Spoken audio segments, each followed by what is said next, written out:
The Mystery of Edwin Drood by Charles Dickens. Chapter 1. The Dawn. An ancient English cathedral tower. How can the ancient English cathedral tower be here? The well-known massive gray square tower of its old cathedral. How can that be here?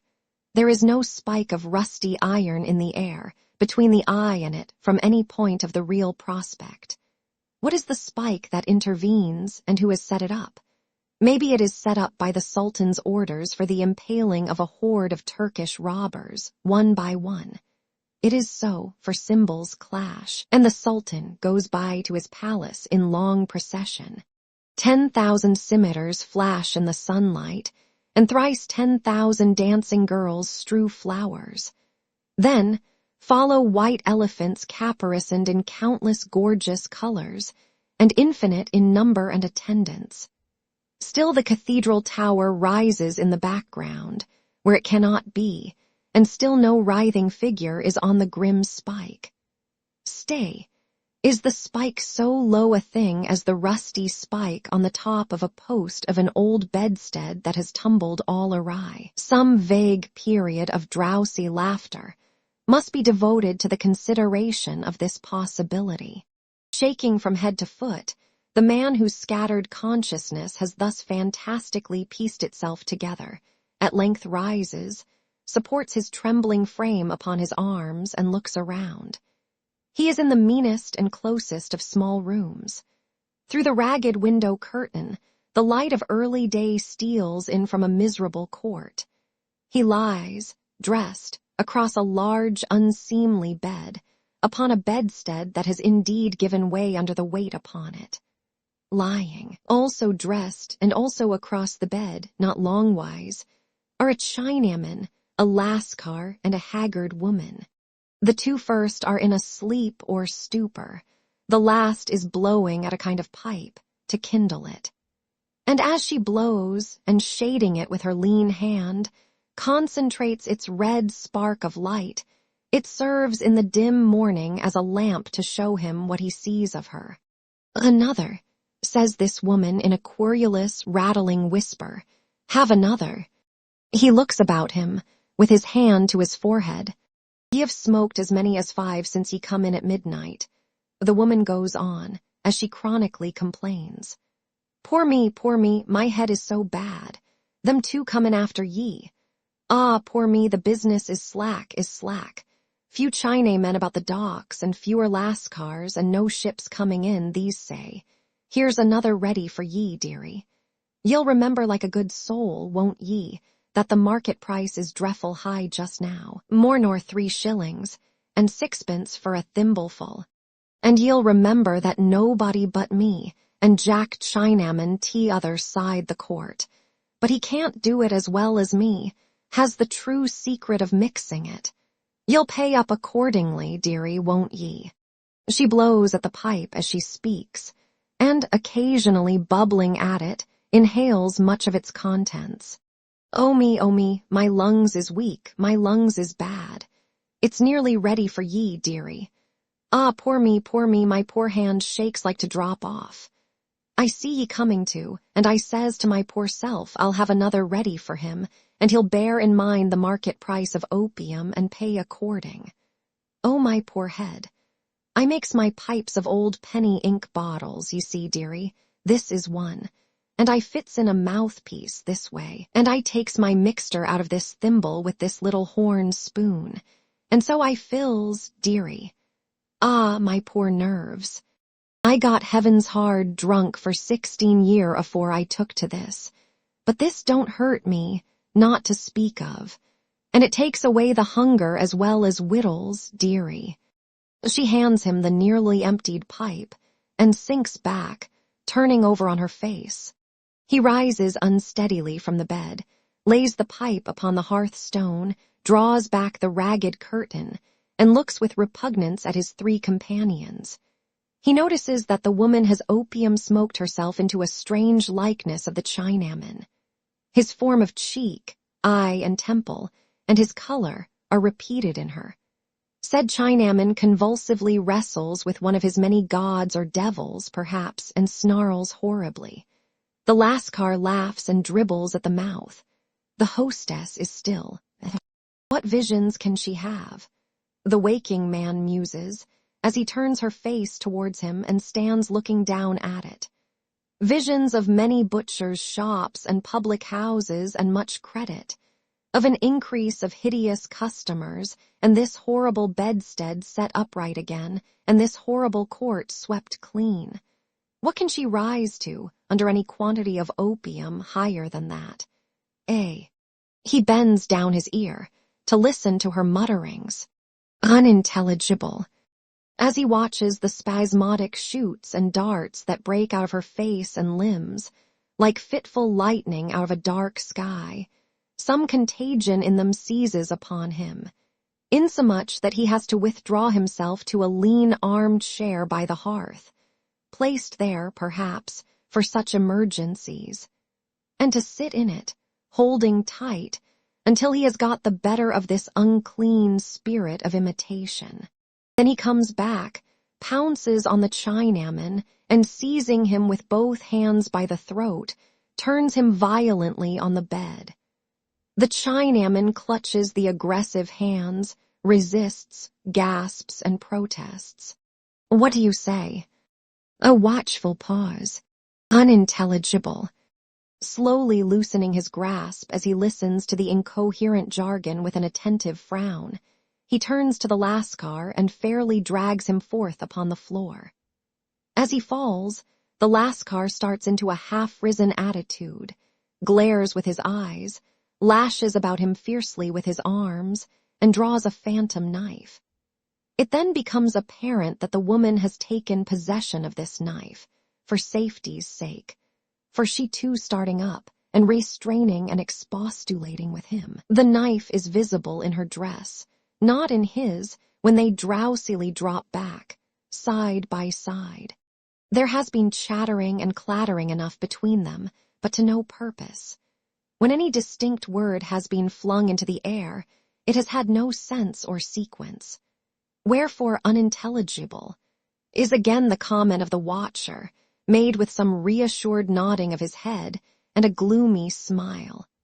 He then lays certain silver money on the table, finds his hat, gropes his way down the broken stairs, gives a good morning to some rat-ridden doorkeeper, in bed in a black hutch beneath the stairs, and passes out. That same afternoon, the massive gray square tower of an old cathedral rises before the sight of a jaded traveler. The bells are going for daily vesper service, and he must needs attend it, one would say, from his haste to reach the open cathedral door. The choir are getting on their sullied white robes, in a hurry, when he arrives among them, gets on his own robe, and falls into the procession filing into service. Then the sacristan locks the iron-barred gates that divide the sanctuary from the chancel, and all of the procession, having scuttled into their places, hide their faces, and then the intoned words, "When the wicked man," rise among groins of arches and beams of roof, awakening muttered thunder. Chapter 2. A dean, and a chapter also. Whosoever has observed that sedate and clerical bird, the rook, may perhaps have noticed that when he wings his way homeward towards nightfall, in a sedate and clerical company, two rooks will suddenly detach themselves from the rest, will retrace their flight for some distance, and will there poise and linger, conveying to mere men the fancy that it is of some occult importance to the body politic, that this artful couple should pretend to have renounced connection with it.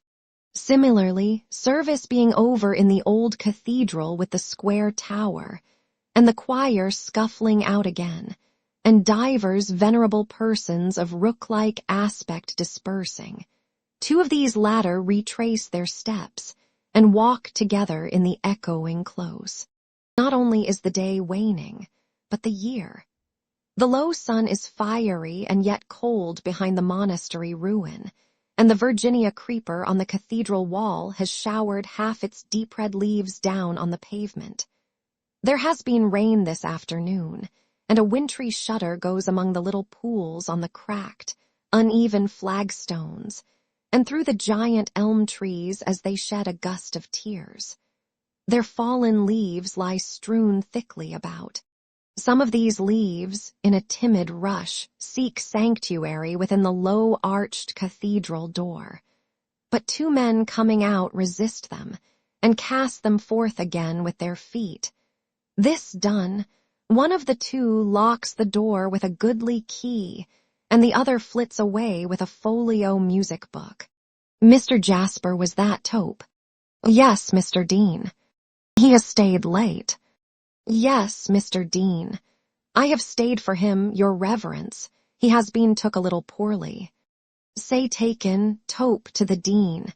The younger rook interposes in a low tone with this touch of correction, as who should say, You may offer bad grammar to the laity or the humbler clergy, not to the Dean.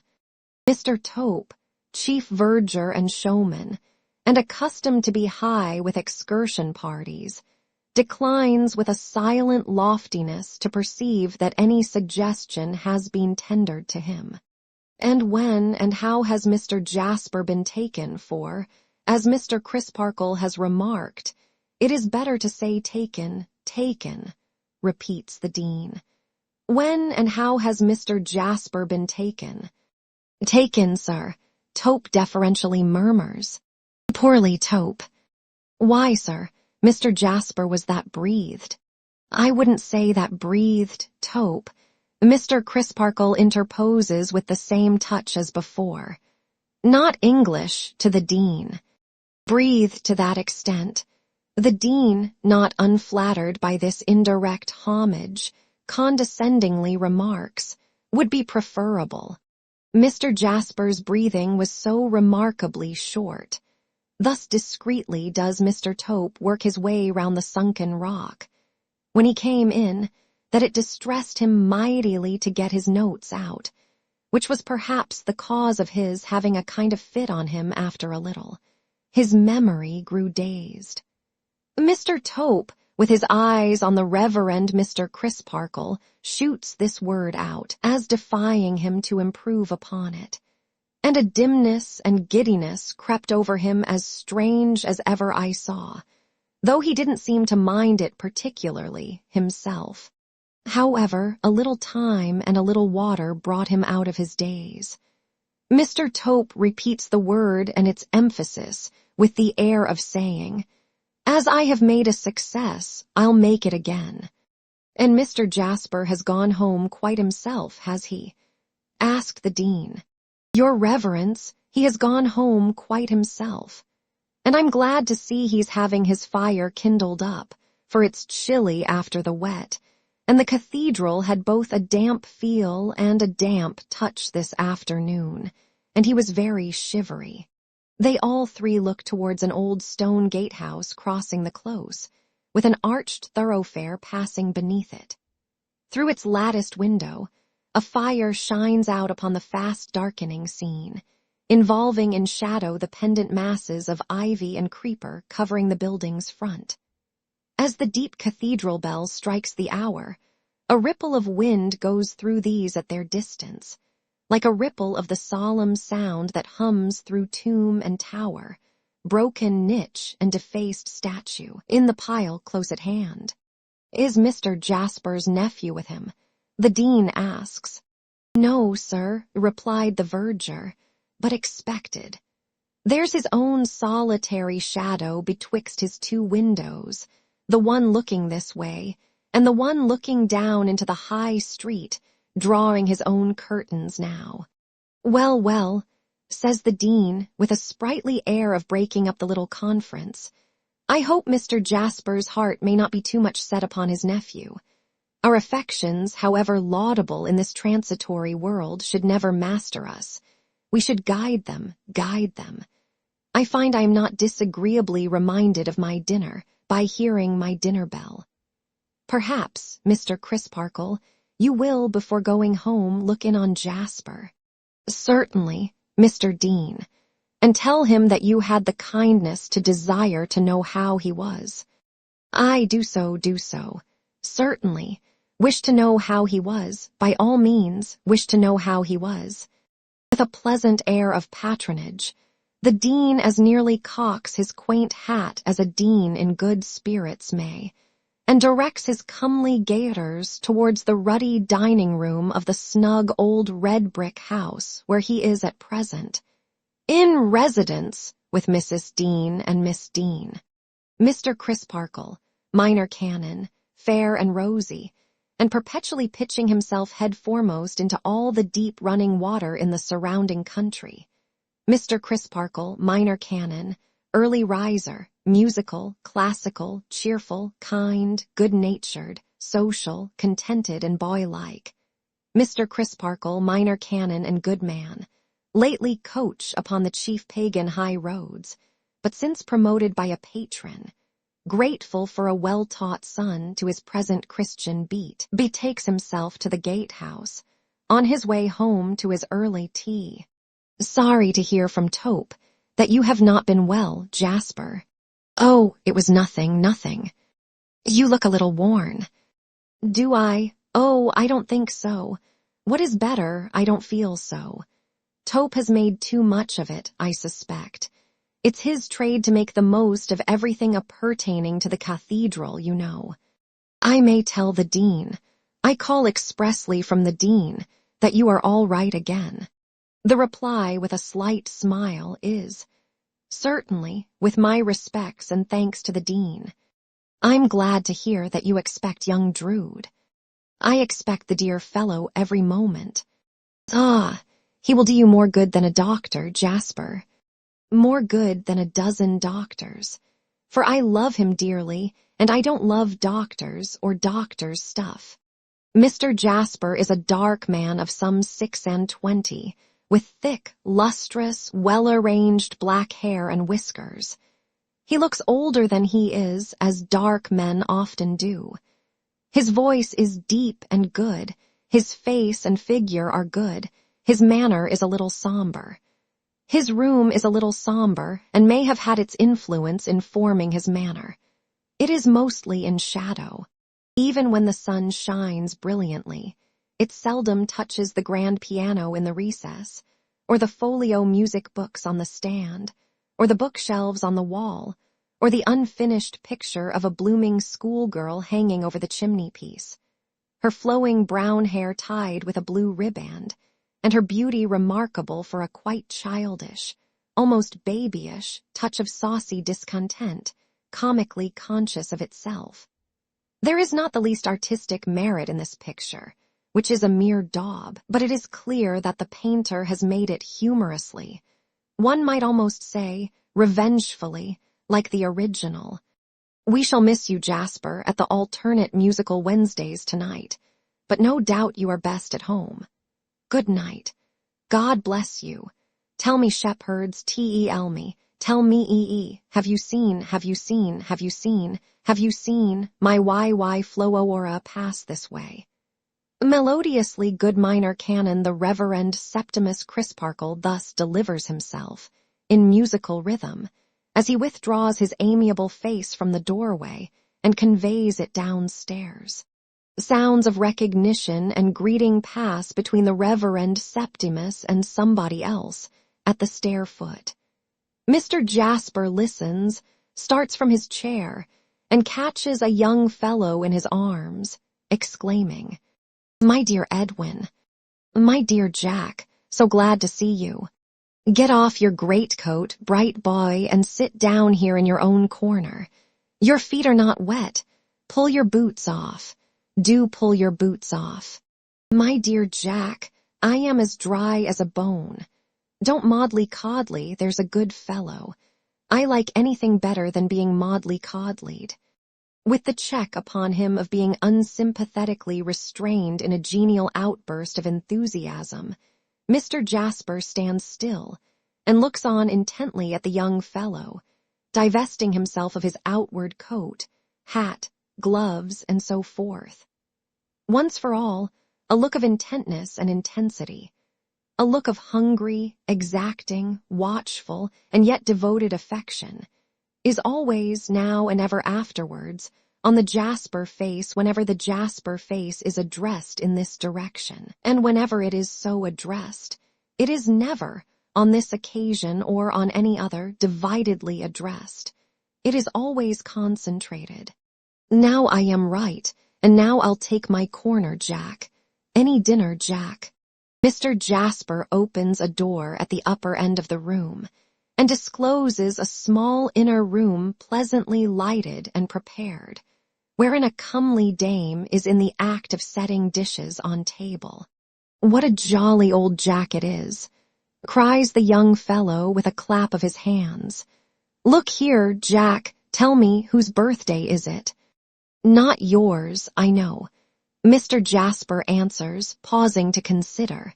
Not mine, you know. No, not mine, I know, Pussy's. Fixed as the look the young fellow meets is, there is yet in it some strange power of suddenly including the sketch over the chimney-piece. Pussy's, Jack, we must drink many happy returns to her. Come, uncle, take your dutiful and sharp-set nephew in to dinner. As the boy, for he is little more, lays a hand on Jasper's shoulder, Jasper cordially and gaily lays a hand on his shoulder, and so Marseillais-wise they go in to dinner. And Lord, here's Mrs. Tope, cries the boy, lovelier than ever. Never you mind me, Master Edwin, retorts the verger's wife. I can take care of myself. You can't, you're much too handsome. Give me a kiss because it's Pussy's birthday. I'd pussy you, young man, if I was Pussy, as you call her, Mrs. Tope blushingly retorts, after being saluted. Your uncle's too much wrapped up in you, that's where it is. He makes so much of you that it's my opinion you think you've only to call your pusses by the dozen to make 'em come. You forget, Mrs. Tope. Mr. Jasper interposes, taking his place at the table with a genial smile. And so do you, Ned, that uncle and nephew are words prohibited here by common consent and express agreement. For what we are going to receive his holy name be praised. Done like the Dean, witness Edwin Drood, please to carve, Jack, for I can't. This sally ushers in the dinner. Little to the present purpose, or to any purpose, is said, while it is in course of being disposed of. At length the cloth is drawn, and a dish of walnuts and a decanter of rich-colored sherry are placed upon the table. I say, tell me, Jack, the young fellow then flows on. Do you really and truly feel as if the mention of our relationship divided us at all? I don't. Uncles, as a rule, Ned, are so much older than their nephews. Is the reply, that I have that feeling instinctively. As a rule, maybe. But what is a difference in age of half a dozen years or so? And some uncles in large families are even younger than their nephews. By George, I wish it was the case with us. Why? Because if it was, I'd take the lead with you, Jack, and be as wise as begone, dull care. That turned a young man gray, and begone, dull care. That turned an old man to clay. Halloa, Jack, don't drink. Why not? Asks why not on Pussy's birthday, and no happy returns proposed. Pussy, Jack, and many of 'em. Happy returns, I mean. Laying an affectionate and laughing touch on the boy's extended hand. As if it were at once his giddy head and his light heart, Mr. Jasper drinks the toast in silence. Hip, hip, hip, and 9 times 9, and 1 to finish with, and all that understood. Hooray, hooray, hooray. And now, Jack, let's have a little talk about Pussy. 2 pairs of nutcrackers. Pass me one and take the other. Crack. How's Pussy getting on, Jack? With her music, fairly. What a dreadfully conscientious fellow you are, Jack. But I know, Lord bless you, inattentive isn't she.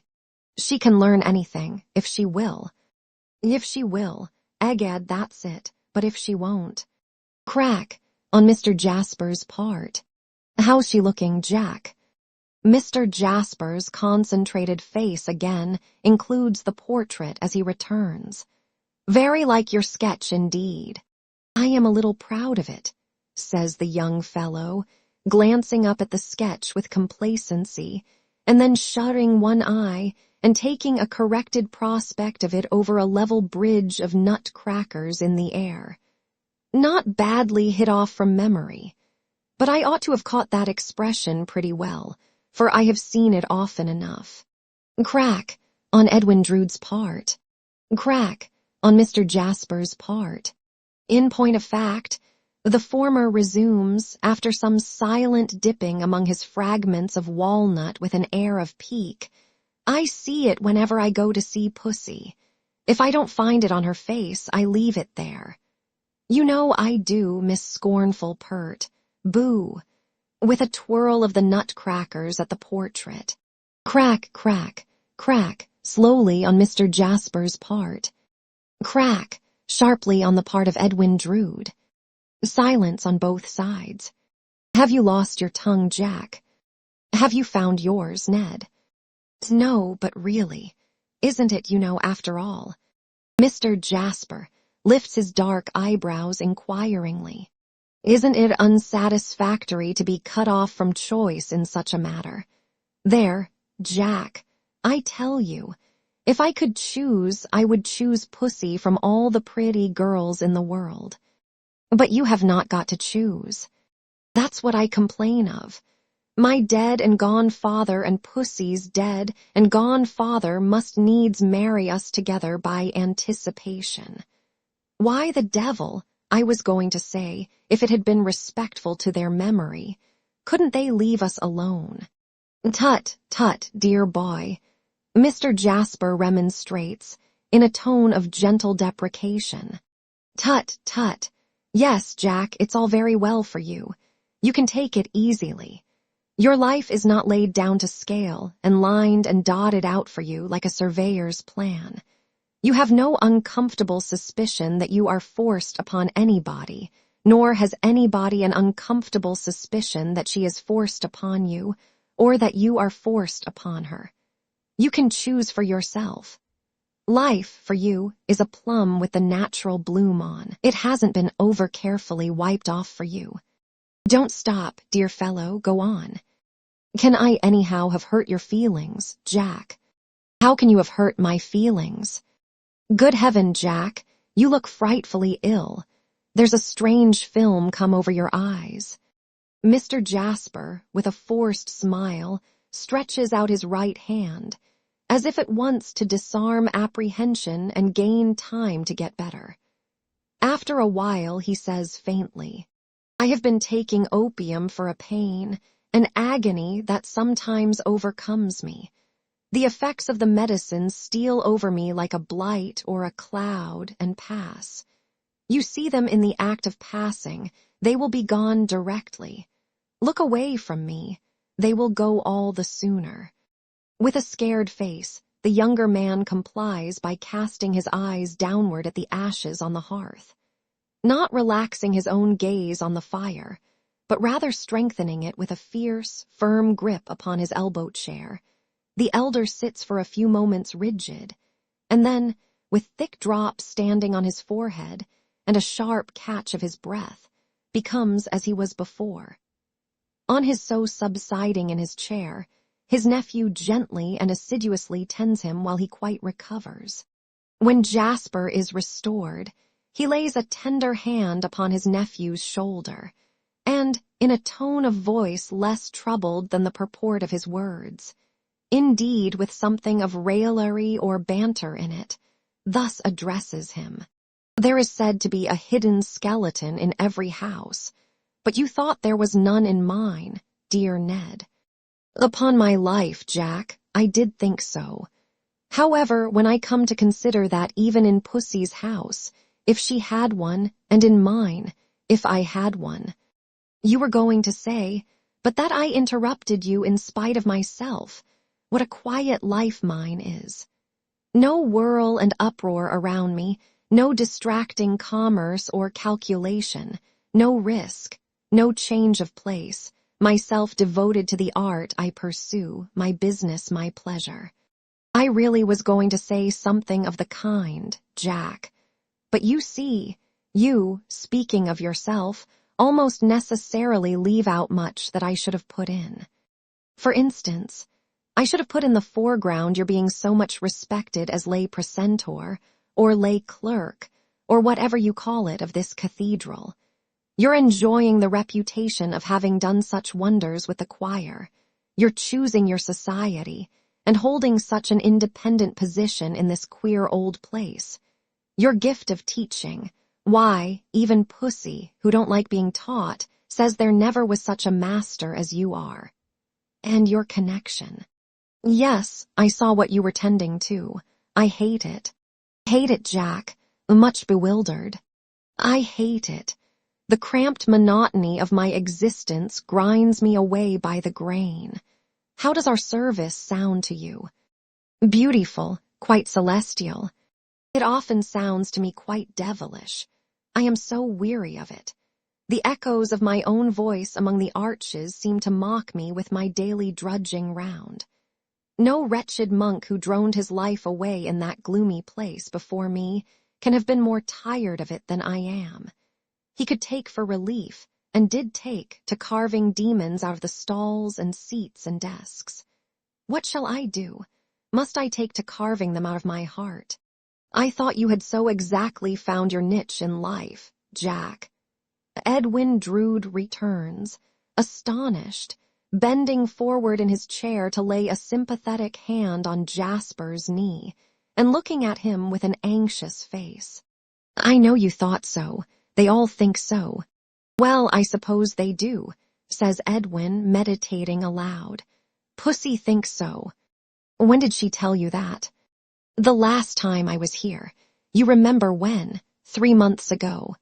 How did she phrase it? Oh, she only said that she had become your pupil, and that you were made for your vocation. The younger man glances at the portrait. The elder sees it in him. Anyhow, my dear Ned, Jasper resumes, as he shakes his head with a grave cheerfulness, I must subdue myself to my vocation, which is much the same thing outwardly. It's too late to find another now. This is a confidence between us. It shall be sacredly preserved, Jack. I have reposed it in you because I feel it, I assure you, because we are fast friends and because you love and trust me as I love and trust you. Both hands, Jack, as each stands looking into the other's eyes, and as the uncle holds the nephew's hands, the uncle thus proceeds.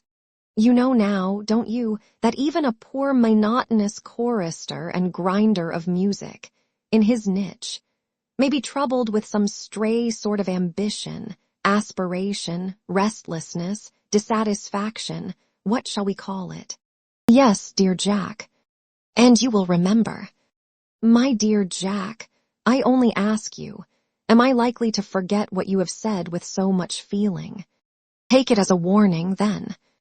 In the act of having his hands released, and of moving a step back, Edwin pauses for an instant to consider the application of these last words. The instant over, he says, sensibly touched. I am afraid I am but a shallow, surface kind of fellow, Jack, and that my headpiece is none of the best. But I needn't say I am young, and perhaps I shall not grow worse as I grow older. At all events, I hope I have something impressible within me which feels, deeply feels, the disinterestedness of your painfully laying your inner self bare as a warning to me. Mr. Jasper's steadiness of face and figure becomes so marvelous that his breathing seems to have stopped. I couldn't fail to notice, Jack, that it cost you a great effort, and that you were very much moved and very unlike your usual self. Of course, I knew that you were extremely fond of me, but I really was not prepared for your, as I may say, sacrificing yourself to me in that way. Mr. Jasper, becoming a breathing man again without the smallest stage of transition between the two extreme states, lifts his shoulders, laughs, and waves his right arm. No, don't put the sentiment away, Jack. Please don't, for I am very much in earnest. I have no doubt that that unhealthy state of mind which you have so powerfully described is attended with some real suffering, and is hard to bear. But let me reassure you, Jack, as to the chances of its overcoming me. I don't think I am in the way of it. In some few months less than another year, you know, I shall carry Pussy off from school as Mrs. Edwin Drood. I shall then go engineering into the East, and Pussy with me.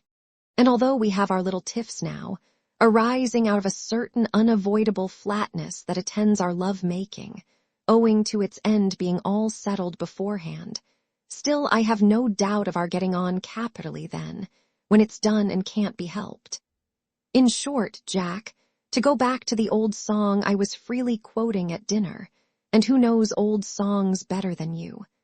My wife shall dance, and I will sing, so merrily pass the day. Of Pussy's being beautiful there cannot be a doubt. And when you are good besides, little Miss Impudence, once more apostrophizing the portrait, I'll burn your comic likeness and paint your music master another.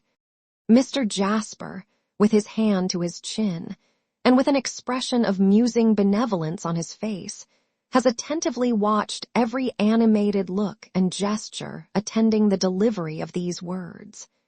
He remains in that attitude after they are spoken, as if in a kind of fascination attendant on his strong interest in the youthful spirit that he loves so well. Then he says with a quiet smile, "You won't be warned then." "No, Jack. You can't be warned then." "No, Jack, not by you. Besides that I don't really consider myself in danger. I don't like your putting yourself in that position. Shall we go and walk in the churchyard?" "By all means. You won't mind my slipping out of it for half a moment to the nun's house and leaving a parcel there. Only gloves for Pussy, as many pairs of gloves as she is years old today." Rather poetical, Jack.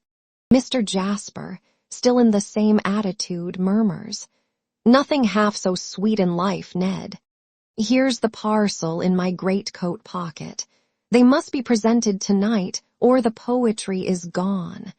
It's against regulations for me to call at night, but not to leave a packet. I am ready, Jack." Mr. Jasper dissolves his attitude, and they go out together. Chapter 3. The Nun's House. For sufficient reasons, which this narrative will itself unfold as it advances, a fictitious name must be bestowed upon the old cathedral town. Let it stand in these pages as Cloisterham. It was once possibly known to the Druids by another name, and certainly to the Romans by another, and to the Saxons by another, and to the Normans by another, and a name more or less in the course of many centuries can be of little moment to its dusty chronicles.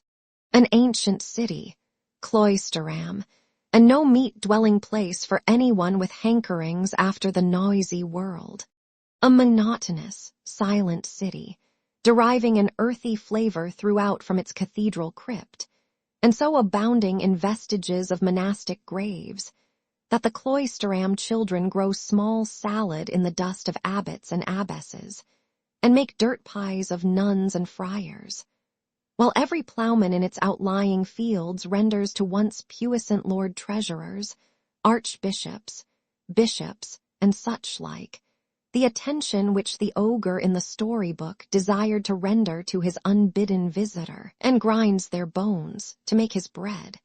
A drowsy city, Cloisterham, whose inhabitants seem to suppose, with an inconsistency more strange than rare, that all its changes lie behind it, and that there are no more to come.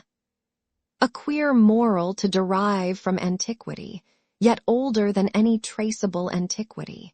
So silent are the streets of Cloisterham, though prone to echo on the smallest provocation, that of a summer day the sunblinds of its shops scarce dare to flap in the south wind, while the sun-browned tramps, who pass along and stare, quicken their limp a little, that they may the sooner get beyond the confines of its oppressive respectability.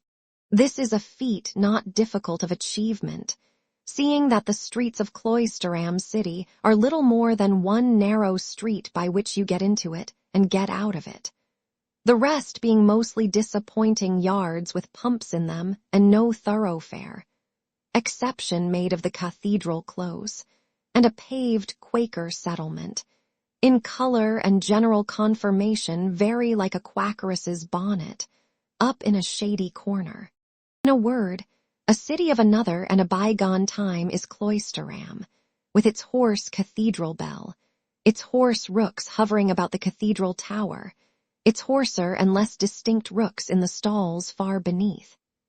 Fragments of old wall, saint's chapel, chapter house, convent and monastery, have got incongruously or obstructively built into many of its houses and gardens, much as kindred jumbled notions have become incorporated into many of its citizens' minds. All things in it are of the past.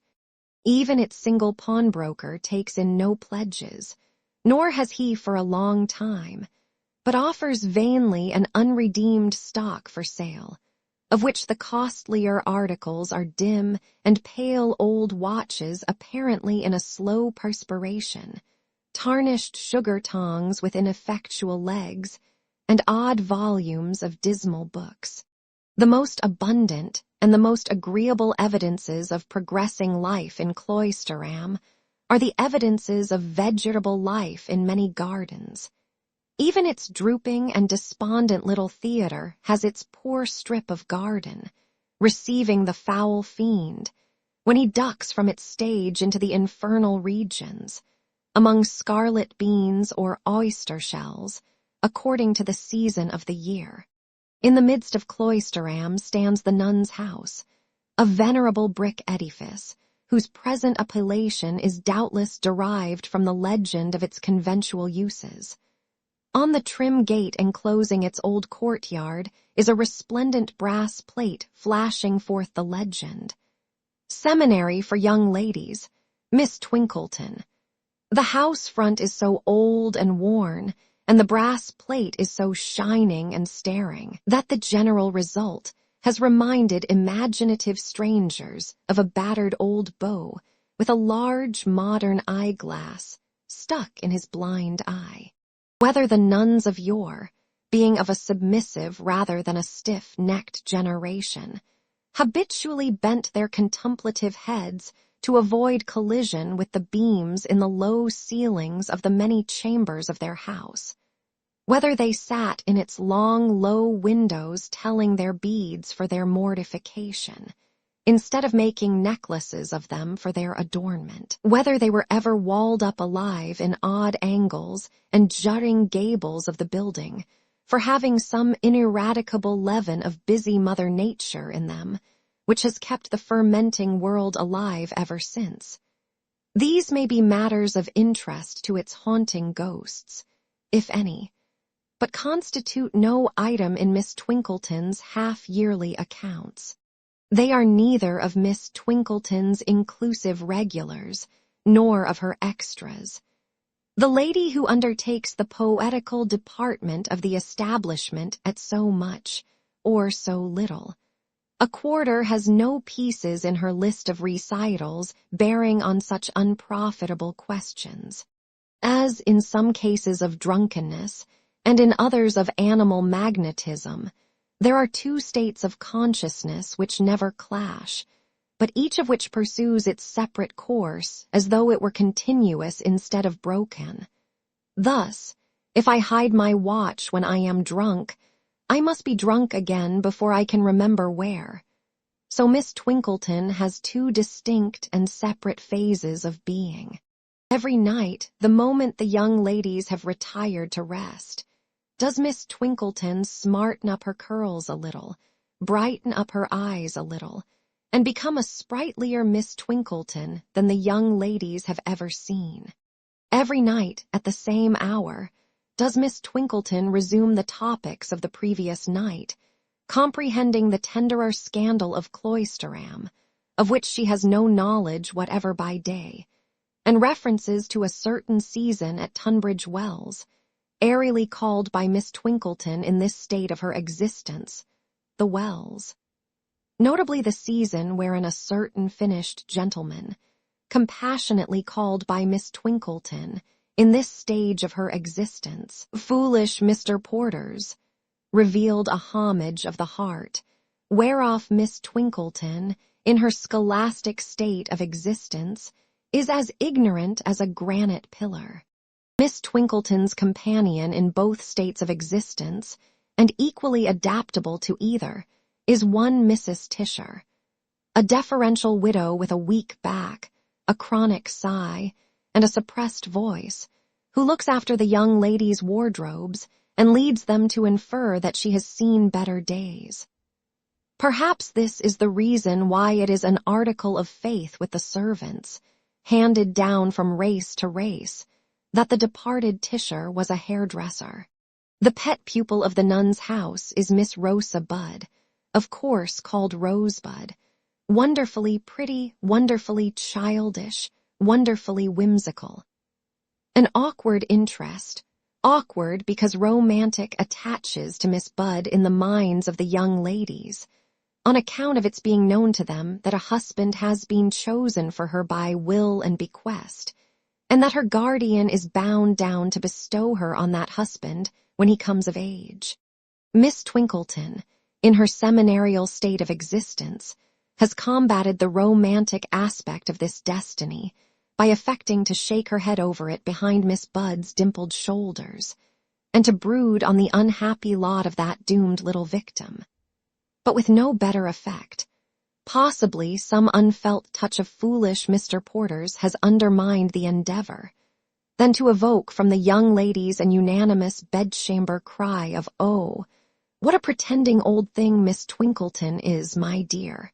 The nun's house is never in such a state of flutter as when this allotted husband calls to see little Rosebud.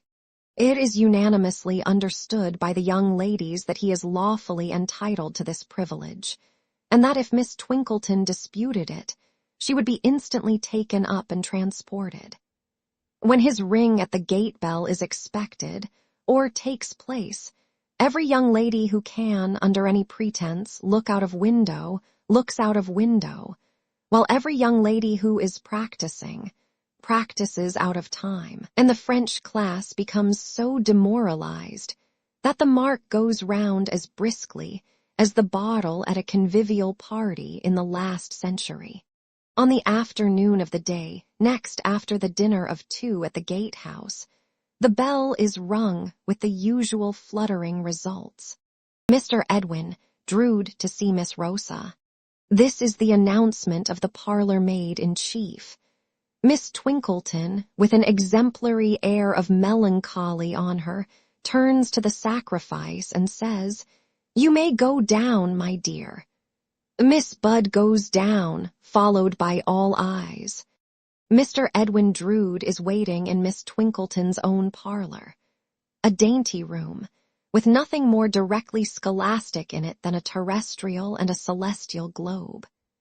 These expressive machines imply, to parents and guardians, that even when Miss Twinkleton retires into the bosom of privacy, duty may at any moment compel her to become a sort of wandering Jewess, scouring the earth and soaring through the skies in search of knowledge for her pupils. The last new maid, who has never seen the young gentleman Miss Rosa is engaged to, and who is making his acquaintance between the hinges of the open door, left open for the purpose, stumbles guiltily down the kitchen stairs, as a charming little apparition, with its face concealed by a little silk apron thrown over its head, glides into the parlour. "Oh, it is so ridiculous," says the apparition, stopping and shrinking. "Don't, Eddie." "Don't what, Rosa?" "Don't come any nearer, please. It is so absurd." "What is absurd, Rosa?" "The whole thing is. It is so absurd to be an engaged orphan, and it is so absurd to have the girls and the servants scuttling about after one, like mice in the wainscot, and it is so absurd to be called upon. The apparition appears to have a thumb in the corner of its mouth, while making this complaint. You give me an affectionate reception, pussy, I must say. Well, I will in a minute, Eddie, but I can't just yet. How are you?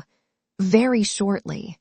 I am unable to reply that I am much the better for seeing you, pussy, inasmuch as I see nothing of you. This second remonstrance brings a dark, bright, pouting eye out from a corner of the apron, but it swiftly becomes invisible again as the apparition exclaims, "Oh, good gracious! You have had half your hair cut off. I should have done better to have had my head cut off, I think," says Edwin, rumpling the hair in question with a fierce glance at the looking-glass and giving an impatient stamp. "Shall I go?" "No, you needn't go just yet, Eddie. The girls would all be asking questions why you went. Once for all, Rosa, will you uncover that ridiculous little head of yours and give me a welcome?" The apron is pulled off the childish head as its wearer replies, "You're very welcome, Eddie. There, I'm sure that's nice. Shake hands. No, I can't kiss you because I've got an acidulated drop in my mouth. Are you at all glad to see me, pussy?" "Oh, yes, I'm dreadfully glad. Go and sit down, Miss Twinkleton." It is the custom of that excellent lady when these visits occur, to appear every 3 minutes, either in her own person or in that of Mrs. Tisher, and lay an offering on the shrine of propriety by affecting to look for some desiderated article. On the present occasion, Miss Twinkleton, gracefully gliding in and out, says in passing, "How do you do, Mr. Drood? Very glad indeed to have the pleasure. Pray excuse me. Tweezers, thank you. I got the gloves last evening, Eddie, and I like them very much. They are beauties." "Well, that's something," the affianced replies, half grumbling. "The smallest encouragement thankfully received. And how did you pass your birthday, pussy?" "Delightfully. Everybody gave me a present, and we had a feast, and we had a ball at night." "A feast and a ball, eh? These occasions seem to go off tolerably well without me, pussy." "Delightfully," cries Rosa in a quite spontaneous manner, and without the least pretense of reserve. And what was the feast?" "Tarts, oranges, jellies, and shrimps." "Any partners at the ball?" "We danced with one another, of course, sir. But some of the girls made game to be their brothers. It was so droll." "Did anybody make game to be?" "To be you? Oh dear, yes," cries Rosa, laughing with great enjoyment. "That was the first thing done." "I hope she did it pretty well," says Edwin rather doubtfully. "Oh, it was excellent. I wouldn't dance with you, you know." Edwin scarcely seems to see the force of this, begs to know if he may take the liberty to ask why. "Because I was so tired of you," returns Rosa. But she quickly adds, and pleadingly too, seeing displeasure in his face, "Dear Eddie, you were just as tired of me, you know." "Did I say so, Rosa?" "Say so? Do you ever say so? No, you only showed it. Oh, she did it so well," cries Rosa in a sudden ecstasy with her counterfeit betrothed. "It strikes me that she must be a devilish impudent girl," says Edwin Drood. "And so, pussy, you have passed your last birthday in this old house." "Ah, yes." Rosa clasps her hands, looks down with a sigh, and shakes her head. "You seem to be sorry, Rosa." "I am sorry for the poor old place. Somehow, I feel as if it would miss me when I am gone so far away, so young. Perhaps we had better stop short, Rosa." She looks up at him with a swift, bright look. Next moment shakes her head, sighs, and looks down again. That is to say, is it, pussy, that we are both resigned? She nods her head again, and after a short silence, quaintly bursts out with, "You know we must be married, and married from here, Eddie, or the poor girls will be so dreadfully disappointed." For the moment there is more of compassion, both for her and for himself, in her affianced husband's face, than there is of love. He checks the look and asks, "Shall I take you out for a walk, Rosa dear?" Rosa dear does not seem at all clear on this point, until her face, which has been comically reflective, brightens.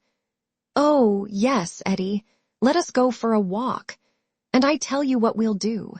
You shall pretend that you are engaged to somebody else, and I'll pretend that I am not engaged to anybody, and then we shan't quarrel. Do you think that will prevent our falling out, Rosa?" "I know it will.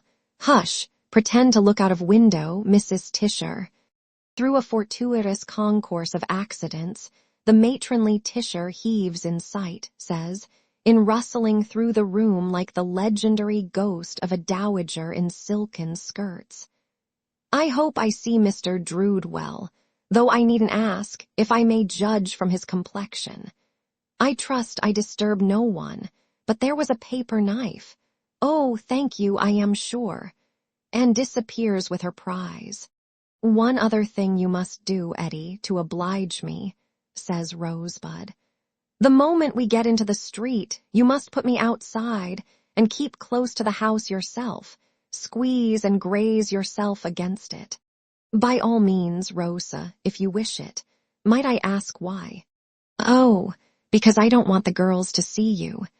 It's a fine day, but would you like me to carry an umbrella up?" "Don't be foolish, sir. You haven't got polished leather boots on, pouting with one shoulder raised. Perhaps that might escape the notice of the girls, even if they did see me," remarks Edwin, looking down at his boots with a sudden distaste for them. "Nothing escapes their notice, sir. And then I know what would happen. Some of them would begin reflecting on me by saying, for they are free, that they never will on any account engage themselves to lovers without polished leather boots. Hark, Miss Twinkleton, I'll ask for leave." That discreet lady being indeed heard without, inquiring of nobody in a blandly conversational tone as she advances. "Eh, indeed. Are you quite sure you saw my mother-of-pearl button-holder on the work-table in my room? Is at once solicited for walking leave, and graciously accords it. And soon the young couple go out of the nun's house, taking all precautions against the discovery of the so vitally defective boots of Mr. Edwin Drood. Precautions, let us hope, effective for the peace of Mrs. Edwin Drood, that is to be. Which way shall we take, Rosa?" Rosa replies, "I want to go to the Lumps of Delight shop." "To the—" "A Turkish sweetmeat, sir. My gracious me, don't you understand anything? Call yourself an engineer and not know that." "Why, how should I know it, Rosa?" "Because I am very fond of them. But oh, I forgot what we are to pretend. No, you needn't know anything about them, never mind." So he is gloomily borne off to the Lumps of Delight shop, where Rosa makes her purchase, and after offering some to him, which he rather indignantly declines, begins to partake of it with great zest. Previously taking off and rolling up a pair of little pink gloves, like rose leaves, and occasionally putting her little pink fingers to her rosy lips, to cleanse them from the dust of delight that comes off the lumps. "Now be a good-tempered Eddie and pretend. And so you are engaged. And so I am engaged. Is she nice?" "Charming." "Tall?" "Immensely tall, Rosa being short." "Must be gawky, I should think," is Rosa's quiet commentary. "I beg your pardon, not at all," contradiction rising in him. "What is termed a fine woman, a splendid woman?" "Big nose, no doubt," is the quiet commentary again. Not a little one, certainly, is the quick reply. Rosa's being a little one. Long, pale nose with a red knob in the middle. I know the sort of nose, says Rosa with a satisfied nod and tranquilly enjoying the lumps. You don't know the sort of nose, Rosa, with some warmth, because it's nothing of the kind. Not a pale nose, Eddie. No, determined not to assent. A red nose. Oh, I don't like red noses. However, to be sure she can always powder it. She would scorn to powder it, says Edwin, becoming heated. Would she? What a stupid thing she must be. Is she stupid in everything? No, in nothing. After a pause, in which the whimsically wicked face has not been unobservant of him, Rosa says, and this most sensible of creatures likes the idea of being carried off to Egypt. Does she, Eddie? Yes, she takes a sensible interest in triumphs of engineering skill, especially when they are to change the whole condition of an undeveloped country. Lor, says Rosa, shrugging her shoulders with a little laugh of wonder. Do you object? Edwin inquires, with a majestic turn of his eyes downward upon the fairy figure. Do you object, Rosa, to her feeling that interest? Object, my dear Eddie, but really, doesn't she hate boilers and things? I can answer for her not being so idiotic as to hate boilers. He returns with angry emphasis. Though I cannot answer for her views about things, really not understanding what things are meant. But don't she hate Arabs, and Turks and fellahs and people? Certainly not, very firmly. At least she must hate the pyramids. Come, Eddie. Why should she be such a little, tall, I mean, goose, as to hate the pyramids, Rosa? Ah, you should hear Miss Twinkleton, often nodding her head and much enjoying the lumps, bore about them and then you wouldn't ask. Tiresome old burying grounds. Isises and Ibises and Cheopses and Pharaoses, who cares about them? And then there was Belzoni or somebody dragged out by the legs, half choked with bats and dust. All the girls say, serve him right and hope it hurt him and wish he had been quite choked. The two youthful figures, side by side, but not now arm in arm, wander discontentedly about the old close, and each sometimes stops and slowly imprints a deeper footstep in the fallen leaves. Well, says Edwin after a lengthy silence, according to custom, we can't get on Rosa. Rosa tosses her head and says she don't want to get on. That's a pretty sentiment, Rosa, considering. Considering what? If I say what, you'll go wrong again. You'll go wrong, you mean, Eddie. Don't be ungenerous. Ungenerous, I like that. Then I don't like that, and so I tell you plainly. Rosa pouts. Now, Rosa, I put it to you, who disparaged my profession, my destination. You are not going to be buried in the pyramids, I hope. She interrupts, arching her delicate eyebrows. You never said you were.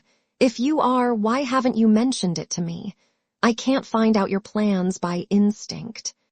Now, Rosa, you know very well what I mean, my dear. Well then, why did you begin with your detestable red-nosed giantesses? And she would powder it. Cries Rosa in a little burst of comical contradictory spleen. Somehow or other, I never can come right in these discussions, says Edwin, sighing and becoming resigned. How is it possible, sir, that you ever can come right when you're always wrong? And as to Belzoni, I suppose he's dead. I'm sure I hope he is, and how can his legs or his chokes concern you? It is nearly time for your return, Rosa. We have not had a very happy walk, have we? A happy walk? A detestably unhappy walk, sir. If I go upstairs the moment I get in and cry till I can't take my dancing lesson, You are responsible, mind. Let us be friends, Rosa.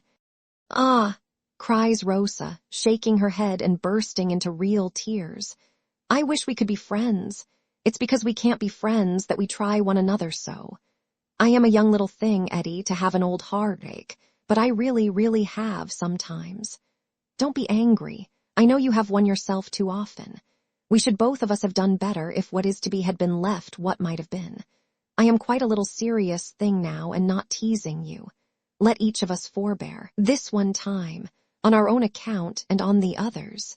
Disarmed by this glimpse of a woman's nature in the spoilt child, though for an instant disposed to resent it as seeming to involve the enforced infliction of himself upon her, Edwin Drood stands watching her as she childishly cries and sobs, with both hands to the handkerchief at her eyes. And then, she becoming more composed, and indeed beginning in her young inconstancy to laugh at herself for having been so moved, leads her to a seat hard by, under the elm trees. One clear word of understanding, pussy dear. I am not clever out of my own line. Now I come to think of it, I don't know that I am particularly clever in it, but I want to do right. There is not. There may be. I really don't see my way to what I want to say, but I must say it before we part. There is not any other young. Oh no, Eddie. It's generous of you to ask me, but no, no, no. They have come very near to the cathedral windows, and at this moment the organ and the choir sound out sublimely. As they sit listening to the solemn swell, the confidence of last night rises in young Edwin Drood's mind, and he thinks how unlike this music is to that discordance. I fancy I can distinguish Jack's voice. Is his remark in a low tone in connection with the train of thought. Take me back at once, please, urges his affianced, quickly laying her light hand upon his wrist. They will all be coming out directly. Let us get away. Oh, what a resounding chord. But don't let us stop to listen to it. Let us get away. Her hurry is over as soon as they have passed out of the close. They go arm in arm now, gravely and deliberately enough, along the old high street to the nun's house. At the gate, the street being within sight empty, Edwin bends down his face to Rosebuds. She remonstrates, laughing, and is a childish schoolgirl again. Eddie, no, I'm too sticky to be kissed, but give me your hand and I'll blow a kiss into that. He does so. She breathes a light breath into it and asks, retaining it and looking into it. Now say, what do you see? See, Rosa. Why, I thought you Egyptian boys could look into a hand and see all sorts of phantoms. Can't you see a happy future? For certain, neither of them sees a happy present, as the gate opens and closes and one goes in and the other goes away. Chapter 4. Mr. Sapsea. Accepting the jackass as the type of self-sufficient stupidity and conceit, a custom, perhaps, like some few other customs, more conventional than fair. Then the purest jackass in Cloisterham is Mr. Thomas Sapsea, auctioneer. Mr. Sapsea dresses at the Dean, has been bowed to for the Dean in mistake, has even been spoken to in the street as my lord, under the impression that he was the bishop come down unexpectedly, without his chaplain. Mr. Sapsea is very proud of this, and of his voice, and of his style. He has even in selling landed property tried the experiment of slightly intoning in his pulpit to make himself more like what he takes to be the genuine ecclesiastical article. So, in ending a sale by public auction, Mr. Sapsea finishes off with an air of bestowing a benediction on the assembled brokers, which leaves the real Dean, a modest and worthy gentleman, far behind. Mr. Sapsea has many admirers. Indeed, the proposition is carried by a large local majority, even including non-believers in his wisdom, that he is a credit to Cloisterham. He possesses the great qualities of being portentous and dull, and of having a roll in his speech and another roll in his gait, not to mention a certain gravely flowing action with his hands, as if he were presently going to confirm the individual with whom he holds discourse.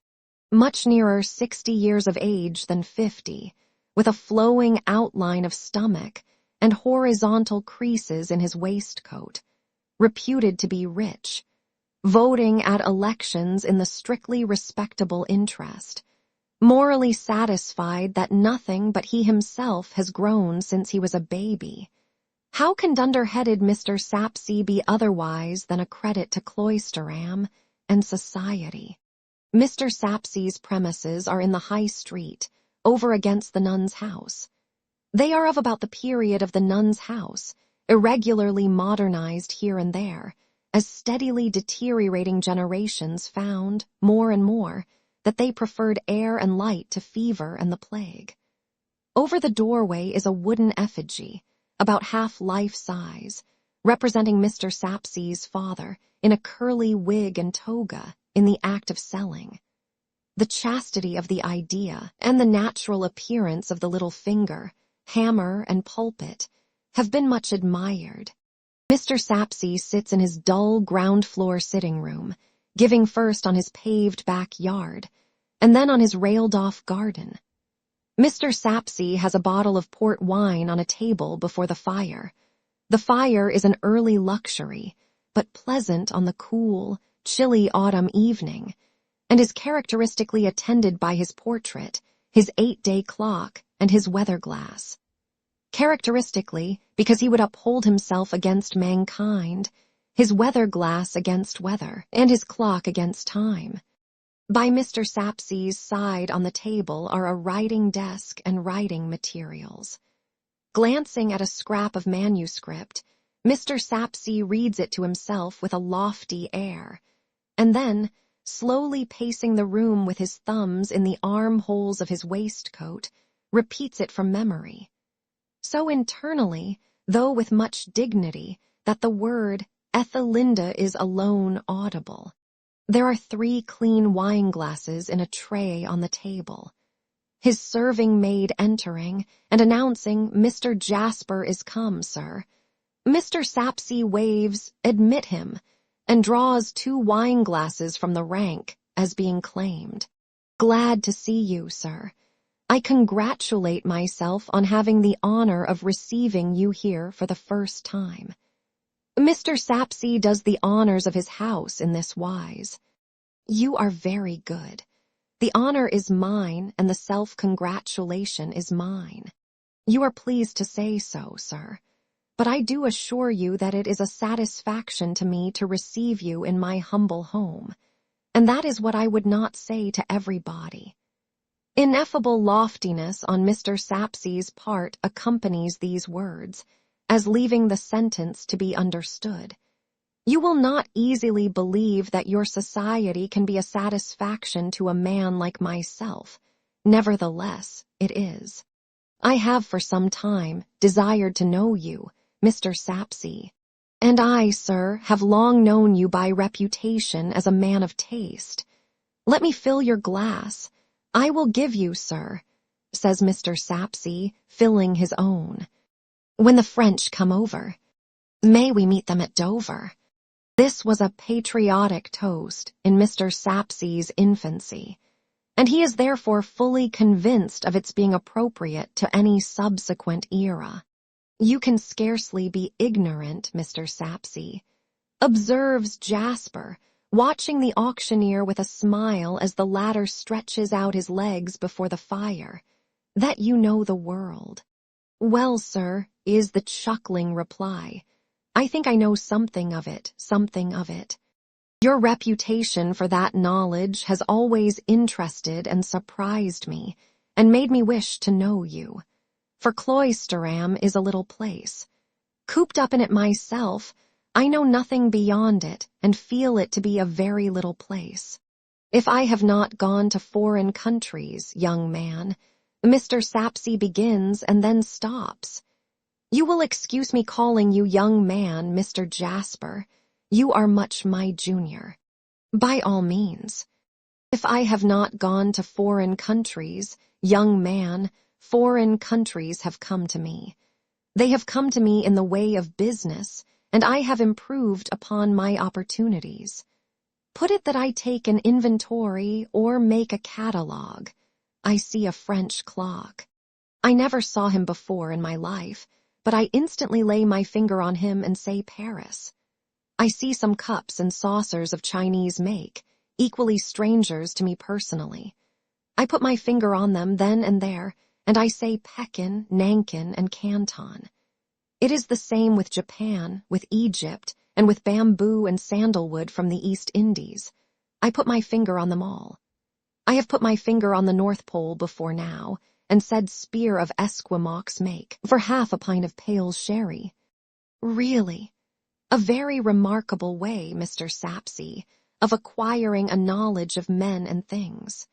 I mention it, sir, Mr. Sapsea rejoins with unspeakable complacency, because, as I say, it don't do to boast of what you are, but show how you came to be it, and then you prove it.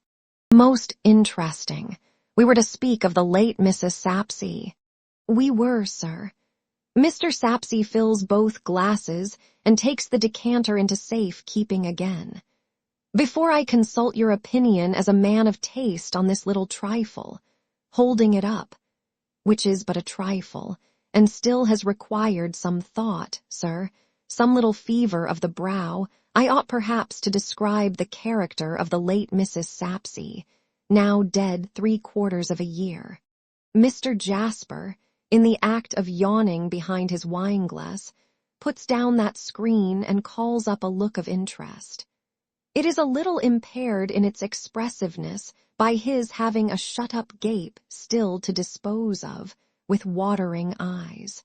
6 years ago or so, Mr. Sapsea proceeds, when I had enlarged my mind up to, I will not say to what it now is, for that might seem to aim at too much, but up to the pitch of wanting another mind to be absorbed in it, I cast my eye about me for a nuptial partner. Because, as I say, it is not good for man to be alone. Mr. Jasper appears to commit this original idea to memory. Miss Brobity at that time kept, I will not call it the rival establishment to the establishment at the Nun's House opposite, but I will call it the other parallel establishment downtown. The world did have it that she showed a passion for attending my sales, when they took place on half-holidays or in vacation time. The world did put it about that she admired my style. The world did notice that as time flowed by, my style became traceable in the dictation exercises of Miss Brobity's pupils.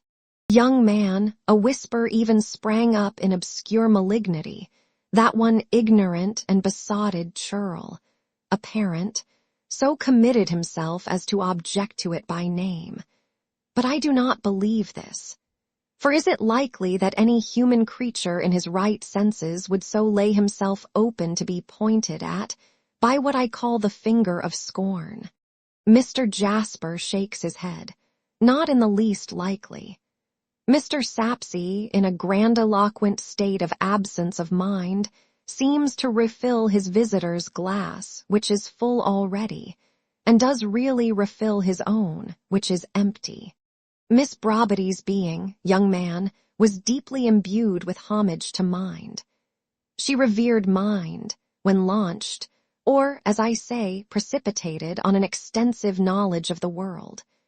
When I made my proposal, she did me the honor to be so overshadowed with a species of awe as to be able to articulate only the 2 words, O thou, meaning myself. Her limpid blue eyes were fixed upon me, her semi-transparent hands were clasped together, pallor overspread her aquiline features, and though encouraged to proceed, she never did proceed a word further. I disposed of the parallel establishment by private contract, and we became as nearly one as could be expected under the circumstances. But she never could, and she never did, find a phrase satisfactory to her perhaps too favorable estimate of my intellect. To the very last, feeble action of liver, she addressed me in the same unfinished terms. Mr. Jasper has closed his eyes as the auctioneer has deepened his voice.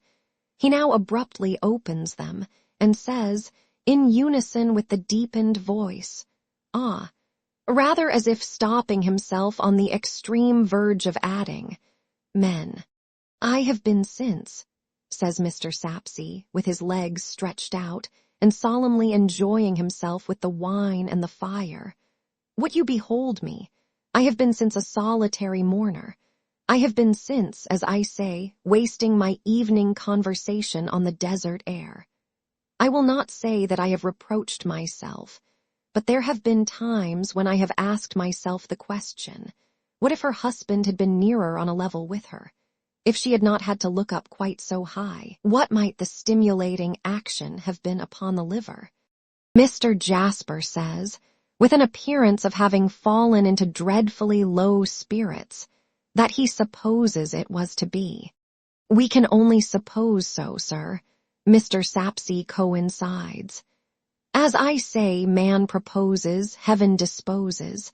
It may or may not be putting the same thought in another form, but that is the way I put it." Mr. Jasper murmurs assent.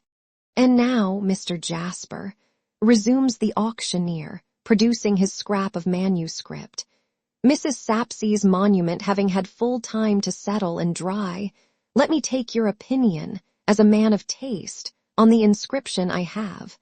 As I before remarked, not without some little fever of the brow drawn out for it. Take it in your own hand. The setting out of the lines requires to be followed with the eye, as well as the contents with the mind." Mr. Jasper, complying, sees and reads as follows: "Ethelinda, reverential wife of Mr. Thomas Sapsea, auctioneer, valuer, estate agent, and C. of this city, whose knowledge of the world, though somewhat extensive, never brought him acquainted with a spirit more capable of looking up to him. Stranger, pause, and ask thyself the question, canst thou do likewise? If not, with a blush retire." Mr. Sapsea having risen and stationed himself with his back to the fire, for the purpose of observing the effect of these lines on the countenance of a man of taste, consequently has his face towards the door, when his serving maid, again appearing, announces, "Durdles is come, sir." He promptly draws forth and fills the third wine-glass, as being now claimed, and replies, "Show Durdles in." "Admirable," quoth Mr. Jasper, handing back the paper. "You approve, sir." Impossible not to approve. Striking, characteristic, and complete. The auctioneer inclines his head, as one accepting his due and giving a receipt, and invites the entering Durdles to take off that glass of wine, handing the same, for it will warm him. Durdles is a stonemason, chiefly in the gravestone, tomb, and monument way, and wholly of their color from head to foot. No man is better known in Cloisterham. He is the chartered libertine of the place. Fame trumpets him a wonderful workman, which, for aught that anybody knows, he may be as he never works, and a wonderful sot, which everybody knows he is. With the cathedral crypt he is better acquainted than any living authority, it may even be than any dead one. It is said that the intimacy of this acquaintance began in his habitually resorting to that secret place, to lock out the Cloisterham boy populace and sleep off fumes of liquor, he having ready access to the cathedral as contractor for rough repairs. Be this as it may, he does know much about it, and, in the demolition of impedimental fragments of wall, buttress, and pavement, has seen strange sights. He often speaks of himself in the third person, perhaps being a little misty as to his own identity when he narrates, perhaps impartially adopting the cloisteram nomenclature in reference to a character of acknowledged distinction. Thus he will say, touching his strange sights, "Durdles come upon the old chap, in reference to a buried magnate of ancient time and high degree, by striking right into the coffin with his pick. The old chap gave Durdles a look with his open eyes, as much as to say, 'Is your name Durdles? Why, my man, I've been waiting for you a devil of a time.' And then he turned to Powder. With a 2-foot rule always in his pocket and a mason's hammer all but always in his hand, Durdles goes continually sounding and tapping all about and about the cathedral, and whenever he says to Tope, 'Tope, here's another old un in here,' Tope announces it to the dean as an established discovery. In a suit of coarse flannel with horn buttons, a yellow neckerchief with draggled ends, an old hat more russet-colored than black, and laced boots of the hue of his stony calling, Durdles leads a hazy, gypsy sort of life, carrying his dinner about with him in a small bundle, and sitting on all manner of tombstones to dine.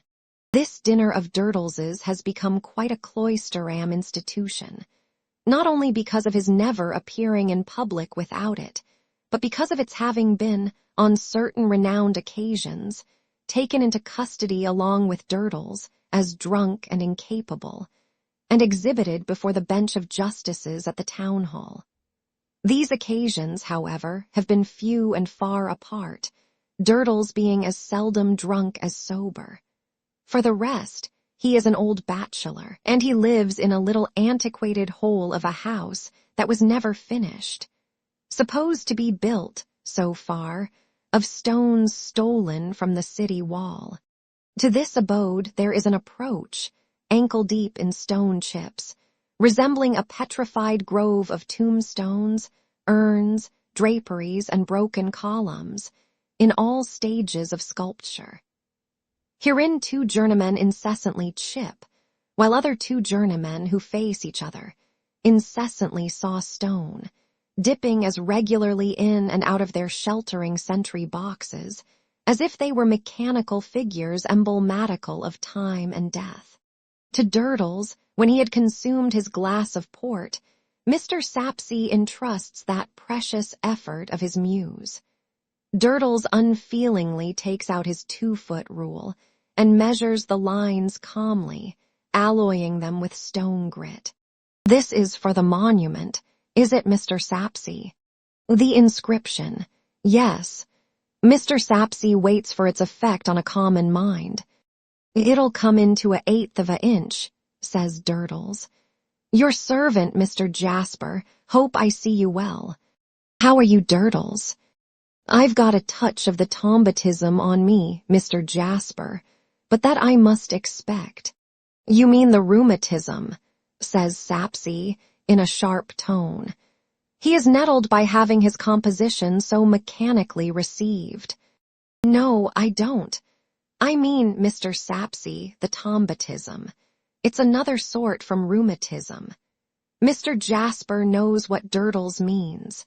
You get among them tombs afore it's well light on a winter morning, and keep on, as the catechism says, walking in the same all the days of your life, and you'll know what Durdles means. It is a bitter cold place.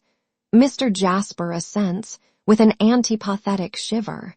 And if it's bitter cold for you up in the chancel, with a lot of live breath smoking out about you, what the bitterness is to Durdles, down in the crypt among the earthy damps there, and the dead breath of the old uns, returns that individual, Durdles leaves you to judge.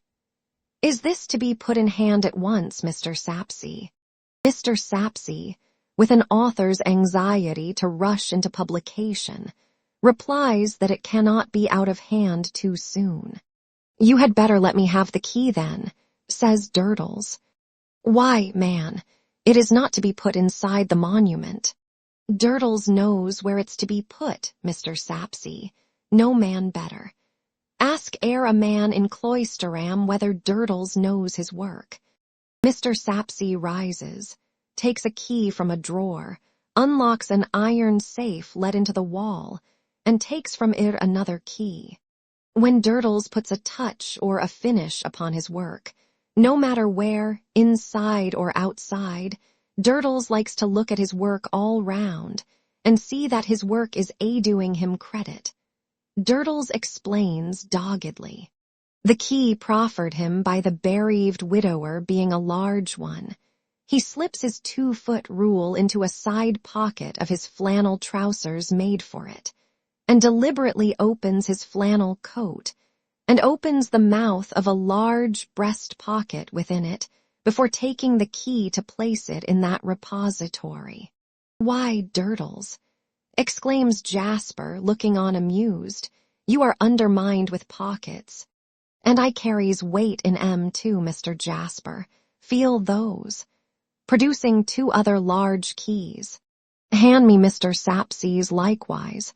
Surely this is the heaviest of the 3. "You'll find 'em much of a muchness, I expect," says Durdles. They all belong to monuments. They all open Durdles's work. Durdles keeps the keys of his work mostly, not that they're much used. By the by, it comes into Jasper's mind to say, as he idly examines the keys, "I have been going to ask you many a day and have always forgotten. You know they sometimes call you Stony Durdles, don't you? Cloisterham knows me as Durdles, Mr. Jasper. I am aware of that, of course, but the boys sometimes—" "Oh, if you mind them young imps of boys," Durdles gruffly interrupts. "I don't mind them any more than you do. But there was a discussion the other day among the choir whether Stony stood for Tony, clinking one key against another. Take care of the wards, Mr. Jasper. Or whether Stony stood for Stephen, clinking with a change of keys. You can't make a pitch pipe of M, Mr. Jasper. Or whether the name comes from your trade. How stands the fact?" Mr. Jasper weighs the 3 keys in his hand, lifts his head from his idly stooping attitude over the fire, and delivers the keys to Durdles with an ingenuous and friendly face. But the stony one is a gruff one likewise, and that hazy state of his is always an uncertain state, highly conscious of its dignity, and prone to take offense. He drops his 2 keys back into his pocket one by one, and buttons them up. He takes his dinner bundle from the chair back on which he hung it when he came in. He distributes the weight he carries by tying the 3rd key up in it, as though he were an ostrich, and like to dine off cold iron, and he gets out of the room, deigning no word of answer. Mr. Sapsea then proposes a hit at backgammon, which, seasoned with his own improving conversation, and terminating in a supper of cold roast beef and salad, beguiles the golden evening until pretty late. Mr. Sapsea's wisdom being, in its delivery to mortals, rather of the diffuse than the epigrammatic order, is by no means expended even then. But his visitor intimates that he will come back for more of the precious commodity on future occasions, and Mr. Sapsea lets him off for the present, to ponder on the installment he carries away. Chapter 5. Mr. Durdles and Friend. John Jasper, on his way home through the close, is brought to a stand still by the spectacle of Stony Durdles, dinner bundle and all, leaning his back against the iron railing of the burial ground enclosing it from the old cloister arches, and a hideous small boy in rags flinging stones at him as a well-defined mark in the moonlight. Sometimes the stones hit him, and sometimes they miss him, but Durdles seems indifferent to either fortune. The hideous small boy, on the contrary, whenever he hits Durdles, blows a whistle of triumph through a jagged gap, convenient for the purpose, in the front of his mouth, where half his teeth are wanting, and whenever he misses him, yelps out "mulled again," and tries to atone for the failure by taking a more correct and vicious aim. "What are you doing to the man?" demands Jasper, stepping out into the moonlight from the shade. Making a cockshy of him, replies the hideous small boy. "Give me those stones in your hand." "Yes, I'll give 'em you down your throat if you come catching hold of me," says the small boy, shaking himself loose and backing. "I'll smash your eye if you don't look out. Baby devil that you are, what has the man done to you? He won't go home. What is that to you? He gives me a penny to pelt him home if I catches him out too late," says the boy. And then chants, like a little savage, half stumbling and half dancing among the rags and laces of his dilapidated boots. "Witty when I catches him out arter 10. Witty why? Then don't go then I shy. Witty wake cock warning." With a comprehensive sweep on the last word, and one more delivery at Durdles. This would seem to be a poetical note of preparation, agreed upon, as a caution to Durdles to stand clear if he can, or to betake himself homeward. John Jasper invites the boy with a beck of his head to follow him, feeling it hopeless to drag him or coax him, and crosses to the iron railing where the stony and stoned one is profoundly meditating. "Do you know this thing, this child?" asks Jasper, at a loss for a word that will define this thing. "Deputy," says Durdles with a nod. "Is that it's his name?" "Deputy," assents Durdles. "I'm manservant up at the Traveller's Twopenny in Gas Works Guarding." This thing explains. All us manservants at Travellers' Lodgings is named Deputy. When we're chock full and the Travellers is all bed, I come out for my elth. Then, withdrawing into the road and taking aim, he resumes. "Witty when I catches him out arter." "Hold your hand," cries Jasper, "and don't throw while I stand so near him, or I'll kill you. Come, Durdles, let me walk home with you tonight. Shall I carry your bundle?" "Not on any account," replies Durdles, adjusting it. "Durdles was making his reflections here when you come up, sir, surrounded by his works like a poplar author. Your own brother-in-law, introducing a sarcophagus within the railing, white and cold in the moonlight. Mrs. Sapsea, introducing the monument of that devoted wife. Late incumbent, introducing the reverend gentleman's broken column. Departed assessed taxes, introducing a vase and towel, standing on what might represent the cake of soap. Former pastry cook and muffin maker, much respected, introducing gravestone. All safe and sound here, sir, and all Durdles's work. Of the common folk, that is merely bundled up in turf and brambles, the less said the better. A poor lot soon forgot. This creature, Deputy, is behind us, says Jasper, looking back. Is he to follow us? The relations between Durdles and Deputy are of a capricious kind.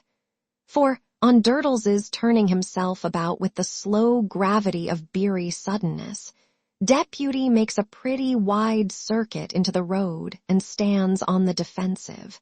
"You never cried witty warning before you begun tonight," says Durdles, unexpectedly reminded of, or imagining, an injury.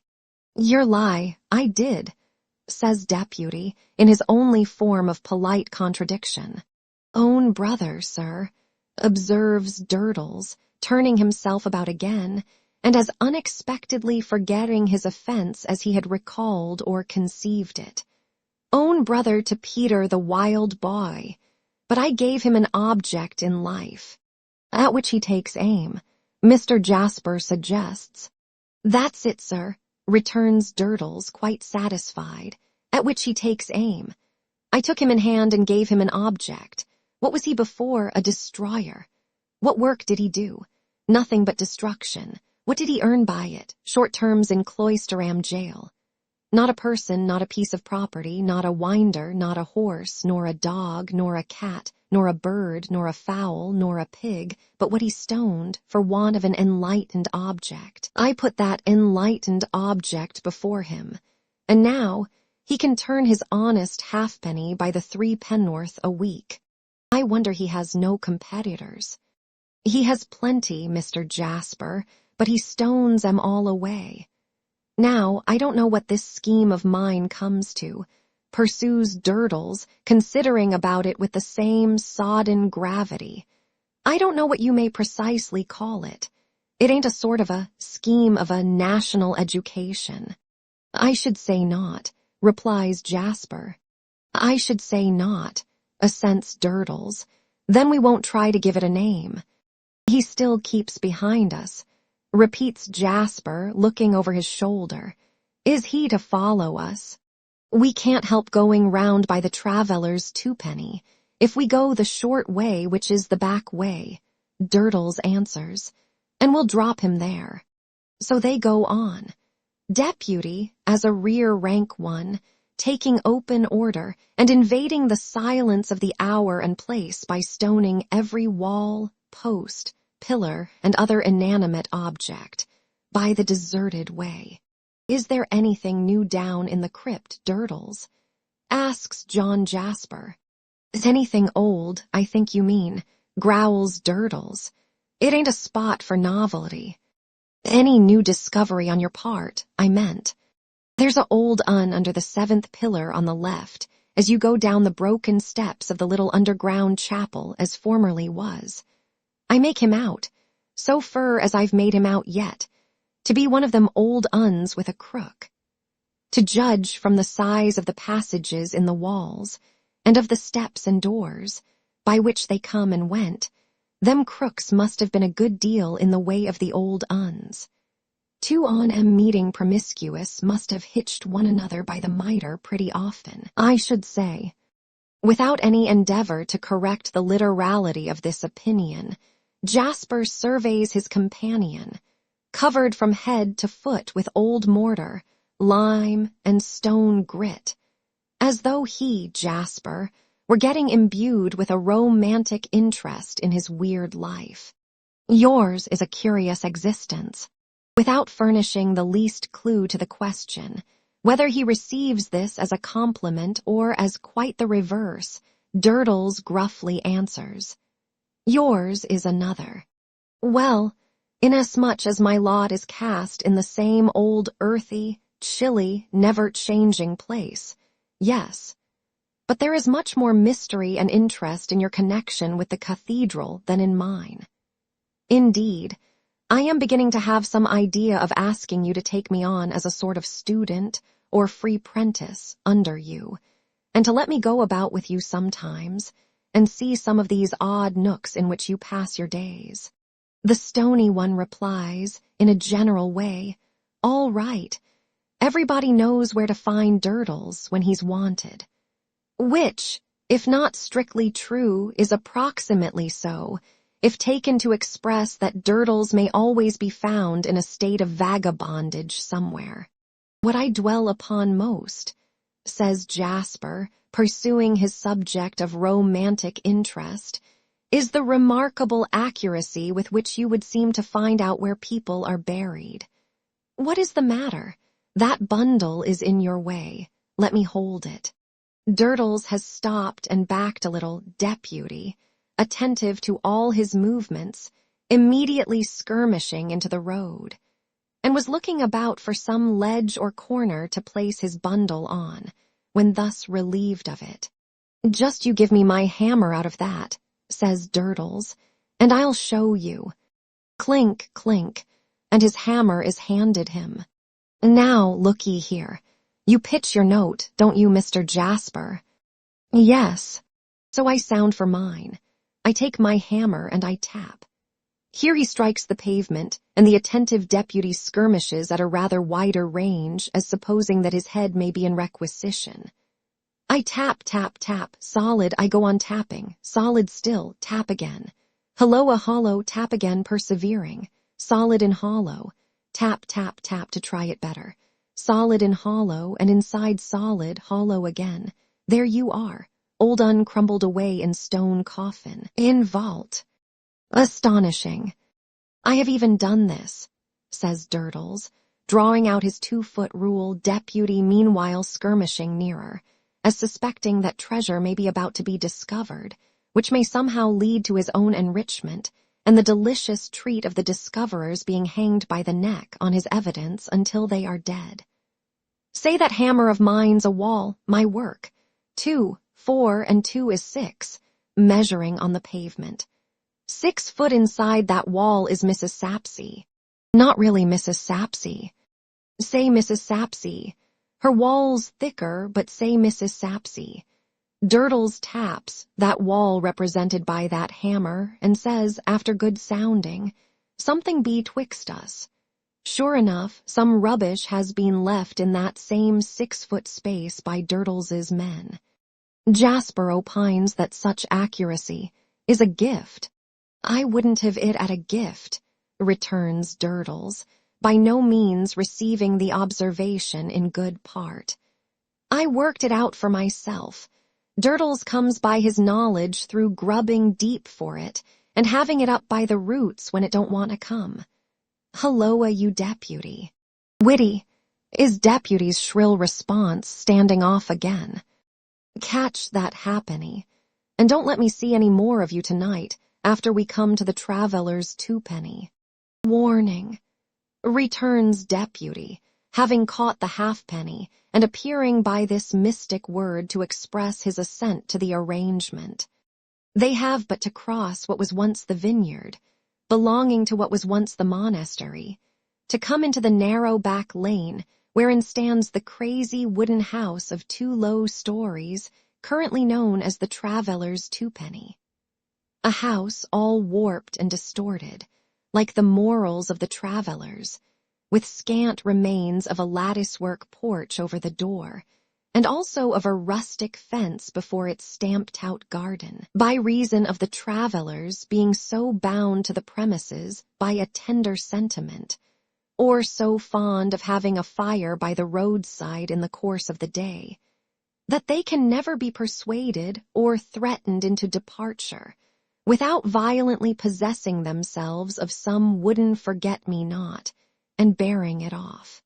The semblance of an inn is attempted to be given to this wretched place by fragments of conventional red curtaining in the windows, which rags are made muddily transparent in the night season by feeble lights of rush or cotton dip burning dully in the close air of the inside. As Durdles and Jasper come near, they are addressed by an inscribed paper lantern over the door, setting forth the purport of the house. They are also addressed by some half-dozen other hideous small boys, whether 2-penny lodgers or followers or hangers-on of such, who knows? Who, as if attracted by some carrion scent of deputy in the air, start into the moonlight, as vultures might gather in the desert, and instantly fall to stoning him and one another. Stop, you young brutes, cries Jasper angrily, and let us go by. This remonstrance being received with yells and flying stones, according to a custom of late years, comfortably established among the police regulations of our English communities, where Christians are stoned on all sides, as if the days of St. Stephen were revived. Durdles remarks of the young savages, with some point, that they haven't got an object, and leads the way down the lane. At the corner of the lane, Jasper, hotly enraged, checks his companion and looks back. All is silent. Next moment, a stone coming rattling at his hat and a distant yell of "wake cock," warning, followed by a crow as from some infernally hatched chanticleer, apprising him under whose victorious fire he stands. He turns the corner into safety and takes Durdles home, Durdles stumbling among the litter of his stony yard, as if he were going to turn head foremost into one of the unfinished tombs. John Jasper returns by another way to his gatehouse, and entering softly with his key, finds his fire still burning. He takes from a locked press a peculiar-looking pipe, which he fills, but not with tobacco, and, having adjusted the contents of the bowl very carefully with a little instrument, ascends an inner staircase of only a few steps, leading to 2 rooms. One of these is his own sleeping chamber, the other is his nephew's. There is a light in each. His nephew lies asleep, calm and untroubled. John Jasper stands looking down upon him, his unlighted pipe in his hand, for some time with a fixed and deep attention. Then, hushing his footsteps, he passes to his own room, lights his pipe, and delivers himself to the spectres it invokes at midnight. Chapter 6. Philanthropy in Minor Canon Corner. The Reverend Septimus Crisparkle, Septimus, because 6 little brother Crisparkles before him went out, one by one, as they were born, like 6 weak little rushlights, as they were lighted. Having broken the thin morning ice near Cloisterham Weir with his amiable head, much to the invigoration of his frame, was now assisting his circulation by boxing at a looking-glass with great science and prowess. A fresh and healthy portrait the looking-glass presented of the Reverend Septimus, feinting and dodging with the utmost artfulness, and hitting out from the shoulder with the utmost straightness, while his radiant features teemed with innocence, and soft-hearted benevolence beamed from his boxing gloves. It was scarcely breakfast time yet, for Mrs. Crisparkle, mother, not wife of the Reverend Septimus, was only just down, and waiting for the urn.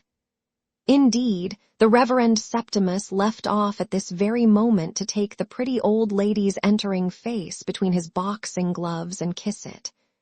Having done so with tenderness, the Reverend Septimus turned to again, countering with his left and putting in his right in a tremendous manner. "I say every morning of my life that you'll do it at last, Sept," remarked the old lady looking on. "And so you will." "Do what, ma dear?" "Break the pier glass, or burst a blood vessel." "Neither, please God, ma dear." "Here's wind, ma. Look at this." In a concluding round of great severity, the Reverend Septimus administered and escaped all sorts of punishment, and wound up by getting the old lady's cap into chancery. Such is the technical term used in scientific circles by the learned in the noble art, with a lightness of touch that hardly stirred the lightest lavender or cherry riband on it, magnanimously releasing the defeated, just in time to get his gloves into a drawer and feign to be looking out of window in a contemplative state of mind when a servant entered. The Reverend Septimus then gave place to the urn and other preparations for breakfast. These completed, and the 2 alone again, it was pleasant to see, or would have been, if there had been anyone to see it, which there never was. The old lady standing to say the Lord's Prayer aloud, and her son, minor canon nevertheless, standing with bent head to hear it, he being within 5 years of 40, much as he had stood to hear the same words from the same lips when he was within 5 months of 4. What is prettier than an old lady, except a young lady, when her eyes are bright, when her figure is trim and compact, when her face is cheerful and calm, when her dress is as the dress of a China shepherdess, so dainty in its colors, so individually assorted to herself, so neatly molded on her. Nothing is prettier, thought the good minor canon frequently, when taking his seat at table opposite his long-widowed mother. Her thought at such times may be condensed into the 2 words that oftenest did duty together in all her conversations. My Sept. They were a good pair to sit breakfasting together in Minor Canon Corner, Cloisterham. For Minor Canon Corner was a quiet place in the shadow of the cathedral, which the cawing of the rooks, the echoing footsteps of rare passers, the sound of the cathedral bell, or the roll of the cathedral organ, seemed to render more quiet than absolute silence. Swaggering fighting men had had their centuries of ramping and raving about Minor Canon Corner, and beaten serfs had had their centuries of drudging and dying there, and powerful monks had had their centuries of being sometimes useful and sometimes harmful there. And behold, they were all gone out of Minor Canon Corner, and so much the better. Perhaps one of the highest uses of their ever having been there was that there might be left behind that blessed air of tranquility which pervaded Minor Canon Corner, and that serenely romantic state of the mind, productive for the most part of pity and forbearance, which is engendered by a sorrowful story that is all told, or a pathetic play that is played out. Red brick walls harmoniously toned down in color by time, strong-rooted ivy, latticed windows, paneled rooms, big oaken beams in little places, and stone-walled gardens where annual fruit yet ripened upon monkish trees, were the principal surroundings of pretty old Mrs. Crisparkle and the Reverend Septimus as they sat at breakfast. "And what, Ma dear?" inquired the Minor Canon, giving proof of a wholesome and vigorous appetite. "Does the letter say?" The pretty old lady, after reading it, had just laid it down upon the breakfast cloth. She handed it over to her son. Now the old lady was exceedingly proud of her bright eyes being so clear that she could read writing without spectacles. Her son was also so proud of the circumstance, and so dutifully bent on her deriving the utmost possible gratification from it, that he had invented the pretense that he himself could not read writing without spectacles. Therefore he now assumed a pair of grave and prodigious proportions, which not only seriously inconvenienced his nose and his breakfast, but seriously impeded his perusal of the letter. For he had the eyes of a microscope and a telescope combined when they were unassisted. "It's from Mr. Honeythunder, of course," said the old lady, folding her arms. "Of course," assented her son. He then lamely read on. "Haven of Philanthropy. Chief Offices, London, Wednesday. Dear Madam." "I write in the what's this? What does he write in?" "In the chair," said the old lady. The Reverend Septimus took off his spectacles, that he might see her face, as he exclaimed, "Why, what should he write in?" Bless me, Sept," returned the old lady. "You don't see the context. Give it back to me, my dear." Glad to get his spectacles off, for they always made his eyes water, her son obeyed, murmuring that his sight for reading manuscript got worse and worse daily. "I write," his mother went on, reading very perspicuously and precisely, "from the chair, to which I shall probably be confined for some hours." Septimus looked at the row of chairs against the wall, with a half-protesting and half-appealing countenance.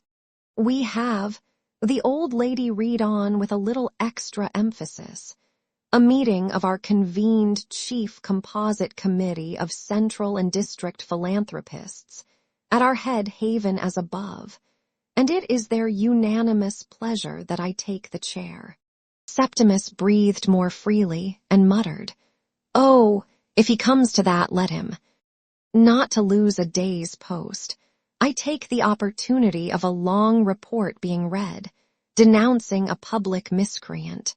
"It is a most extraordinary thing," interposed the gentle Minor Canon, laying down his knife and fork to rub his ear in a vexed manner, "that these philanthropists are always denouncing somebody. And it is another most extraordinary thing that they are always so violently flush of miscreants." "Denouncing a public miscreant," the old lady resumed, "to get our little affair of business off my mind.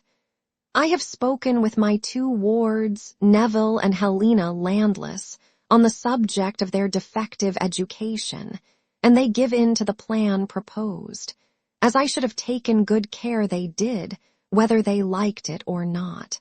And it is another most extraordinary thing, remarked the minor canon in the same tone as before, that these philanthropists are so given to seizing their fellow creatures by the scruff of the neck, and, as one may say, bumping them into the paths of peace. I beg your pardon, Ma dear, for interrupting. Therefore, dear madam, you will please prepare your son, the Rev. Mr. Septimus, to expect Neville as an inmate to be read with on Monday next. On the same day, Helena will accompany him to Cloisterham to take up her quarters at the nun's house, the establishment recommended by yourself and son jointly. Please likewise to prepare for her reception and tuition there.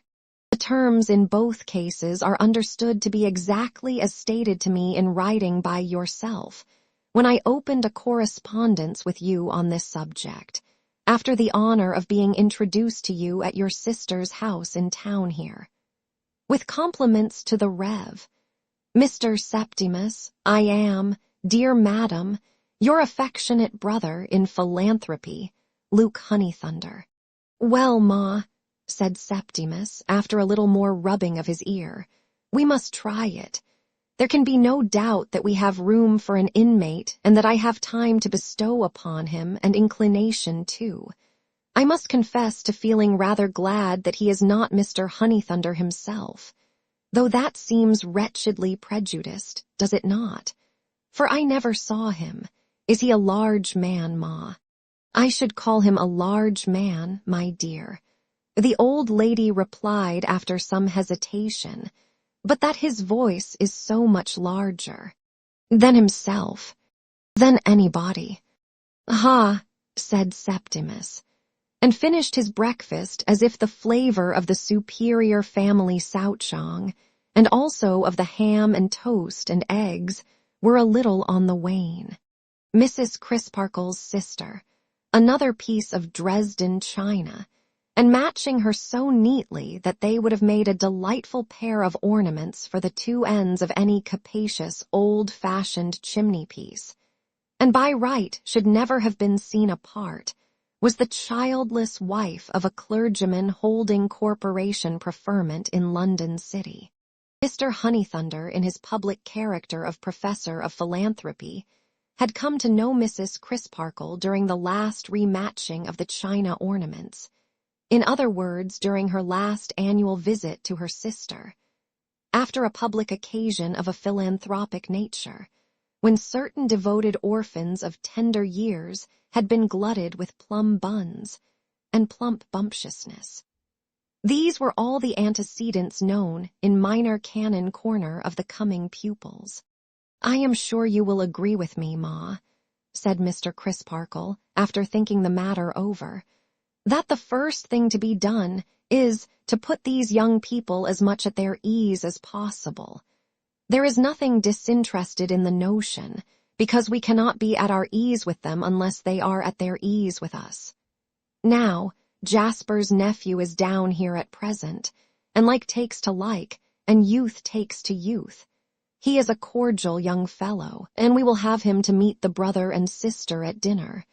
That's 3. We can't think of asking him without asking Jasper. That's 4. Add Miss Twinkleton and the fairy bride that is to be, and that's 6. Add our 2 selves, and that's 8. Would 8 at a friendly dinner at all put you out, Ma? 9 would, Sept, returned the old lady, visibly nervous. My dear Ma, I particularize 8. The exact size of the table and the room, my dear. So it was settled that way. And when Mr. Crisparkle called with his mother upon Miss Twinkleton to arrange for the reception of Miss Helena Landless at the nun's house, the 2 other invitations having reference to that establishment were proffered and accepted. Miss Twinkleton did indeed glance at the globes, as regretting that they were not formed to be taken out into society, but became reconciled to leaving them behind. Instructions were then dispatched to the philanthropist for the departure and arrival, in good time for dinner, of Mr. Neville and Miss Helena, and stock for soup became fragrant in the air of Minor Canon Corner. In those days there was no railway to Cloisterham, and Mr. Sapsea said there never would be. Mr. Sapsea said more. He said there never should be.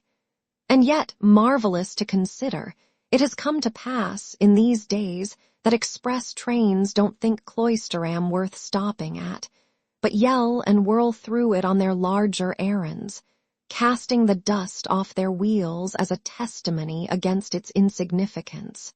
Some remote fragment of main line to somewhere else there was, which was going to ruin the money market if it failed, and church and state if it succeeded, and of course, the Constitution, whether or no. But even that had already so unsettled Cloisterham traffic, that the traffic, deserting the high road, came sneaking in from an unprecedented part of the country by a back stable way, for many years labeled at the corner. Beware of the dog. To this ignominious avenue of approach, Mr. Crisparkle repaired, awaiting the arrival of a short, squat omnibus, with a disproportionate heap of luggage on the roof, like a little elephant with infinitely too much castle, which was then the daily service between Cloisterham and external mankind. As this vehicle lumbered up, Mr. Crisparkle could hardly see anything else of it for a large outside passenger seated on the box, with his elbows squared, and his hands on his knees, compressing the driver into a most uncomfortably small compass, and glowering about him with a strongly marked face. "Is this Cloisterham?" demanded the passenger in a tremendous voice. "It is," replied the driver, rubbing himself as if he ached, after throwing the reins to the ostler. "And I never was so glad to see it."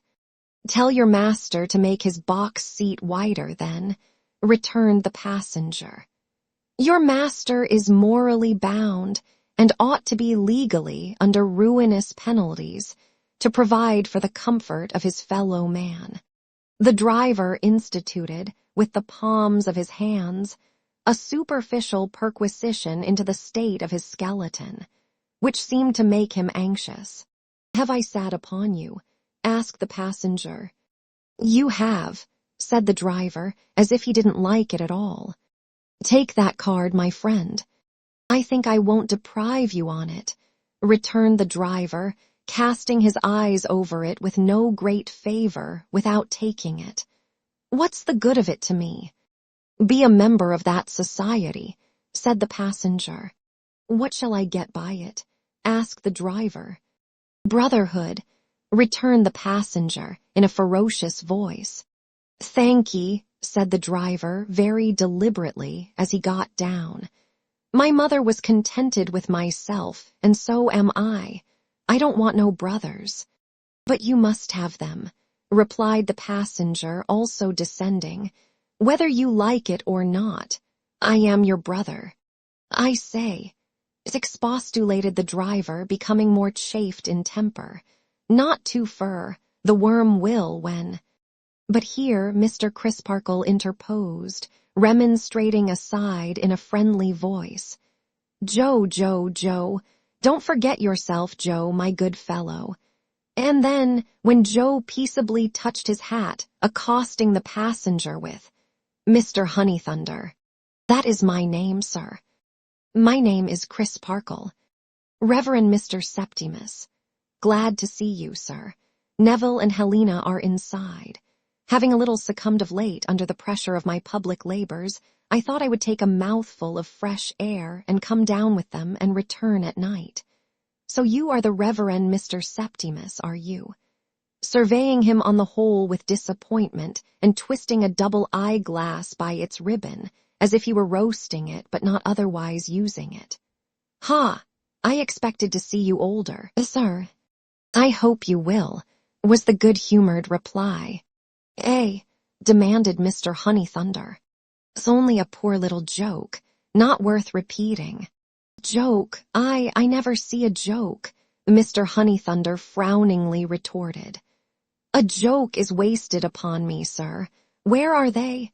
Helena and Neville, come here. Mr. Crisparkle has come down to meet you." An unusually handsome, lithe young fellow and an unusually handsome, lithe girl, much alike, both very dark and very rich in color.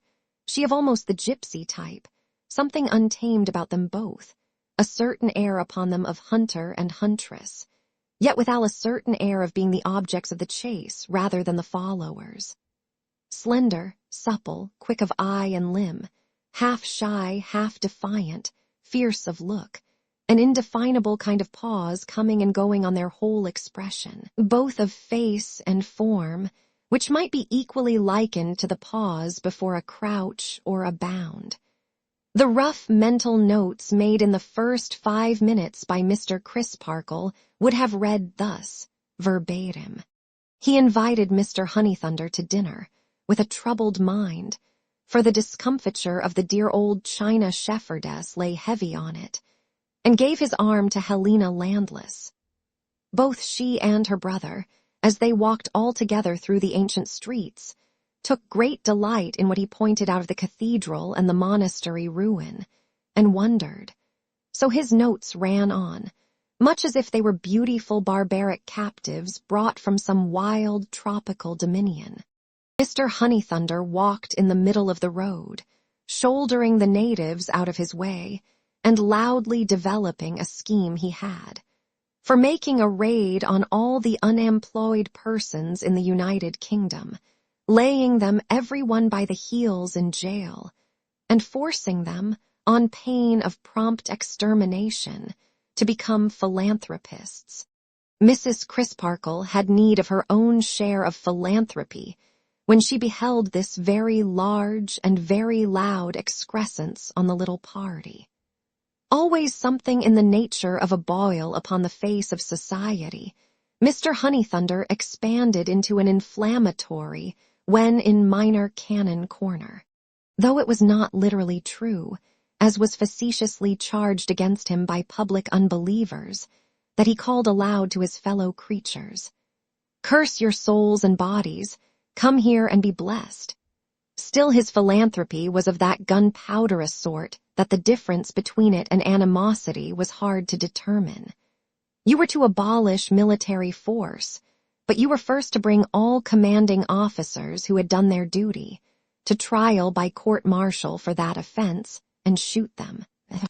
You were to abolish war, but were to make converts by making war upon them, and charging them with loving war as the apple of their eye. You were to have no capital punishment, but were first to sweep off the face of the earth all legislators, jurists, and judges who were of the contrary opinion. You were to have universal concord, and were to get it by eliminating all the people who wouldn't or conscientiously couldn't be concordant. You were to love your brother as yourself, but after an indefinite interval of maligning him, very much as if you hated him, and calling him all manner of names. Above all things, you were to do nothing in private or on your own account. You were to go to the offices of the Haven of Philanthropy and put your name down as a member and a professing philanthropist.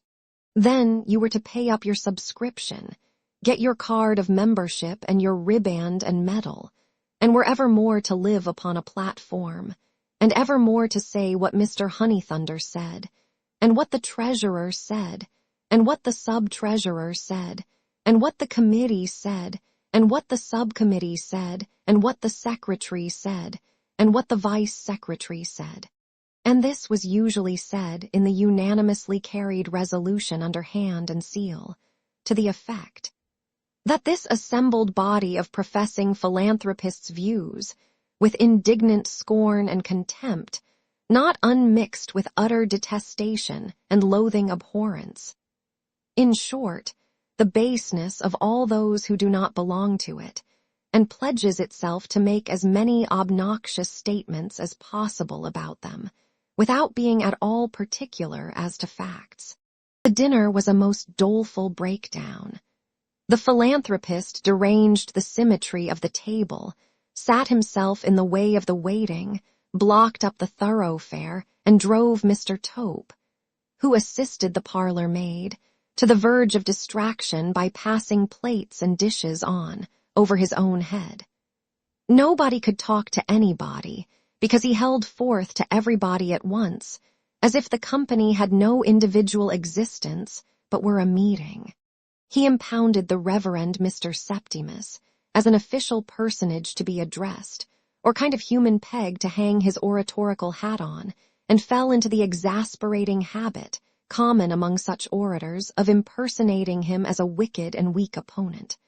Thus he would ask, "And will you, sir, now stultify yourself by telling me?" And so forth, when the innocent man had not opened his lips, nor meant to open them. Or he would say, "Now see, sir, to what a position you are reduced. I will leave you no escape." After exhausting all the resources of fraud and falsehood during years upon years, after exhibiting a combination of dastardly meanness with ensanguined daring, such as the world has not often witnessed, you have now the hypocrisy to bend the knee before the most degraded of mankind, and to sue and whine and howl for mercy.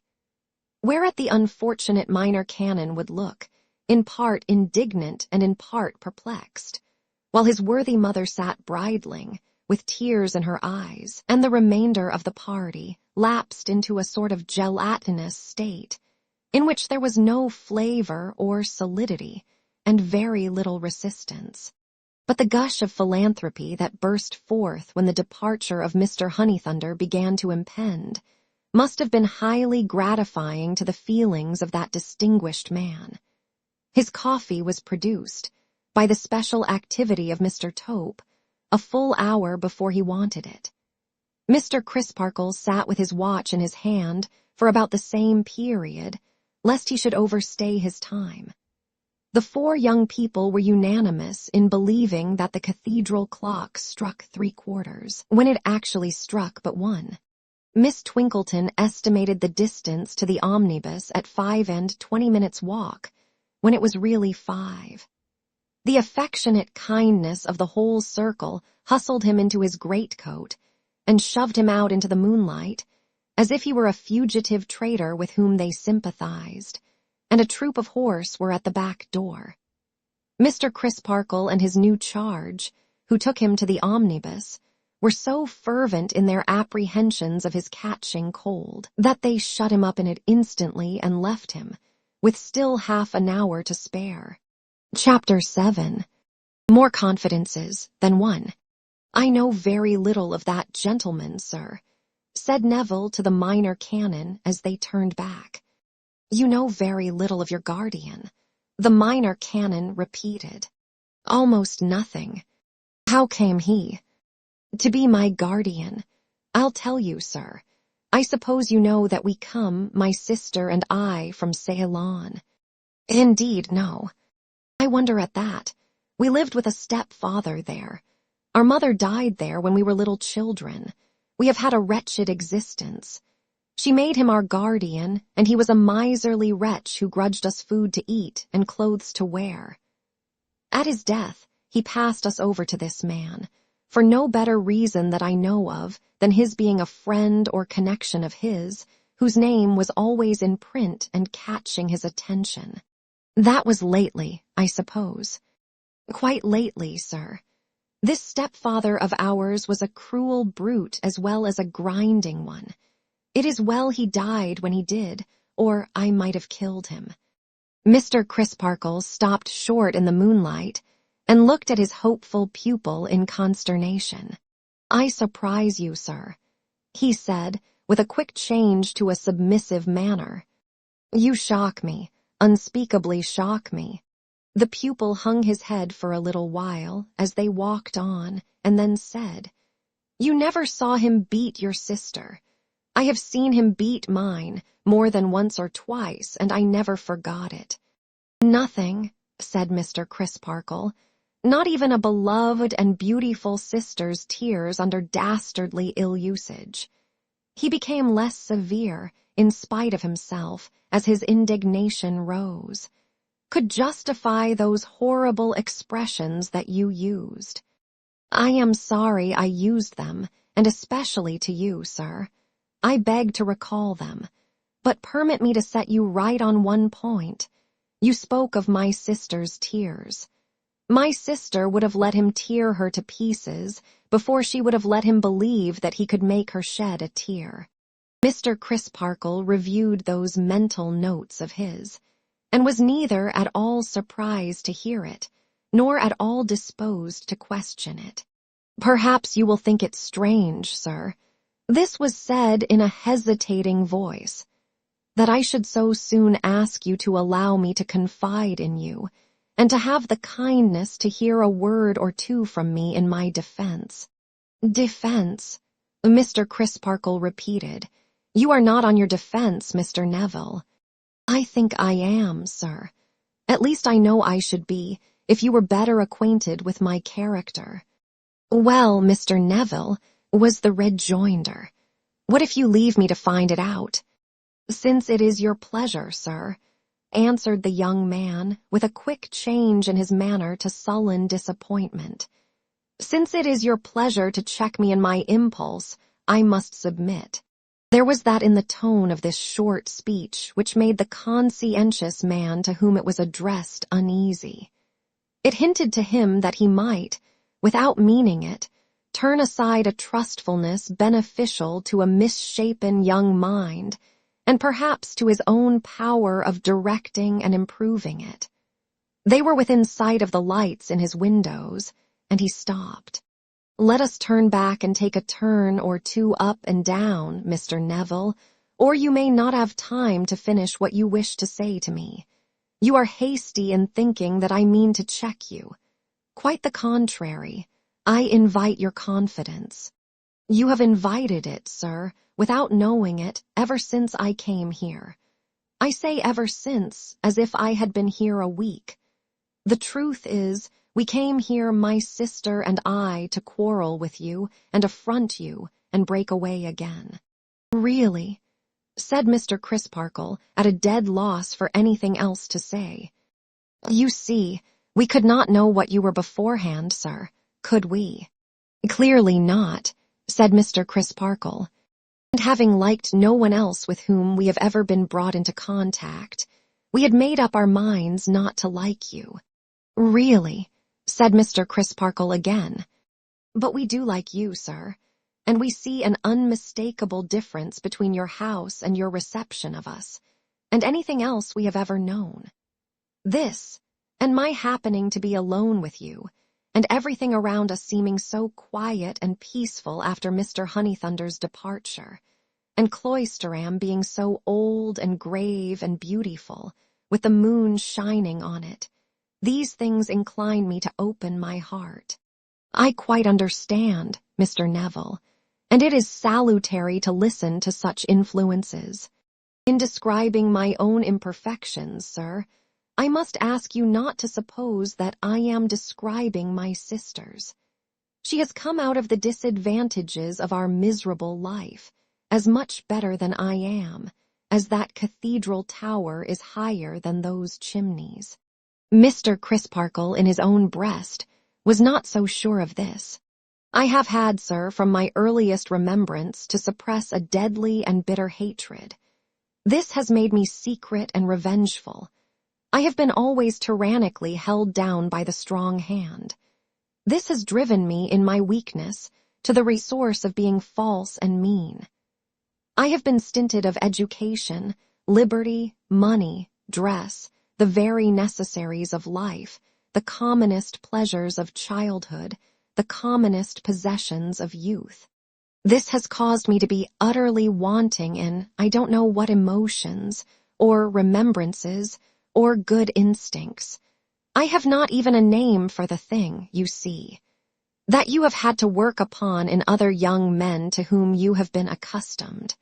This is evidently true, but this is not encouraging, thought Mr. Crisparkle as they turned again. And to finish with, sir, I have been brought up among abject and servile dependents of an inferior race, and I may easily have contracted some affinity with them. Sometimes, I don't know but that it may be a drop of what is tigerish in their blood. As in the case of that remark just now, thought Mr. Crisparkle. In a last word of reference to my sister, sir, we are twin children. You ought to know, to her honor, that nothing in our misery ever subdued her, though it often cowed me. When we ran away from it, we ran away 4 times in 6 years, to be soon brought back and cruelly punished. The flight was always of her planning and leading. Each time she dressed as a boy and showed the daring of a man. I take it we were 7 years old when we first decamped, but I remember, when I lost the pocket knife with which she was to have cut her hair short, how desperately she tried to tear it out or bite it off. I have nothing further to say, sir, except that I hope you will bear with me and make allowance for me. Of that, Mr. Neville, you may be sure, returned the minor canon. I don't preach more than I can help, and I will not repay your confidence with a sermon. But I entreat you to bear in mind, very seriously and steadily, that if I am to do you any good, it can only be with your own assistance, and that you can only render that efficiently by seeking aid from heaven. I will try to do my part, sir. And, Mr. Neville, I will try to do mine. Here is my hand on it. May God bless our endeavors. They were now standing at his house door, and a cheerful sound of voices and laughter was heard within. We will take one more turn before going in, said Mr. Crisparkle, for I want to ask you a question. When you said you were in a changed mind concerning me, you spoke, not only for yourself, but for your sister too. Undoubtedly I did, sir. Excuse me, Mr. Neville, but I think you have had no opportunity of communicating with your sister since I met you. Mr. Honeythunder was very eloquent, but perhaps I may venture to say, without ill nature, that he rather monopolized the occasion. May you not have answered for your sister without sufficient warrant? Neville shook his head with a proud smile. You don't know, sir, yet, what a complete understanding can exist between my sister and me, though no spoken word, perhaps hardly as much as a look, may have passed between us. She not only feels as I have described, but she very well knows that I am taking this opportunity of speaking to you, both for her and for myself. Mr. Crisparkle looked in his face with some incredulity, but his face expressed such absolute and firm conviction of the truth of what he said, that Mr. Crisparkle looked at the pavement and mused until they came to his door again. I will ask for one more turn, sir, this time, said the young man, with a rather heightened color rising in his face. But for Mr. Honeythunder's, I think you called it eloquence, sir. Somewhat slyly. Yes, I called it eloquence, said Mr. Crisparkle. But for Mr. Honeythunder's eloquence, I might have had no need to ask you what I am going to ask you. This Mr. Edwin Drood, sir. I think that's the name. Quite correct, said Mr. Crisparkle. Drood. Does he, or did he, read with you, sir? Never, Mr. Neville. He comes here visiting his relation, Mr. Jasper. Is Miss Budd his relation too, sir? And now, why should he ask that with sudden superciliousness? Thought Mr. Crisparkle. Then he explained, aloud, what he knew of the little story of their betrothal. Oh, that's it, is it? Said the young man. I understand his air of proprietorship now. This was said so evidently to himself, or to anybody rather than Mr. Crisparkle, that the latter instinctively felt as if to notice it would be almost tantamount to noticing a passage in a letter which he had read by chance over the writer's shoulder. A moment afterwards they re-entered the house. Mr. Jasper was seated at the piano as they came into his drawing room, and was accompanying Miss Rosebud while she sang. It was a consequence of his playing the accompaniment without notes, and of her being a heedless little creature, very apt to go wrong, that he followed her lips most attentively, with his eyes as well as hands, carefully and softly hinting the keynote from time to time. Standing with an arm drawn round her, but with a face far more intent on Mr. Jasper than on her singing, stood Helena, between whom and her brother an instantaneous recognition passed, in which Mr. Crisparkle saw, or thought he saw, the understanding that had been spoken of flash out. Mr. Neville then took his admiring station, leaning against the piano, opposite the singer. Mr. Crisparkle sat down by the china shepherdess. Edwin Drood gallantly furled and unfurled Miss Twinkleton's fan, and that lady passively claimed that sort of exhibitor's proprietorship in the accomplishment on view, which Mr. Tope, the verger, daily claimed in the cathedral service. The song went on. It was a sorrowful strain of parting, and the fresh young voice was very plaintive and tender. As Jasper watched the pretty lips, and ever and again hinted the one note, as though it were a low whisper from himself, the voice became less steady, until all at once the singer broke into a burst of tears and shrieked out, with her hands over her eyes, "I can't bear this. I am frightened. Take me away."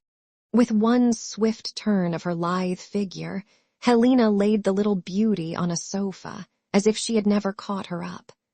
Then, on one knee beside her, and with one hand upon her rosy mouth, while with the other she appealed to all the rest, Helena said to them, "It's nothing, it's all over. Don't speak to her for 1 minute, and she is well."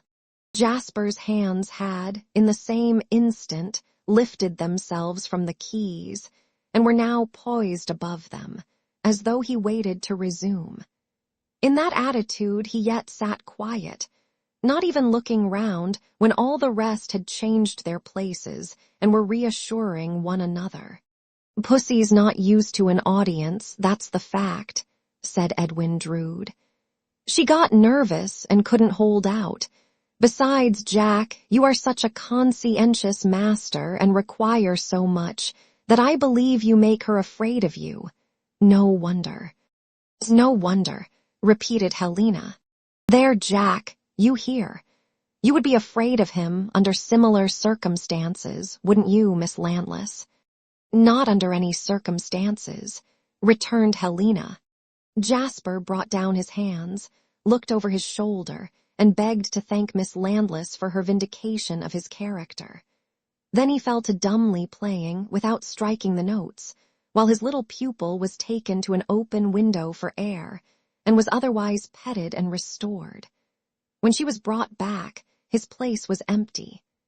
"Jack's gone, Pussy," Edwin told her. "I am more than half afraid he didn't like to be charged with being the monster who had frightened you." But she answered never a word, and shivered, as if they had made her a little too cold. Miss Twinkleton now opining that indeed these were late hours, Mrs. Crisparkle, for finding ourselves outside the walls of the nun's house, and that we who undertook the formation of the future wives and mothers of England, the last words in a lower voice, as requiring to be communicated in confidence, were really bound, voice coming up again, to set a better example than one of rakish habits. Wrappers were put in requisition, and the 2 young cavaliers volunteered to see the ladies home. It was soon done, and the gate of the nun's house closed upon them.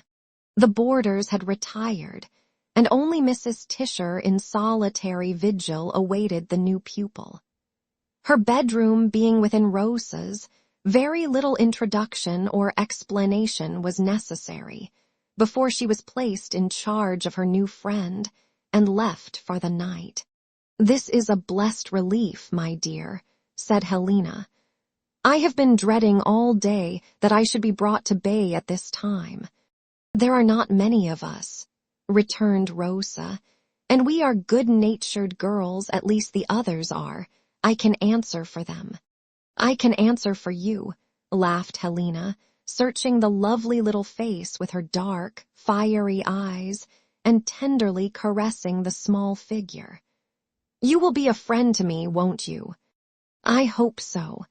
But the idea of my being a friend to you seems too absurd, though." "Why?" "Oh, I am such a mite of a thing, and you are so womanly and handsome.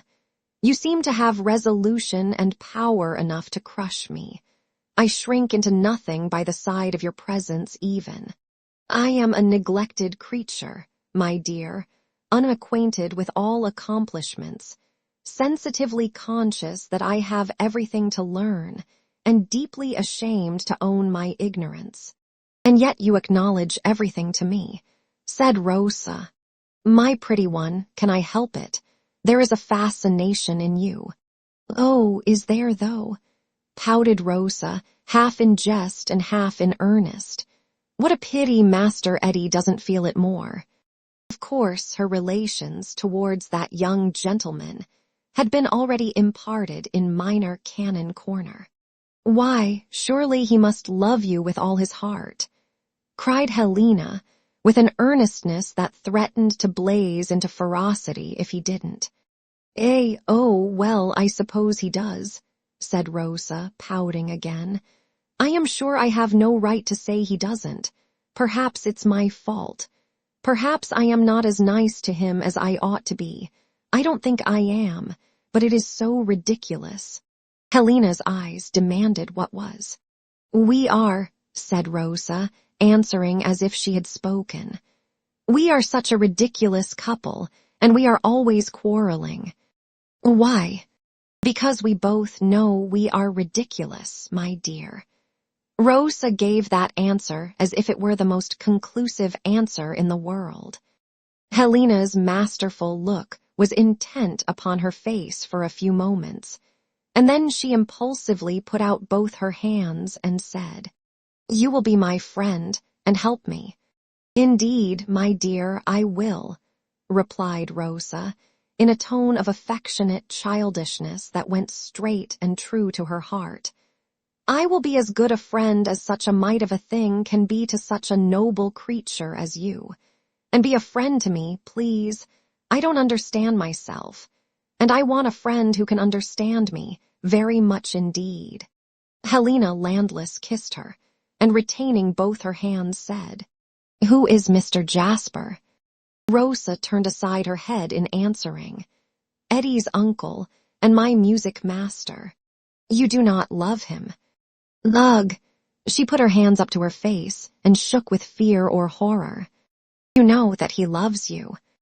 "Oh, don't," cried Rosa, dropping on her knees and clinging to her new resource. "Don't tell me of it. He terrifies me. He haunts my thoughts like a dreadful ghost. I feel that I am never safe from him. I feel as if he could pass in through the wall when he is spoken of." She actually did look round, as if she dreaded to see him standing in the shadow behind her. "Try to tell me more about it, darling." "Yes, I will, because you are so strong. But hold me the while and stay with me afterwards."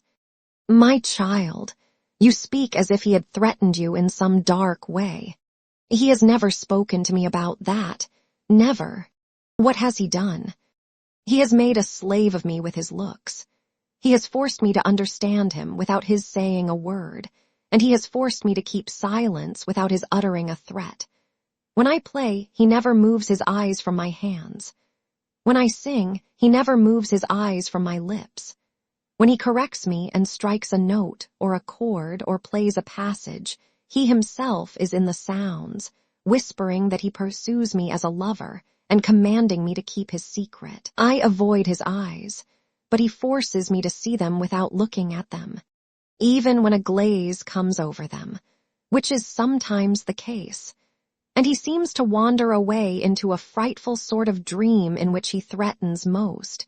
He obliges me to know it, and to know that he is sitting close at my side, more terrible to me than ever. What is this imagined threatening, pretty one? What is threatened? I don't know. I have never even dared to think or wonder what it is. And was this all tonight? This was all, except that tonight when he watched my lips so closely as I was singing, besides feeling terrified, I felt ashamed and passionately hurt. It was as if he kissed me and I couldn't bear it, but cried out, "You must never breathe this to anyone. Eddie is devoted to him. But you said tonight that you would not be afraid of him under any circumstances, and that gives me, who am so much afraid of him, courage to tell only you. Hold me, stay with me. I am too frightened to be left by myself." The lustrous gypsy face drooped over the clinging arms and bosom, and the wild black hair fell down protectingly over the childish form. There was a slumbering gleam of fire in the intense dark eyes, though they were then softened with compassion and admiration. Let whomsoever it most concerned look well to it. Chapter 8. Daggers drawn. The two young men, having seen the damsels, their charges, enter the courtyard of the nun's house, and finding themselves coldly stared at by the brazen doorplate, as if the battered old beau with the glass in his eye were insolent, look at one another, look along the perspective of the moonlit street, and slowly walk away together. "Do you stay here long, Mr. Drood?" says Neville. "Not this time," is the careless answer. "I leave for London again tomorrow, but I shall be here off and on until next midsummer. Then I shall take my leave of Cloisterham and England too, for many a long day I expect." "Are you going abroad?" "Going to wake up Egypt a little," is the condescending answer. "Are you reading?" "Reading?" repeats Edwin Drood with a touch of contempt. "No, working engineering. My small patrimony was left a part of the capital of the firm I am with by my father, a former partner, and I am a charge upon the firm until I come of age, and then I step into my modest share in the concern. Jack, you met him at dinner, is, until then, my guardian and trustee. I heard from Mr. Crisparkle of your other good fortune." "What do you mean by my other good fortune?" Neville has made his remark in a watchfully advancing, and yet furtive and shy manner, very expressive of that peculiar air already noticed, of being at once hunter and hunted. Edwin has made his retort with an abruptness not at all polite. They stop and interchange a rather heated look. "I hope," says Neville, "there is no offense, Mr. Drood, in my innocently referring to your betrothal."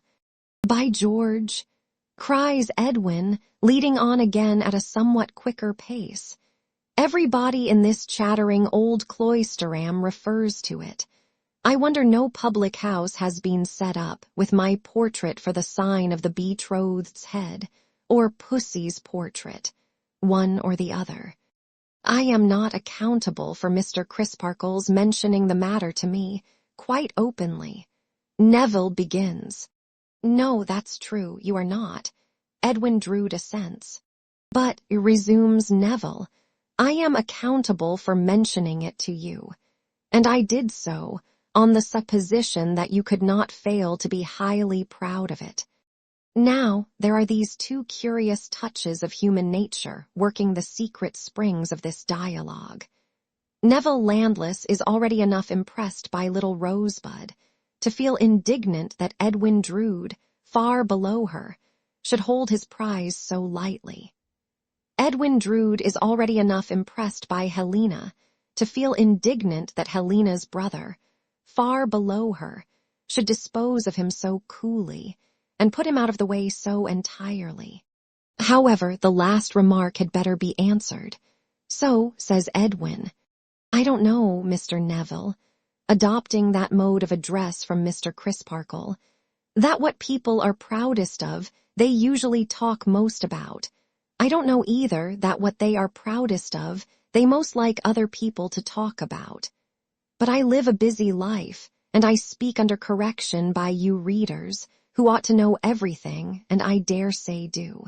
By this time they had both become savage. Mr. Neville out in the open, Edwin Drood under the transparent cover of a popular tune, and a stop now, and then to pretend to admire picturesque effects in the moonlight before him.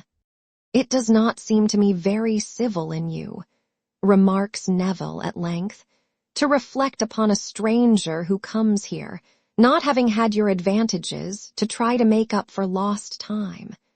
But to be sure, I was not brought up in busy life, and my ideas of civility were formed among heathens. Perhaps the best civility, whatever kind of people we are brought up among," retorts Edwin Drood, "is to mind our own business. If you will set me that example, I promise to follow it.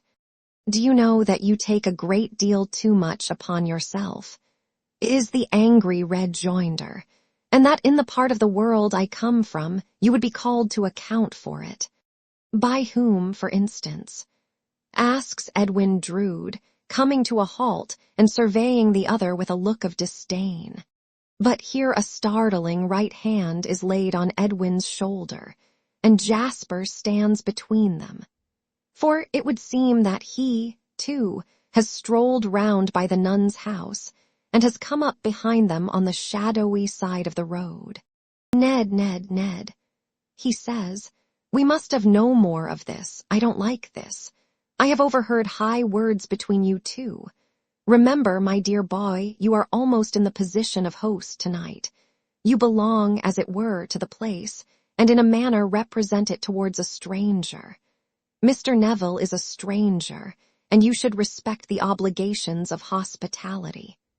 And Mr. Neville, laying his left hand on the inner shoulder of that young gentleman, and thus walking on between them, hand to shoulder on either side, "You will pardon me, but I appeal to you to govern your temper too. Now, what is amiss? But why ask?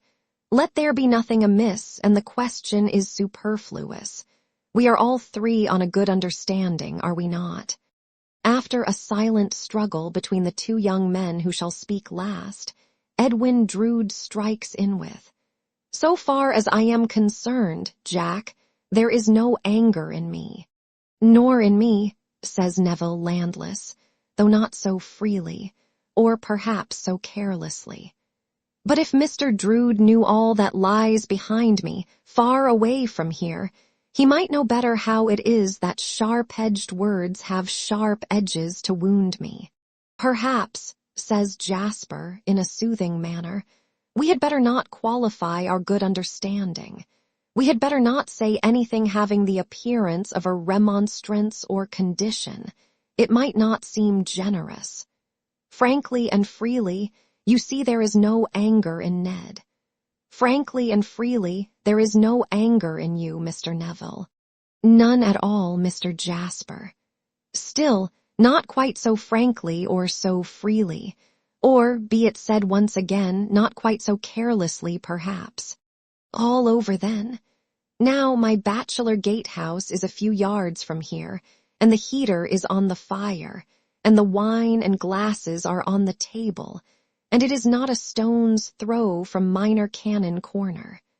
Ned, you are up and away tomorrow. We will carry Mr. Neville in with us to take a stirrup cup." "With all my heart, Jack." "And with all mine, Mr. Jasper." Neville feels it impossible to say less, but would rather not go. He has an impression upon him that he has lost hold of his temper, feels that Edwin Drood's coolness, so far from being infectious, makes him red-hot. Mr. Jasper, still walking in the center, hand to shoulder on either side, beautifully turns the refrain of a drinking song, and they all go up to his rooms. There, the first object visible, when he adds the light of a lamp to that of the fire, is the portrait over the chimney-piece. It is not an object calculated to improve the understanding between the two young men, as rather awkwardly reviving the subject of their difference. Accordingly, they both glance at it consciously, but say nothing. Jasper, however, who would appear from his conduct to have gained but an imperfect clue to the cause of their late high words, directly calls attention to it. You recognize that picture, Mr. Neville, shading the lamp to throw the light upon it. I recognize it, but it is far from flattering the original. Oh, you are hard upon it. It was done by Ned, who made me a present of it. I am sorry for that, Mr. Drood. Neville apologizes with a real intention to apologize. If I had known I was in the artist's presence. Oh, a joke, sir, a mere joke. Edwin cuts in with a provoking yawn. A little humoring of Pussy's points. I'm going to paint her gravely one of these days if she's good. The air of leisurely patronage and indifference with which this is said, as the speaker throws himself back in a chair and clasps his hands at the back of his head, as a rest for it, is very exasperating to the excitable and excited Neville. Jasper looks observantly from the one to the other, slightly smiles, and turns his back to mix a jug of mulled wine at the fire. It seems to require much mixing and compounding. I suppose, Mr. Neville, says Edwin, quick to resent the indignant protest against himself in the face of young Landless, which is fully as visible as the portrait, or the fire, or the lamp. I suppose that if you painted the picture of your lady love— I can't paint, is the hasty interruption. That's your misfortune and not your fault. You would if you could. But if you could, I suppose you would make her, no matter what she was in reality, Juno, Minerva, Diana, and Venus all in one. I have no lady love, and I can't say. If I were to try my hand, says Edwin, with a boyish boastfulness getting up in him, on a portrait of Miss Landless, in earnest, mind you, in earnest, you should see what I could do. My sisters consent to sit for it being first got, I suppose. As it never will be got, I am afraid I shall never see what you can do. I must bear the loss. Jasper turns round from the fire, fills a large goblet glass for Neville, fills a large goblet glass for Edwin, and hands each his own, then fills for himself, saying, Come, Mr. Neville, we are to drink to my nephew, Ned. As it is his foot that is in the stirrup, metaphorically, our stirrup cup is to be devoted to him. Ned, my dearest fellow, my love. Jasper sets the example of nearly emptying his glass, and Neville follows it. Edwin Drood says, Thank you both very much, and follows the double example. Look at him, cries Jasper, stretching out his hand admiringly and tenderly, though rallyingly too. See where he lounges so easily, Mr. Neville. The world is all before him where to choose. A life of stirring work and interest, a life of change and excitement, a life of domestic ease and love. Look at him. Edwin Drood's face has become quickly and remarkably flushed with the wine. So has the face of Neville Landless. Edwin still sits thrown back in his chair, making that rest of clasped hands for his head. See how little he heeds it all. Jasper proceeds in a bantering vein. It is hardly worth his while to pluck the golden fruit that hangs ripe on the tree for him. And yet consider the contrast, Mr. Neville. You and I have no prospect of stirring work and interest, or of change and excitement, or of domestic ease and love. You and I have no prospect, unless you are more fortunate than I am, which may easily be, but the tedious, unchanging round of this dull place. Upon my soul, Jack, says Edwin complacently, I feel quite apologetic for having my way smoothed as you describe. But you know what I know, Jack, and it may not be so very easy as it seems, after all. May it, Pussy? to the portrait with a snap of his thumb and finger. "We have got to hit it off yet, haven't we, Pussy? You know what I mean, Jack." His speech has become thick and indistinct. Jasper, quiet and self-possessed, looks to Neville, as expecting his answer or comment. When Neville speaks, his speech is also thick and indistinct. It might have been better for Mr. Drood to have known some hardships. He says, defiantly. "Pray," retorts Edwin, turning merely his eyes in that direction. "Pray, why might it have been better for Mr. Drood to have known some hardships?" "Aye," Jasper assents with an air of interest. "Let us know why." "Because they might have made him more sensible," says Neville.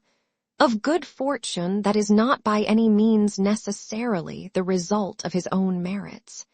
Mr. Jasper quickly looks to his nephew for his rejoinder. "Have you known hardships, may I ask?" says Edwin Drood, sitting upright. Mr. Jasper quickly looks to the other for his retort. "I have." "And what have they made you sensible of?" Mr. Jasper's play of eyes between the two holds good throughout the dialogue, to the end. "I have told you once before tonight." "You have done nothing of the sort." "I tell you I have, that you take a great deal too much upon yourself." "You added something else to that, if I remember." "Yes, I did say something else." "Say it again." "I said that in the part of the world I come from, you would be called to account for it." "Only there," cries Edwin Drood with a contemptuous laugh. "A long way off, I believe. Yes, I see, that part of the world is at a safe distance." "Say here, then," rejoins the other, rising in a fury. "Say anywhere. Your vanity is intolerable, your conceit is beyond endurance. You talk as if you were some rare and precious prize instead of a common boaster. You are a common fellow and a common boaster." "Pooh, pooh," says Edwin Drood, equally furious but more collected. "How should you know? You may know a black common fellow or a black common boaster when you see him, and no doubt you have a large acquaintance that way. But you are no judge of white men." This insulting allusion to his dark skin infuriates Neville to that violent degree that he flings the dregs of his wine at Edwin Drood, and is in the act of flinging the goblet after it, when his arm is caught in the nick of time by Jasper. "Ned, my dear fellow," he cries in a loud voice, "I entreat you, I command you to be still. There has been a rush of all the three and a clattering of glasses and overturning of chairs. Mr. Neville, for shame, give this glass to me. Open your hand, sir, I will have it." But Neville throws him off and pauses for an instant in a raging passion, with the goblet yet in his uplifted hand. Then he dashes it down under the grate with such force that the broken splinters fly out again in a shower, and he leaves the house. When he first emerges into the night air, nothing around him is still or steady. Nothing around him shows like what it is. He only knows that he stands with a bare head in the midst of a blood-red whirl, waiting to be struggled with, and to struggle to the death. But nothing happening, and the moon looking down upon him as if he were dead after a fit of wrath, he holds his steam hammer beating head and heart and staggers away. Then he becomes half-conscious of having heard himself bolted and barred out, like a dangerous animal, and thinks what shall he do? Some wildly passionate ideas of the river dissolve under the spell of the moonlight on the cathedral and the graves, and the remembrance of his sister, and the thought of what he owes to the good man who has but that very day won his confidence and given him his pledge. He repairs to Minor Canon Corner and knocks softly at the door.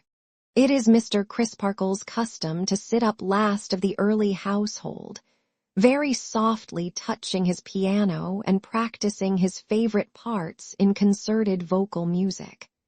The south wind that goes where it lists, by way of minor canon corner on a still night, is not more subdued than Mr. Crisparkle at such times, regardful of the slumbers of the china shepherdess.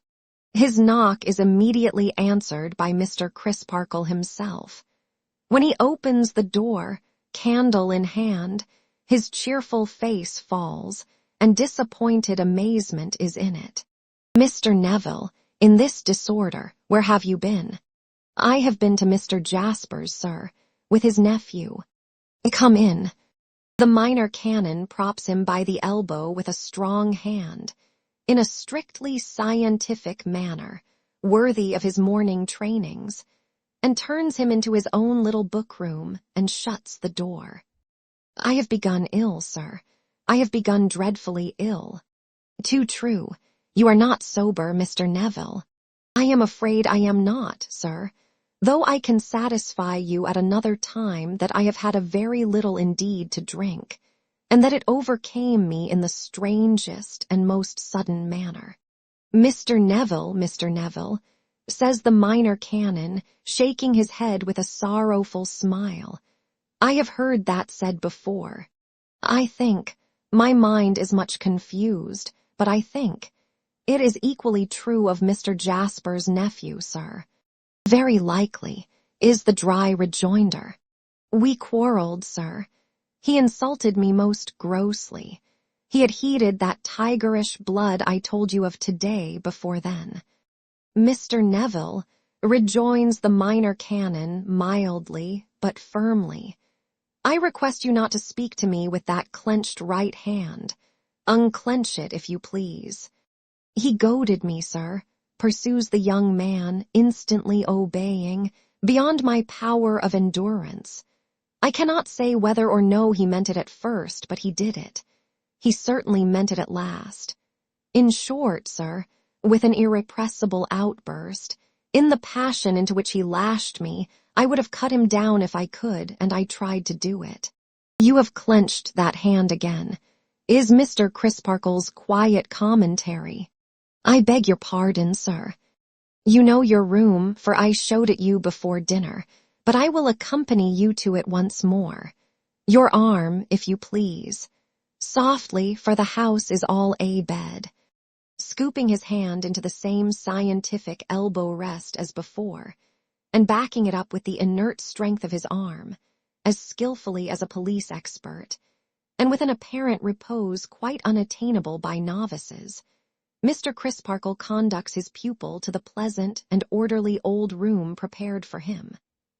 Arrived there, the young man throws himself into a chair, and flinging his arms upon his reading table, rests his head upon them with an air of wretched self-reproach.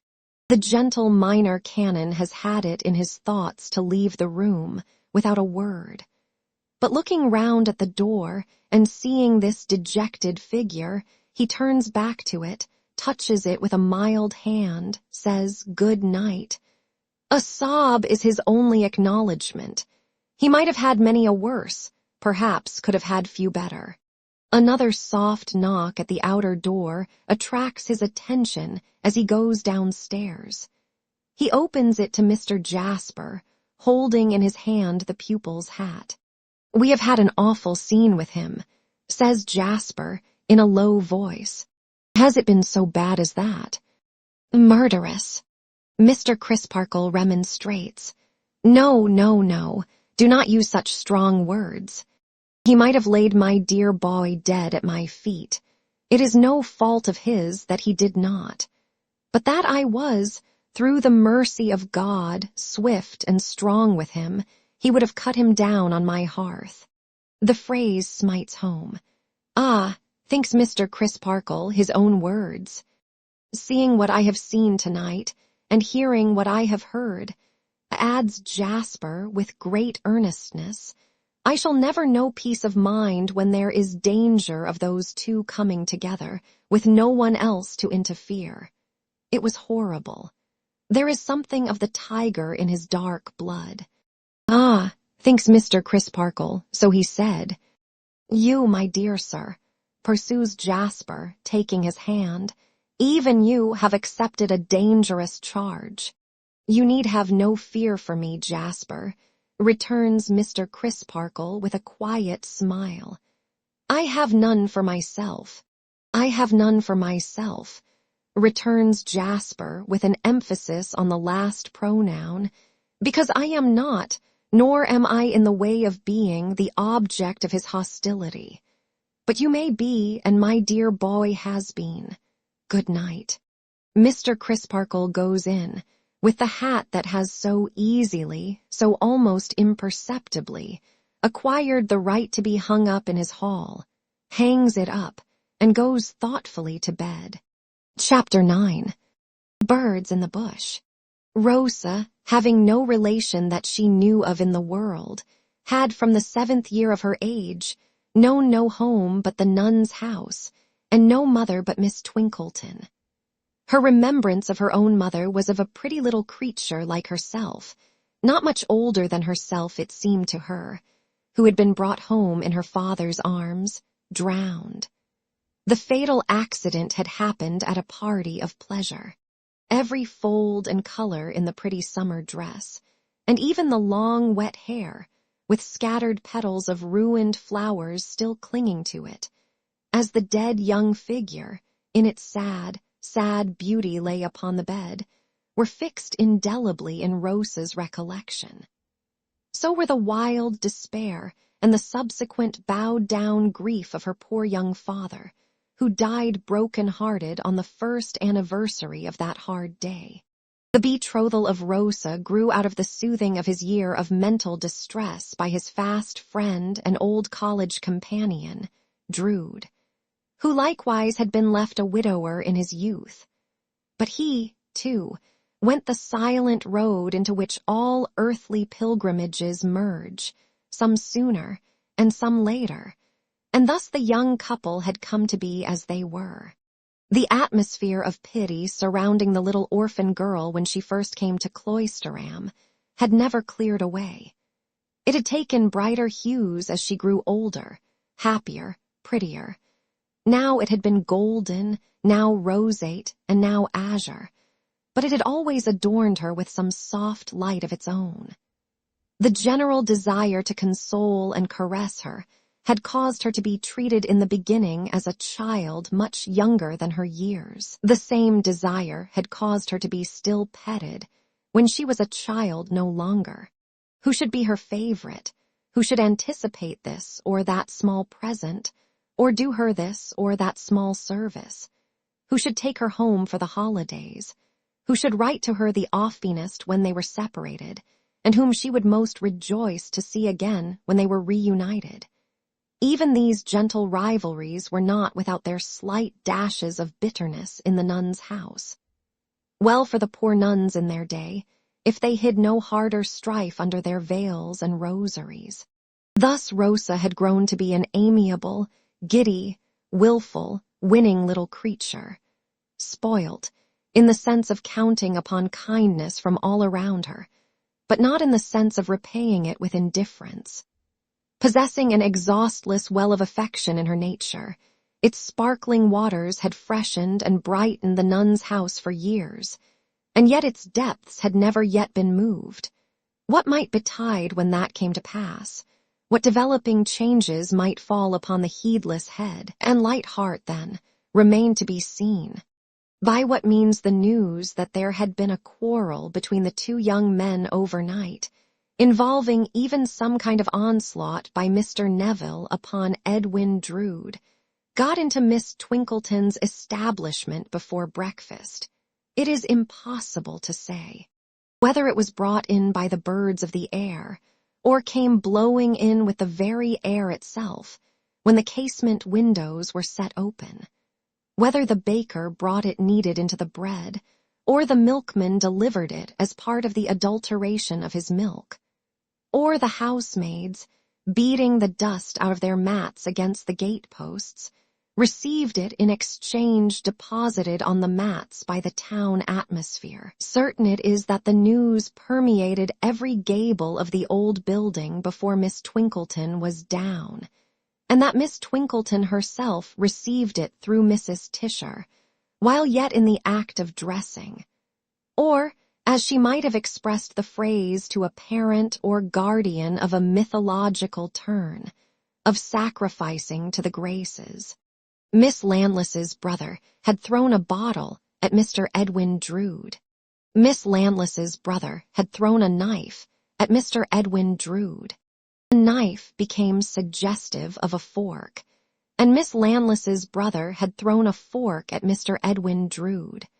As in the governing precedents of Peter Piper, alleged to have picked the peck of pickled pepper, it was held physically desirable to have evidence of the existence of the peck of pickled pepper which Peter Piper was alleged to have picked.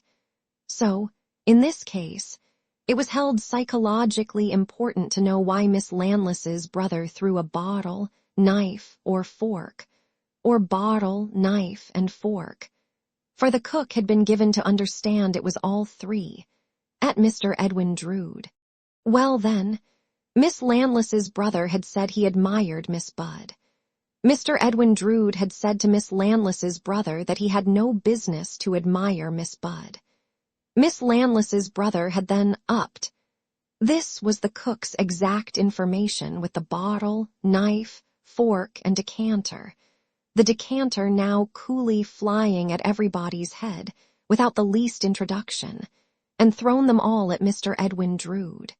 Poor little Rosa put a forefinger into each of her ears when these rumors began to circulate, and retired into a corner, beseeching not to be told any more.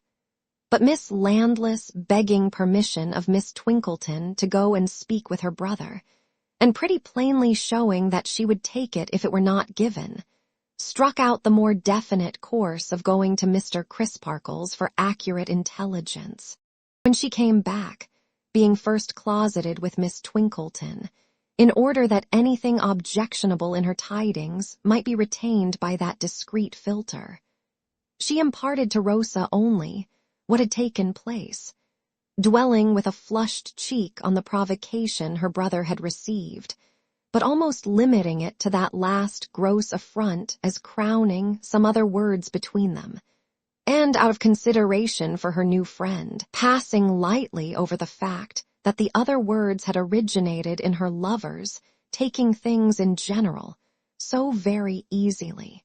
To Rosa direct, she brought a petition from her brother that she would forgive him, and, having delivered it with sisterly earnestness, made an end of the subject. It was reserved for Miss Twinkleton to tone down the public mind of the nun's house. That lady, therefore, entering in a stately manner what plebeians might have called the schoolroom, but what, in the patrician language of the head of the nun's house, was euphuistically, not to say roundaboutedly, denominated the apartment allotted to study, and saying with a forensic air, "Ladies," all rose. Mrs. Tisher at the same time grouped herself behind her chief, as representing Queen Elizabeth's first historical female friend at Tilbury Fort. Miss Twinkleton then proceeded to remark that rumor, ladies, had been represented by the Bard of Avon. Needless were it to mention the immortal Shakespeare, also called the swan of his native river, not improbably with some reference to the ancient superstition that that bird of graceful plumage, Miss Jennings will please stand upright, sang sweetly on the approach of death, for which we have no ornithological authority. Rumor, ladies, had been represented by that bard, who drew the celebrated Jew, as painted full of tongues.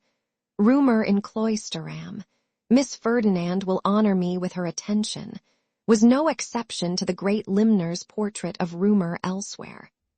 A slight fracas between two young gentlemen occurring last night within 100 miles of these peaceful walls.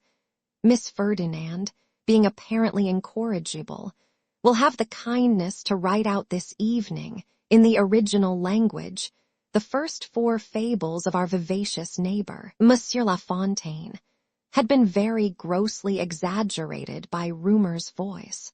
In the first alarm and anxiety arising from our sympathy with a sweet young friend, not wholly to be dissociated from one of the gladiators in the bloodless arena in question, the impropriety of Miss Reynolds's appearing to stab herself in the hand with a pin is far too obvious and too glaringly unladylike to be pointed out. We descended from our maiden elevation to discuss this uncongenial and this unfit theme, responsible inquiries having assured us that it was but one of those airy nothings pointed at by the poet, whose name and date of birth Miss Giggles will supply within half an hour. We would now discard the subject and concentrate our minds upon the grateful labors of the day. The subject so survived all day, nevertheless, that Miss Ferdinand got into new trouble by surreptitiously clapping on a paper moustache at dinner time, and going through the motions of aiming a water bottle at Miss Giggles, who drew a tablespoon in defense. Now Rosa thought of this unlucky quarrel a great deal, and thought of it with an uncomfortable feeling that she was involved in it, as cause, or consequence, or what not, through being in a false position altogether as to her marriage engagement. Never free from such uneasiness when she was with her affianced husband, it was not likely that she would be free from it when they were apart. Today, too, she was cast in upon herself, and deprived of the relief of talking freely with her new friend, because the quarrel had been with Helena's brother, and Helena undisguisedly avoided the subject as a delicate and difficult one to herself. At this critical time, of all times, Rosa's guardian was announced as having come to see her. Mr. Grewgious had been well selected for his trust, as a man of incorruptible integrity, but certainly for no other appropriate quality discernible on the surface. He was an arid, sandy man, who, if he had been put into a grinding mill, looked as if he would have ground immediately into high-dried snuff. He had a scanty, flat crop of hair, in color and consistency like some very mangy yellow fur tippet. It was so unlike hair that it must have been a wig, but for the stupendous improbability of anybody's voluntarily sporting such a head. The little play of feature that his face presented was cut deep into it, in a few hard curves that made it more like work, and he had certain notches in his forehead, which looked as though nature had been about to touch them into sensibility or refinement, when she had impatiently thrown away the chisel and said, "I really cannot be worried to finish off this man. Let him go as he is," with too great length of throat at his upper end, and too much ankle bone and heel at his lower, with an awkward and hesitating manner, with a shambling walk, and with what is called a near sight, which perhaps prevented his observing how much white cotton stocking he displayed to the public eye, in contrast with his black suit. Mr. Grewgious still had some strange capacity in him of making on the whole an agreeable impression. Mr. Grewgious was discovered by his ward, much discomfited by being in Miss Twinkleton's company in Miss Twinkleton's own sacred room. Dim forebodings of being examined in something, and not coming well out of it, seemed to oppress the poor gentleman when found in these circumstances. "My dear, how do you do? I am glad to see you. My dear, how much improved you are. Permit me to hand you a chair, my dear." Miss Twinkleton rose at her little writing table, saying, with general sweetness, as to the polite universe, "Will you permit me to retire?" "By no means, madam, on my account. I beg that you will not move." "I must entreat permission to move," returned Miss Twinkleton, repeating the word with a charming grace. "But I will not withdraw, since you are so obliging. If I wheel my desk to this corner window, shall I be in the way? Madam, in the way. You are very kind. Rosa, my dear, you will be under no restraint, I am sure. Here Mr. Grewgious, left by the fire with Rosa, said again, My dear, how do you do? I am glad to see you, my dear. And having waited for her to sit down, sat down himself. My visits, said Mr. Grewgious, are like those of the angels, not that I compare myself to an angel. No, sir, said Rosa. Not by any means, assented Mr. Grewgious. I merely refer to my visits, which are few and far between. The angels are, we know very well, upstairs. Miss Twinkleton looked round with a kind of stiff stare. I refer, my dear, said Mr. Grewgious, laying his hand on Rosa's, as the possibility thrilled through his frame of his otherwise seeming to take the awful liberty of calling Miss Twinkleton my dear. I refer to the other young ladies. Miss Twinkleton resumed her writing. Mr. Grewgious, with a sense of not having managed his opening point quite as neatly as he might have desired, smoothed his head from back to front as if he had just dived, and were pressing the water out. This smoothing action, however superfluous, was habitual with him, and took a pocket-book from his coat pocket, and a stump of black-lead pencil from his waistcoat pocket. I made, he said, turning the leaves, I made a guiding memorandum or so, as I usually do, for I have no conversational powers whatever, to which I will, with your permission, my dear, refer. Well and happy. Truly, you are well and happy, my dear. You look so. Yes, indeed, sir, answered Rosa. For which, said Mr. Grewgious, with a bend of his head towards the corner window, our warmest acknowledgments are due, and I am sure are rendered, to the maternal kindness and the constant care and consideration of the lady whom I have now the honor to see before me. This point, again, made but a lame departure from Mr. Grewgious, and never got to its destination. For Miss Twinkleton, feeling that the courtesies required her to be by this time quite outside the conversation, was biding the end of her pen, and looking upward, as waiting for the descent of an idea from any member of the Celestial Nine who might have one to spare. Mr. Grewgious smoothed his smooth head again, and then made another reference to his pocket-book, lining out well and happy, as disposed of. Pounds, shillings, and pence is my next note. A dry subject for a young lady, but an important subject too. Life is pounds, shillings, and pence. Death is— A sudden recollection of the death of her two parents seemed to stop him, and he said in a softer tone, and evidently inserting the negative as an afterthought, Death is not pounds, shillings, and pence. His voice was as hard and dry as himself, and fancy might have ground it straight, like himself, into high-dried snuff. And yet, through the very limited means of expression that he possessed, he seemed to express kindness. If nature had but finished him off, kindness might have been recognizable in his face at this moment. But if the notches in his forehead wouldn't fuse together, and if his face would work and couldn't play, what could he do, poor man? Pounds, shillings, and pence. You find your allowance always sufficient for your wants, my dear.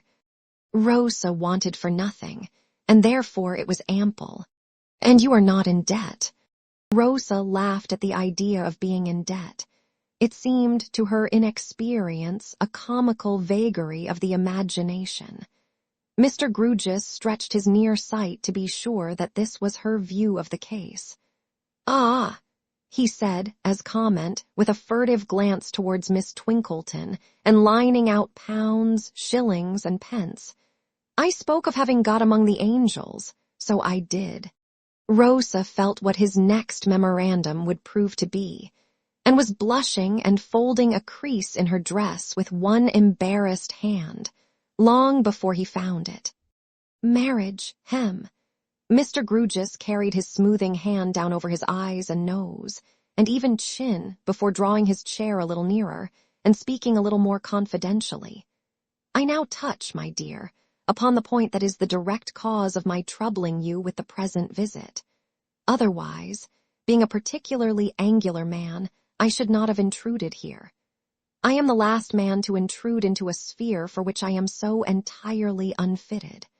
I feel on these premises as if I was a bear, with the cramp in a youthful cotilin. His ungainliness gave him enough of the air of his simile to set Rosa off laughing heartily. "It strikes you in the same light," said Mr. Grewgious with perfect calmness. "Just so, to return to my memorandum. Mr. Edwin has been to and fro here as was arranged. You have mentioned that in your quarterly letters to me, and you like him and he likes you."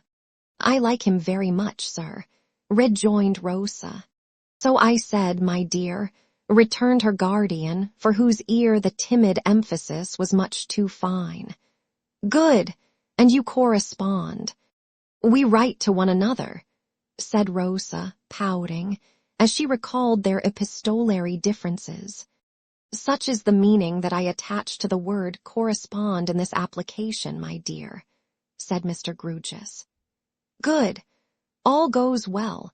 Time works on, and at this next Christmas time it will become necessary, as a matter of form, to give the exemplary lady in the corner window, to whom we are so much indebted, business notice of your departure in the ensuing half-year.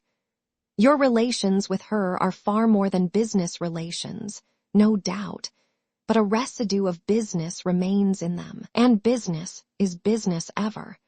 I am a particularly angular man," proceeded Mr. Grewgious, as if it suddenly occurred to him to mention it, "and I am not used to give anything away. If, for these two reasons, some competent proxy would give you away, I should take it very kindly." Rosa intimated, with her eyes on the ground, that she thought a substitute might be found, if required. "Surely, surely," said Mr. Grewgious. "For instance, the gentleman who teaches dancing here, he would know how to do it with graceful propriety. He would advance and retire in a manner satisfactory to the feelings of the officiating clergyman, and of yourself and the bridegroom and all parties concerned.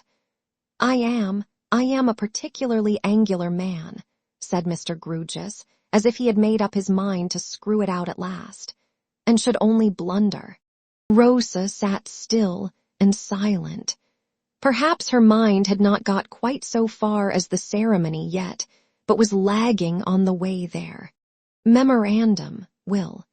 Now, my dear," said Mr. Grewgious, referring to his notes, disposing of marriage with his pencil and taking a paper from his pocket. "Although I have before possessed you with the contents of your father's will, I think it right at this time to leave a certified copy of it in your hands. And although Mr. Edwin is also aware of its contents, I think it right at this time likewise to place a certified copy of it in Mr. Jasper's hand." "Not in his own?" asked Rosa, looking up quickly. "Cannot the copy go to Eddie himself?" "Why, yes, my dear, if you particularly wish it. But I spoke of Mr. Jasper as being his trustee." "I do particularly wish it, if you please," said Rosa, hurriedly and earnestly. "I don't like Mr. Jasper to come between us in any way." "It is natural, I suppose," said Mr. Grewgious, "that your young husband should be all in all. Yes, you observe that I say I suppose. The fact is, I am a particularly unnatural man, and I don't know from my own knowledge." Rosa looked at him with some wonder. "I mean," he explained, "that young ways were never my ways. I was the only offspring of parents far advanced in life, and I half believe I was born advanced in life myself. No personality is intended towards the name you will so soon change, when I remark that, while the general growth of people seem to have come into existence, buds, I seem to have come into existence a chip. I was a chip, and a very dry one, when I first became aware of myself. Respecting the other's certified copy, your wish shall be complied with. Respecting your inheritance, I think you know all. It is an annuity of £250. The savings upon that annuity, and some other items to your credit, all duly carried to account, with vouchers, will place you in possession of a lump sum of money, rather exceeding £1,700. I am empowered to advance the cost of your preparations for your marriage out of that fund. All is told.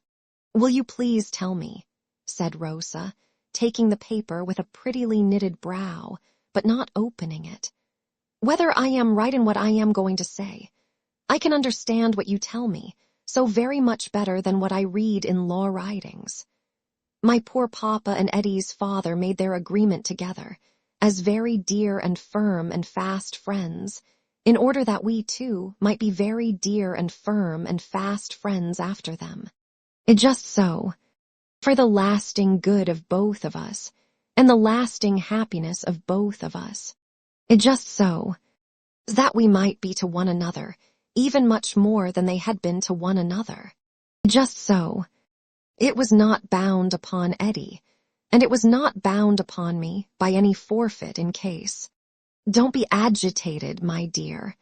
In the case that it brings tears into your affectionate eyes even to picture to yourself, in the case of your not marrying one another, no forfeiture on either side. You would then have been my ward until you were of age. No worse would have befallen you, bad enough perhaps.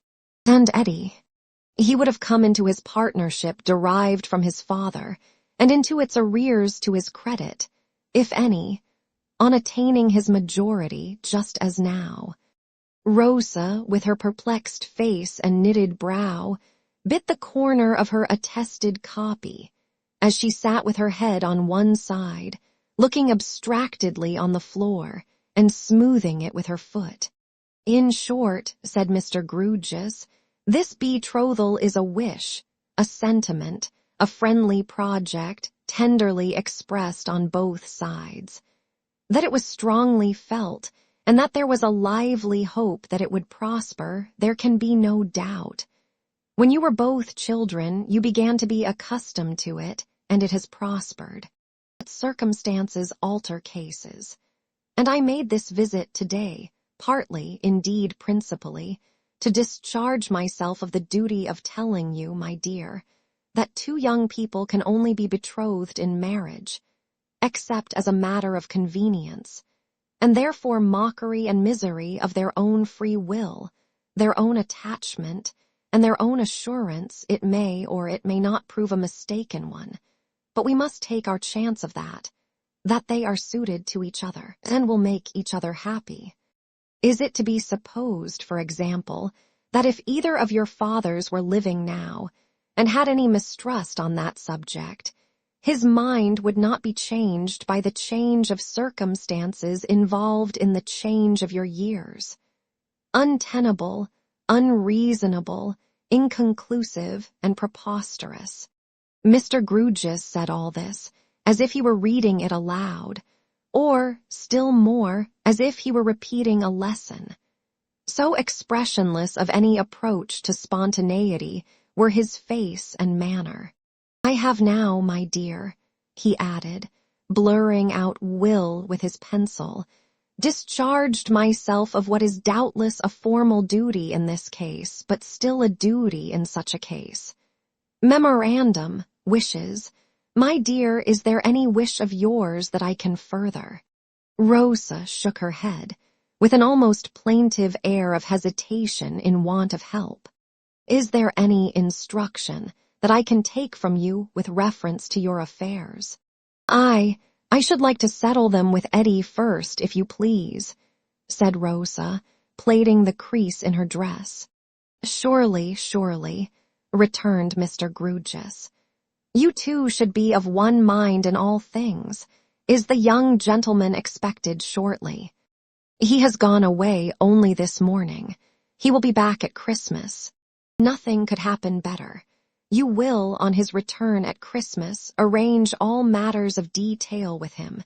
You will then communicate with me, and I will discharge myself as a mere business acquaintance of my business responsibilities towards the accomplished lady in the corner window. They will accrue at that season. Blurring pencil once again. Memorandum leave. Yes, I will now, my dear, take my leave. Could I, said Rosa, rising, as he jerked out of his chair in his ungainly way, could I ask you most kindly to come to me at Christmas if I had anything particular to say to you? Why, certainly, certainly, he rejoined. Apparently, if such a word can be used of one who had no apparent lights or shadows about him, complemented by the question. As a particularly angular man, I do not fit smoothly into the social circle, and consequently I have no other engagement at Christmas time than to partake, on the 25th, of a boiled turkey and celery sauce with a particularly angular clerk I have the good fortune to possess, whose father, being a Norfolk farmer, sends him up the turkey as a present to me from the neighborhood of Norwich. I should be quite proud of your wishing to see me, my dear. As a professional receiver of rents, so very few people do wish to see me, that the novelty would be bracing. For his ready acquiescence, the grateful Rosa put her hands upon his shoulders, stood on tiptoe, and instantly kissed him. Lord bless me, cried Mr. Grewgious. Thank you, my dear. The honor is almost equal to the pleasure. Miss Twinkleton, madam, I have had a most satisfactory conversation with my ward, and I will now release you from the encumbrance of my presence. Nay, sir, rejoined Miss Twinkleton, rising with a gracious condescension. Say not encumbrance. Not so, by any means. I cannot permit you to say so. Thank you, madam. I have read in the newspapers, said Mr. Grewgious, stammering a little, that when a distinguished visitor, not that I am one, far from it goes to a school, not that this is one, far from it, he asks for a holiday or some sort of grace. It being now the afternoon in the college, of which you are the eminent head, the young ladies might gain nothing, except in name, by having the rest of the day allowed them. But if there is any young lady at all under a cloud, might I solicit? Ah, Mr. Grewgious, cried Miss Twinkleton, with a chastely rallying forefinger. Oh, you gentlemen, fie for shame, that you are so hard upon us poor maligned disciplinarians of our sex, for your sakes. But as Miss Ferdinand is at present weighed down by an incubus, Miss Twinkleton might have said a penandincubus of riding out Monsieur La Fontaine. Go to her, Rosa, my dear, and tell her the penalty is remitted, in deference to the intercession of your guardian, Mr. Grewgious. Miss Twinkleton here achieved a curtsy, suggestive of marvels happening to her respected legs, and which she came out of nobly, 3 yards behind her starting point. As he held it incumbent upon him to call on Mr. Jasper before leaving Cloisterham, Mr. Grewgious went to the gatehouse and climbed its postern stair. But Mr. Jasper's door being closed, and presenting on a slip of paper the word cathedral, the fact of its being service time was borne into the mind of Mr. Grewgious. So he descended the stair again, and, crossing the close, paused at the great western folding door of the cathedral, which stood open on the fine and bright, though short-lived, afternoon for the airing of the place. Dear me, said Mr. Grewgious, peeping in, it's like looking down the throat of old time. Old time heaved a mouldy sigh from tomb and arch and vault, and gloomy shadows began to deepen in corners, and damps began to rise from green patches of stone, and jewels, cast upon the pavement of the nave from stained glass by the declining sun, began to perish. Within the grille gate of the chancel, up the steps surmounted loomingly by the fast darkening organ, white robes could be dimly seen, and one feeble voice, rising and falling in a cracked, monotonous mutter, could at intervals be faintly heard. In the free outer air, the river, the green pastures and the brown arable lands, the teeming hills and dales, were reddened by the sunset, while the distant little windows in windmills and farm homesteads shone, patches of bright beaten gold. In the cathedral all became gray, murky, and sepulchral, and the cracked monotonous mutter went on like a dying voice, until the organ and the choir burst forth and drowned it in a sea of music. Then the sea fell, and the dying voice made another feeble effort, and then the sea rose high and beat its life out and lashed the roof and surged among the arches and pierced the heights of the great tower. And then the sea was dry and all was still. Mr. Grewgious had by that time walked to the chancel steps, where he met the living waters coming out. "Nothing is the matter." Thus Jasper accosted him rather quickly. "You have not been sent for." "Not at all, not at all. I came down of my own accord. I have been to my pretty wards, and am now homeward bound again." "You found her thriving." "Blooming indeed, most blooming. I merely came to tell her seriously what a betrothal by deceased parents is." "And what is it, according to your judgment?" Mr. Grewgious noticed the whiteness of the lips that asked the question, and put it down to the chilling account of the cathedral. "I merely came to tell her that it could not be considered binding, against any such reason for its dissolution as a want of affection, or want of disposition to carry it into effect, on the side of either party." "May I ask, had you any especial reason for telling her that?" Mr. Grewgious answered somewhat sharply. "The especial reason of doing my duty, sir. Simply that." Then he added, "Come, Mr. Jasper, I know your affection for your nephew and that you are quick to feel on his behalf. I assure you that this implies not the least doubt of or disrespect to your nephew." "You could not," returned Jasper, with a friendly pressure of his arm as they walked on side by side, "speak more handsomely." Mr. Grewgious pulled off his hat to smooth his head, and having smoothed it, nodded it contentedly, and put his hat on again. "I will wager," said Jasper, smiling. His lips were still so white that he was conscious of it, and bit and moistened them while speaking. "I will wager that she hinted no wish to be released from Ned." "And you will win your wager if you do," retorted Mr. Grewgious. "We should allow some margin for little maidenly delicacies in a young motherless creature, under such circumstances, I suppose. It is not in my line. What do you think?" "There can be no doubt of it."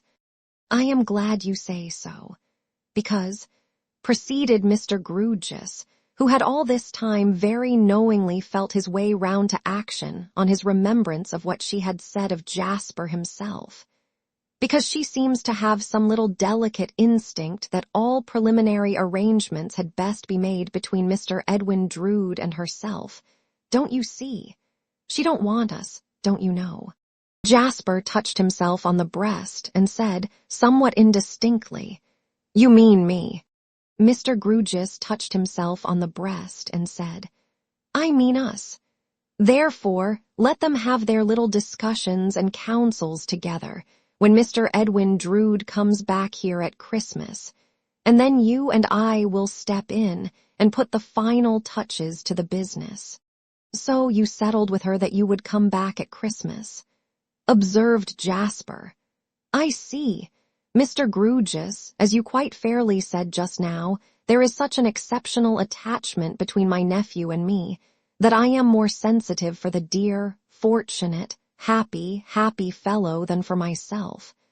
But it is only right that the young lady should be considered, as you have pointed out, and that I should accept my cue from you. I accept it.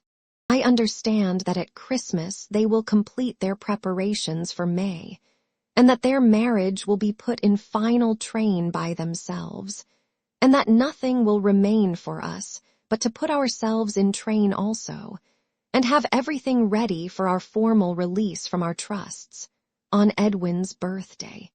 That is my understanding, assented Mr. Grewgious as they shook hands to part. God bless them both. God save them both, cried Jasper. I said, bless them, remarked the former, looking back over his shoulder. I said, save them, returned the latter. Is there any difference? Chapter 10. Smoothing the Way. It has been often enough remarked that women have a curious power of divining the characters of men, which would seem to be innate and instinctive. Seeing that it is arrived at through no patient process of reasoning, that it can give no satisfactory or sufficient account of itself, and that it pronounces in the most confident manner, even against accumulated observation on the part of the other sex. But it has not been quite so often remarked that this power, fallible, like every other human attribute, is for the most part absolutely incapable of self-revision, and that when it has delivered an adverse opinion which by all human lights is subsequently proved to have failed, it is undistinguishable from prejudice in respect of its determination not to be corrected. Nay, the very possibility of contradiction or disproof, however remote, communicates to this feminine judgment from the first, in 9 cases out of 10, the weakness attendant on the testimony of an interested witness. So personally and strongly does the fair diviner connect herself with her divination. Now, don't you think, Ma dear, said the minor canon to his mother one day as she sat at her knitting in his little book-room, that you are rather hard on Mr. Neville? No, I do not, Sept, returned the old lady. Let us discuss it, Ma. I have no objection to discuss it, Sept. I trust, my dear, I am always open to discussion. There was a vibration in the old lady's cap, as though she internally added, and I should like to see the discussion that would change my mind. Very good, Ma, said her conciliatory son. There is nothing like being open to discussion. I hope not, my dear, returned the old lady, evidently shut to it. Well, Mr. Neville, on that unfortunate occasion, commits himself under provocation, and under mulled wine, added the old lady. I must admit the wine, though I believe the 2 young men were much alike in that regard. I don't, said the old lady. Why not, Ma? Because I don't, said the old lady. Still, I am quite open to discussion. But, my dear Ma, I cannot see how we are to discuss if you take that line. Blame Mr. Neville for it, Sept, and not me, said the old lady with stately severity. My dear Ma, why Mr. Neville? Because, said Mrs. Crisparkle, retiring on first principles, he came home intoxicated, and did great discredit to this house, and showed great disrespect to this family. That is not to be denied, Ma. He was then, and he is now, very sorry for it.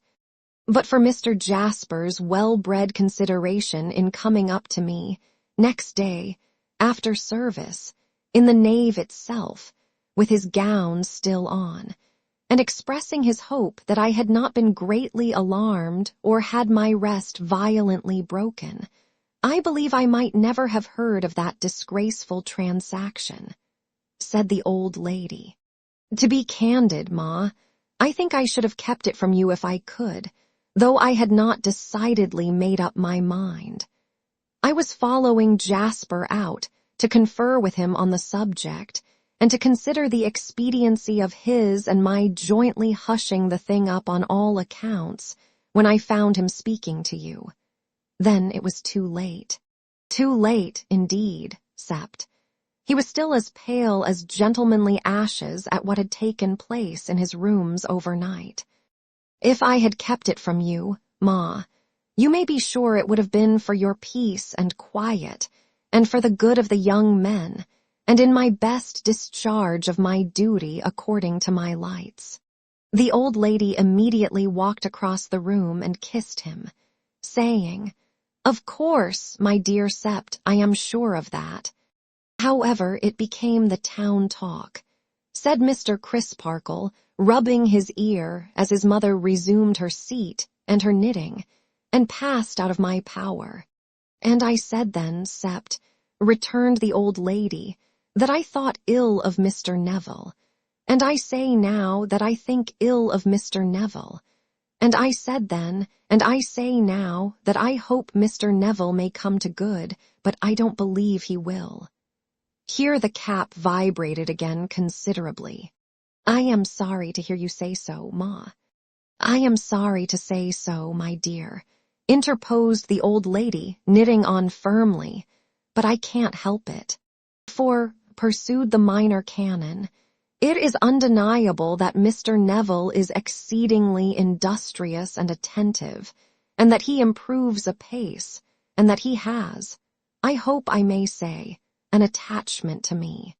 There is no merit in the last article, my dear, said the old lady quickly, and if he says there is, I think the worse of him for the boast. But, my dear Ma, he never said there was. Perhaps not, returned the old lady.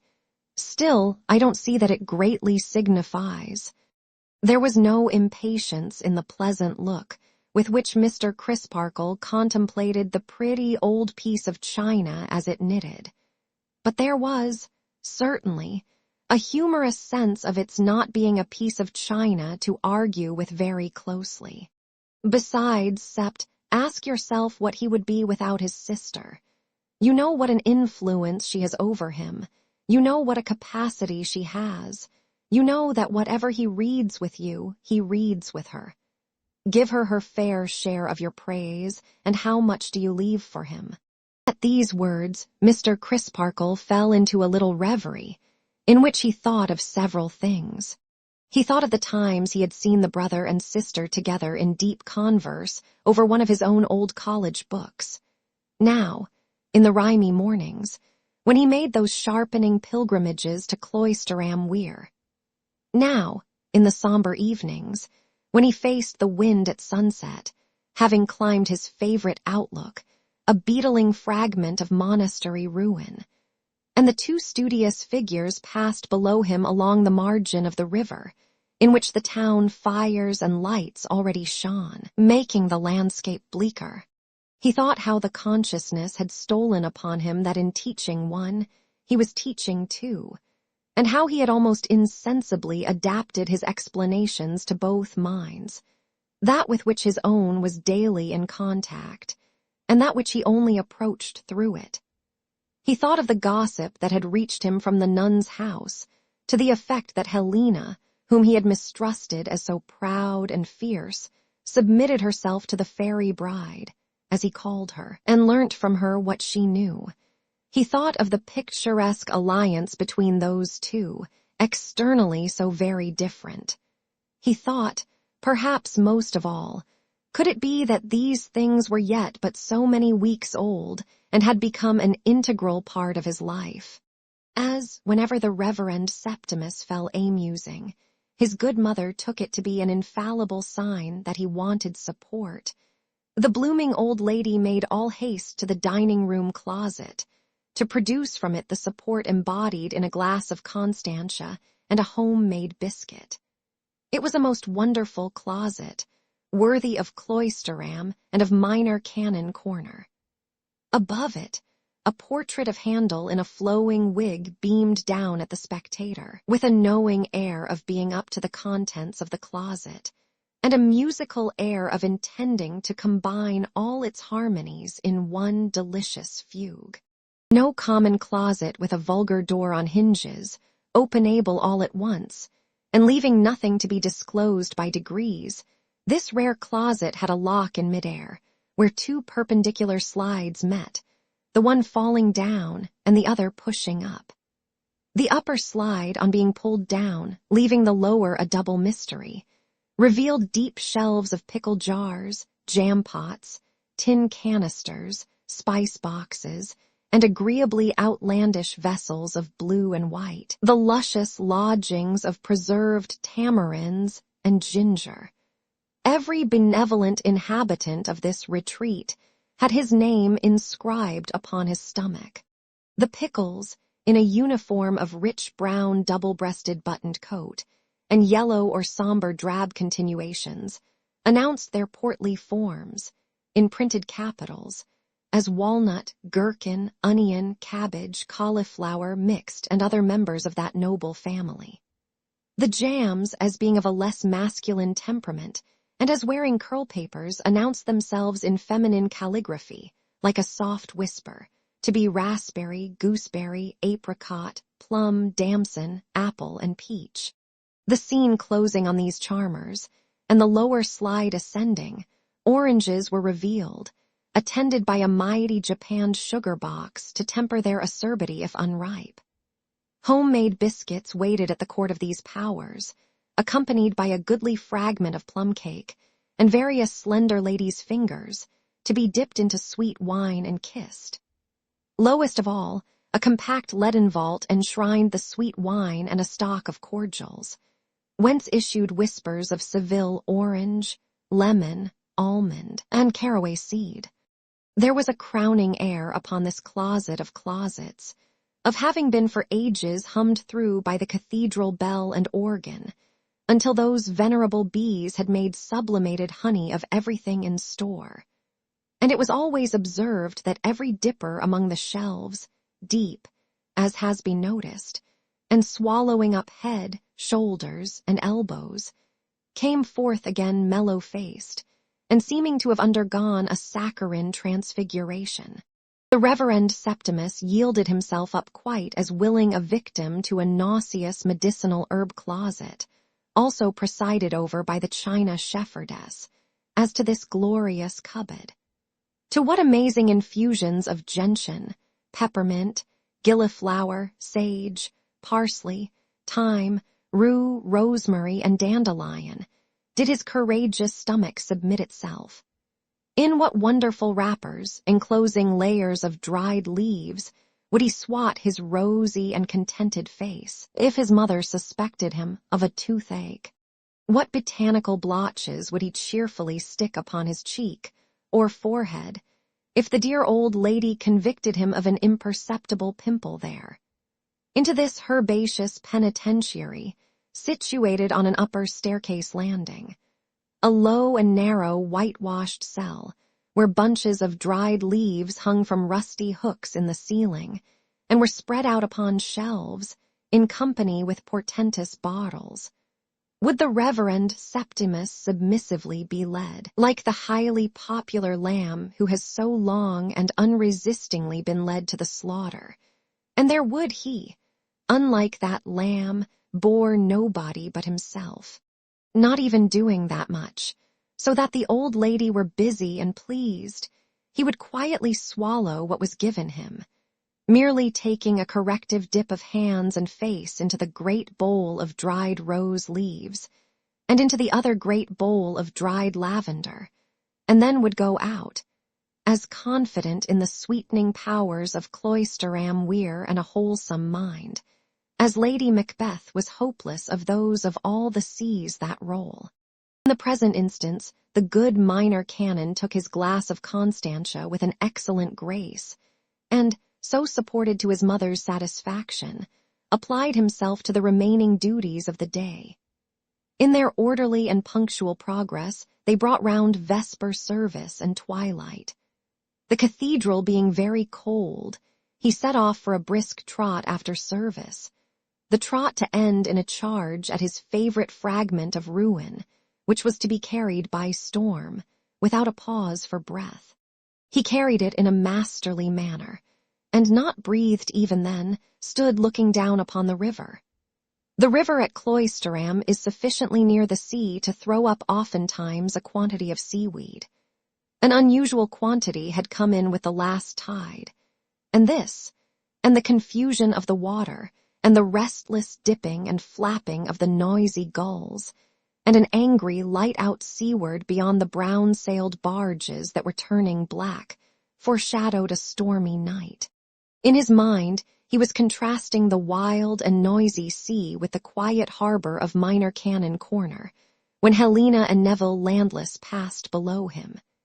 He had had the two together in his thoughts all day, and at once climbed down to speak to them together. The footing was rough in an uncertain light for any tread save that of a good climber, but the Minor Canon was as good a climber as most men, and stood beside them before many good climbers would have been halfway down. A wild evening, Miss Landless. Do you not find your usual walk with your brother too exposed and cold for the time of year? Or at all events, when the sun is down, and the weather is driving in from the sea? Helena thought not. It was their favorite walk. It was very retired. It is very retired, assented Mr. Crisparkle, laying hold of his opportunity straightway and walking on with them. It is a place of all others where one can speak without interruption, as I wish to do. Mr. Neville, I believe you tell your sister everything that passes between us. Everything, sir. Consequently, said Mr. Crisparkle, your sister is aware that I have repeatedly urged you to make some kind of apology for that unfortunate occurrence which befell on the night of your arrival here. In saying it, he looked to her, and not to him. Therefore it was she, and not he, who replied. Yes, I call it unfortunate, Miss Helena, resumed Mr. Crisparkle, forasmuch as it certainly has engendered a prejudice against Neville. There is a notion about that he is a dangerously passionate fellow, of an uncontrollable and furious temper. He is really avoided as such. I have no doubt he is, poor fellow, said Helena, with a look of proud compassion at her brother, expressing a deep sense of his being ungenerously treated. I should be quite sure of it, from your saying so, but what you tell me is confirmed by suppressed hints and references that I meet with every day. Now, Mr. Crisparkle again resumed, in a tone of mild though firm persuasion, is not this to be regretted, and ought it not to be amended? These are early days of Neville's in Cloisterham, and I have no fear of his outliving such a prejudice, and proving himself to have been misunderstood. But how much wiser to take action at once than to trust to uncertain time. Besides, apart from its being politic, it is right, for there can be no question that Neville was wrong. He was provoked. Helena submitted. He was the assailant. Mr. Crisparkle submitted. They walked on in silence until Helena raised her eyes to the Minor Canon's face and said, almost reproachfully, "Oh, Mr. Crisparkle, would you have Neville throw himself at young Drood's feet, or at Mr. Jasper's, who maligns him every day? In your heart you cannot mean it. From your heart you could not do it if his case were yours." "I have represented to Mr. Crisparkle, Helena," said Neville, with a glance of deference towards his tutor, "that if I could do it from my heart, I would. But I cannot, and I revolt from the pretense. You forget, however, that to put the case to Mr. Crisparkle as his own is to suppose to have done what I did." "I ask his pardon," said Helena. "You see," remarked Mr. Crisparkle, again laying hold of his opportunity, though with a moderate and delicate touch, "you both instinctively acknowledge that Neville did wrong. Then why stop short and not otherwise acknowledge it?" "Is there no difference," asked Helena, with a little faltering in her manner, "between submission to a generous spirit and submission to a base or trivial one?" Before the worthy Minor Canon was quite ready with his argument in reference to this nice distinction, Neville struck in. Help me to clear myself with Mr. Crisparkle, Helena. Help me to convince him that I cannot be the first to make concessions without mockery and falsehood. My nature must be changed before I can do so, and it is not changed.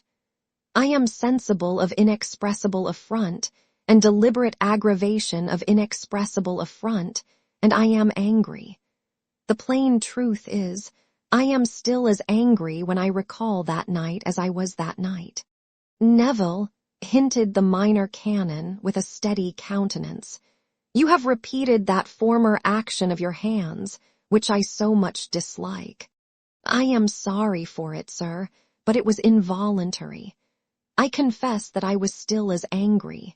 And I confess, said Mr. Crisparkle, that I hoped for better things. I am sorry to disappoint you, sir, but it would be far worse to deceive you, and I should deceive you grossly if I pretended that you had softened me in this respect. The time may come when your powerful influence will do even that with the difficult pupil whose antecedents you know, but it has not come yet. Is this so?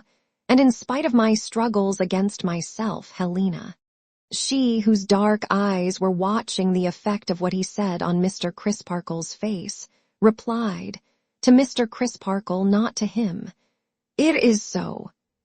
After a short pause, she answered the slightest look of inquiry conceivable in her brother's eyes, with as slight an affirmative bend of her own head, and he went on, "I have never yet had the courage to say to you, sir, what in full openness I ought to have said when you first talked with me on this subject.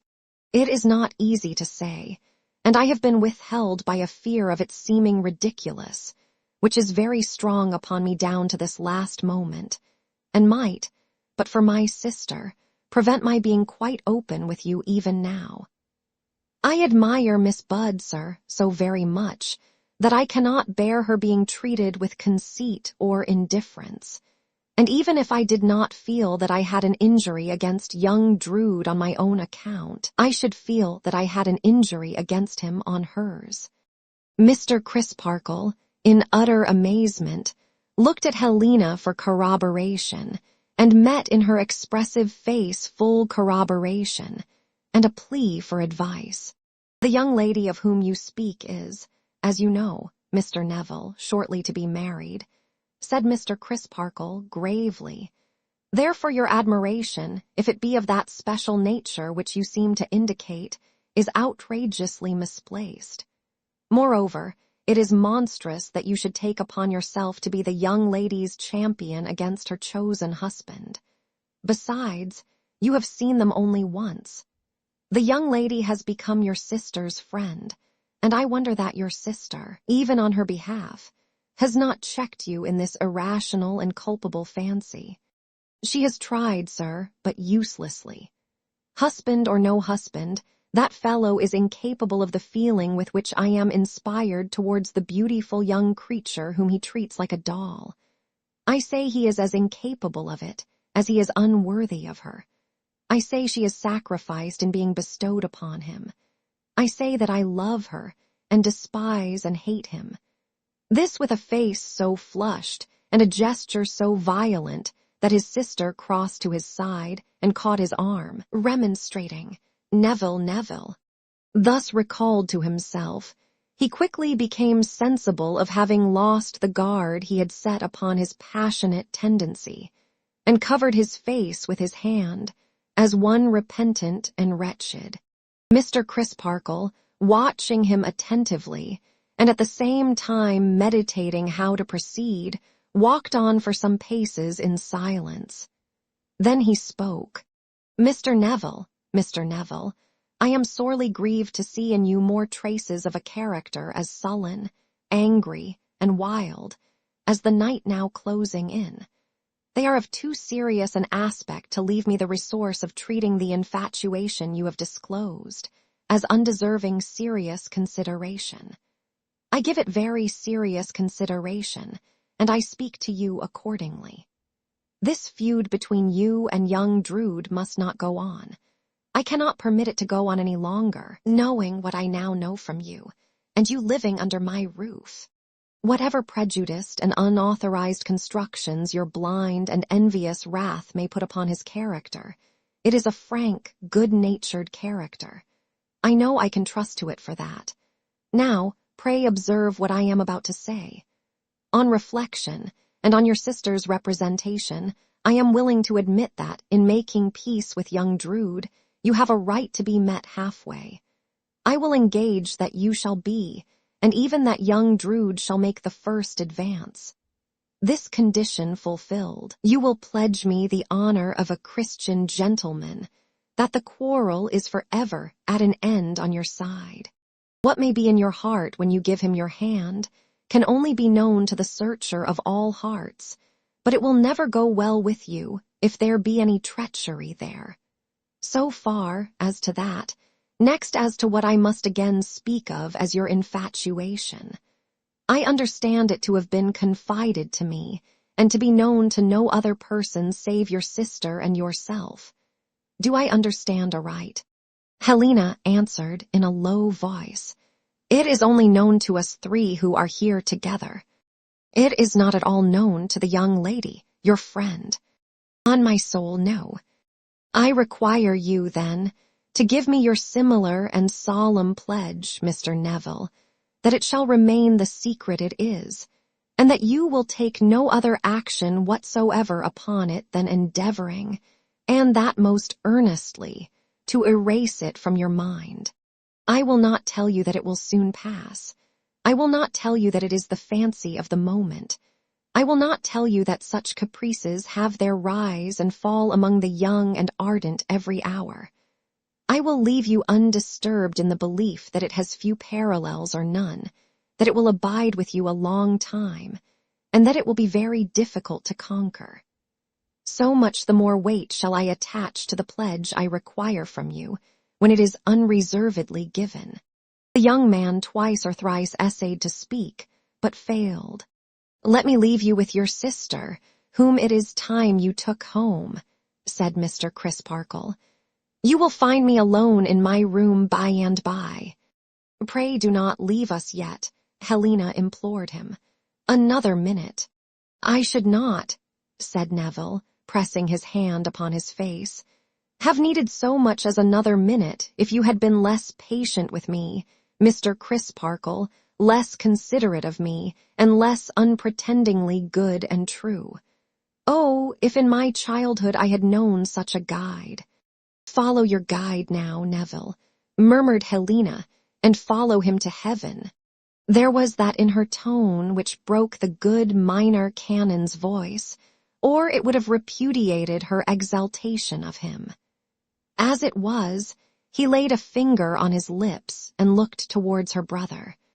To say that I give both pledges, Mr. Crisparkle, out of my innermost heart, and to say that there is no treachery in it is to say nothing. Thus Neville, greatly moved. I beg your forgiveness for my miserable lapse into a burst of passion. Not mine, Neville, not mine. You know with whom forgiveness lies as the highest attribute conceivable. Miss Helena, you and your brother are twin children. You came into this world with the same dispositions, and you passed your younger days together surrounded by the same adverse circumstances. What you have overcome in yourself, can you not overcome in him? You see the rock that lies in his course. Who but you can keep him clear of it? Who but you, sir? Replied Helena. What is my influence or my weak wisdom compared with yours? You have the wisdom of love, returned the minor canon, and it was the highest wisdom ever known upon this earth, remember. As to mine, but the less said of that commonplace commodity the better. Good night. She took the hand he offered her, and gratefully and almost reverently raised it to her lips. Tut, said the minor canon softly, I am much overpaid, and turned away. Retracing his steps towards the cathedral close, he tried, as he went along in the dark, to think out the best means of bringing to pass what he had promised to effect, and what must somehow be done. I shall probably be asked to marry them, he reflected, and I would they were married and gone. But this presses first. He debated principally whether he should write to young Drood, or whether he should speak to Jasper. The consciousness of being popular with the whole cathedral establishment inclined him to the latter course, and the well-timed sight of the lighted gatehouse decided him to take it. I will strike while the iron is hot, he said, and see him now. Jasper was lying asleep on a couch before the fire, when, having ascended the postern stair, and received no answer to his knock at the door, Mr. Crisparkle gently turned the handle and looked in. Long afterwards, he had cause to remember how Jasper sprang from the couch in a delirious state between sleeping and waking, and crying out, "What is the matter? Who did it?" "It is only I, Jasper. I am sorry to have disturbed you." The glare of his eyes settled down into a look of recognition, and he moved a chair or two to make a way to the fire's side. "I was dreaming at a great rate, and am glad to be disturbed from an indigestive after-dinner sleep. Not to mention that you are always welcome." "Thank you, I am not confident," returned Mr. Crisparkle, as he sat himself down in the easy-chair placed for him, "that my subject will at first sight be quite as welcome as myself, but I am a minister of peace, and I pursue my subject in the interests of peace. In a word, Jasper, I want to establish peace between these two young fellows." A very perplexed expression took hold of Mr. Jasper's face. A very perplexing expression, too, for Mr. Crisparkle could make nothing of it. "How?" was Jasper's inquiry, in a low and slow voice after a silence. "For the how I come to you. I want to ask you to do me the great favor and service of interposing with your nephew. I have already interposed with Mr. Neville, and getting him to write you a short note, in his lively way, saying that he is willing to shake hands. I know what a good-natured fellow he is, and what influence you have with him.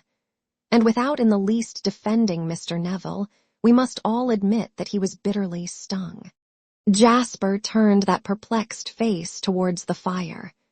Mr. Crisparkle, continuing to observe it, found it even more perplexing than before, inasmuch as it seemed to denote, which could hardly be some close internal calculation. "I know that you are not prepossessed in Mr. Neville's favor."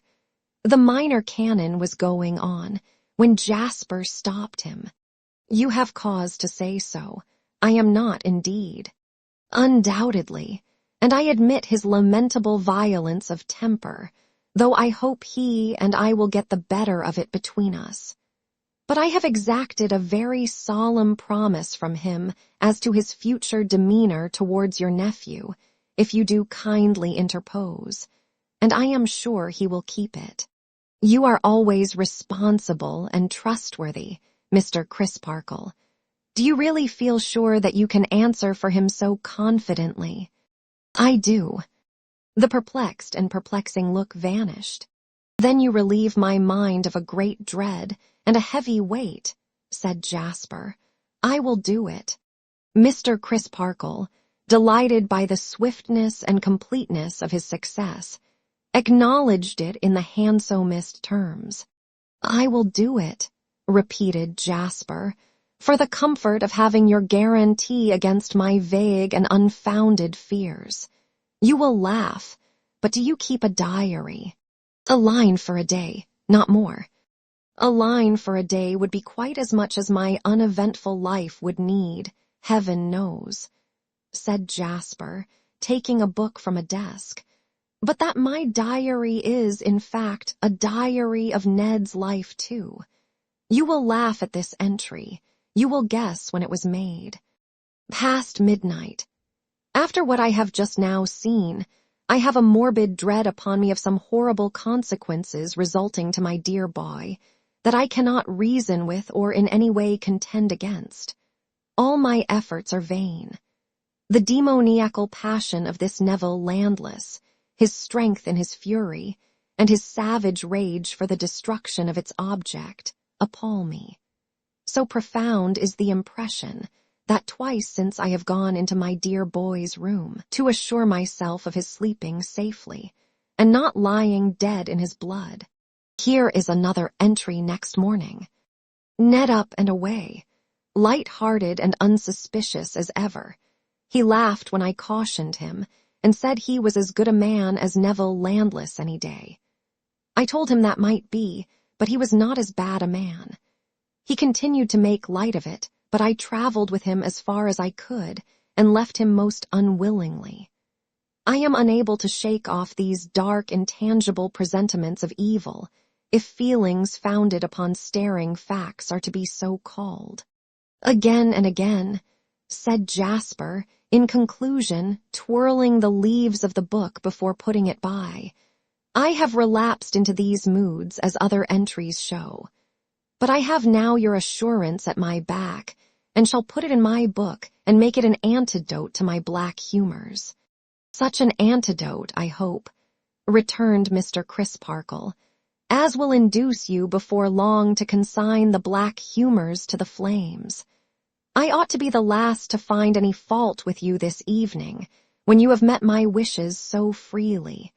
But I must say, Jasper, that your devotion to your nephew has made you exaggerative here. You are my witness, said Jasper, shrugging his shoulders, what my state of mind honestly was that night before I sat down to write, and in what words I expressed it. You remember objecting to a word I used as being too strong. It was a stronger word than any in my diary. Well, well, try the antidote, rejoined Mr. Crisparkle, and may it give you a brighter and better view of the case. We will discuss it no more now. I have to thank you for myself, thank you sincerely. You shall find, said Jasper as they shook hands, that I will not do the thing you wish me to do by halves. I will take care that Ned, giving way at all, shall give way thoroughly. On the third day after this conversation, he called on Mr. Crisparkle with the following letter. My dear Jack, I am touched by your account of your interview with Mr. Crisparkle, whom I much respect and esteem. At once I openly say that I forgot myself on that occasion quite as much as Mr. Landless did, and that I wish that bygone to be a bygone, and all to be right again. Look here, dear old boy. Ask Mr. Landless to dinner on Christmas Eve. The better the day, the better the deed. And let there be only we three, and let us shake hands all round there and then, and say no more about it. My dear Jack, ever your most affectionate, Edwin Drood. P.S. Love to Miss Pussy at the next music lesson. You expect Mr. Neville, then, said Mr. Crisparkle. I count upon his coming, said Mr. Jasper. Chapter 11. A Picture and a Ring. Behind the most ancient part of Holborn, London, where certain gabled houses some centuries of age still stand looking on the public way, as if disconsolately looking for the old bourne that has long run dry, is a little nook composed of two irregular quadrangles, called Staple Inn. It is one of those nooks, the turning into which out of the clashing street imparts to the relieved pedestrian the sensation of having put cotton in his ears and velvet soles on his boots. It is one of those nooks where a few smoky sparrows twitter in smoky trees, as though they called to one another, "Let us play at country," and where a few feet of garden mold and a few yards of gravel enable them to do that refreshing violence to their tiny understandings. Moreover, it is one of those nooks which are legal nooks, and it contains a little hall with a little lantern in its roof. To what obstructive purposes devoted, and at whose expense, this history knoweth not. In the days when Cloisterham took offence at the existence of a railroad afar off, as menacing that sensitive constitution, the property of us Britons, the odd fortune of which sacred institution it is to be in exactly equal degrees croaked about, trembled for, and boasted of, whatever happens to anything, anywhere in the world. In those days, no neighboring architecture of lofty proportions had arisen to overshadow Staple Inn. The westering sun bestowed bright glances on it, and the southwest wind blew into it unimpeded. Neither wind nor sun, however, favored Staple in one December afternoon towards 6 o'clock, when it was filled with fog, and candles shed murky and blurred rays through the windows of all its then-occupied sets of chambers, notably from a set of chambers in a corner house in the little inner quadrangle, presenting in black and white over its ugly portal the mysterious inscription, P. J. T. In which set of chambers, never having troubled his head about the inscription, unless to bethink himself at odd times on glancing up at it, that haply it might mean perhaps John Thomas, or perhaps Joe Tyler, sat Mr. Grewgious writing by his fire. Who could have told, by looking at Mr. Grewgious, whether he had ever known ambition or disappointment? He had been bred to the bar, and had laid himself out for chamber practice, to draw deeds. Convey the wise it call, as Pistol says. But conveyancing, and he had made such a very indifferent marriage of it that they had separated by consent, if there can be said to be separation where there has never been coming together. No, coy conveyancing would not come to Mr. Grewgious. She was wooed, not won, and they went their several ways. But an arbitration being blown towards him by some unaccountable wind, and he gaining great credit in it as one indefatigable in seeking out right and doing right, a pretty fat receivership was next blown into his pocket by a wind more traceable to its source. So, by chance, he had found his niche. Receiver and agent now, to 2 rich estates, and deputing their legal business, in an amount worth having, to a firm of solicitors on the floor below, he had snuffed out his ambition, supposing him to have ever lighted it, and had settled down with his snuffers for the rest of his life under the dry vine and fig tree of P.J.T., who planted in 1747. Many accounts and account books, many files of correspondence, and several strong boxes garnished Mr. Grewgious's room. They can scarcely be represented as having lumbered it, so conscientious and precise was their orderly arrangement. The apprehension of dying suddenly, and leaving one fact or one figure with any incompleteness or obscurity attaching to it, would have stretched Mr. Grewgious stone-dead any day.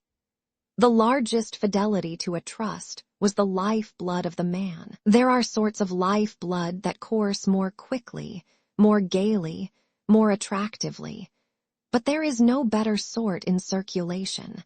There was no luxury in his room. Even its comforts were limited to its being dry and warm, and having a snug though faded fireside. What may be called its private life was confined to the hearth, and an easy chair, and an old-fashioned occasional round table that was brought out upon the rug after business hours, from a corner where it elsewise remained turned up like a shining mahogany shield. Behind it, when standing thus on the defensive, was a closet, usually containing something good to drink. An outer room was the clerk's room. Mr. Grewgious's sleeping room was across the common stair, and he held some not empty cellarage at the bottom of the common stair. 300 days in the year, at least, he crossed over to the hotel in Furnival's Inn for his dinner, and after dinner crossed back again to make the most of these simplicities until it should become broad business day once more, with P.J.T., date 1747. As Mr. Grewgious sat and wrote by his fire that afternoon, so did the clerk of Mr. Grewgious sit and write by his fire. A pale, puffy-faced, dark-haired person of 30, with big dark eyes that wholly wanted luster, and a dissatisfied, doughy complexion. That seemed to ask to be sent to the baker's. This attendant was a mysterious being, possessed of some strange power over Mr. Grewgious, as though he had been called into existence, like a fabulous familiar, by a magic spell which had failed when required to dismiss him. He stuck tight to Mr. Grewgious's stool, although Mr. Grewgious's comfort and convenience would manifestly have been advanced by dispossessing him. A gloomy person with tangled locks, and a general air of having been reared under the shadow of that baleful tree of Java, which has given shelter to more lies than the whole botanical kingdom. Mr. Grewgious, nevertheless, treated him with unaccountable consideration. "Now, Bazzard," said Mr. Grewgious on the entrance of his clerk, looking up from his papers as he arranged them for the night, "what is in the wind besides fog?" "Mr. Drood," said Bazzard. "What of him?" "Has called," said Bazzard. "You might have shown him in." "I am doing it," said Bazzard. The visitor came in accordingly. "Dear me," said Mr. Grewgious, looking round his pair of office candles. "I thought you had called and merely left your name and gone. How do you do, Mr. Edwin? Dear me, you're choking." "It's this fog," returned Edwin, "and it makes my eyes smart like cayenne pepper." "Is it really so bad as that? Pray undo your wrappers. It's fortunate I have so good a fire, but Mr. Bazzard has taken care of me." "No, I haven't," said Mr. Bazzard at the door. "Ah, then it follows that I must have taken care of myself without observing it," said Mr. Grewgious. "Pray be seated in my chair. No, I beg, coming out of such an atmosphere in my chair." Edwin took the easy chair in the corner, and the fog he had brought in with him, and the fog he took off with his greatcoat and neck-shawl, was speedily licked up by the eager fire. "I look," said Edwin, smiling, "as if I had come to stop." "By the by," cried Mr. Grewgious, "excuse my interrupting you, do stop. The fog may clear in an hour or two. We can have dinner in from just across Holborn. You had better take your cayenne pepper here than outside. Pray stop and dine." "You are very kind," said Edwin, glancing about him as though attracted by the notion of a new and relishing sort of gypsy party. "Not at all," said Mr. Grewgious. "You are very kind to join issue with a bachelor in chambers and take pot-luck. And I'll ask," said Mr. Grewgious, dropping his voice and speaking with a twinkling eye as if inspired with a bright thought, "I'll ask Bazzard. He mightn't like it else." Bazzard. Bazzard reappeared. "Dine presently with Mr. Drood and me."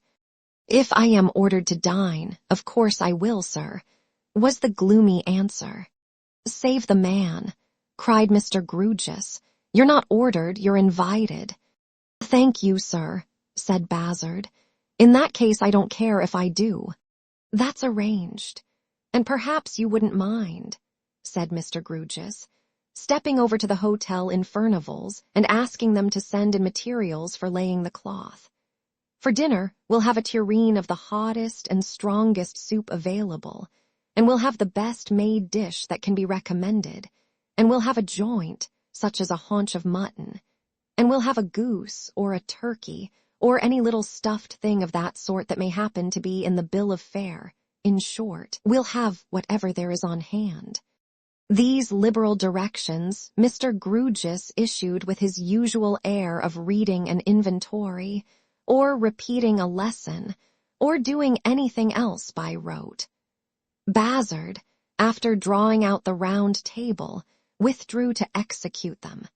"I was a little delicate, you see," said Mr. Grewgious in a lower tone after his clerk's departure, "about employing him in the foraging or commissariat department, because he mightn't like it."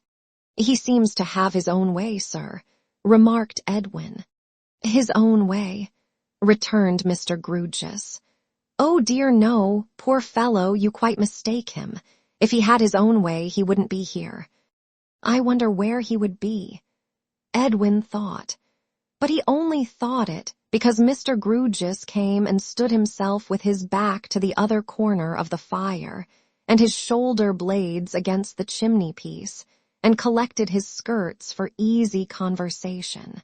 "I take it, without having the gift of prophecy, that you have done me the favor of looking in to mention that you are going down yonder, where I can tell you, you are expected, and to offer to execute any little commission from me to my charming ward, and perhaps to sharpen me up a bit in any proceedings. Mr. Edwin. I called, sir, before going down, as an act of attention." "Of attention," said Mr. Grewgious. "Ah, of course, not of impatience." "Impatience, sir." Mr. Grewgious had meant to be arch, not that he in the remotest degree expressed that meaning, and had brought himself into scarcely supportable proximity with the fire, as if to burn the fullest effect of his archness into himself, as other subtle impressions are burnt into hard metals. But his archness suddenly flying before the composed face and manner of his visitor, and only the fire remaining, he started and rubbed himself. "I have lately been down yonder," said Mr. Grewgious, rearranging his skirts, "and that was what I referred to when I said I could tell you you are expected." "Indeed, sir. Yes, I knew that Pussy was looking out for me." "Do you keep a cat down there?" asked Mr. Grewgious.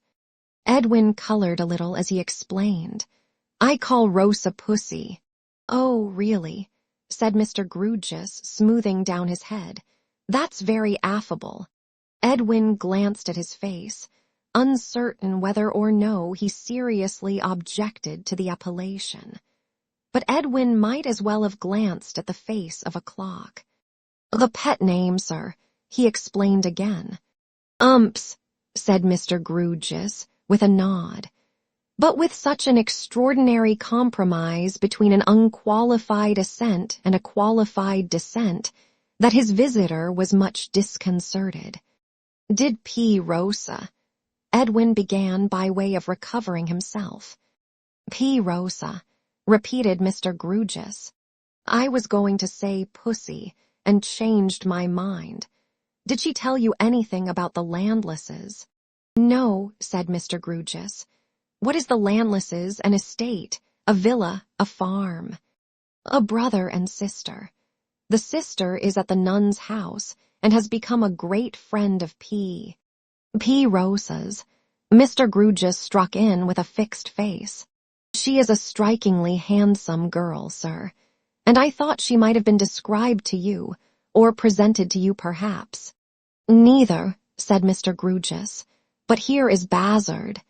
Bazzard returned, accompanied by 2 waiters, an immovable waiter and a flying waiter, and the 3 brought in with them as much fog as gave a new roar to the fire. The flying waiter, who had brought everything on his shoulders, laid the cloth with amazing rapidity and dexterity, while the immovable waiter, who had brought nothing, found fault with him. The flying waiter then highly polished all the glasses he had brought, and the immovable waiter looked through them. The flying waiter then flew across Holborn for the soup, and flew back again, and then took another flight for the made dish, and flew back again, and then took another flight for the joint and poultry, and flew back again, and between whiles took supplementary flights for a great variety of articles, as it was discovered from time to time that the immovable waiter had forgotten them all. But let the flying waiter cleave the air as he might, he was always reproached on his return by the immovable waiter for bringing fog with him, and being out of breath.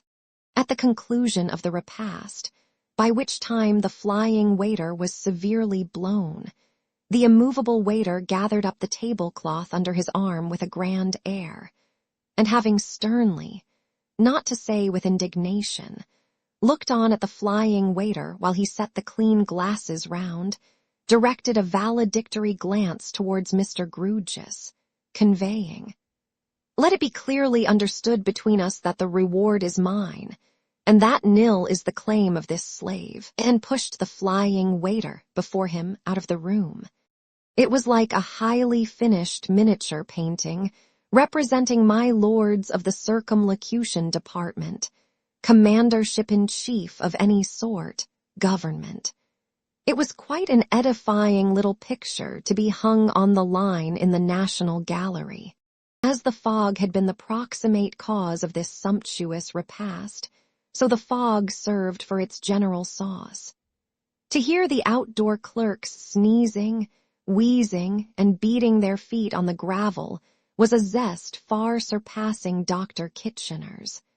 To bid, with a shiver, the unfortunate flying waiter shut the door before he had opened it, was a condiment of a profounder flavor than Harvey.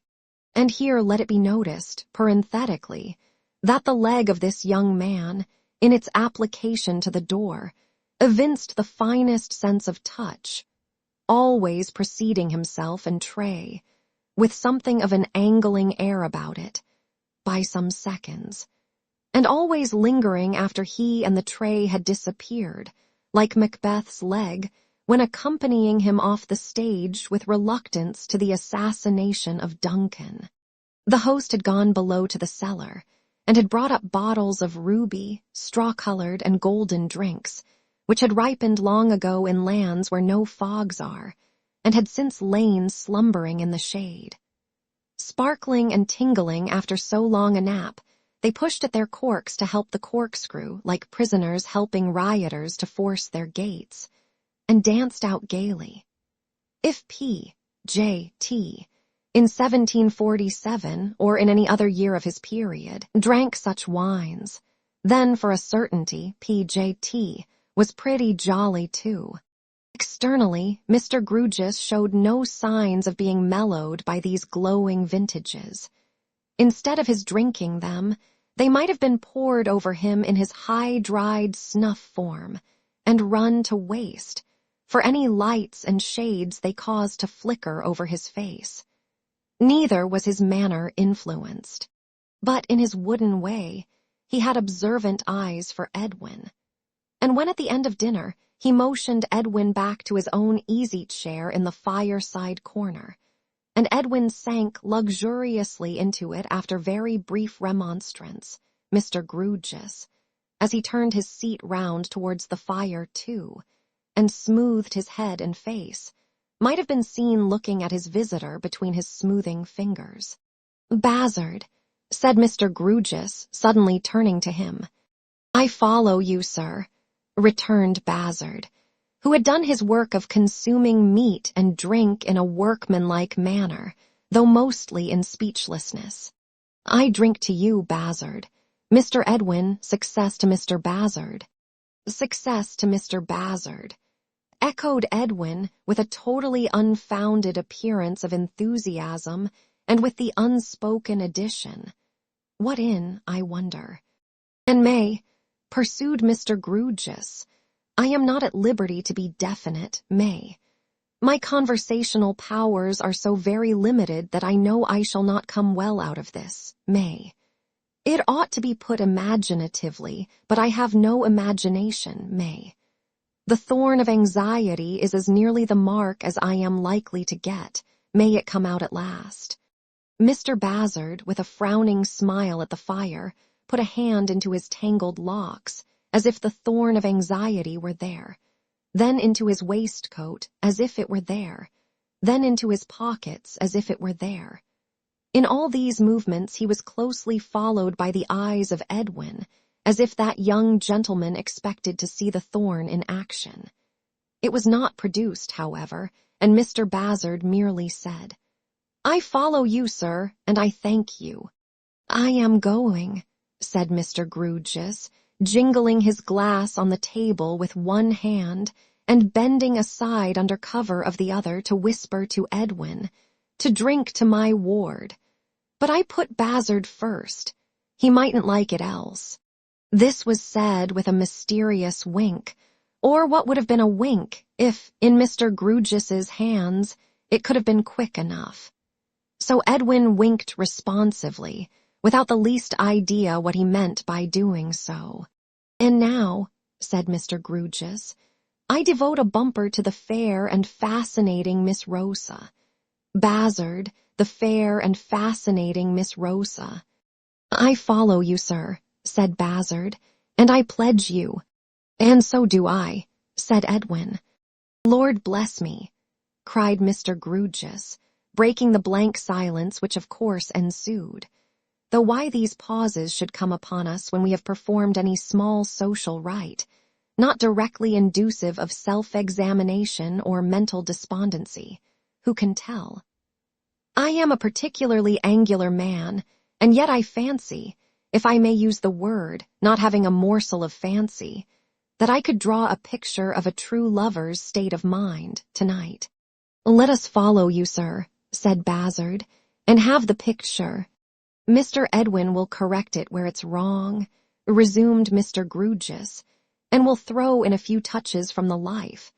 I dare say it is wrong in many particulars, and wants many touches from the life, for I was born a chip, and have neither soft sympathies nor soft experiences. Well, I hazard the guess that the true lover's mind is completely permeated by the beloved object of his affections. I hazard the guess that her dear name is precious to him, cannot be heard or repeated without emotion, and is preserved sacred. If he has any distinguishing appellation of fondness for her, it is reserved for her, and is not for common ears.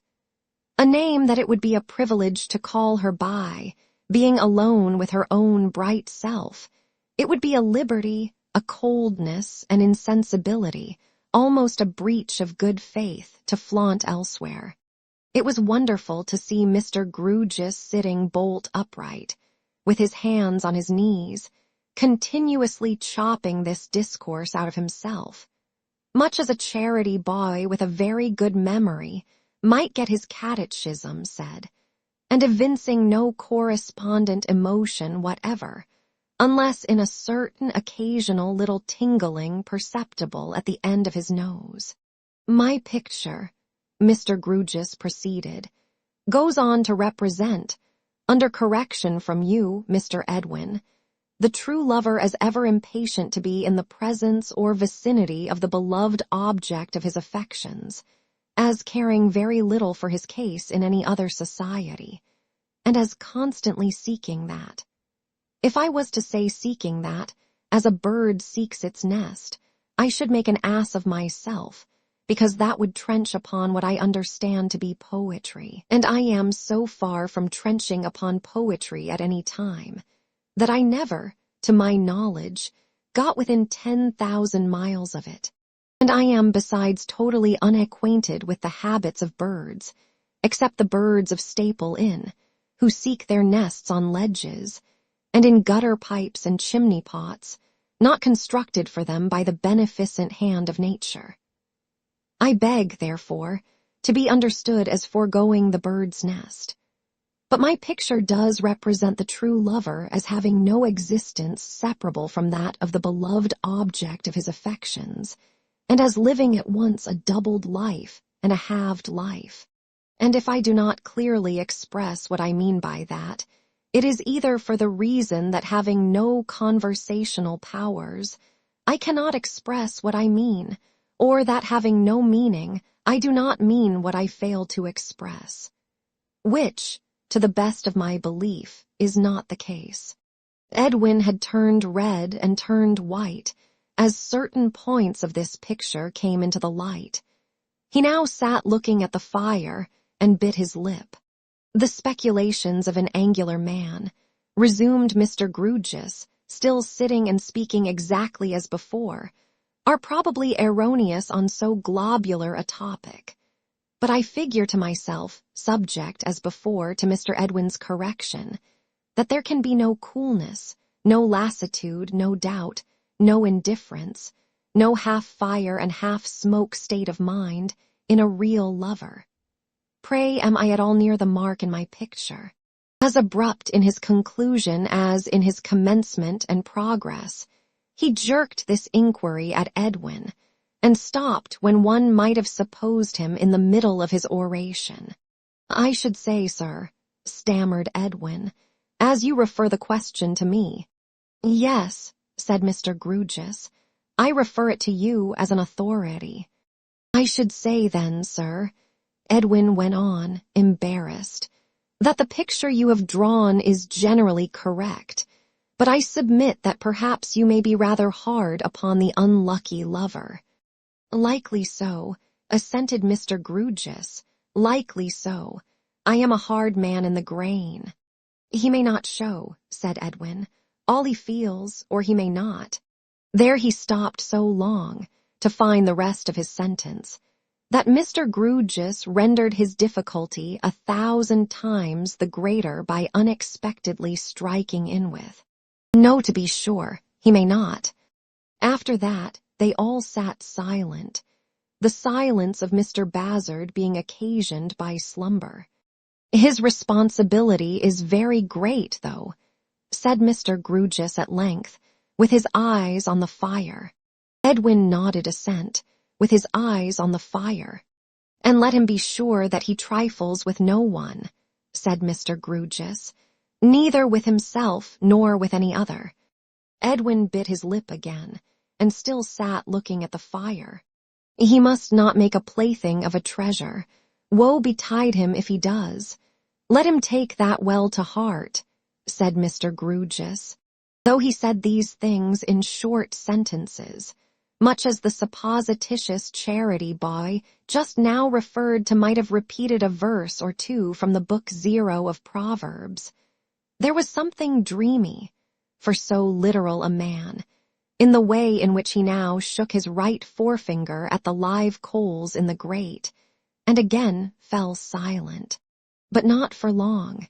As he sat upright and stiff in his chair, he suddenly rapped his knees like the carved image of some queer joss or other coming out of its reverie, and said, "We must finish this bottle, Mr. Edwin.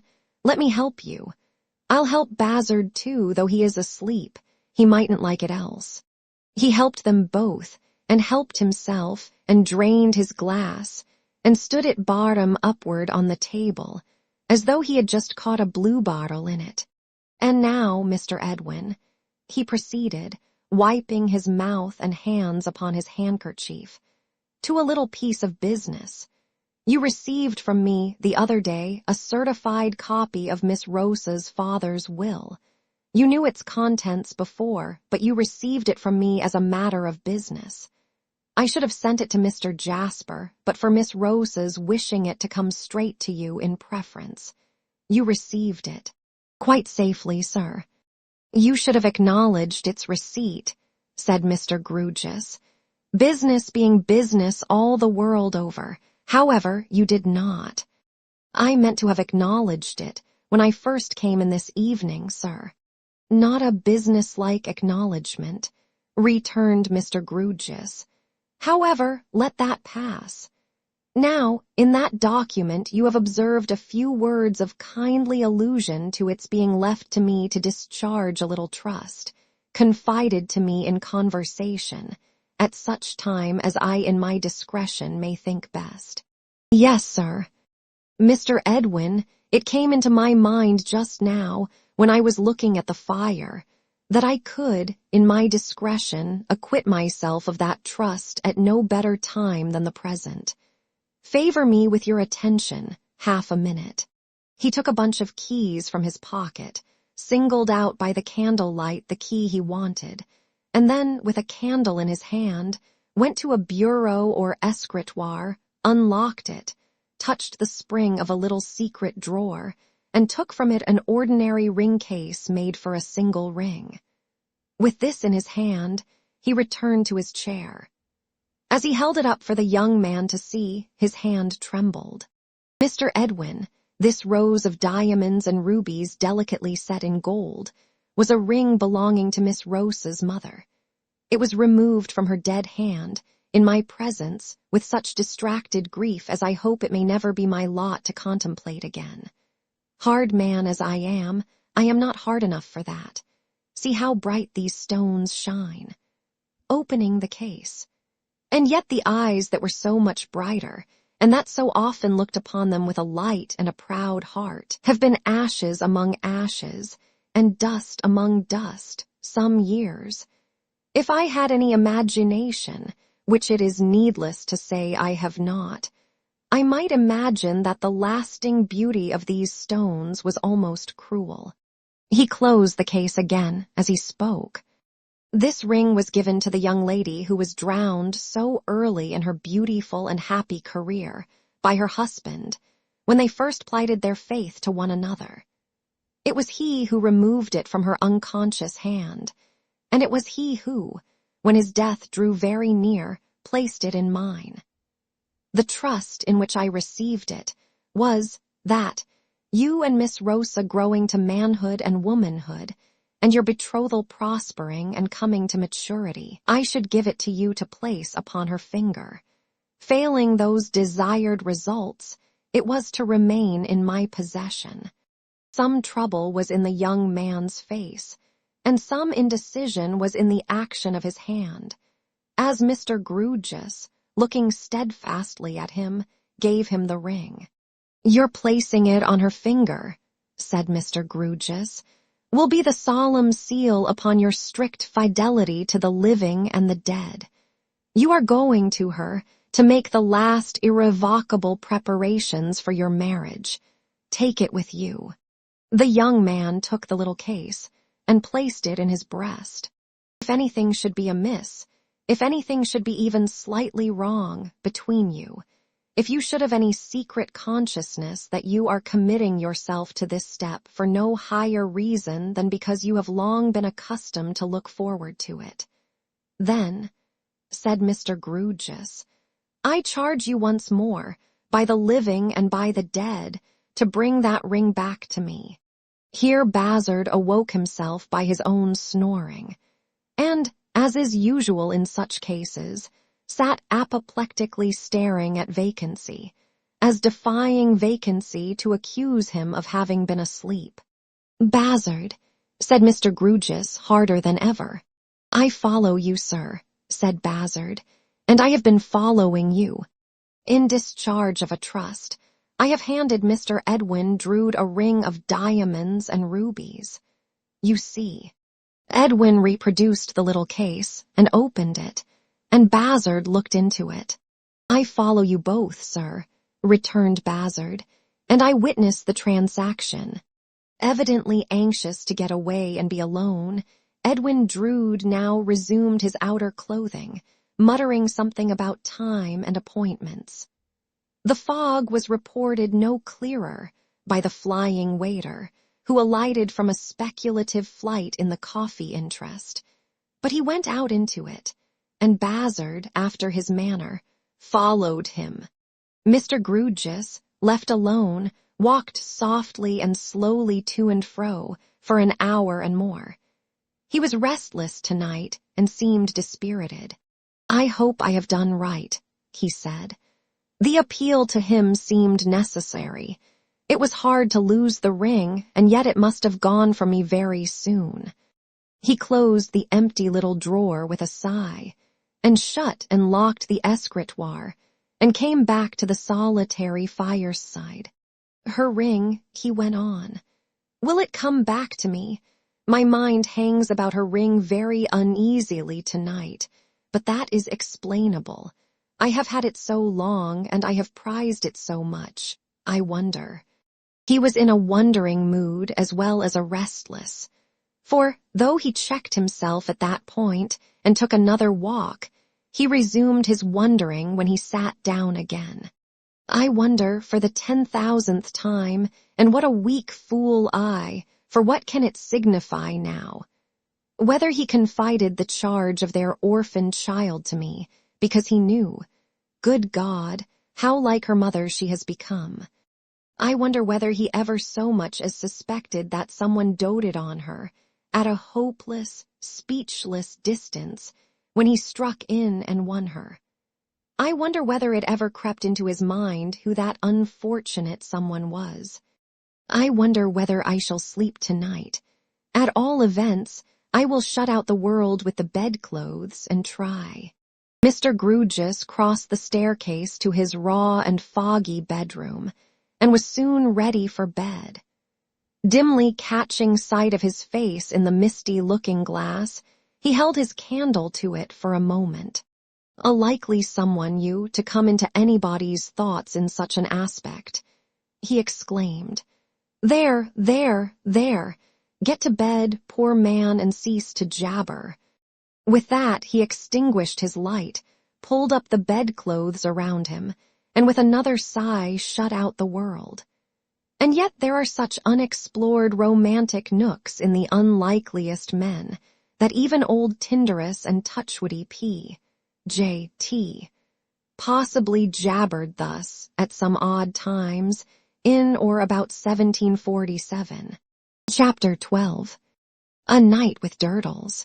When Mr. Sapsea has nothing better to do, towards evening, and finds the contemplation of his own profundity becoming a little monotonous in spite of the vastness of the subject, he often takes an airing in the cathedral close and thereabout.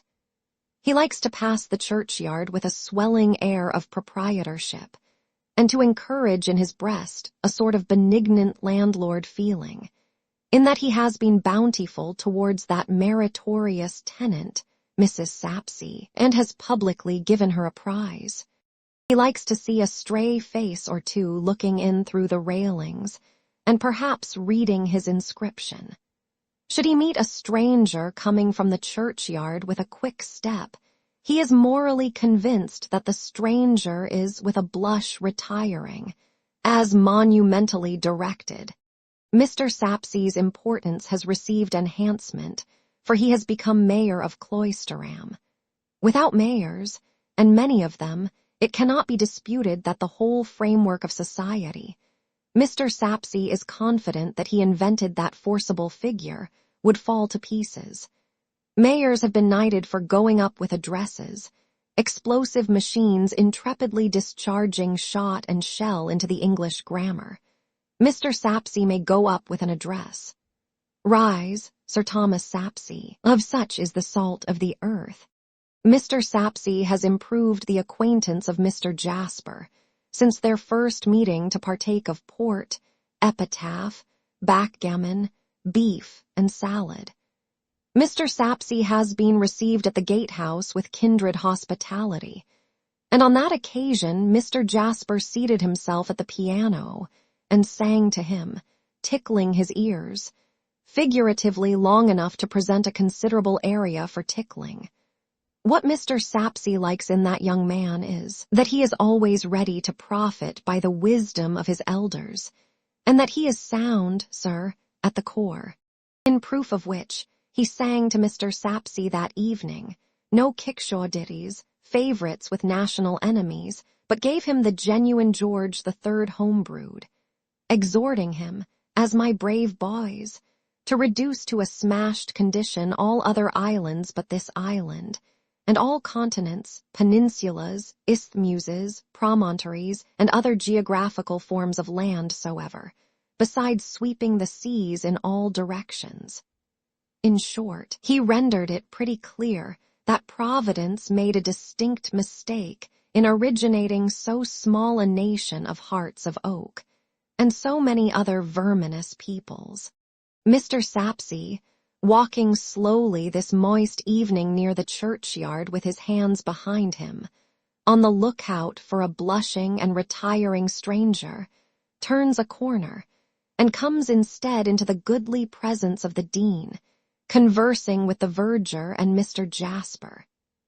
Mr. Sapsea makes his obeisance, and is instantly stricken far more ecclesiastical than any archbishop of York or Canterbury. "You are evidently going to write a book about us, Mr. Jasper," quoth the dean. "To write a book about us. Well, we are very ancient, and we ought to make a good book. We are not so richly endowed in possessions as in age, but perhaps you will put that in your book, among other things, and call attention to our wrongs." Mr. Tope, as in duty bound, is greatly entertained by this. "I really have no intention at all, sir," replies Jasper, of turning author or archaeologist. It is but a whim of mine. And even for my whim, Mr. Sapsea here is more accountable than I am. How so, Mr. Mayor? Says the Dean, with a nod of good-natured recognition of his fetch. How is that, Mr. Mayor? I am not aware, Mr. Sapsea remarks, looking about him for information, to what the very Reverend the Dean does me the honor of referring, and then falls to studying his original in minute points of detail. Durdles, Mr. Tope hints. Aye, the Dean echoes, Durdles, Durdles.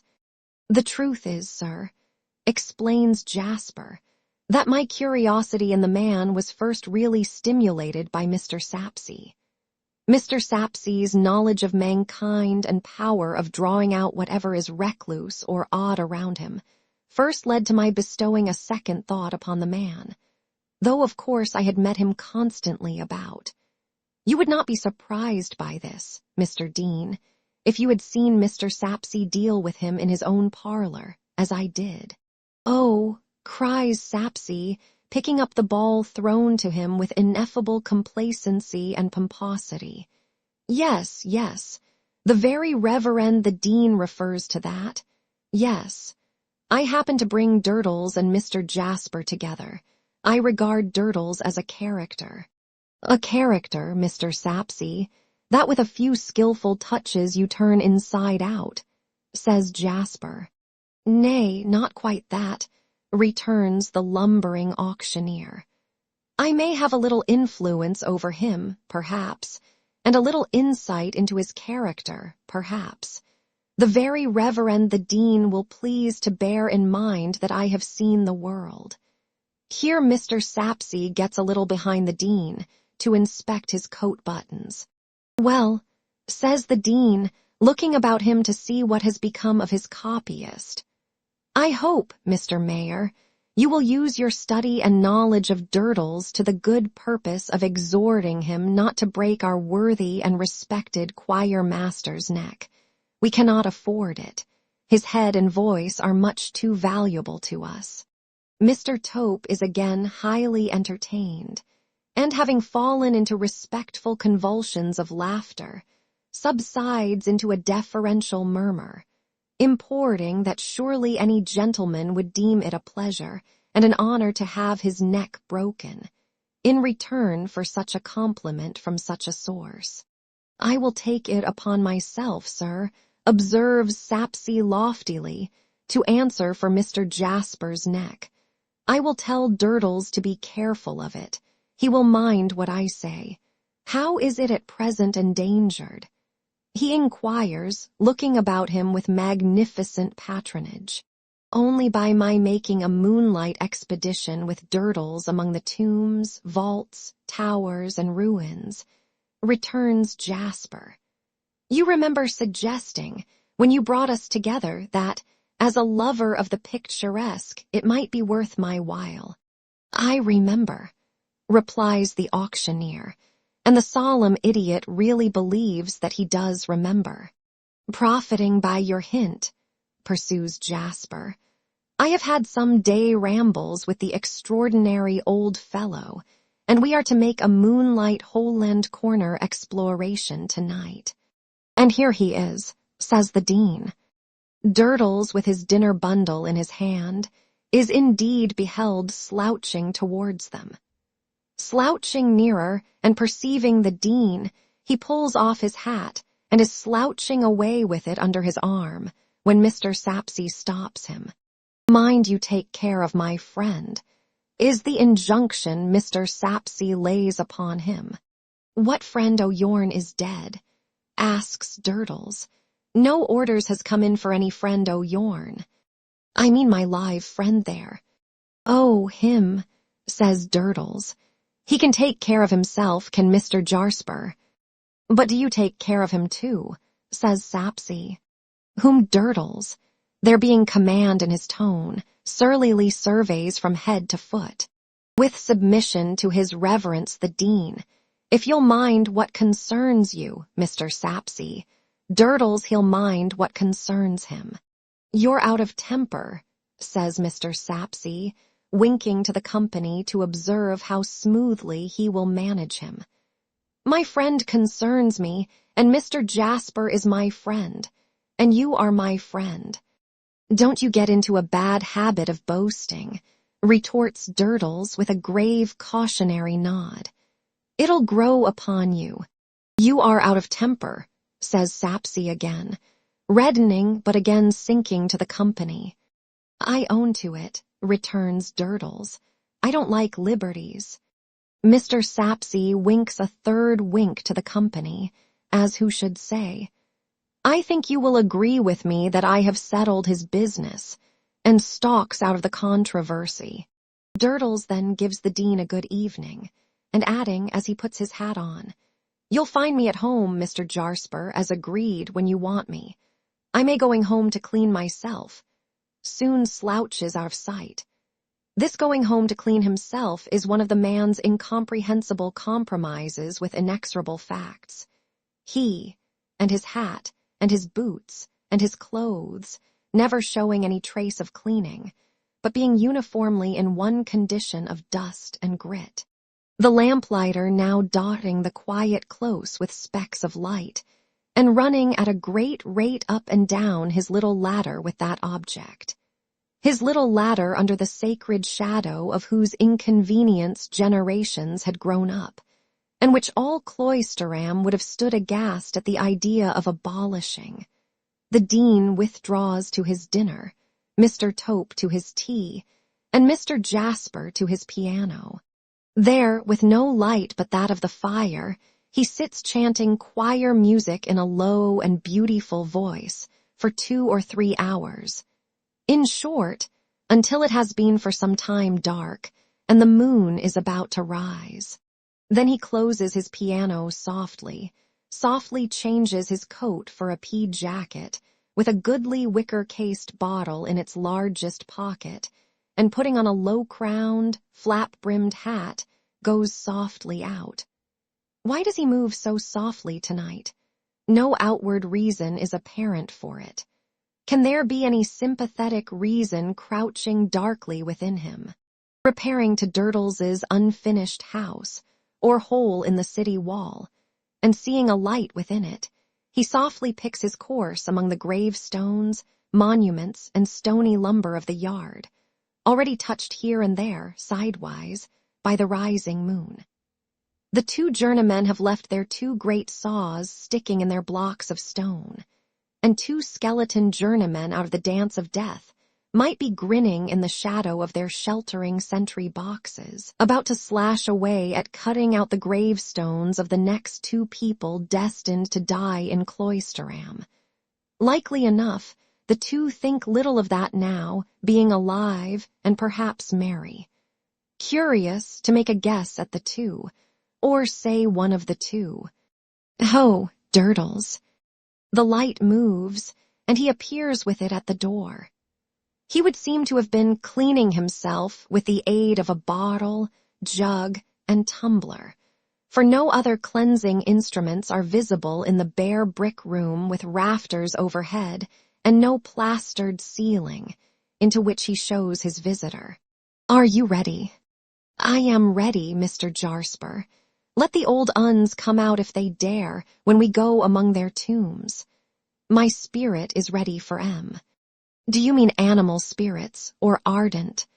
"The one's the t'other," answers Durdles, "and I mean 'em both." He takes a lantern from a hook, puts a match or 2 in his pocket wherewith to light it, should there be need, and they go out together, dinner bundle and all. Surely an unaccountable sort of expedition. That Durdles himself, who is always prowling among old graves and ruins like a ghoul, that he should be stealing forth to climb, and dive, and wander without an object is nothing extraordinary, but that the choir master or anyone else should hold it worth his while to be with him, and to study moonlight effects in such company is another affair. Surely an unaccountable sort of expedition, therefore. Where that there mound by the yard gate, Mr. Jasper? "I see it. What is it?" "Lime," Mr. Jasper stops and waits for him to come up, for he lags behind. "What you call quick lime?" "Aye," says Durdles, "quick enough to eat your boots, with a little handy stirring, quick enough to eat your bones." They go on, presently passing the red windows of the Traveller's Twopenny and emerging into the clear moonlight of the Monk's Vineyard. This crossed, they come to Minor Canon Corner, of which the greater part lies in shadow until the moon shall rise higher in the sky. The sound of a closing house door strikes their ears, and two men come out. These are Mr. Crisparkle and Neville. Jasper, with a strange and sudden smile upon his face, lays the palm of his hand upon the breast of Durdles, stopping him where he stands. At that end of Minor Canon Corner, the shadow is profound in the existing state of the light. At that end, too, there is a piece of old dwarf wall, breast high, the only remaining boundary of what was once a garden, but is now the thoroughfare. Jasper and Durdles would have turned this wall in another instant, but stopping so short, stand behind it. Those two are only sauntering, Jasper whispers. They will go out into the moonlight soon. Let us keep quiet here, or they will detain us, or want to join us, or what not. Durdles nods assent, and falls to munching some fragments from his bundle. Jasper folds his arms upon the top of the wall, and with his chin resting on them watches. He takes no note whatever of the Minor Canon, but watches Neville, as though his eye were at the trigger of a loaded rifle, and he had covered him, and were going to fire. A sense of destructive power is so expressed in his face that even Durdles pauses in his munching and looks at him, with an unmunched something in his cheek. Meanwhile, Mr. Crisparkle and Neville walk to and fro, quietly talking together. What they say cannot be heard consecutively, but Mr. Jasper has already distinguished his own name more than once. This is the first day of the week. Mr. Crisparkle can be distinctly heard to observe as they turn back, and the last day of the week is Christmas Eve. "You may be certain of me, sir." The echoes were favorable at those points, but as the two approach, the sound of their talking becomes confused again. The word confidence, shattered by the echoes, but still capable of being pieced together, is uttered by Mr. Crisparkle. As they draw still nearer, this fragment of a reply is heard. "Not deserved yet, but shall be, sir." As they turn away again, Jasper again hears his own name, in connection with the words from Mr. Crisparkle. "Remember that I said I answered for you confidently." Then the sound of their talk becomes confused again, they halting for a little while, and some earnest action on the part of Neville succeeding. When they move once more, Mr. Crisparkle is seen to look up at the sky, and to point before him. They then slowly disappear, passing out into the moonlight at the opposite end of the corner. It is not until they are gone that Mr. Jasper moves, but then he turns to Durdles and bursts into a fit of laughter. Durdles, who still has that suspended something in his cheek, and who sees nothing to laugh at, stares at him until Mr. Jasper lays his face down on his arms to have his laugh out. Then Durdles bolts the something, as if desperately resigning himself to indigestion. Among those secluded nooks there is very little stir or movement after dark. There is little enough in the high tide of the day, but there is next to none at night. Besides that the cheerfully frequented High Street lies nearly parallel to the spot, the old cathedral rising between the two, and is the natural channel in which the cloisteram traffic flows. A certain awful hush pervades the ancient pile, the cloisters, and the churchyard after dark, which not many people care to encounter. Ask the first 100 citizens of Cloisterham, met at random in the streets at noon. If they believed in ghosts, they would tell you no. but put them to choose at night between these eerie precincts and the thoroughfare of shops, and you would find that 99 declared for the longer round and the more frequented way. The cause of this is not to be found in any local superstition that attaches to the precincts, albeit a mysterious lady, with a child in her arms and a rope dangling from her neck, has been seen flitting about there by sundry witnesses as intangible as herself. But it is to be sought in the innate shrinking of dust with the breath of life in it from dust out of which the breath of life has passed. Also, in the widely diffused, and almost as widely unacknowledged, reflection. If the dead do, under any circumstances, become visible to the living, these are such likely surroundings for the purpose that I, the living, will get out of them as soon as I can.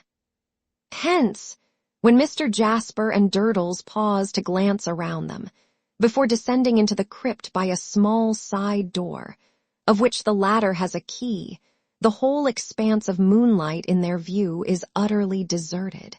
One might fancy that the tide of life was stemmed by Mr. Jasper's own gatehouse.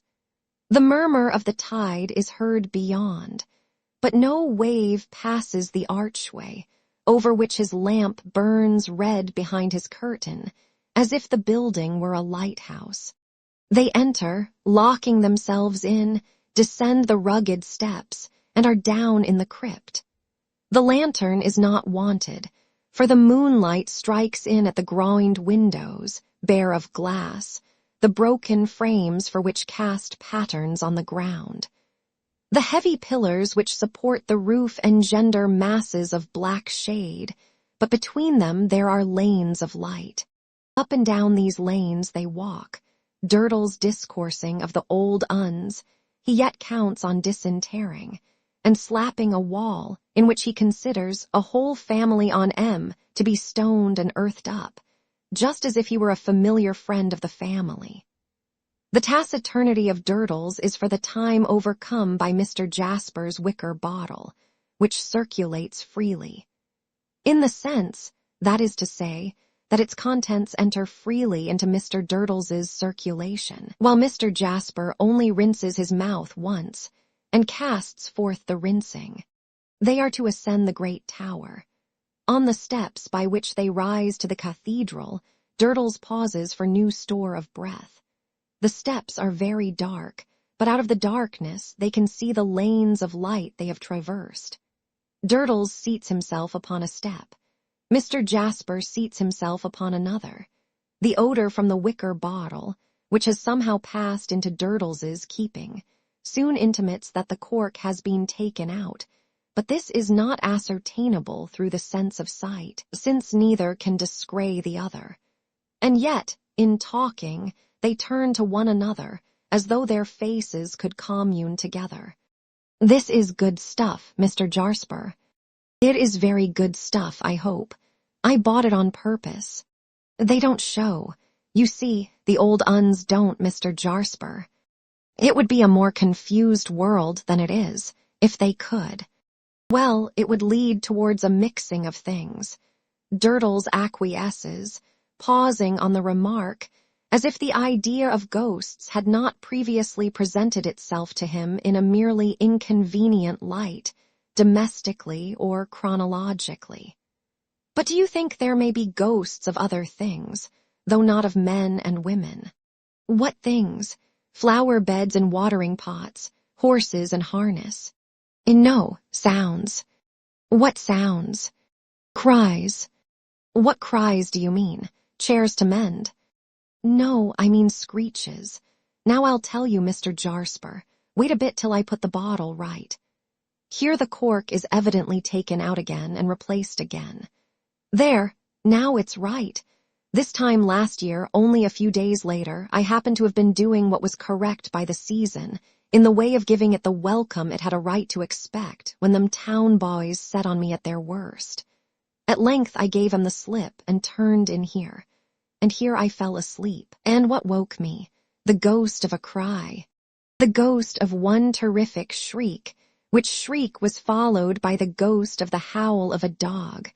a long, dismal, woeful howl, such as a dog gives when a person's dead. That was my last Christmas Eve. What do you mean? Is the very abrupt, and one might say fierce retort. I mean that I made inquiries everywhere about, and that no living ears but mine heard either that cry or that howl. So I say they was both ghosts, though why they came to me I've never made out. I thought you were another kind of man, says Jasper scornfully. So I thought myself, answers Durdles with his usual composure, and yet I was picked out for it. Jasper had risen suddenly when he asked him what he meant, and he now says, "Come, we shall freeze here, lead the way." Durdles complies, not over steadily, opens the door at the top of the steps with the key he has already used, and so emerges on the cathedral level in a passage at the side of the chancel. Here, the moonlight is so very bright again that the colors of the nearest stained glass window are thrown upon their faces. The appearance of the unconscious Durdles, holding the door open for his companion to follow, as if from the grave, is ghastly enough, with a purple hand across his face and a yellow splash upon his brow. But he bears the close scrutiny of his companion in an insensible way, although it is prolonged, while the latter fumbles among his pockets for a key confided to him that will open an iron gate, so to enable them to pass to the staircase of the great tower. "That and the bottle are enough for you to carry," he says, giving it to Durdles. "Hand your bundle to me. I am younger and longer-winded than you."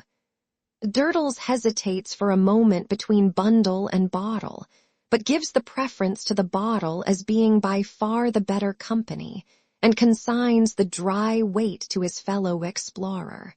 Then they go up the winding staircase of the great tower, toilsomely, turning and lowering their heads to avoid the stairs above, or the rough stone pivot around which they twist. Durdles has lighted his lantern by drawing from the cold, hard wall a spark of that mysterious fire which lurks in everything, and guided by this speck, they clamber up among the cobwebs and the dust.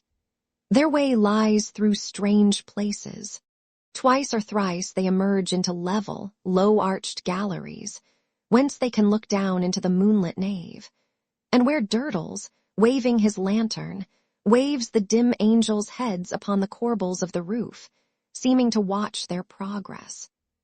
Anon they turn into narrower and steeper staircases, and the night air begins to blow upon them, and the chirp of some startled jackdaw or frightened rook precedes the heavy beating of wings in a confined space, and the beating down of dust and straws upon their heads. At last, leaving their light behind a stair, for it blows fresh up here, they look down on Cloisterham, fair to see in the moonlight, its ruined habitations and sanctuaries of the dead at the tower's base, its moss-softened red-tiled roofs and red-brick houses of the living, clustered beyond, its river winding down from the mist on the horizon, as though that were its source, and already heaving with a restless knowledge of its approach towards the sea. Once again, an unaccountable expedition this. Jasper, always moving softly with no visible reason, contemplates the scene, and especially that stillest part of it which the cathedral overshadows.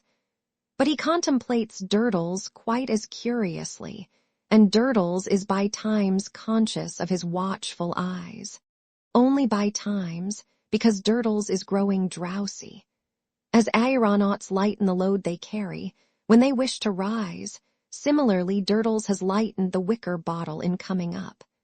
Snatches of sleep surprise him on his legs and stop him in his talk. A mild fit of calenture seizes him, in which he deems that the ground so far below is on a level with the tower, and would as lief walk off the tower into the air as not. Such is his state when they begin to come down.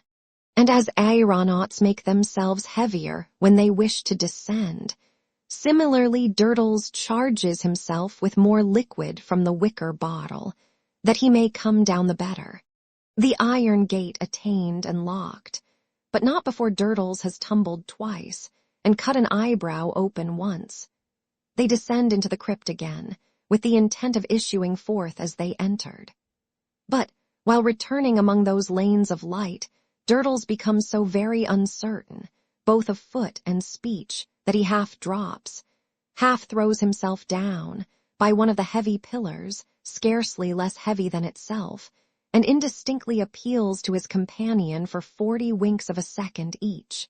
"If you will have it so, or must have it so," replies Jasper, "I'll not leave you here. Take them while I walk to and fro." Durdles is asleep at once, and in his sleep he dreams a dream. It is not much of a dream, considering the vast extent of the domains of dreamland and their wonderful productions. It is only remarkable for being unusually restless and unusually real. He dreams of lying there, asleep, and yet counting his companion's footsteps as he walks to and fro. He dreams that the footsteps die away into distance of time and of space, and that something touches him, and that something falls from his hand. Then something clinks and gropes about, and he dreams that he is alone for so long a time, that the lanes of light take new directions as the moon advances in her course. From succeeding unconsciousness, he passes into a dream of slow uneasiness from cold, and painfully awakes to a perception of the lanes of light, really changed, much as he had dreamed, and Jasper walking among them, beating his hands and feet. "Helloa!" Durdles cries out, unmeaningly alarmed. "Awake at last," says Jasper, coming up to him. "Do you know that your 40s have stretched into thousands?" "And no, they have, though. What's the time?" "Hark, the bells are going in the tower. They strike 4 quarters, and then the great bell strikes." "2," cries Durdles, scrambling up. "Why didn't you try to wake me, Mr. Jasper?" "I did. I might as well have tried to wake the dead, your own family of dead, up in the corner there." "Did you touch me?" "Touch you? Yes, shook you." As Durdles recalls that touching something in his dream, he looks down on the pavement and sees the key of the crypt door lying close to where he himself lay. "I dropped you, did I?" he says, picking it up and recalling that part of his dream. As he gathers himself up again into an upright position, or into a position as nearly upright as he ever maintains, he is again conscious of being watched by his companion. "Well," says Jasper, smiling, "are you quite ready? Pray don't hurry." "Let me get my bundle right, Mr. Jasper, and I'm with you." As he ties it afresh, he is once more conscious that he is very narrowly observed. "What do you suspect me of, Mr. Jasper?" he asks, with drunken displeasure. "Let them as has any suspicions of Durdles name M. I've no suspicions of you, my good Mr. Durdles, but I have suspicions that my bottle was filled with something stiffer than either of us supposed. And I also have suspicions," Jasper adds, taking it from the pavement and turning it bottom upwards, "that it's empty." Durdles condescends to laugh at this, continuing to chuckle when his laugh is over, as though remonstrant with himself on his drinking powers. He rolls to the door and unlocks it. They both pass out, and Durdles relocks it and pockets his key. "1,000 thanks for a curious and interesting night," says Jasper, giving him his hand. "You can make your own way home." "I should think so," answers Durdles. If you was to offer Durdles the affront to show him his way home, he wouldn't go home. Durdles wouldn't go home till morning. And then Durdles wouldn't go home. Durdles wouldn't. This with the utmost defiance. Good night, then. Good night, Mr. Jasper. Each is turning his own way, when a sharp whistle rends the silence, and the jargon is yelped out. Witty when. I catches him out Arthur 10. Witty why. Then don't go then I shy. Witty wakecock warning. Instantly afterwards, a rapid fire of stones rattles at the cathedral wall, and the hideous small boy is beheld opposite, dancing in the moonlight. What is that baby devil on the watch there? Cries Jasper in a fury, so quickly roused and so violent that he seems an older devil himself. I shall shed the blood of that impish wretch. I know I shall do it. Regardless of the fire, though it hits him more than once, he rushes at Deputy, collars him, and tries to bring him across. But Deputy is not to be so easily brought across. With a diabolical insight into the strongest part of his position, he is no sooner taken by the throat than he curls up his legs, forces his assailant to hang him, as it were, and gurgles in his throat, and screws his body and twists, as already undergoing the first agonies of strangulation. There is nothing for it but to drop him. He instantly gets himself together, backs over to Durdles, and cries to his assailant, gnashing the great gap in front of his mouth, with rage and malice. I'll blind yer, help me. I'll stone your eyes out, help me. If I don't have your eyesight, bellows me. At the same time dodging behind Durdles and snarling at Jasper, now from this side of him, and now from that, prepared, if pounced upon, to dart away in all manner of curvilinear directions, and if run down after all, to grovel in the dust and cry, "Now, hit me when I'm down. Do it. Don't hurt the boy, Mr. Jasper," urges Durdles, shielding him. "Recollect yourself. He followed us tonight, when we first came here." "Your lie, I didn't," replies Deputy, in his one form of polite contradiction. "He has been prowling near us ever since." "Your lie, I haven't," returns Deputy. "I'd only just come out for my elth when I see you two coming out of the Kinfredaryl. If I catches him out Arthur 10. With the usual rhythm and dance, though dodging behind Durdles. "It ain't any fault, is it?" "Take him home, then," retorts Jasper, ferociously, though with a strong check upon himself, "and let my eyes be rid of the sight of you." Deputy, with another sharp whistle, at once expressing his relief, and his commencement of a milder stoning of Mr. Durdles, begins stoning that respectable gentleman home, as if he were a reluctant ox.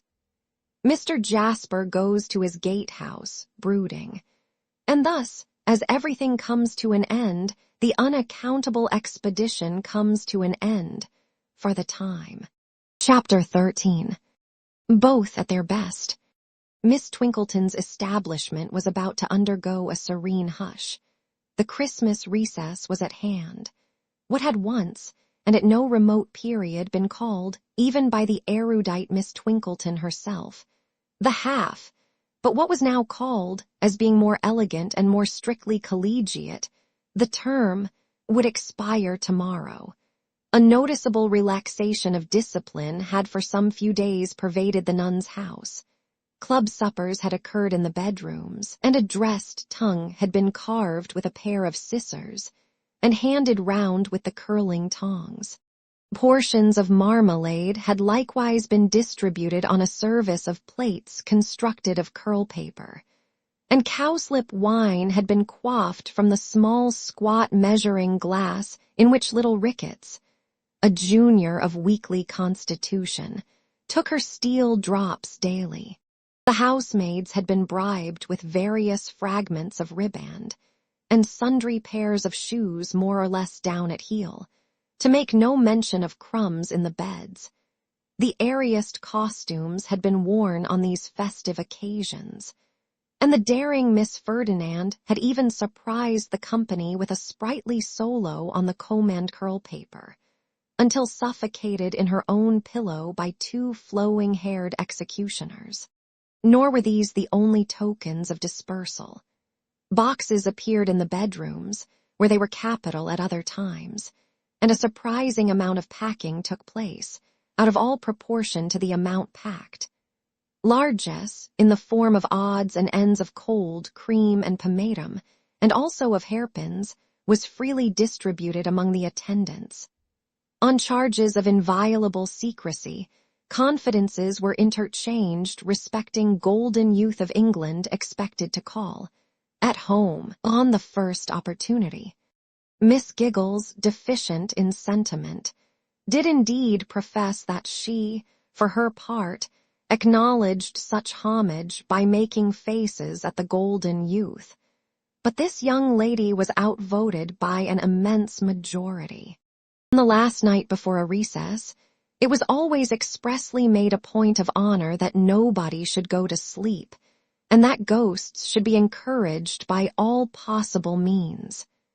This compact invariably broke down, and all the young ladies went to sleep very soon and got up very early. The concluding ceremony came off at 12 o'clock on the day of departure, when Miss Twinkleton, supported by Mrs. Tisher, held a drawing-room in her own apartment, the globes already covered with brown holland, where glasses of white wine and plates of cut pound cake were discovered on the table. Miss Twinkleton then said, "Ladies, another revolving year had brought us round to that festive period at which the first feelings of our nature bounded in our—" Miss Twinkleton was annually going to add bosoms, but annually stopped on the brink of that expression and substituted hearts. Hearts are hearts. Hem! Again a revolving year, ladies, had brought us to a pause in our studies. Let us hope our greatly advanced studies, and like the mariner in his bark, the warrior in his tent, the captive in his dungeon, and the traveler in his various conveyances, we yearned for home. Did we say, on such an occasion, in the opening words of Mr. Addison's impressive tragedy, "The dawn is overcast, the morning lowers, and heavily in clouds brings on the day, the great, important day"? Not so. From horizon to zenith all was couleur de rose, for all was redolent of our relations and friends. Might we find them prospering as we expected? Might they find us prospering as they expected? Ladies, we would now, with our love to one another, wish one another good-bye and happiness until we met again. And when the time should come for our resumption of those pursuits which, here a general depression set in all round, pursuits which, then let us ever remember what was said by the Spartan general, in words too trite for repetition, at the battle it were superfluous to specify. The handmaidens of the establishment, in their best caps, then handed the trays, and the young ladies sipped and crumbled, and the bespoken coaches began to choke the street. Then leave-taking was not long about, and Miss Twinkleton, in saluting each young lady's cheek, confided to her an exceedingly neat letter, addressed to her next friend at law, with Miss Twinkleton's best compliments in the corner.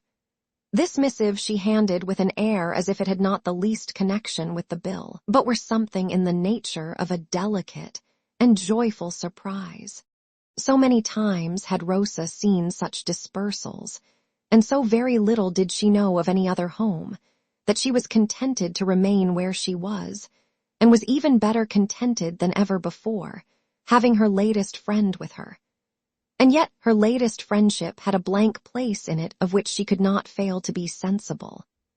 Helena Landless, having been a party to her brother's revelation about Rosa, and having entered into that compact of silence with Mr. Crisparkle, shrank from any allusion to Edwin Drood's name. Why she so avoided it was mysterious to Rosa, but she perfectly perceived the fact. But for the fact, she might have relieved her own little perplexed heart of some of its doubts and hesitations by taking Helena into her confidence. As it was, she had no such vent. She could only ponder on her own difficulties and wonder more and more why this avoidance of Edwin's name should last, now that she knew, for so much Helena had told her, that a good understanding was to be re-established between the two young men when Edwin came down. It would have made a pretty picture. So many pretty girls kissing Rosa in the cold porch of the nun's house, and that sunny little creature peeping out of it, unconscious of sly faces carved on spout and gable peeping at her, and waving farewells to the departing coaches, as if she represented the spirit of rosy youth abiding in the place to keep it bright and warm in its desertion. The Horse High Street became musical with the cry, in various silvery voices, "Goodbye, Rosebud darling," and the effigy of Mr. Sapsea's father over the opposite doorway seemed to say to mankind, "Gentlemen, favor me with your attention to this charming little last lot left behind, and bid with a spirit worthy of the occasion." Then the staid street, so unwontedly sparkling, youthful, and fresh for a few rippling moments, ran dry, and Cloisterham was itself again. If Rosebud in her bower now waited Edwin Drood's coming with an uneasy heart, Edwin, for his part, was uneasy too. With far less force of purpose in his composition than the childish beauty, crowned by acclamation fairy queen of Miss Twinkleton's establishment, he had a conscience, and Mr. Grewgious had pricked it.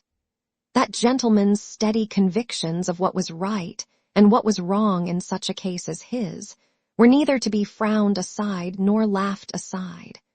They would not be moved. But for the dinner in Staple Inn, and but for the ring he carried in the breast pocket of his coat, he would have drifted into their wedding day without another pause for real thought, loosely trusting that all would go well, left alone. But that serious putting him on his truth to the living and the dead had brought him to a check. He must either give the ring to Rosa, or he must take it back. Once put into this narrowed way of action, it was curious that he began to consider Rosa's claims upon him more unselfishly than he had ever considered them before, and began to be less sure of himself than he had ever been in all his easy-going days. "I will be guided by what she says, and by how we get on," was his decision, walking from the gatehouse to the nun's house. "Whatever comes of it, I will bear his words in mind, and try to be true to the living and the dead." Rosa was dressed for walking. She expected him. It was a bright, frosty day, and Miss Twinkleton had already graciously sanctioned fresh air. Thus they got out together before it became necessary for either Miss Twinkleton or the deputy high priest, Mrs. Tisher, to lay even so much as one of those usual offerings on the shrine of propriety. "My dear Eddie," said Rosa, when they had turned out of the High Street and had got among the quiet walks in the neighborhood of the cathedral and the river, "I want to say something very serious to you. I have been thinking about it for a long, long time. I want to be serious with you too, Rosa dear. I mean to be serious and earnest. Thank you, Eddie, and you will not think me unkind because I begin, will you? You will not think I speak for myself only because I speak first. That would not be generous, would it? And I know you are generous." He said, "I hope I am not ungenerous to you, Rosa." He called her pussy no more, never again. "And there is no fear," pursued Rosa, "of our quarreling, is there? Because, Eddie," clasping her hand on his arm, "we have so much reason to be very lenient to each other." "We will be, Rosa." "That's a dear good boy. Eddie, let us be courageous. Let us change to brother and sister from this day forth. Never be husband and wife. Never." Neither spoke again for a little while, but after that pause he said, with some effort, "Of course I know that this has been in both our minds, Rosa, and of course I am in honor bound to confess freely that it does not originate with you. No, nor with you, dear, she returned with pathetic earnestness. That sprung up between us. You are not truly happy in our engagement. I am not truly happy in it. Oh, I am so sorry, so sorry. And there she broke into tears. I am deeply sorry too, Rosa. Deeply sorry for you. And I for you, poor boy. And I for you. This pure young feeling, this gentle and forbearing feeling of each towards the other, brought with it its reward in a softening light that seemed to shine on their position. The relations between them did not look willful or capricious or a failure in such a light. They became elevated into something more self-denying, honorable, affectionate, and true. If we knew yesterday, said Rosa, as she dried her eyes, and we did know yesterday, and on many, many yesterdays, that we were far from right together in those relations which were not of our own choosing, what better could we do today than change them? It is natural that we should be sorry, and you see how sorry we both are, but how much better to be sorry now than then. When, Rosa? When it would be too late, and then we should be angry besides. Another silence fell upon them. And you know, said Rosa innocently, you couldn't like me then, and you can always like me now, for I shall not be a drag upon you or a worry to you. And I can always like you now, and your sister will not tease or trifle with you. I often did when I was not your sister, and I beg your pardon for it. Don't let us come to that, Rosa, or I shall want more pardoning than I like to think of.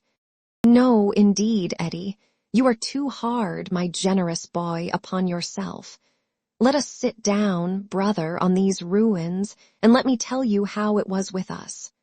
I think I know, for I have considered about it very much since you were here last time. You liked me, didn't you? You thought I was a nice little thing. Everybody thinks that, Rosa. Do they? She knitted her brow musingly for a moment, and then flashed out with the bright little induction. Well, but say they do. Surely it was not enough that you should think of me only as other people did. Now, was it? The point was not to be got over. It was not enough. And that is just what I mean. That is just how it was with us, said Rosa. You liked me very well, and you had grown used to me, and had grown used to the idea of our being married. You accepted the situation as an inevitable kind of thing, didn't you? It was to be, you thought, and why discuss or dispute it? It was new and strange to him to have himself presented to himself so clearly, in a glass of her holding up. He had always patronized her, in his superiority to her share of woman's wit. Was that but another instance of something radically amiss in the terms on which they had been gliding towards a lifelong bondage? All this that I say of you is true of me as well, Eddie. Unless it was, I might not be bold enough to say it. Only the difference between us was that by little and little there crept into my mind a habit of thinking about it, instead of dismissing it. My life is not so busy as yours, you see, and I have not so many things to think of. So I thought about it very much, and I cried about it very much too, though that was not your fault, poor boy, when all at once my guardian came down, to prepare for my leaving the nun's house. I tried to hint to him that I was not quite settled in my mind, but I hesitated and failed, and he didn't understand me. But he is a good, good man. And he put before me so kindly, and yet so strongly, how seriously we ought to consider, in our circumstances, that I resolved to speak to you the next moment we were alone and grave. And if I seem to come to it easily just now, because I came to it all at once, don't think it was so really, Eddie, for oh, it was very, very hard, and oh, I am very, very sorry. Her full heart broke into tears again. He put his arm about her waist, and they walked by the river's side together. Your guardian has spoken to me too, Rosa dear. I saw him before I left London. His right hand was in his breast, seeking the ring, but he checked it, as he thought. If I am to take it back, why should I tell her of it? And that made you more serious about it, didn't it, Eddie? And if I had not spoken to you, as I have, you would have spoken to me. I hope you can tell me so. I don't like it to be all my doing, though it is so much better for us. Yes, I should have spoken. I should have put everything before you. I came intending to do it. But I never could have spoken to you as you have spoken to me, Rosa. Don't say you mean so coldly or unkindly. Eddie, please, if you can help it. I mean so sensibly and delicately, so wisely and affectionately. That's my dear brother. She kissed his hand in a little rapture. The dear girls will be dreadfully disappointed, added Rosa, laughing with the dewdrops glistening in her bright eyes. They have looked forward to it so, poor pets. Ah, but I fear it will be a worse disappointment to Jack, said Edwin Drood with a start. I never thought of Jack. Her swift and intent look at him as he said the words could no more be recalled than a flash of lightning can. But it appeared as though she would have instantly recalled it, if she could, for she looked down, confused, and breathed quickly. You don't doubt it's being a blow to Jack, Rosa. She merely replied, and that evasively and hurriedly. Why should she? She had not thought about it. He seemed to her to have so little to do with it. My dear child, can you suppose that anyone so wrapped up in another, Mrs. Tope's expression, not mine, as Jack is in me, could fail to be struck all of a heap by such a sudden and complete change in my life? I say sudden because it will be sudden to him, you know. She nodded twice or thrice, and her lips parted as if she would have assented. But she uttered no sound, and her breathing was no slower. How shall I tell Jack? Said Edwin, ruminating. If he had been less occupied with the thought, he must have seen her singular emotion. I never thought of Jack. It must be broken to him before the town crier knows it. I dine with the dear fellow tomorrow and next day, Christmas Eve and Christmas Day, but it would never do to spoil his feast days. He always worries about me and maudly-coddlies in the merest trifles. The news is sure to overset him. How on earth shall this be broken to Jack? He must be told, I suppose, said Rosa. My dear Rosa, who ought to be in our confidence if not Jack? My guardian promised to come down if I should write and ask him.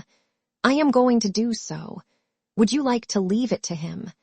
A bright idea, cried Edwin. The other trustee, nothing more natural. He comes down, he goes to Jack, he relates what we have agreed upon, and he states our case better than we could. He has already spoken feelingly to you, he has already spoken feelingly to me, and he'll put the whole thing feelingly to Jack. That's it. I am not a coward, Rosa, but to tell you a secret, I am a little afraid of Jack. No, no, you are not afraid of him, cried Rosa, turning white and clasping her hands. Why, Sister Rosa, what do you see from the turret? Said Edwin, rallying her. My dear girl, you frightened me. Most unintentionally, but I am as sorry as if I had meant to do it. Could you possibly suppose for a moment, from any loose way of speaking of mine, that I was literally afraid of the dear fond fellow? What I mean is, that he is subject to a kind of paroxysm or fit. I saw him in it once, and I don't know but that so great a surprise, coming upon him direct from me whom he is so wrapped up in, might bring it on perhaps, which, and this is the secret I was going to tell you, is another reason for your guardian's making the communication. He is so steady, precise, and exact that he will talk Jack's thoughts into shape in no time. Whereas with me, Jack is always impulsive and hurried, and I may say almost womanish. Rosa seemed convinced. Perhaps from her own very different point of view of Jack, she felt comforted and protected by the interposition of Mr. Grewgious between herself and him. And now, Edwin Drood's right hand closed again upon the ring in its little case, and again was checked by the consideration. It is certain, now, that I am to give it back to him. Then why should I tell her of it? That pretty sympathetic nature, which could be so sorry for him in the blight of their childish hopes of happiness together, and could so quietly find itself alone in a new world to weave fresh wreaths of such flowers as it might prove to bear, the old world's flowers being withered, would be grieved by those sorrowful jewels, and to what purpose?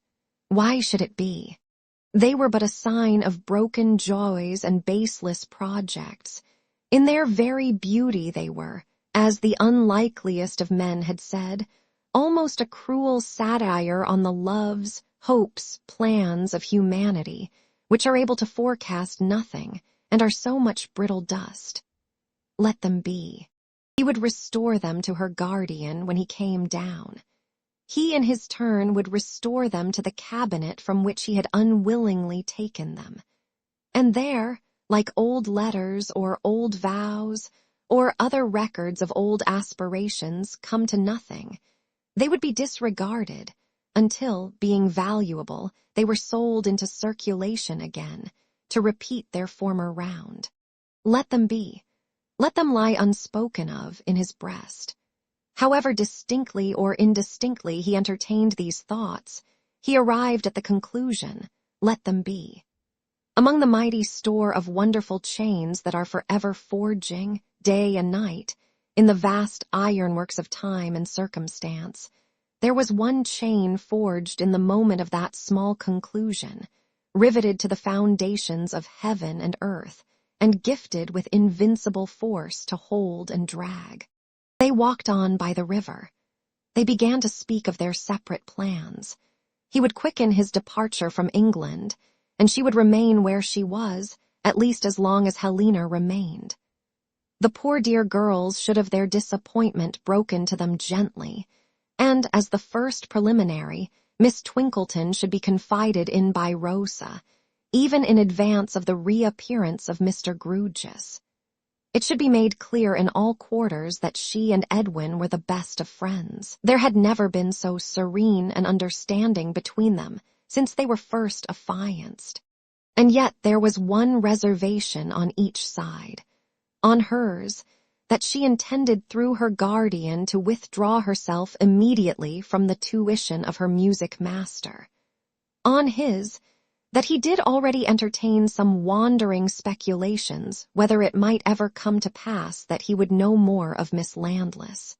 The bright, frosty day declined as they walked and spoke together. The sun dipped in the river far behind them, and the old city lay red before them, as their walk drew to a close. The moaning water cast its seaweed duskily at their feet when they turned to leave its margin, and the rooks hovered above them with hoarse cries, darker splashes in the darkening air. "I will prepare Jack for my flitting soon," said Edwin in a low voice, "and I will but see your guardian when he comes, and then go before they speak together. It will be better done without my being by. Don't you think so?" "Yes. We know we have done right, Rosa." "Yes. We know we are better so, even now, and shall be far, far better so by and by." Still there was that lingering tenderness in their hearts towards the old positions they were relinquishing, that they prolonged their parting. When they came among the elm trees by the cathedral, where they had last sat together, they stopped as by consent, and Rosa raised her face to his, as she had never raised it in the old days. For they were old already. "God bless you, dear, goodbye." "God bless you, dear, goodbye." They kissed each other fervently. "Now, please take me home, Eddie, and let me be by myself. Don't look round, Rosa," he cautioned her, as he drew her arm through his and led her away.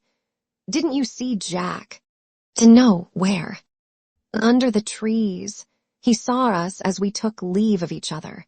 Poor fellow, he little thinks we have parted. This will be a blow to him, I am much afraid." She hurried on, without resting, and hurried on until they had passed under the gatehouse into the street. Once there, she asked, "Has he followed us? You can look without seeming to. Is he behind?" "No, yes, he is. He has just passed out under the gateway. The dear, sympathetic old fellow likes to keep us in sight. I am afraid he will be bitterly disappointed." She pulled hurriedly at the handle of the hoarse old bell, and the gate soon opened. Before going in, she gave him one last, wide, wondering look, as if she would have asked him with imploring emphasis, "Oh, don't you understand?" And out of that look he vanished from her view. Chapter 14. When shall these three meet again?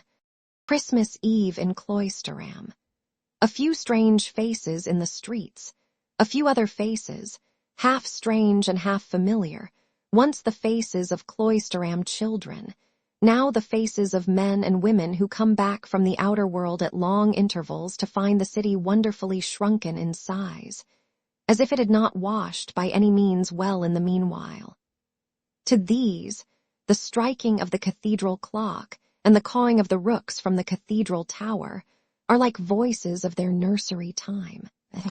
To such as these, it has happened in their dying hours afar off, that they have imagined their chamber floor to be strewn with the autumnal leaves fallen from the elm trees in the close. So have the rustling sounds and fresh scents of their earliest impressions revived, when the circle of their lives was very nearly traced, and the beginning and the end were drawing close together. Seasonable tokens are about. Red berries shine here and there in the lattices of Minor Canon Corner. Mr. and Mrs. Tope are daintily sticking sprigs of holly into the carvings and sconces of the cathedral stalls, as if they were sticking them into the coat-button holes of the dean and chapter. Lavish profusion is in the shops, particularly in the articles of currants, raisins, spices, candied peel, and moist sugar.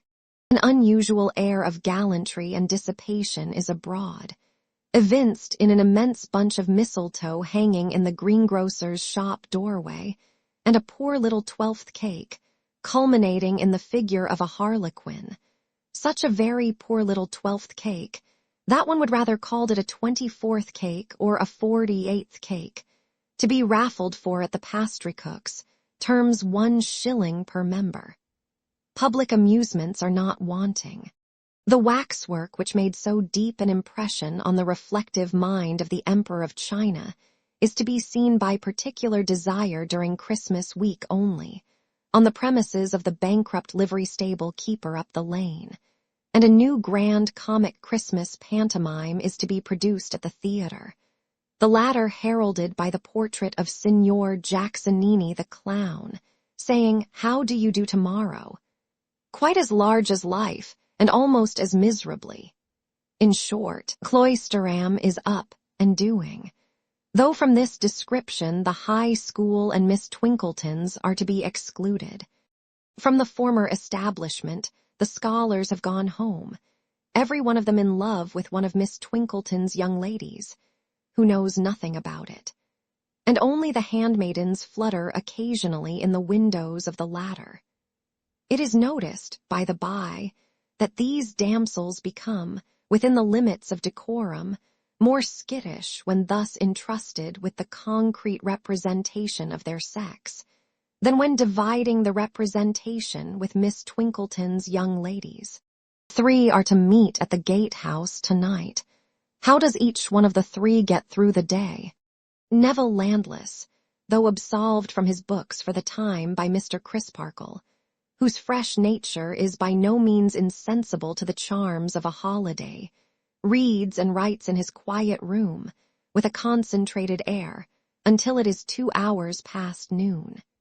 He then sets himself to clearing his table, to arranging his books, and to tearing up and burning his stray papers.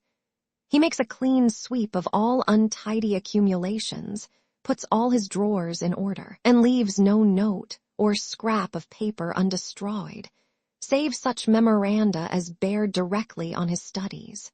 This done, he turns to his wardrobe, selects a few articles of ordinary wear, among them, change of stout shoes and socks for walking, and packs these in a knapsack.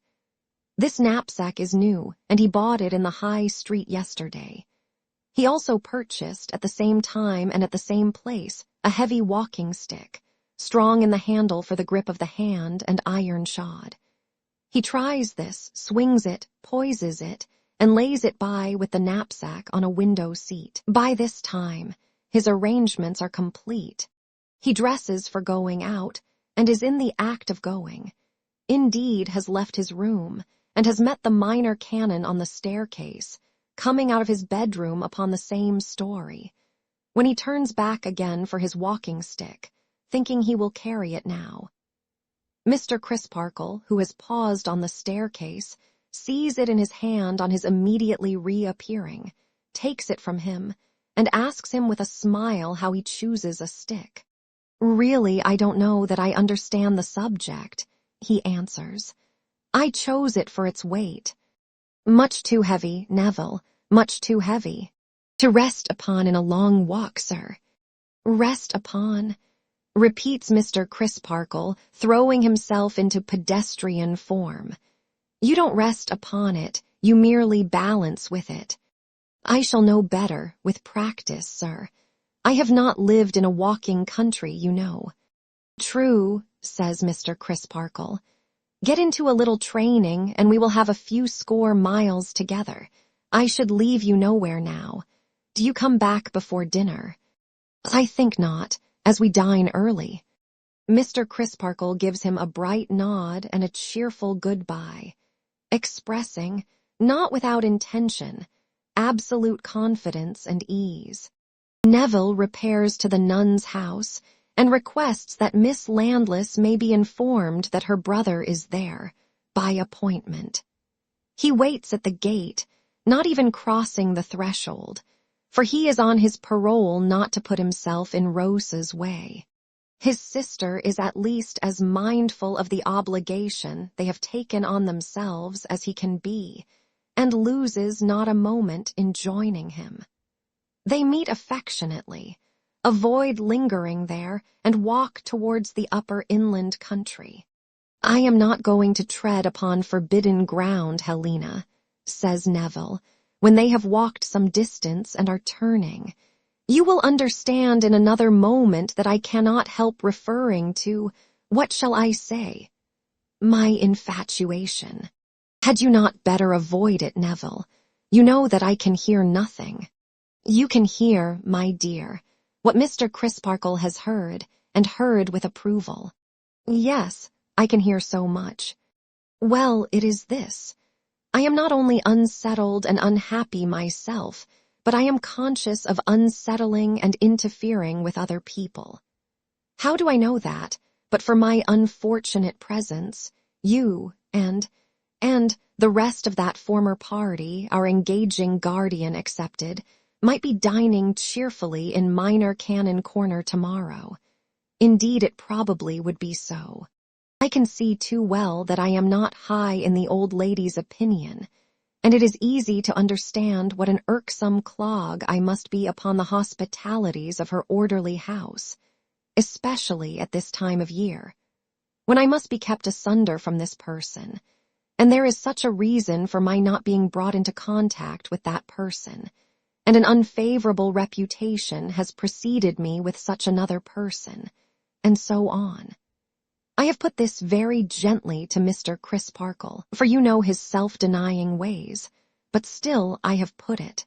What I have laid much greater stress upon at the same time is, that I am engaged in a miserable struggle with myself, and that a little change and absence may enable me to come through it the better. So, the weather being bright and hard, I am going on a walking expedition, and intend taking myself out of everybody's way, my own included. I hope tomorrow morning. When to come back? In a fortnight. And going quite alone. I am much better without company, even if there were anyone but you to bear me company, my dear Helena. Mr. Crisparkle entirely agrees, you say. Entirely. I am not sure but that at first he was inclined to think it rather a moody scheme, and one that might do a brooding mind harm. But we took a moonlight walk last Monday night to talk it over at leisure, and I represented the case to him as it really is. I showed him that I do want to conquer myself, and that, this evening well got over, it is surely better that I should be away from here just now than here. I could hardly help meeting certain people walking together here, and that could do no good, and is certainly not the way to forget. A fortnight hence, that chance will probably be over for the time, and when it again arises for the last time, why, I can again go away. Farther, I really do feel hopeful of bracing exercise and wholesome fatigue. You know that Mr. Crisparkle allows such things their full weight in the preservation of his own sound mind in his own sound body, and that his just spirit is not likely to maintain one set of natural laws for himself and another for me. He yielded to my view of the matter when convinced that I was honestly in earnest, and so, with his full consent, I start tomorrow morning. Early enough to be not only out of the streets, but out of hearing of the bells when the good people go to church. Helena thinks it over and thinks well of it. Mr. Crisparkle doing so, she would do so, but she does originally, out of her own mind, think well of it as a healthy project, denoting a sincere endeavor and an active attempt at self-correction. She is inclined to pity him, poor fellow, for going away solitary on the great Christmas festival, but she feels it much more to the purpose to encourage him. And she does encourage him. He will write to her. He will write to her every alternate day and tell her all his adventures. Does he send clothes on in advance of him? My dear Helena, no. Travel like a pilgrim with wallet and staff. My wallet or my knapsack is packed and ready for strapping on, and here is my staff. He hands it to her. She makes the same remark as Mr. Crisparkle that it is very heavy, and gives it back to him, asking what wood it is. Ironwood. Up to this point he has been extremely cheerful. Perhaps the having to carry his case with her, and therefore to present it in its brightest aspect, has roused his spirits. Perhaps the having done so with success is followed by a revulsion. As the day closes in and the city lights begin to spring up before them, he grows depressed. I wish I were not going to this dinner, Helena. Dear Neville, is it worth while to care much about it? Think how soon it will be over. How soon it will be over, he repeats gloomily. Yes, but I don't like it. There may be a moment's awkwardness, she cheeringly represents to him, but it can only last a moment. He is quite sure of himself. I wish I felt as sure of everything else as I feel of myself. He answers her. How strangely you speak, dear. What do you mean? Helena, I don't know. I only know that I don't like it. What a strange, dead weight there is in the air. She calls his attention to those copperous clouds beyond the river, and says that the wind is rising. He scarcely speaks again until he takes leave of her at the gate of the nun's house. She does not immediately enter when they have parted, but remains looking after him along the street. Twice he passes the gatehouse, reluctant to enter. At length, the cathedral clock chiming 1/4, with a rapid turn he hurries in. And so he goes up the postern stair. Edwin Drood passes a solitary day. Something of deeper moment than he had thought has gone out of his life, and in the silence of his own chamber he wept for it last night.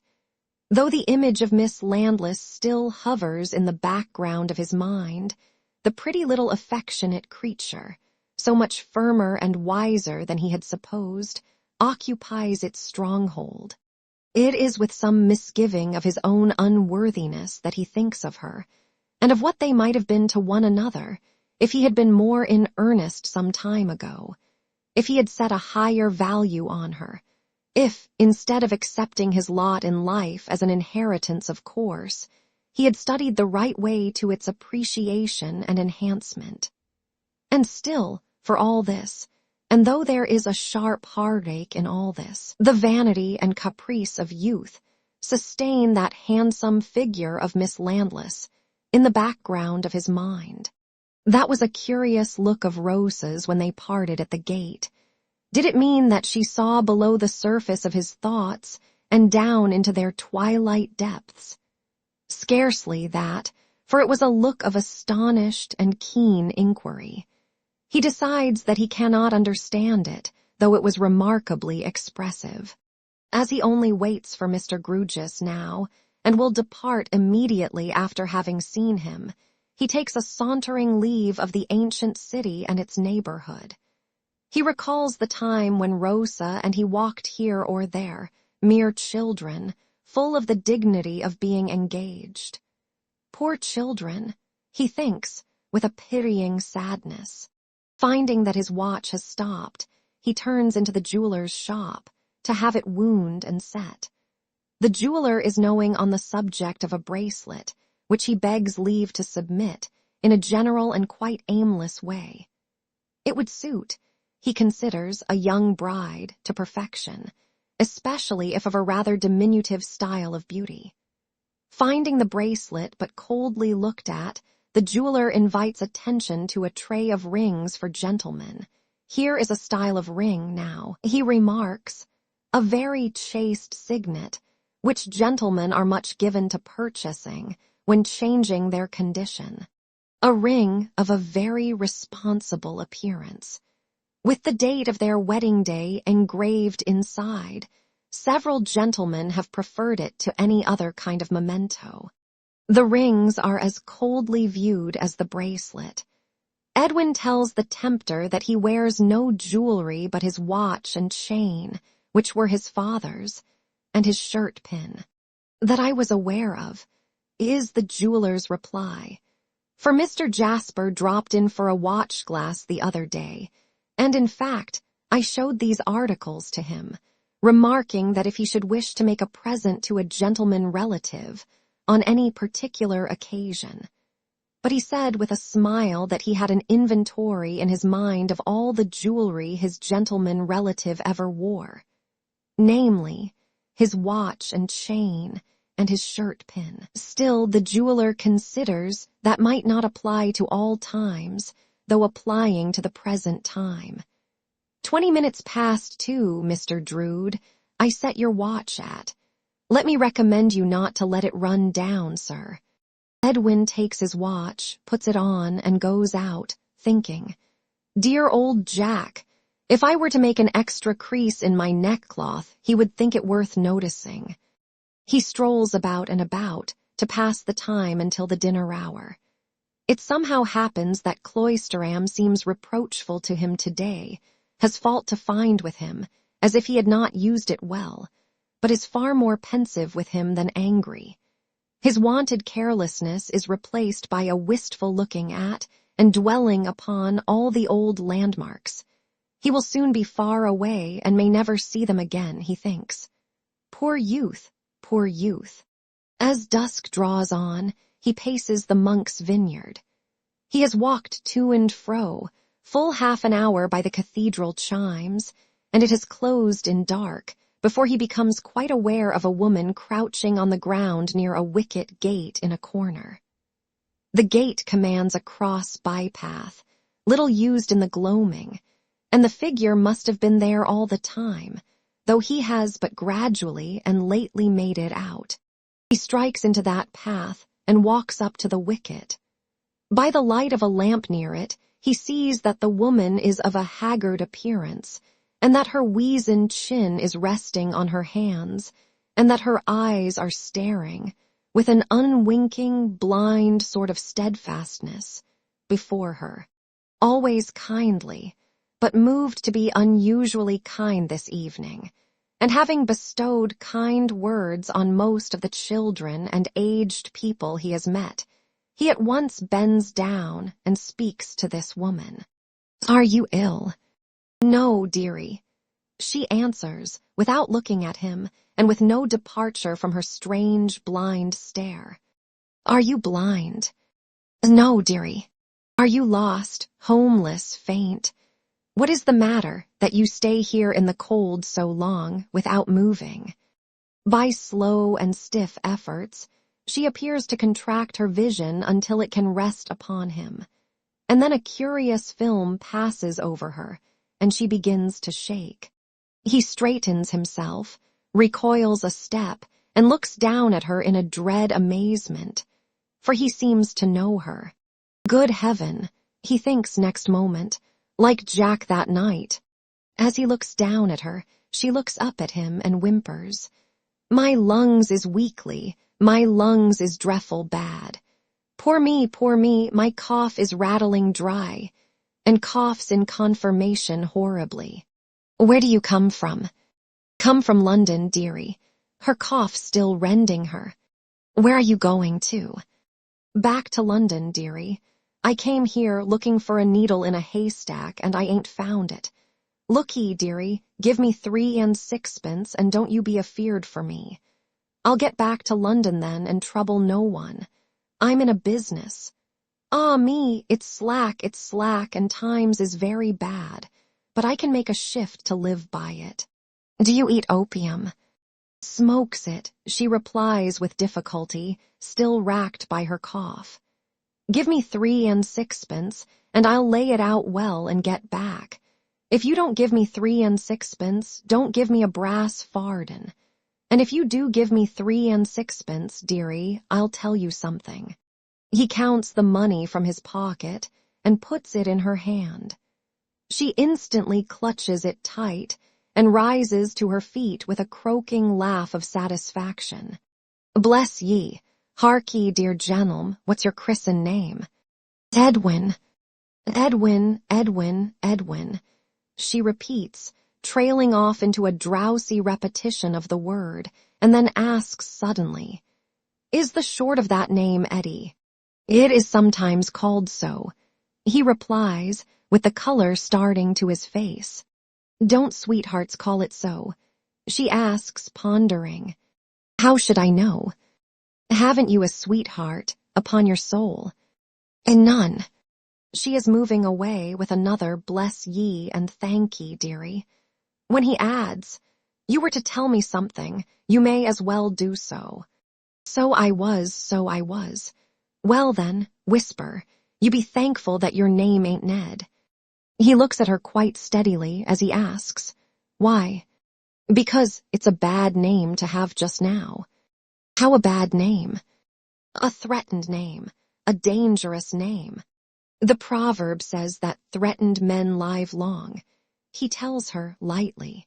"Then Ned, so threatened is he, wherever he may be while I am talking to you, dearie, should live to all eternity," replies the woman. She has leaned forward to say it in his ear, with her forefinger shaking before his eyes, and now huddles herself together, and with another bless ye and thank ye, goes away in the direction of the traveller's lodging house. This is not an inspiriting close to a dull day. Alone, in a sequestered place, surrounded by vestiges of old time and decay, it rather has a tendency to call a shudder into being. He makes for the better lighted streets, and resolves as he walks on to say nothing of this tonight, but to mention it to Jack, who alone calls him Ned, as an odd coincidence tomorrow. Of course, only as a coincidence, and not as anything better worth remembering. Still, it holds to him, as many things much better worth remembering never did. He has another mile or so to linger out before the dinner hour, and when he walks over the bridge and by the river, the woman's words are in the rising wind, in the angry sky, in the troubled water, in the flickering lights. There is some solemn echo of them even in the cathedral chime, which strikes a sudden surprise to his heart as he turns in under the archway of the gatehouse. And so he goes up the postern stair. John Jasper passes a more agreeable and cheerful day than either of his guests. Having no music lessons to give in the holiday season, his time is his own, but for the cathedral services. He is early among the shopkeepers, ordering little table luxuries that his nephew likes. His nephew will not be with him long, he tells his provision dealers, and so must be petted and made much of. While out on his hospitable preparations, he looks in on Mr. Sapsea, and mentions that dear Ned and that inflammable young spark of Mr. Crisparkle's are to dine at the gatehouse today, and make up their difference. Mr. Sapsea is by no means friendly towards the inflammable young spark. He says that his complexion is un-English. And when Mr. Sapsea has once declared anything to be un-English, he considers that thing everlastingly sunk in the bottomless pit. John Jasper is truly sorry to hear Mr. Sapsea speak thus, for he knows right well that Mr. Sapsea never speaks without a meaning, and that he has a subtle trick of being right. Mr. Sapsea, by a very remarkable coincidence, is of exactly that opinion. Mr. Jasper is in beautiful voice this day. In the pathetic supplication to have his heart inclined to keep this law, he quite astonishes his fellows by his melodious power. He has never sung difficult music with such skill and harmony as in this day's anthem. His nervous temperament is occasionally prone to take difficult music a little too quickly. Today, his time is perfect. These results are probably attained through a grand composure of the spirits. The mere mechanism of his throat is a little tender, for he wears, both with his singing robe and with his ordinary dress, a large black scarf of strong, close-woven silk, slung loosely round his neck. But his composure is so noticeable that Mr. Crisparkle speaks of it as they come out from vespers. "I must thank you, Jasper, for the pleasure with which I have heard you today. Beautiful, delightful. You could not have so outdone yourself, I hope, without being wonderfully well." "I am wonderfully well." "Nothing unequal," says the minor canon, with a smooth motion of his hand. "Nothing unsteady, nothing forced, nothing avoided, all thoroughly done in a masterly manner with perfect self-command." "Thank you. I hope so, if it is not too much to say." "One would think, Jasper, you had been trying a new medicine for that occasional indisposition of yours." "No, really. That's well observed, for I have." "Then stick to it, my good fellow," says Mr. Crisparkle, clapping him on the shoulder with friendly encouragement. "Stick to it." "I will." "I congratulate you," Mr. Crisparkle pursues as they come out of the cathedral, "on all accounts." "Thank you again. I will walk round to the corner with you, if you don't object. I have plenty of time before my company come, and I want to say a word to you, which I think you will not be displeased to hear." "What is it?" "Well, we were speaking the other evening of my black humors." Mr. Crisparkle's face falls, and he shakes his head deploringly. "I said, you know, that I should make you an antidote to those black humors, and you said you hoped I would consign them to the flames." "And I still hope so, Jasper." "With the best reason in the world. I mean to burn this year's diary at the year's end." "Because you—" Mr. Crisparkle brightens greatly as he thus begins. "You anticipate me, because I feel that I have been out of sorts, gloomy, bilious, brain-oppressed, whatever it may be. You said I had been exaggerative, so I have."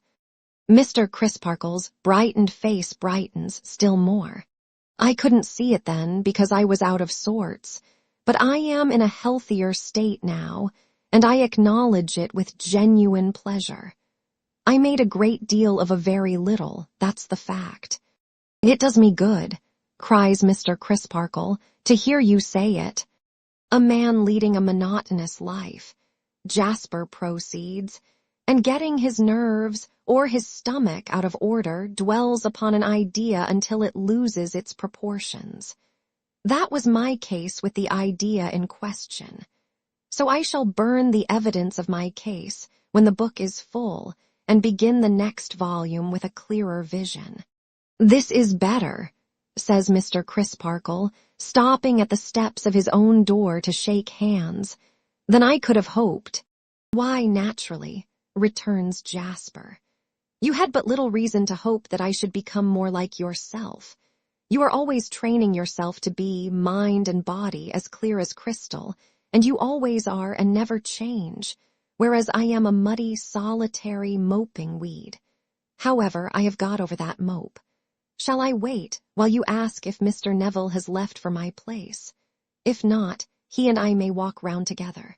I think, says Mr. Crisparkle, opening the entrance door with his key, that he left some time ago. At least I know he left, and I think he has not come back. But I'll inquire. You won't come in. My company wait, said Jasper with a smile.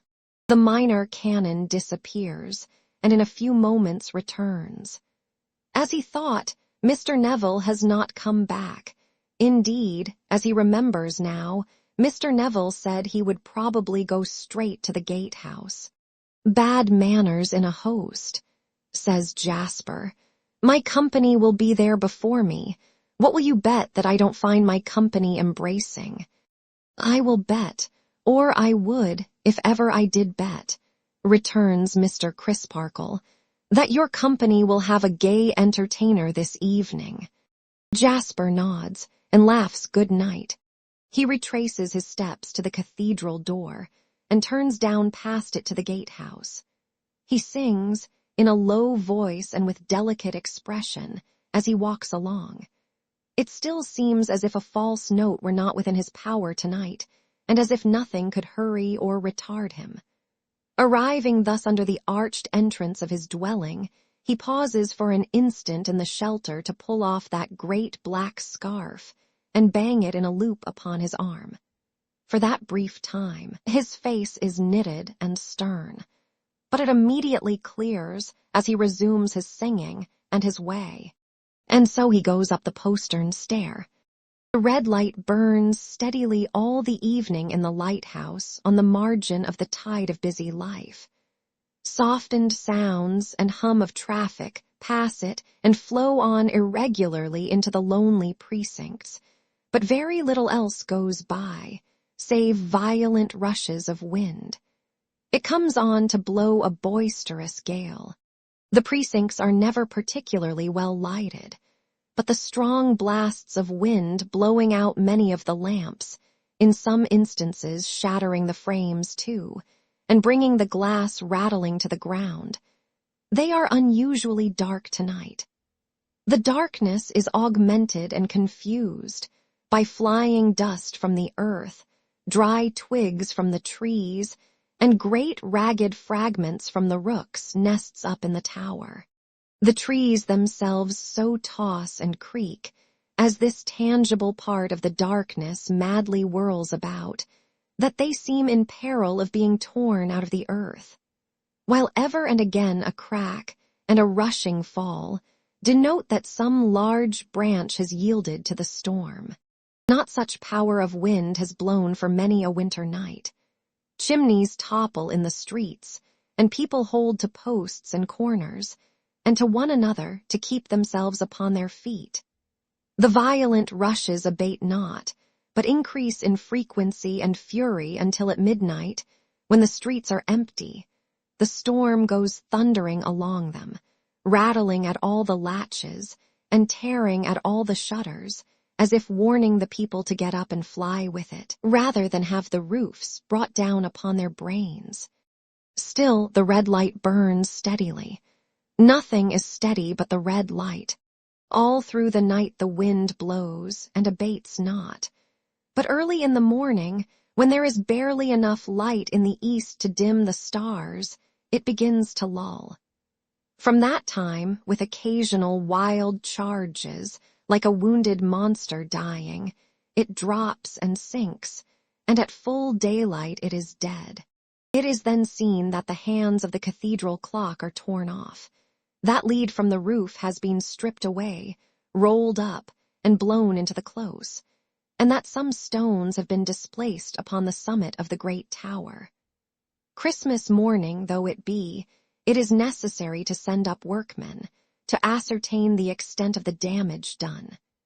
These, led by Durdles, go aloft, while Mr. Tope and a crowd of early idlers gather down in Minor Canon Corner, shading their eyes, and watching for their appearance up there. This cluster is suddenly broken and put aside by the hands of Mr. Jasper. All the gazing eyes are brought down to the earth by his loudly inquiring of Mr. Crisparkle at an open window. "Where is my nephew? He has not been here. Is he not with you?" "No. He went down to the river last night with Mr. Neville to look at the storm and has not been back. Call Mr. Neville. He left this morning early. Left this morning early. Let me in, let me in." There is no more looking up at the tower now. All the assembled eyes are turned on Mr. Jasper, white, half-dressed, panting, and clinging to the rail before the Minor Canon's house. Chapter 15. Impeached. Neville Landless had started so early and walked at so good a pace that when the church bells began to ring in Cloisterham for morning service, he was 8 miles away.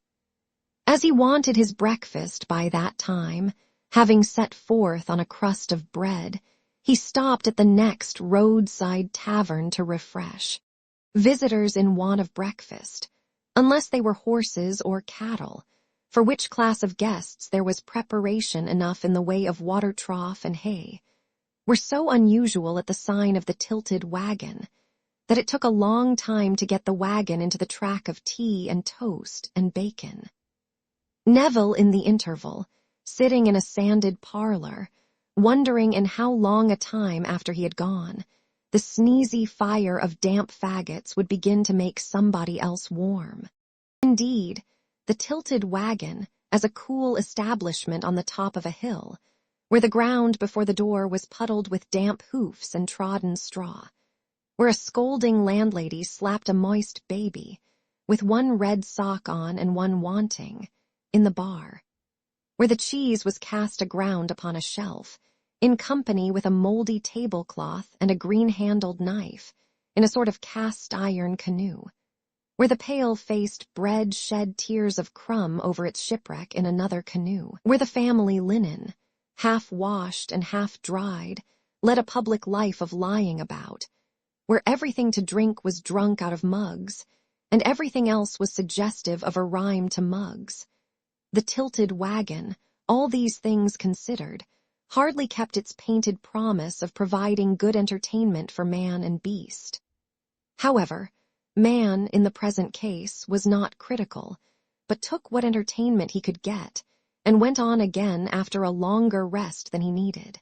He stopped at some quarter of a mile from the house, hesitating whether to pursue the road, or to follow a cart track between 2 high hedgerows, which led across the slope of a breezy heath, and evidently struck into the road again by and by. He decided in favor of this latter track, and pursued it with some toil, the rise being steep, and the way worn into deep ruts. He was laboring along, when he became aware of some other pedestrians behind him. As they were coming up at a faster pace than his, he stood aside against one of the high banks to let them pass. But their manner was very curious. Only 4 of them passed. Other 4 slackened speed and loitered as intending to follow him when he should go on. The remainder of the party, 6 perhaps, turned and went back at a great rate. He looked at the 4 behind him, and he looked at the 4 before him. They all returned his look. He resumed his way. The four in advance went on, constantly looking back. The four in the rear came closing up. When they all ranged out from the narrow track upon the open slope of the heath, and this order was maintained, let him diverge as he would to either side, there was no longer room to doubt that he was beset by these fellows. He stopped as a last test, and they all stopped. "Why do you attend upon me in this way?" he asked the whole body. "Are you a pack of thieves?" "Don't answer him," said one of the number. He did not see which. "Better be quiet." "Better be quiet," repeated Neville. "Who said so?" Nobody replied. "It's good advice, whichever of you skulkers gave it." He went on angrily. "I will not submit to be penned in between 4 men there and 4 men there. I wish to pass, and I mean to pass, those 4 in front." They were all standing still, himself included. If 8 men, or 4 men, or 2 men, set upon one, he proceeded, growing more enraged. "The one has no chance but to set his mark upon some of them. And by the Lord, I'll do it if I am interrupted any farther." Shouldering his heavy stick, and quickening his pace, he shot on to pass the 4 ahead. The largest and strongest man of the number changed swiftly to the side on which he came up, and dexterously closed with him and went down with him, but not before the heavy stick had descended smartly. "Let him be," said this man in a suppressed voice as they struggled together on the grass. "Fair play. His is the build of a girl to mine, and he's got a weight strapped to his back besides. Let him alone. I'll manage him." After a little rolling about, in a close scuffle which caused the faces of both to be besmeared with blood, the man took his knee from Neville's chest and rose, saying, "There! Now take him arm in arm, any 2 of you." It was immediately done. "As to our being a pack of thieves, Mr. Landless," said the man, as he spat out some blood and wiped more from his face, "you know better than that at midday. We wouldn't have touched you if you hadn't forced us. We're going to take you round to the high road anyhow, and you'll find help enough against thieves there if you want it. Wipe his face, somebody. See how it's trickling down him." When his face was cleansed, Neville recognized in the speaker Joe, driver of the Cloisterham omnibus, whom he had seen but once, and that on the day of his arrival. "And what I recommend you for the present is, don't talk, Mr. Landless. You'll find a friend waiting for you at the high road, gone ahead by the other way when we split into 2 parties, and you had much better say nothing till you come up with him. Bring that stick along, somebody else, and let's be moving." Utterly bewildered, Neville stared around him and said not a word.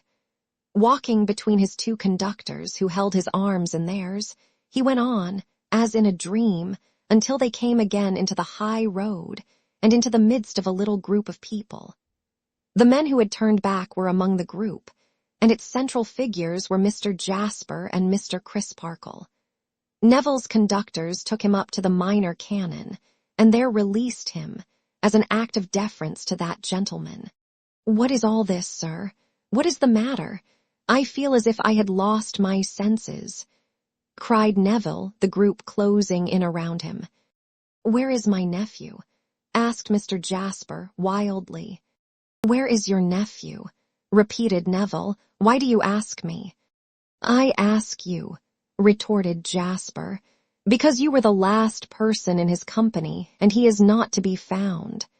"Not to be found?" cried Neville aghast. "Stay, stay," said Mr. Crisparkle. "Permit me, Jasper. Mr. Neville, you are confounded. Collect your thoughts. It is of great importance that you should collect your thoughts. Attend to me." "I will try, sir, but I seem mad." "You left, Mr. Jasper, last night with Edwin Drood."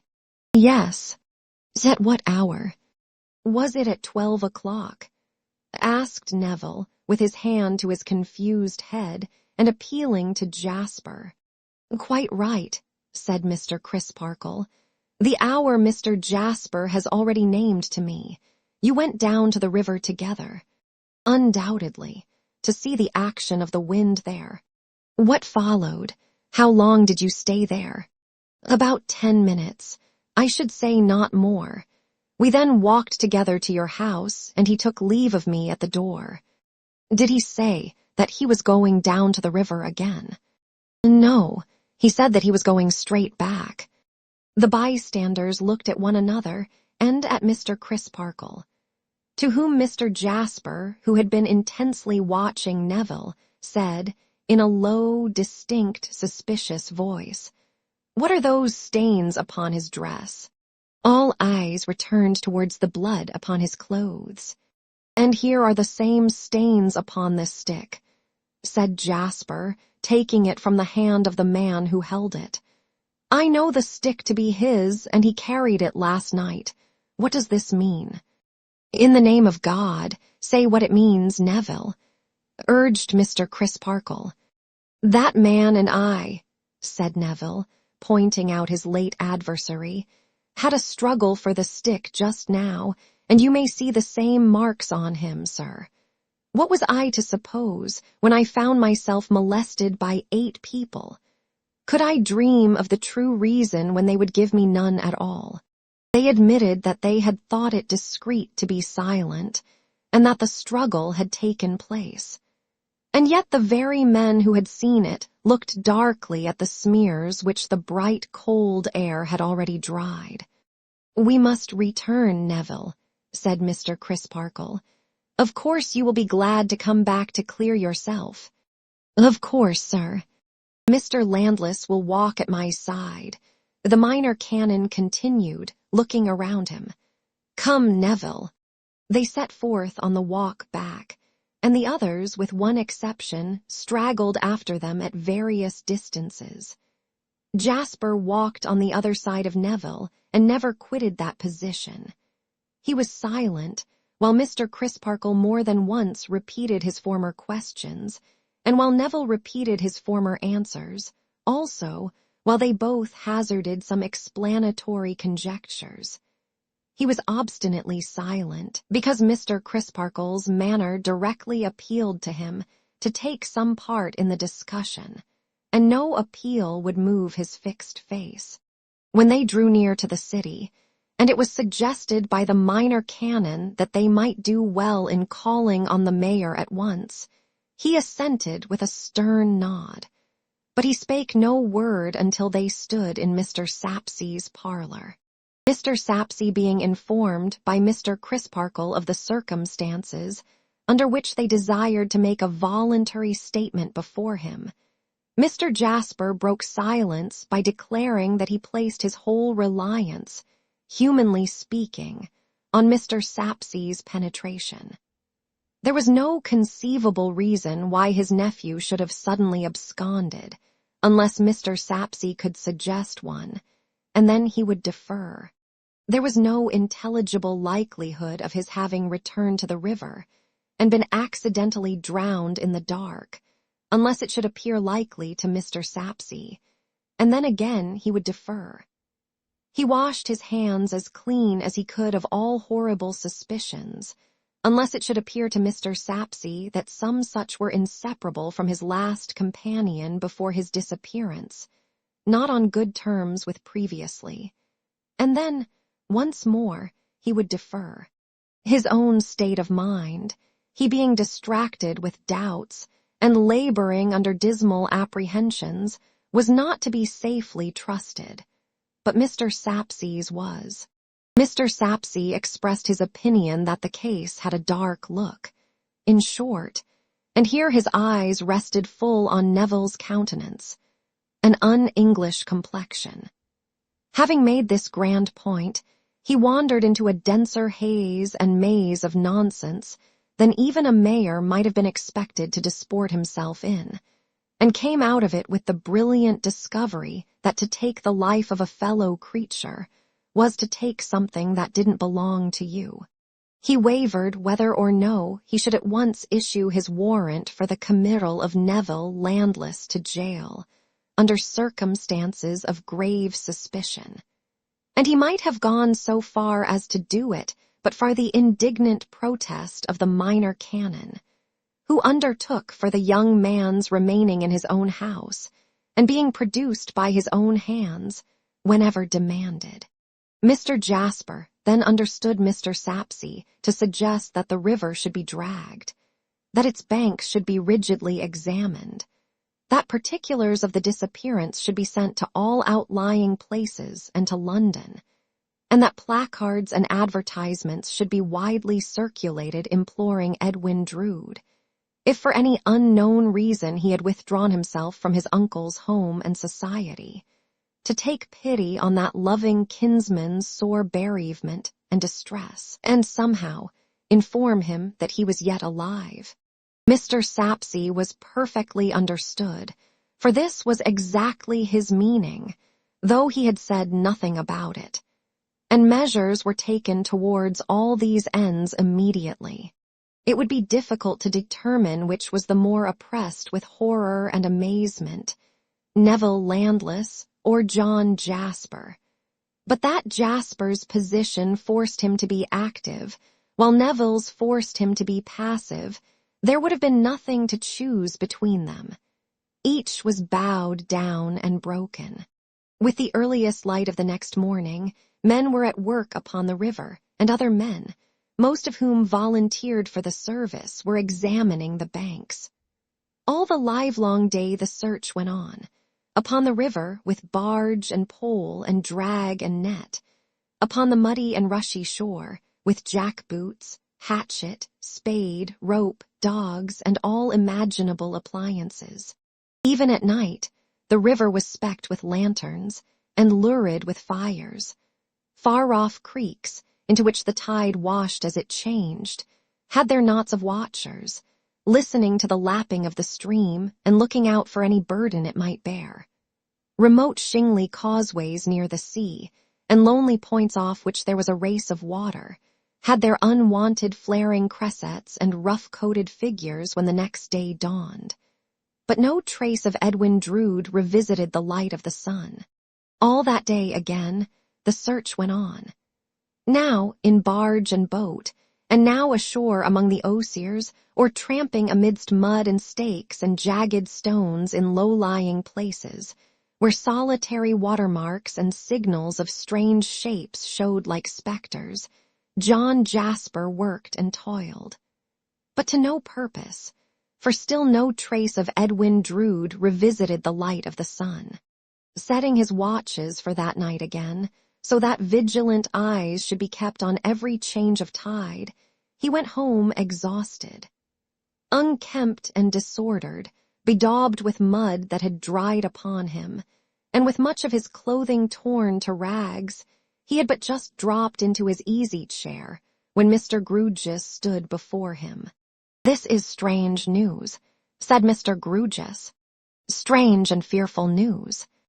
Jasper had merely lifted up his heavy eyes to say it, and now dropped them again as he drooped, worn out, over one side of his easy-chair. Mr. Grewgious smoothed his head and face, and stood looking at the fire. "How is your ward?" asked Jasper after a time in a faint, fatigued voice. "Poor little thing, you may imagine her condition." "Have you seen his sister?" inquired Jasper as before. "Whose?" The curtness of the counter-question, and the cool, slow manner in which, as he put it, Mr. Grewgious moved his eyes from the fire to his companion's face, might at any other time have been exasperating. In his depression and exhaustion, Jasper merely opened his eyes to say, "The suspected young man's." "Do you suspect him?" asked Mr. Grewgious. "I don't know what to think. I cannot make up my mind." "Nor I," said Mr. Grewgious. "But as you spoke of him as the suspected young man, I thought you had made up your mind. I have just left Miss Landless." "What is her state?" "Defiance of all suspicion, and unbounded faith in her brother. Poor thing. However, pursued Mr. Grewgious, it is not of her that I came to speak. It is of my ward. I have a communication to make that will surprise you. At least, it has surprised me. Jasper, with a groaning sigh, turned wearily in his chair. "Shall I put it off till tomorrow?" said Mr. Grewgious. "Mind, I warn you that I think it will surprise you." More attention and concentration came into John Jasper's eyes as they caught sight of Mr. Grewgious smoothing his head again, and again looking at the fire, but now with a compressed and determined mouth. "What is it?" demanded Jasper, becoming upright in his chair. "To be sure," said Mr. Grewgious, provokingly, slowly, and internally, as he kept his eyes on the fire. "I might have known it sooner. She gave me the opening, but I am such an exceedingly angular man that it never occurred to me. I took all for granted." "What is it?" demanded Jasper once more. Mr. Grewgious, alternately opening and shutting the palms of his hands as he warmed them at the fire, and looking fixedly at him sideways, and never changing either his action or his look in all that followed, went on to reply. "This young couple, the lost youth and Miss Rosa, my ward, though so long betrothed, and so long recognizing their betrothal, and so near being married." Mr. Grewgious saw a staring white face and two quivering white lips in the easy-chair, and saw two muddy hands gripping its sides. But for the hands, he might have thought he had never seen the face. This young couple came gradually to the discovery, made on both sides pretty equally, I think, that they would be happier and better, both in their present and their future lives, as affectionate friends, or say rather as brother and sister, than as husband and wife. Mr. Grewgious saw a lead-colored face in the easy-chair, and on its surface dreadful starting drops or bubbles, as if of steel. This young couple formed at length the healthy resolution of interchanging their discoveries, openly, sensibly, and tenderly. They met for that purpose. After some innocent and generous talk, they agreed to dissolve their existing, and their intended relations for ever and ever.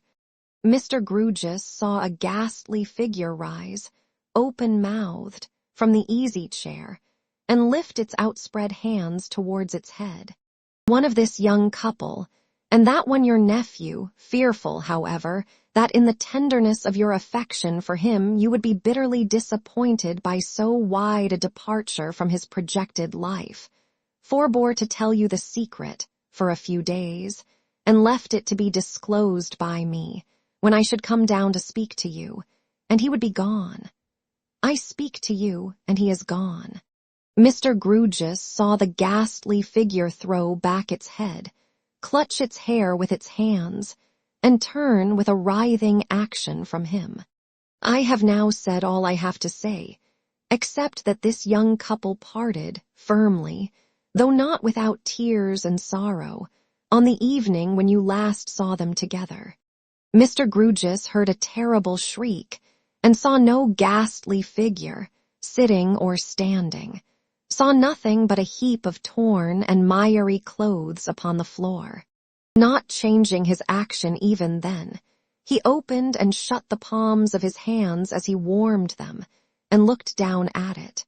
Chapter 16. Devoted. When John Jasper recovered from his fit or swoon, he found himself being tended by Mr. and Mrs. Tope, whom his visitor had summoned for the purpose. His visitor, wooden of aspect, sat stiffly in a chair, with his hands upon his knees, watching his recovery. "There, you've come to nicely now, sir," said the tearful Mrs. Tope. "You were thoroughly worn out, and no wonder." "A man," said Mr. Grewgious, with his usual air of repeating a lesson, "cannot have his rest broken, and his mind cruelly tormented, and his body overtaxed by fatigue, without being thoroughly worn out. I fear I have alarmed you. Jasper apologized faintly when he was helped into his easy chair. Not at all, I thank you, answered Mr. Grewgious. You are too considerate. Not at all, I thank you, answered Mr. Grewgious again. You must take some wine, sir, said Mrs. Tope, and the jelly that I had ready for you, and that you wouldn't put your lips to at noon, though I warned you what would come of it, you know, and you not breakfasted. And you must have a wing of the roast fowl that has been put back 20 times if it's been put back once. It shall all be on table in 5 minutes, and this good gentleman belike will stop and see you take it. This good gentleman replied with a snort, which might mean yes, or no, or anything or nothing, and which Mrs. Tope would have found highly mystifying, but that her attention was divided by the service of the table. You will take something with me, said Jasper as the cloth was laid. I couldn't get a morsel down my throat, I thank you, answered Mr. Grewgious. Jasper both ate and drank almost voraciously. Combined with the hurry in his mode of doing it, was an evident indifference to the taste of what he took, suggesting that he ate and drank to fortify himself against any other failure of the spirits, far more than to gratify his palate. Mr. Grewgious in the meantime sat upright, with no expression in his face, and a hard kind of imperturbably polite protest all over him, as though he would have said, in reply to some invitation to discourse, I couldn't originate the faintest approach to an observation on any subject whatever, I thank you. Do you know, said Jasper, when he had pushed away his plate and glass, and had sat meditating for a few minutes, do you know that I find some crumbs of comfort in the communication with which you have so much amazed me? Do you? Returned Mr. Grewgious, pretty plainly adding the unspoken clause. I don't, I thank you. After recovering from the shock of a piece of news of my dear boy, so entirely unexpected, and so destructive of all the castles I had built for him, and after having had time to think of it, yes, I shall be glad to pick up your crumbs, said Mr. Grewgious dryly. Is there not, or is there? If I deceive myself, tell me so, and shorten my pain. Is there not, or is there, hope that, finding himself in this new position, and becoming sensitively alive to the awkward burden of explanation in this quarter, and that, and the other with which it would load him, he avoided the awkwardness and took to flight. Such a thing might be, said Mr. Grewgious, pondering. Such a thing has been. I have read of cases in which people, rather than face a 7 days' wonder, and have to account for themselves to the idle and impertinent, have taken themselves away and been long unheard of. I believe such things have happened, said Mr. Grewgious, pondering still. When I had, and could have, no suspicion, pursued Jasper, eagerly following the new track, that the dear lost boy had withheld anything from me, most of all such a leading matter as this. What gleam of light was there for me in the whole black sky?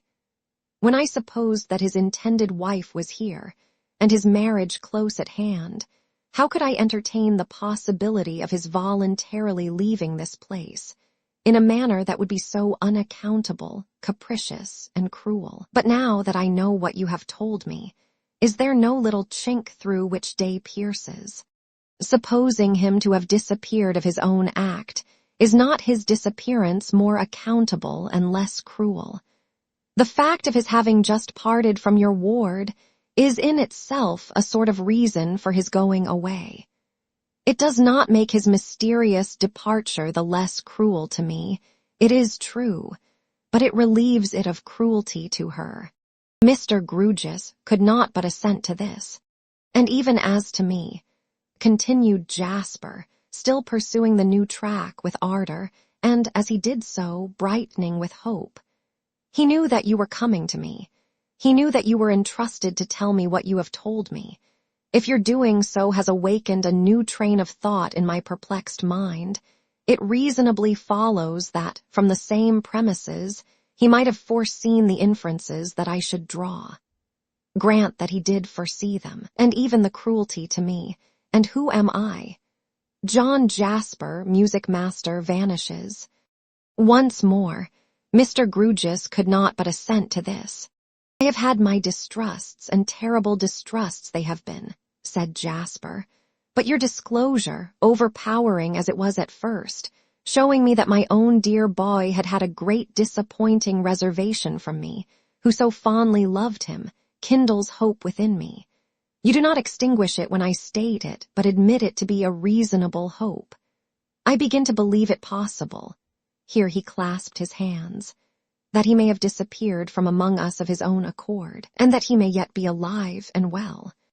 Mr. Crisparkle came in at the moment, to whom Mr. Jasper repeated, I begin to believe it possible that he may have disappeared of his own accord, and may yet be alive and well. Mr. Crisparkle taking a seat, and inquiring, why so? Mr. Jasper repeated the arguments he had just set forth. If they had been less plausible than they were, the good minor canon's mind would have been in a state of preparation to receive them, as exculpatory of his unfortunate pupil. But he, too, did really attach great importance to the lost young man's having been, so immediately before his disappearance, placed in a new and embarrassing relation towards everyone acquainted with his projects and affairs, and the fact seemed to him to present the question in a new light.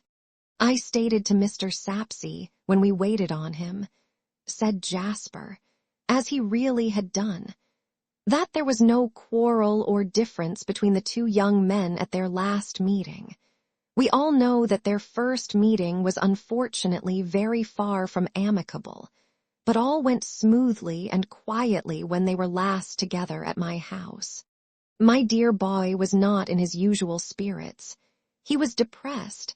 I noticed that, and I am bound henceforth to dwell upon the circumstance the more, now that I know there was a special reason for his being depressed. A reason, moreover, which may possibly have induced him to absent himself. I pray to heaven it may turn out so, exclaimed Mr. Crisparkle. I pray to heaven it may turn out so, repeated Jasper.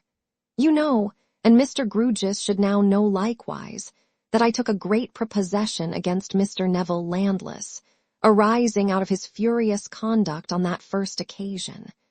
You know that I came to you, extremely apprehensive on my dear boy's behalf of his mad violence. You know that I even entered in my diary and showed the entry to you, that I had dark forebodings against him. Mr. Grewgious ought to be possessed of the whole case. He shall not, through any suppression of mine, be informed of a part of it, and kept in ignorance of another part of it.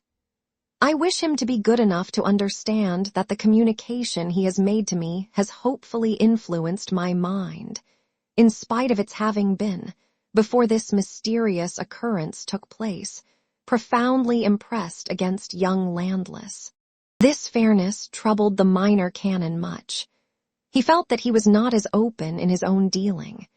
He charged against himself reproachfully that he had suppressed, so far, the 2 points of a second strong outbreak of temper against Edwin Drood on the part of Neville, and of the passion of jealousy having, to his own certain knowledge, flamed up in Neville's breast against him. He was convinced of Neville's innocence of any part in the ugly disappearance, and yet so many little circumstances combined so woefully against him that he dreaded to add 2 more to their cumulative weight. He was among the truest of men, but he had been balancing in his mind, much to its distress, whether his volunteering to tell these 2 fragments of truth at this time would not be tantamount to a piecing together of falsehood in the place of truth. However, here was a model before him. He hesitated no longer. Addressing Mr. Grewgious, as one placed in authority by the revelation he had brought to bear on the mystery, and surpassingly angular Mr. Grewgious became when he found himself in that unexpected position. Mr. Crisparkle bore his testimony to Mr. Jasper's strict sense of justice, and expressing his absolute confidence in the complete clearance of his pupil from the least taint of suspicion, sooner or later, avowed that his confidence in that young gentleman had been formed, in spite of his confidential knowledge that his temper was of the hottest and fiercest, and that it was directly incensed against Mr. Jasper's nephew by the circumstance of his romantically supposing himself to be enamored of the same young lady. The sanguine reaction manifest in Mr. Jasper was proof even against this unlooked-for declaration. It turned him paler, but he repeated that he would cling to the hope he had derived from Mr. Grewgious, and that if no trace of his dear boy were found, leading to the dreadful inference that he had been made away with, he would cherish unto the last stretch of possibility the idea that he might have absconded of his own wild will. Now it fell out that Mr. Crisparkle, going away from this conference still very uneasy in his mind, and very much troubled on behalf of the young man whom he held as a kind of prisoner in his own house, took a memorable night walk. He walked to Cloisterham Weir. He often did so, and consequently there was nothing remarkable in his footsteps tending that way. But the preoccupation of his mind so hindered him from planning any walk, or taking heed of the objects he passed, that his first consciousness of being near the weir was derived from the sound of the falling water close at hand. "How did I come here?" was his first thought as he stopped. "Why did I come here?" was his second. Then he stood intently listening to the water. A familiar passage in his reading, about airy tongues that syllable men's names, rose so unbidden to his ear that he put it from him with his hand, as if it were tangible. It was starlight. The weir was full 2 miles above the spot to which the young men had repaired to watch the storm. No search had been made up here, for the tide had been running strongly down at that time of the night of Christmas Eve, and the likeliest places for the discovery of a body, if a fatal accident had happened under such circumstances, all lay, both when the tide ebbed and when it flowed again, between that spot and the sea. The water came over the weir, with its usual sound on a cold starlight night, and little could be seen of it. Yet Mr. Crisparkle had a strange idea that something unusual hung about the place. He reasoned with himself. What was it? Where was it? Put it to the proof. Which sense did it address? No sense reported anything unusual there. He listened again, and his sense of hearing again checked the water coming over the weir, with its usual sound on a cold starlight night. Knowing very well that the mystery with which his mind was occupied might of itself give the place this haunted air, he strained those hawk's eyes of his for the correction of his sight. He got closer to the weir, and peered at its well-known posts and timbers. Nothing in the least unusual was remotely shadowed forth, but he resolved that he would come back early in the morning. The weir ran through his broken sleep all night, and he was back again at sunrise. It was a bright, frosty morning. The whole composition before him, when he stood where he had stood last night, was clearly discernible in its minutest details. He had surveyed it closely for some minutes, and was about to withdraw his eyes, when they were attracted keenly to one spot. He turned his back upon the weir and looked far away at the sky, and at the earth, and then looked again at that one spot. It caught his sight again immediately, and he concentrated his vision upon it. He could not lose it now, though it was but such a speck in the landscape. It fascinated his sight. His hands began plucking off his coat, for it struck him that at that spot, a corner of the weir, something glistened, which did not move and come over with the glistening water drops, but remained stationary. He assured himself of this. He threw off his clothes. He plunged into the icy water and swam for the spot.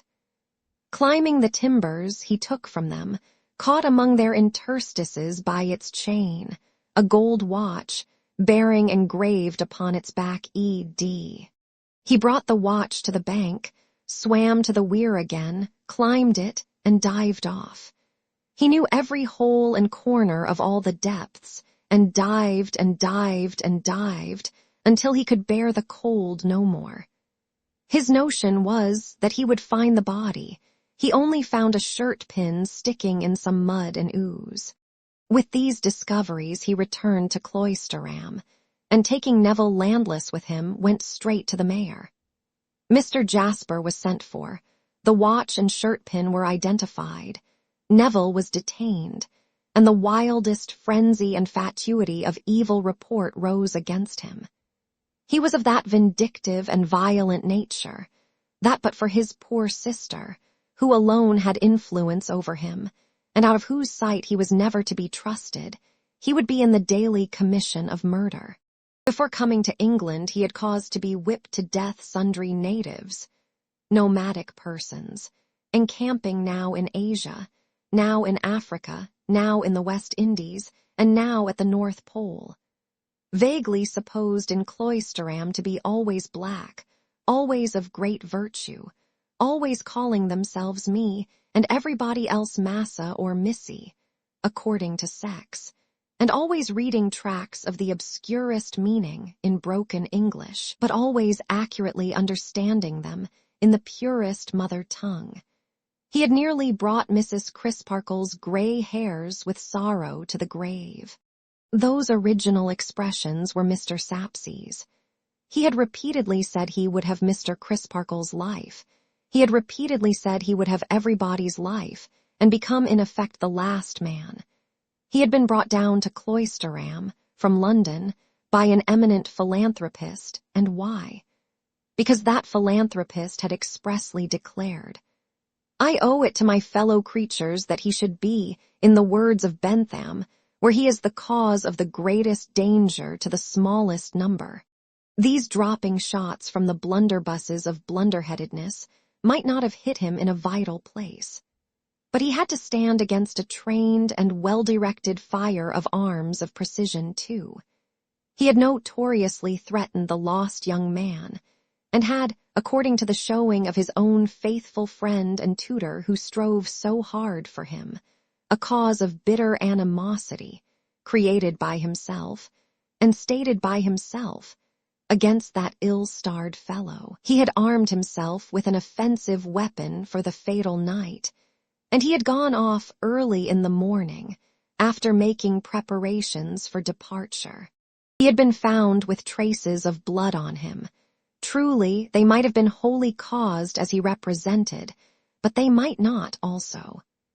On a search warrant being issued for the examination of his room, clothes, and so forth, it was discovered that he had destroyed all his papers and rearranged all his possessions on the very afternoon of the disappearance.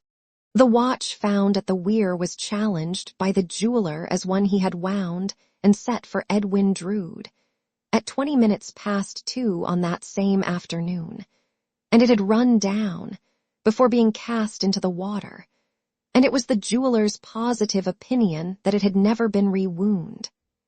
This would justify the hypothesis that the watch was taken from him not long after he left Mr. Jasper's house at midnight, in company with the last person seen with him, and that it had been thrown away after being retained some hours.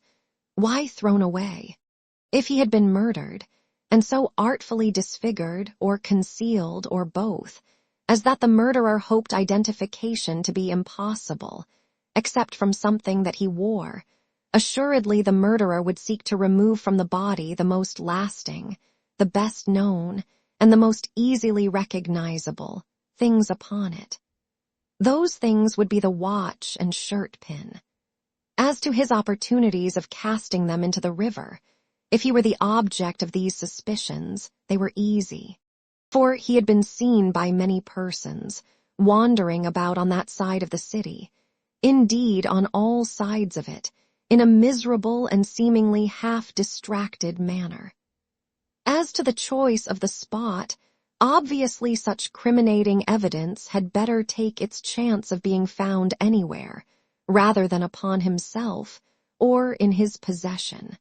Concerning the reconciliatory nature of the appointed meeting between the two young men, very little could be made of that in young Landless's favor, for it distinctly appeared that the meeting originated, not with him, but with Mr. Crisparkle, and that it had been urged on by Mr. Crisparkle, and who could say how unwillingly, or in what ill-conditioned mood, his enforced pupil had gone to it.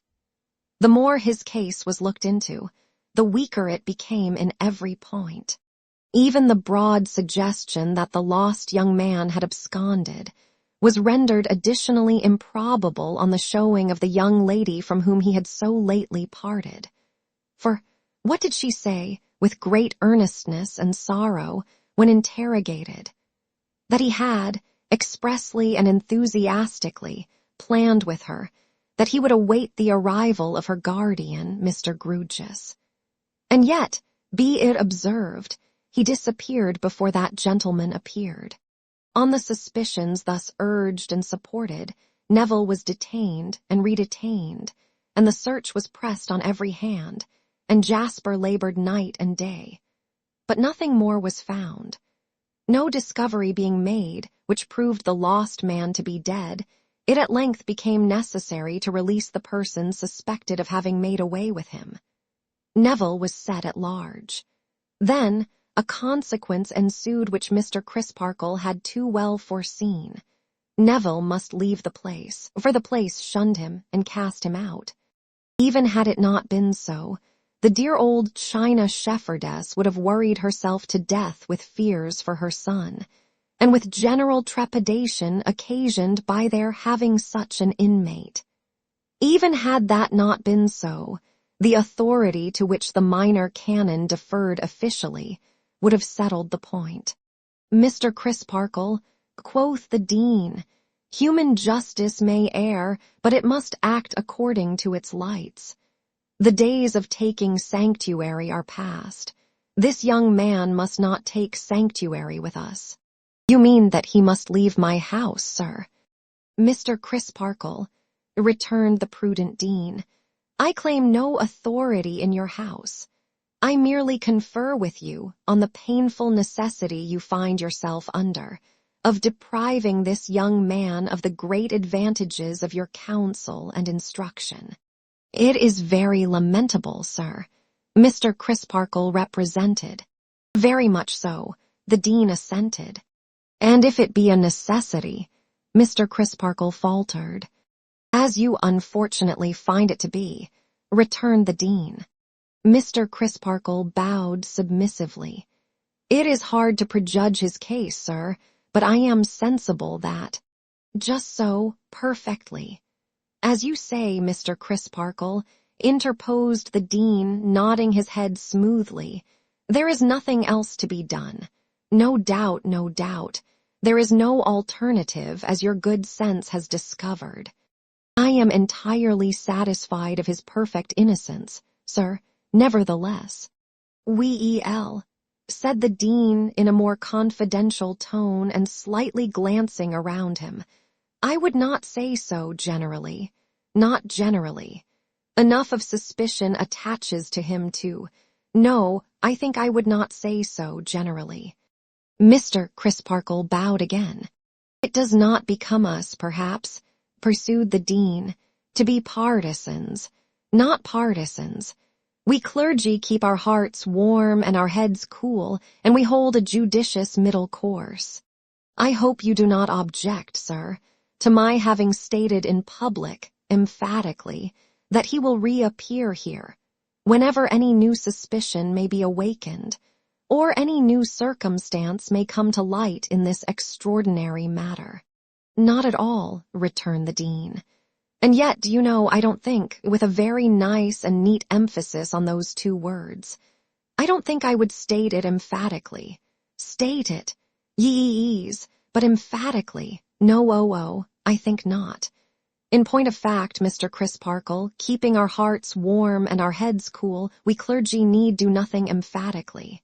So Minor Canon Rowe knew Neville landless no more, and he went whithersoever he would, or could, with a blight upon his name and fame.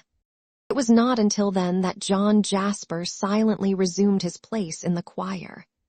Haggard and red-eyed, his hopes plainly had deserted him, his sanguine mood was gone, and all his worst misgivings had come back.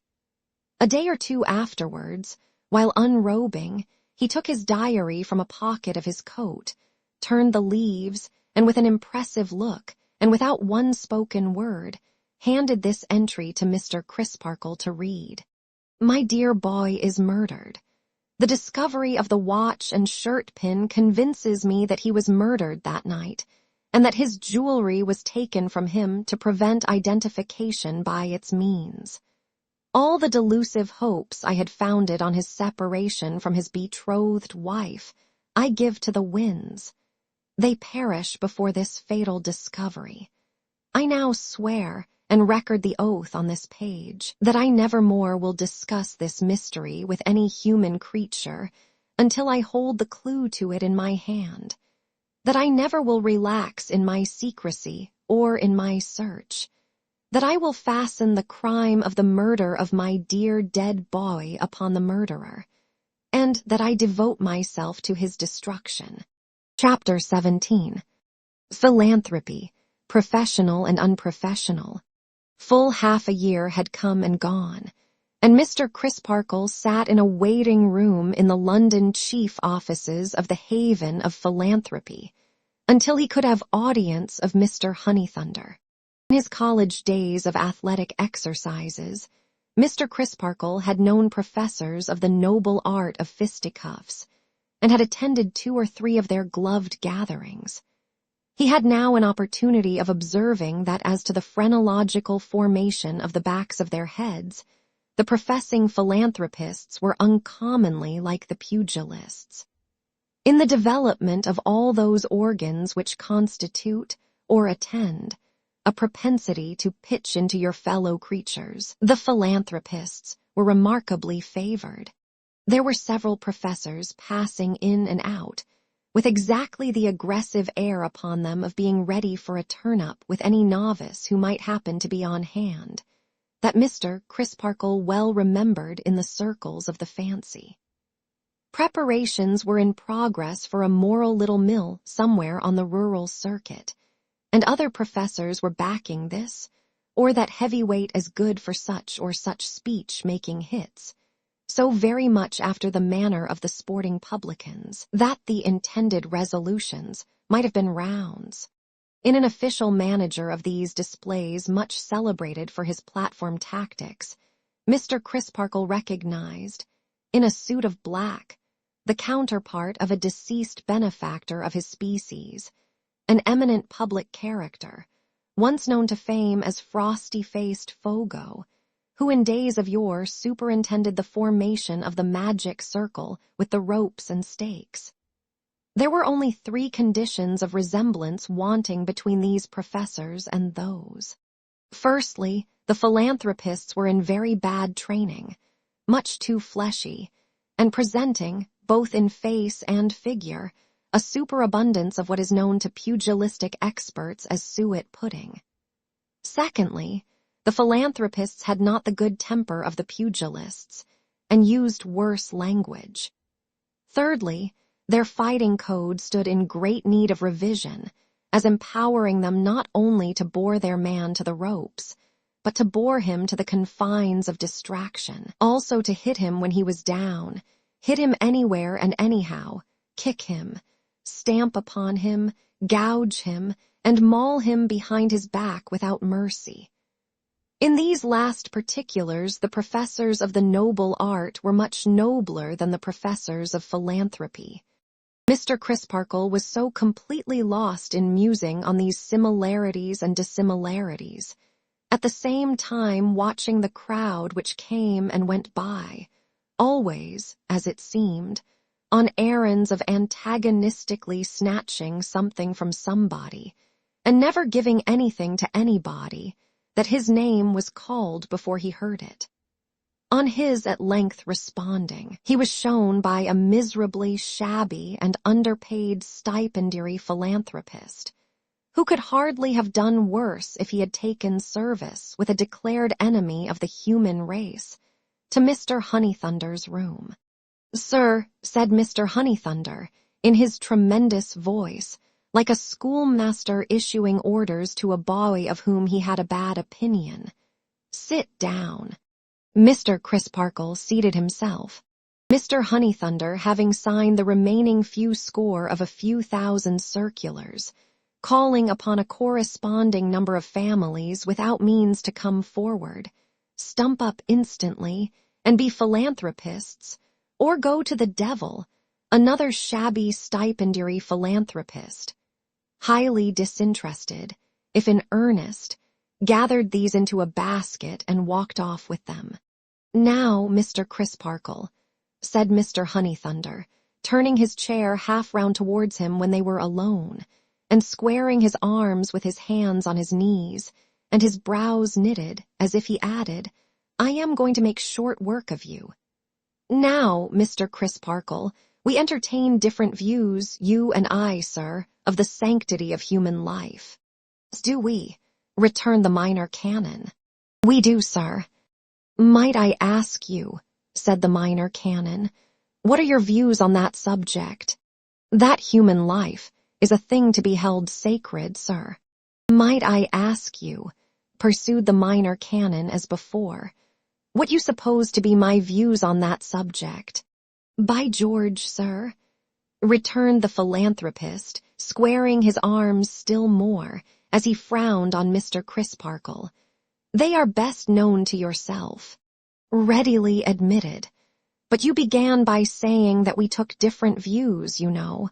Therefore, or you could not say so, you must have set up some views as mine. Pray, what views have you set up as mine?"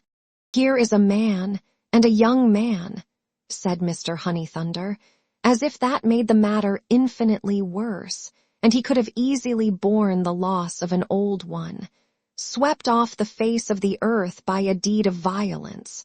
What do you call that?" "Murder," said the minor canon. "What do you call the doer of that deed, sir?" "A murderer," said the minor canon. "I am glad to hear you admit so much, sir," retorted Mr. Honeythunder, in his most offensive manner, "and I candidly tell you that I didn't expect it." Here he lowered heavily at Mr. Crisparkle again. "Be so good as to explain what you mean by those very unjustifiable expressions." "I don't sit here, sir," returned the philanthropist, raising his voice to a roar, "to be browbeaten. As the only other person present, no one can possibly know that better than I do," returned the minor canon very quietly. "But I interrupt your explanation." "Murder," proceeded Mr. Honeythunder, in a kind of boisterous reverie, with his platform folding of his arms, and his platform nod of abhorrent reflection after each short sentiment of a word. "Bloodshed. Abel, Cain. I hold no terms with Cain. I repudiate with a shudder the red hand when it is offered me." Instead of instantly leaping into his chair and cheering himself hoarse, as the brotherhood in public meeting assembled would infallibly have done on this cue, Mr. Crisparkle merely reversed the quiet crossing of his legs and said mildly, "Don't let me interrupt your explanation when you begin it. The commandments say no murder." "No murder, sir," proceeded Mr. Honeythunder, platformally pausing as if he took Mr. Crisparkle to task for having distinctly asserted that they said, You may do a little murder, and then leave off. And they also say, you shall bear no false witness, observed Mr. Crisparkle. Enough, bellowed Mr. Honeythunder, with a solemnity and severity that would have brought the house down at a meeting. Enough. My late wards being now of age, and I being released from a trust which I cannot contemplate without a thrill of horror, there are the accounts which you have undertaken to accept on their behalf, and there is a statement of the balance which you have undertaken to receive, and which you cannot receive too soon. And let me tell you, sir, I wish that, as a man and a minor canon, you were better employed, with a nod. Better employed, with another nod. Better employed, with another, and the 3 nods added up. Mr. Crisparkle rose, a little heated in the face, but with perfect command of himself. Mr. Honeythunder, he said, taking up the papers referred to, my being better or worse employed than I am at present is a matter of taste and opinion. You might think me better employed in enrolling myself a member of your society. Aye, indeed, sir, retorted Mr. Honeythunder, shaking his head in a threatening manner. It would have been better for you if you had done that long ago. I think otherwise. Or, said Mr. Honeythunder, shaking his head again, I might think one of your profession better employed in devoting himself to the discovery and punishment of guilt than in leaving that duty to be undertaken by a layman. I may regard my profession from a point of view which teaches me that its first duty is towards those who are in necessity and tribulation, who are desolate and oppressed, said Mr. Crisparkle. However, as I have quite clearly satisfied myself that it is no part of my profession to make professions, I say no more of that. I owe it to Mr. Neville, and to Mr. Neville's sister, and in a much lower degree to myself, to say to you that I know I was in the full possession and understanding of Mr. Neville's mind and heart at the time of this occurrence, and that, without in the least coloring or concealing what was to be deplored in him and required to be corrected, I feel certain that his tale is true. Feeling that certainty, I befriend him. As long as that certainty shall last, I will befriend him. And if any consideration could shake me in this resolve, I should be so ashamed of myself for my meanness, that no man's good opinion, no, nor no woman's, so gained, could compensate me for the loss of my own. Good fellow, manly fellow, and he was so modest, too. There was no more self-assertion in the minor canon than in the schoolboy who had stood in the breezy playing fields keeping a wicket. He was simply and staunchly true to his duty alike in the large case and in the small. So all true souls ever are. So every true soul ever was, ever is, and ever will be. There is nothing little to the really great in spirit. Then who do you make out did the deed? Asked Mr. Honeythunder, turning on him abruptly. Heaven forbid, said Mr. Crisparkle, that in my desire to clear one man I should lightly criminate another. I accuse no one.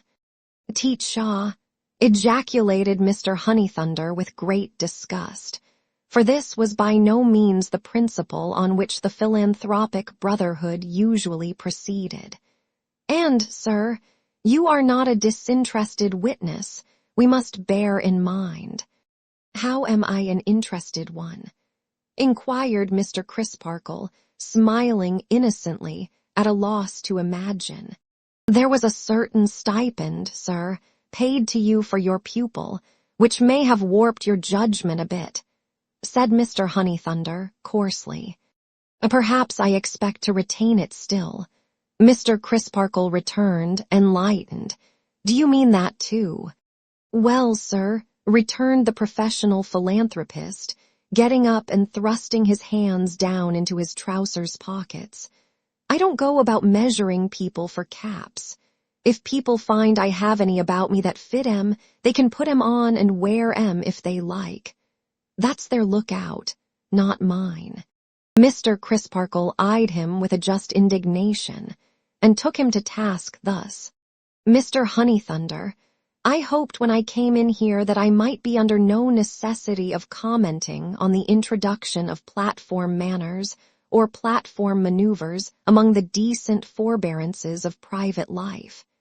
But you have given me such a specimen of both, that I should be a fit subject for both if I remained silent respecting them. They are detestable.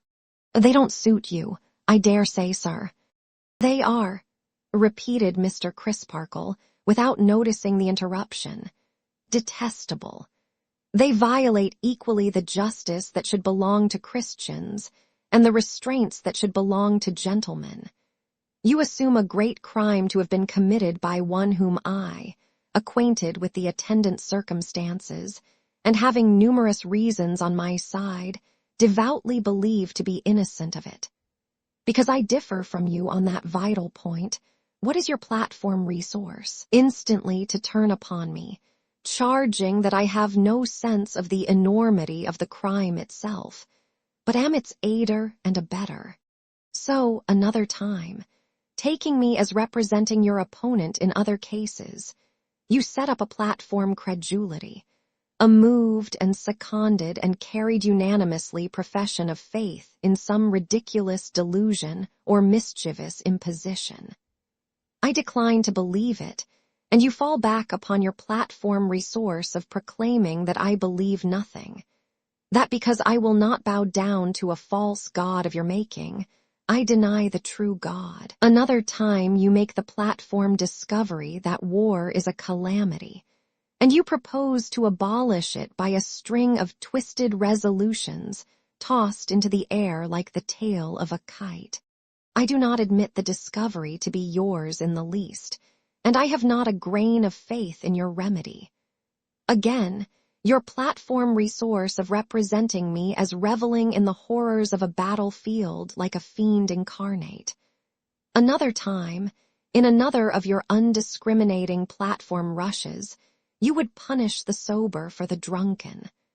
I claim consideration for the comfort, convenience, and refreshment of the sober, and you presently make platform proclamation that I have a depraved desire to turn heaven's creatures into swine and wild beasts. In all such cases your movers, and your seconders, and your supporters, your regular professors of all degrees, run amok like so many mad Malays, habitually attributing the lowest and basest motives with the utmost recklessness. Let me call your attention to a recent instance in yourself for which you should blush, and quoting figures which you know to be as willfully one-sided as a statement of any complicated account that should be all creditor side and no debtor, or all debtor side and no creditor. Therefore it is, Mr. Honeythunder, that I consider the platform a sufficiently bad example and a sufficiently bad school, even in public life. But hold that, carried into private life, it becomes an unendurable nuisance. These are strong words, sir, exclaimed the philanthropist. I hope so, said Mr. Crisparkle. Good morning. He walked out of the haven at a great rate, but soon fell into his regular brisk pace, and soon had a smile upon his face as he went along, wondering what the China shepherdess would have said if she had seen him pounding Mr. Honeythunder in the late little lively affair. For Mr. Crisparkle had just enough of harmless vanity to hope that he had hit hard, and to glow with the belief that he had trimmed the philanthropic jacket pretty handsomely. He took himself to Staple Inn, but not to P, J, T, and Mr. Grewgious. Full many a creaking stair he climbed before he reached some attic rooms in a corner, turned the latch of their unbolted door, and stood beside the table of Neville Landless. An air of retreat and solitude hung about the rooms and about their inhabitant. He was much worn, and so were they. Their sloping ceilings, cumbrous rusty locks and grates, and heavy wooden bins and beams, slowly mouldering withal, had a prisonous look, and he had the haggard face of a prisoner. Yet the sunlight shone in at the ugly garret window, which had a penthouse to itself thrust out among the tiles, and on the cracked and smoke-blackened parapet beyond, some of the deluded sparrows of the place rheumatically hopped, like little feathered cripples who had left their crutches in their nests. And there was a play of living leaves at hand that changed the air, and made an imperfect sort of music in it that would have been melody in the country. The rooms were sparely furnished, but with good store of books. Everything expressed the abode of a poor student.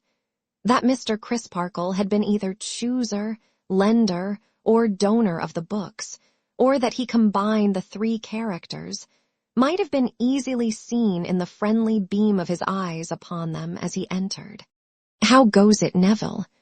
"I am in good heart, Mr. Crisparkle, and working away." "I wish your eyes were not quite so large and not quite so bright," said the minor canon, slowly releasing the hand he had taken in his. "They brighten at the sight of you," returned Neville. "If you were to fall away from me, they would soon be dull enough." "Rally, rally," urged the other in a stimulating tone. "Fight for it, Neville. If I were dying, I feel as if a word from you would rally me. If my pulse had stopped, I feel as if your touch would make it beat again," said Neville. "But I have rallied, and am doing famously." Mr. Crisparkle turned him with his face a little more towards the light. "I want to see a ruddier touch here, Neville," he said, indicating his own healthy cheek by way of pattern. "I want more sun to shine upon you." Neville drooped suddenly, as he replied in a lowered voice, "I am not hardy enough for that yet. I may become so, but I cannot bear it yet. If you had gone through those Cloisterham streets as I did, if you had seen, as I did, those averted eyes, and the better sort of people silently giving me too much room to pass, that I might not touch them or come near them, you wouldn't think it quite unreasonable that I cannot go about in the daylight." "My poor fellow," said the minor canon, in a tone so purely sympathetic that the young man caught his hand, "I never said it was unreasonable, never thought so, but I should like you to do it. And that would give me the strongest motive to do it. But I cannot yet. I cannot persuade myself that the eyes of even the stream of strangers I pass in this vast city look at me without suspicion. I feel marked and tainted even when I go out, as I do only, at night. But the darkness covers me then, and I take courage from it." Mr. Crisparkle laid a hand upon his shoulder, and stood looking down at him. "If I could have changed my name," said Neville, "I would have done so. But as you wisely pointed out to me, I can't do that, for it would look like guilt.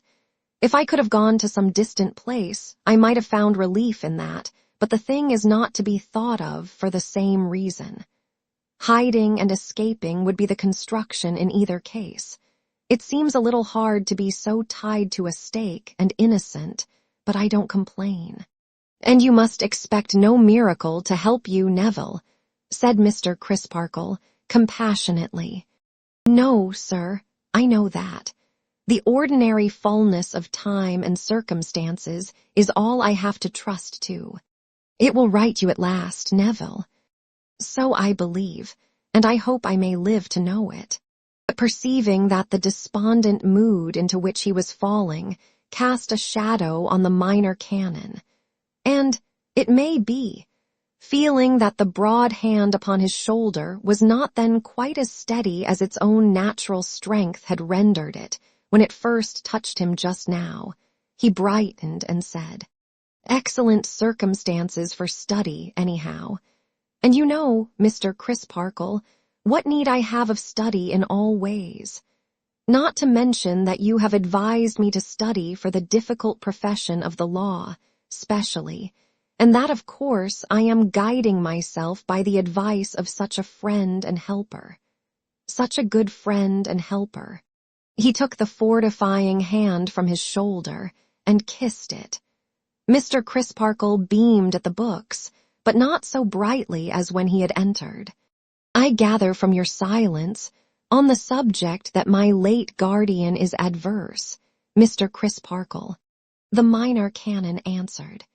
"Your late guardian is a most unreasonable person, and it signifies nothing to any reasonable person whether he is adverse, perverse, or the reverse. Well for me that I have enough with economy to live upon," sighed Neville, half wearily and half cheerily, "while I wait to be learned and wait to be righted. Else I might have proved the proverb that while the grass grows, the steed starves." He opened some books as he said it, and was soon immersed in their interleaved and annotated passages, while Mr. Crisparkle sat beside him, expounding, correcting, and advising. The minor canon's cathedral duties made these visits of his difficult to accomplish, and only to be compassed at intervals of many weeks. But they were as serviceable as they were precious to Neville Landless. When they had got through such studies as they had in hand, they stood leaning on the window-sill and looking down upon the patch of garden. "Next week," said Mr. Crisparkle, "you will cease to be alone and will have a devoted companion." "And yet," returned Neville, "this seems an uncongenial place to bring my sister to." "I don't think so," said the minor canon. "There is duty to be done here, and there are womanly feeling, sense, and courage wanted here. I meant," explained Neville, "that the surroundings are so dull and unwomanly, and that Helena can have no suitable friend or society here." "You have only to remember," said Mr. Crisparkle, "that you are here yourself, and that she has to draw you into the sunlight." They were silent for a little while, and then Mr. Crisparkle began anew. "When we first spoke together, Neville, you told me that your sister had risen out of the disadvantages of your past lives as superior to you, as the tower of Cloisterham Cathedral is higher than the chimneys of Minor Canon Corner. Do you remember that?" "Right well. I was inclined to think it at the time an enthusiastic flight. No matter what I think it now. What I would emphasize is that under the head of pride your sister is a great and opportune example to you. Under all heads that are included in the composition of a fine character, she is. Say so, but take this one. Your sister has learnt how to govern what is proud in her nature. She can dominate it even when it is wounded through her sympathy with you. No doubt she has suffered deeply in those same streets where you suffered deeply. No doubt her life is darkened by the cloud that darkens yours. But bending her pride into a grand composure that is not haughty or aggressive, but is a sustained confidence in you and in the truth, she has won her way through those streets, until she passes along them as high in the general respect as anyone who treads them. Every day and hour of her life since Edwin Drood's disappearance, she has faced malignity and folly. For you, as only a brave nature well-directed can, so it will be with her to the end. Another and weaker kind of pride might sink broken-hearted, but never such a pride as hers, which knows no shrinking and can get no mastery over her. The pale cheek beside him flushed under the comparison, and the hint implied in it. "I will do all I can to imitate her," said Neville. "Do so, and be a truly brave man as she is a truly brave woman," answered Mr. Crisparkle stoutly. "It is growing dark. Will you go my way with me when it is quite dark? Mind, it is not I who wait for darkness." Neville replied that he would accompany him directly. But Mr. Crisparkle said he had a moment's call to make on Mr. Grewgious as an act of courtesy, and would run across to that gentleman's chambers and rejoin Neville on his own doorstep, if he would come down there to meet him. Mr. Grewgious, bolt upright as usual, sat taking his wine in the dusk at his open window, his wine glass and decanter on the round table at his elbow, himself and his legs on the window seat, only one hinge in his whole body, like a bootjack. "How do you do, Reverend Sir?" said Mr. Grewgious, with abundant offers of hospitality, which were as cordially declined as made. "And how is your charge getting on over the way in the set that I had the pleasure of recommending to you as vacant and eligible?" Mr. Crisparkle replied suitably. "I am glad you approve of them," said Mr. Grewgious, "because I entertain a sort of fancy for having him under my eye." As Mr. Grewgious had to turn his eye up considerably before he could see the chambers, the phrase was to be taken figuratively and not literally. "And how did you leave Mr. Jasper, Reverend Sir?" said Mr. Grewgious. Mr. Crisparkle had left him pretty well. "And where did you leave Mr. Jasper, Reverend Sir?" Mr. Crisparkle had left him at Cloisterham. "And when did you leave Mr. Jasper, Reverend Sir?" "That morning." "Umps," said Mr. Grewgious. "He didn't say he was coming, perhaps." "Coming where?" "Anywhere, for instance," said Mr. Grewgious. "And no, because here he is," said Mr. Grewgious, who had asked all these questions with his preoccupied glance directed out at window. "And he don't look agreeable, does he?" Mr. Crisparkle was craning towards the window when Mr. Grewgious added, "If you will kindly step round here behind me, in the gloom of the room, and will cast your eye at the second-floor landing window in yonder house, I think you will hardly fail to see a slinking individual in whom I recognize our local friend." "You are right," cried Mr. Crisparkle. "Umps," said Mr. Grewgious. Then he added, turning his face so abruptly that his head nearly came into collision with Mr. Crisparkle's, "What should you say that our local friend was up to?" The last passage he had been shown in the diary returned on Mr. Crisparkle's mind with the force of a strong recoil, and he asked Mr. Grewgious if he thought it possible that Neville was to be harassed by the keeping of a watch upon him. "A watch," repeated Mr. Grewgious musingly. "Aye, which would not only of itself haunt and torture his life," said Mr. Crisparkle warmly, "but would expose him to the torment of a perpetually reviving suspicion, whatever he might do, or wherever he might go." "Aye," said Mr. Grewgious musingly still. "Do I see him waiting for you?" "And no doubt you do." "Then would you have the goodness to excuse my getting up to see you out, and to go out to join him, and to go the way that you were going, and to take no notice of our local friend?" said Mr. Grewgious. "I entertain a sort of fancy for having him under my eye tonight, do you know?" Mr. Crisparkle, with a significant nod, complied, and rejoining Neville, went away with him. They dined together and parted at the yet unfinished and undeveloped railway station. Mr. Crisparkle to get home, Neville to walk the streets, cross the bridges, make a wide round of the city in the friendly darkness, and tire himself out. It was midnight when he returned from his solitary expedition and climbed his staircase. The night was hot, and the windows of the staircase were all wide open. Coming to the top, it gave him a passing chill of surprise, there being no rooms but his up there, to find a stranger sitting on the window-sill, more after the manner of a venturesome glazier than an amateur ordinarily careful of his neck. In fact, so much more outside the window than inside, as to suggest the thought that he must have come up by the water-spout instead of the stairs. The stranger said nothing until Neville put his key in his door. Then, seeming to make sure of his identity from the action, he spoke. "I beg your pardon," he said, coming from the window with a frank and smiling air and a prepossessing address. "The beans." Neville was quite at a loss. "Runners," said the visitor. "Scarlet, next door at the back." "So," returned Neville, "and the mignonette and wallflower."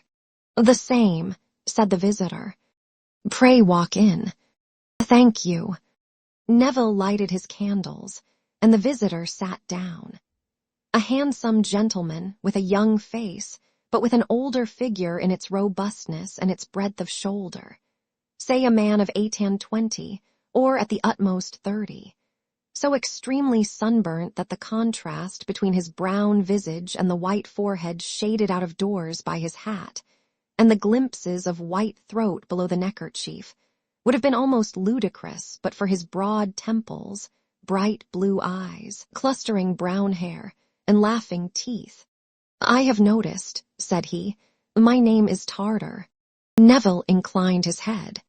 "I have noticed, excuse me, that you shut yourself up a good deal, and that you seem to like my garden aloft here. If you would like a little more of it, I could throw out a few lines and stays between my windows and yours, which the runners would take to directly.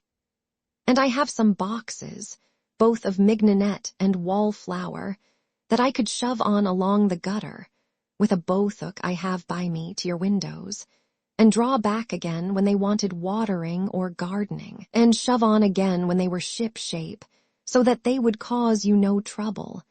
I couldn't take this liberty without asking your permission, so I venture to ask it. Tartar, corresponding set next door." "You are very kind." "Not at all. I ought to apologize for looking in so late, but having noticed, excuse me, that you generally walk out at night, I thought I should inconvenience you least by awaiting your return. I am always afraid of inconveniencing busy men, being an idle man. I should not have thought so, from your appearance. No, I take it as a compliment. In fact, I was bred in the Royal Navy and was first lieutenant when I quitted it. But an uncle disappointed in the service, leaving me his property on condition that I left the Navy, I accepted the fortune and resigned my commission. Lately, I presume. Well, I had had 12 or 15 years of knocking about first. I came here some 9 months before you. I had had one crop before you came. I chose this place because, having served last in a little corvette, I knew I should feel more at home where I had a constant opportunity of knocking my head against the ceiling. Besides, it would never do for a man who had been aboard ship from his boyhood to turn luxurious all at once. Besides, again, having been accustomed to a very short allowance of land all my life, I thought I'd feel my way to the command of a landed estate by beginning in boxes. Whimsically, as this was said, there was a touch of merry earnestness in it that made it doubly whimsical. "However," said the lieutenant, "I have talked quite enough about myself. It is not my way, I hope. It has merely been to present myself to you naturally. If you will allow me to take the liberty I have described, it will be a charity, for it will give me something more to do. And you are not to suppose that it will entail any interruption or intrusion on you, for that is far from my intention." Neville replied that he was greatly obliged, and that he thankfully accepted the kind proposal. "I am very glad to take your windows in tow," said the lieutenant. "From what I have seen of you when I have been gardening at mine, and you have been looking on, I have thought you, excuse me, rather too studious and delicate. May I ask, is your health at all affected?" "I have undergone some mental distress," said Neville, confused, "which has stood me in the stead of illness." "Pardon me," said Mr. Tartar. With the greatest delicacy, he shifted his ground to the windows again, and asked if he could look at one of them. On Neville's opening it, he immediately sprang out, as if he were going aloft with a whole watch in an emergency, and were setting a bright example. "For heaven's sake," cried Neville, "don't do that. Where are you going, Mr. Tartar? You'll be dashed to pieces." "All well," said the lieutenant, coolly looking about him on the housetop. "All taut and trim here. Those lines and stays shall be rigged before you turn out in the morning. May I take this short cut home and say good night?" "Mr. Tartar," urged Neville, "pray, it makes me giddy to see you." But Mr. Tartar, with a wave of his hand and the deftness of a cat, had already dipped through his scuttle of scarlet runners without breaking a leaf, and gone below. Mr. Grewgious, his bedroom window blind held aside with his hand, happened at the moment to have Neville's chambers under his eye for the last time that night. Fortunately, his eye was on the front of the house and not the back, or this remarkable appearance and disappearance might have broken his rest as a phenomenon. But Mr. Grewgious, seeing nothing there, not even a light in the windows, his gaze wandered from the windows to the stars, as if he would have read in them something that was hidden from him. Many of us would, if we could, but none of us so much as know our letters in the stars yet, or seem likely to do it in this state of existence, and few languages can be read until their alphabets are mastered. Chapter 18. A Settler in Cloisterham. At about this time a stranger appeared in Cloisterham, a white-haired personage with black eyebrows. Being buttoned up in a tightish blue surtout, with a buff waistcoat and grey trousers, he had something of a military air, but he announced himself at the Crozier, the orthodox hotel, where he put up with a portmanteau as an idle dog who lived upon his means. And he farther announced that he had a mind to take a lodging in the picturesque old city for a month or two, with a view of settling down there altogether. Both announcements were made in the coffee-room of the Crozier, to all whom it might or might not concern, by the stranger as he stood with his back to the empty fireplace, waiting for his fried sole, veal cutlet, and pint of sherry. And the waiter, business being chronically slack at the Crozier, represented all whom it might or might not concern, and absorbed the whole of the information. This gentleman's white head was unusually large, and his shock of white hair was unusually thick and ample. "I suppose, waiter," he said, shaking his shock of hair, as a Newfoundland dog might shake his before sitting down to dinner, "that a fair lodging for a single buffer might be found in these parts, eh?" The waiter had no doubt of it.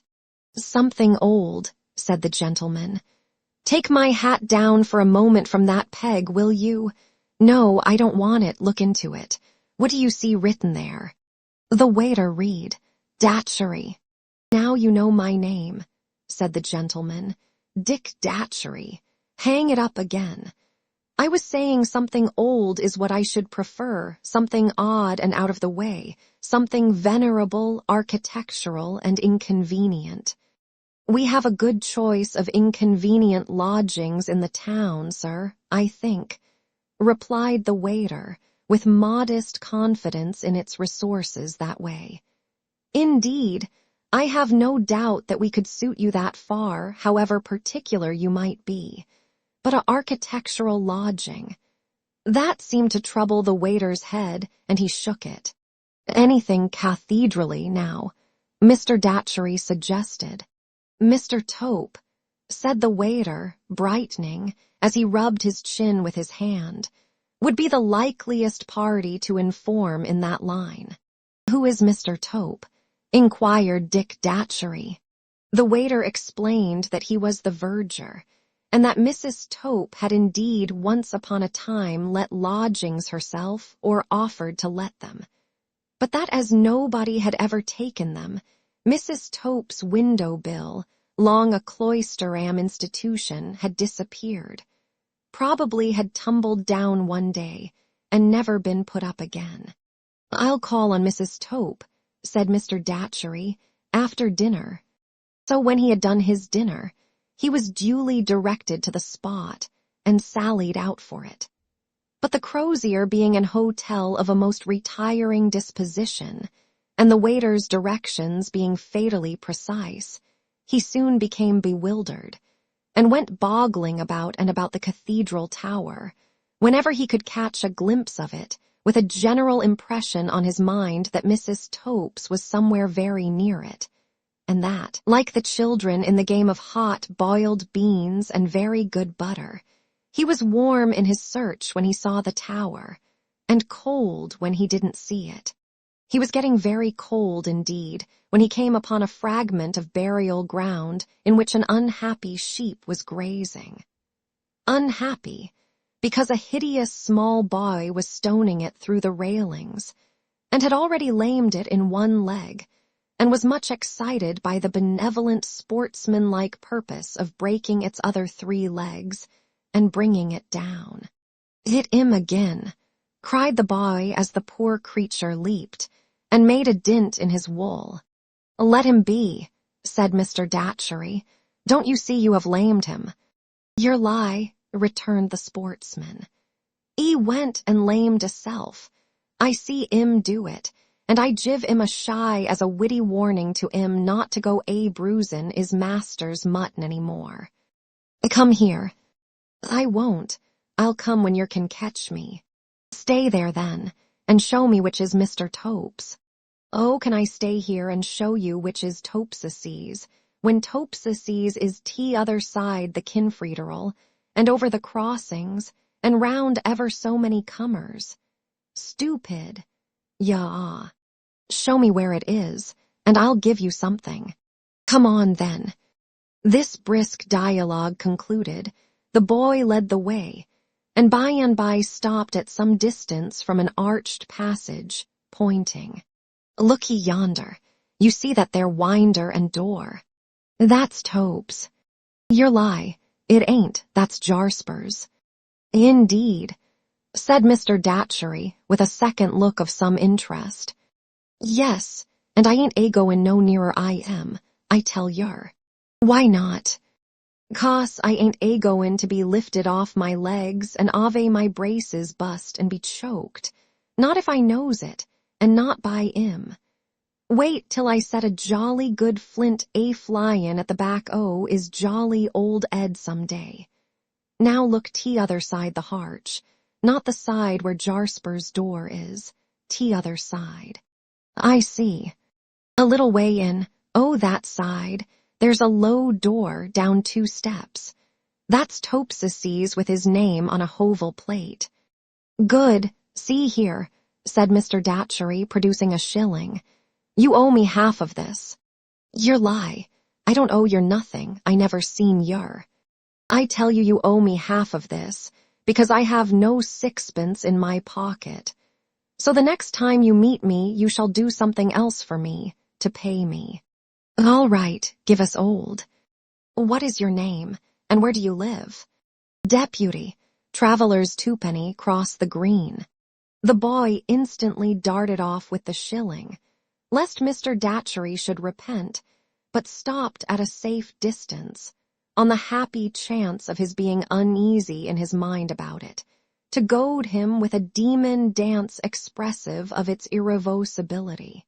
Mr. Datchery, taking off his hat to give that shock of white hair of his another shake, seemed quite resigned, and betook himself whither he had been directed. Mr. Topes' official dwelling, communicating by an upper stair with Mr. Jasper's, hence Mrs. Topes' attendance on that gentleman, was of very modest proportions, and partook of the character of a cool dungeon. Its ancient walls were massive, and its rooms rather seemed to have been dug out of them than to have been designed beforehand with any reference to them. The main door opened at once on a chamber of no describable shape, with a groined roof, which in its turn opened on another chamber of no describable shape, with another groined roof, their windows small, and in the thickness of the walls. These 2 chambers, close as to their atmosphere, and swarthy as to their illumination by natural light, were the apartments which Mrs. Tope had so long offered to an unappreciative city. Mr. Datchery, however, was more appreciative. He found that if he sat with the main door open, he would enjoy the passing society of all comers to and fro by the gateway, and would have light enough. He found that if Mr. and Mrs. Tope, living overhead, used for their own egress and ingress a little side stair that came plump into the precincts by a door opening outward, to the surprise and inconvenience of a limited public of pedestrians in a narrow way, he would be alone, as in a separate residence. He found the rent moderate, and everything as quaintly inconvenient as he could desire.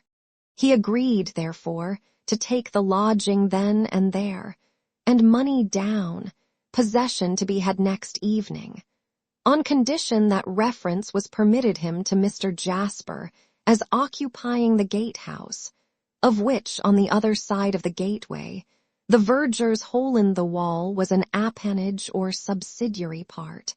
The poor dear gentleman was very solitary and very sad, Mrs. Tope said, but she had no doubt he would speak for her. Perhaps Mr. Datchery had heard something of what had occurred there last winter.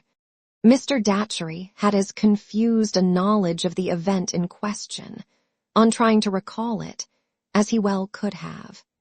He begged Mrs. Tope's pardon when she found it incumbent on her to correct him in every detail of his summary of the facts, but pleaded that he was merely a single buffer getting through life upon his means as idly as he could, and that so many people were so constantly making away with so many other people as to render it difficult for a buffer of an easy temper to preserve the circumstances of the several cases unmixed in his mind.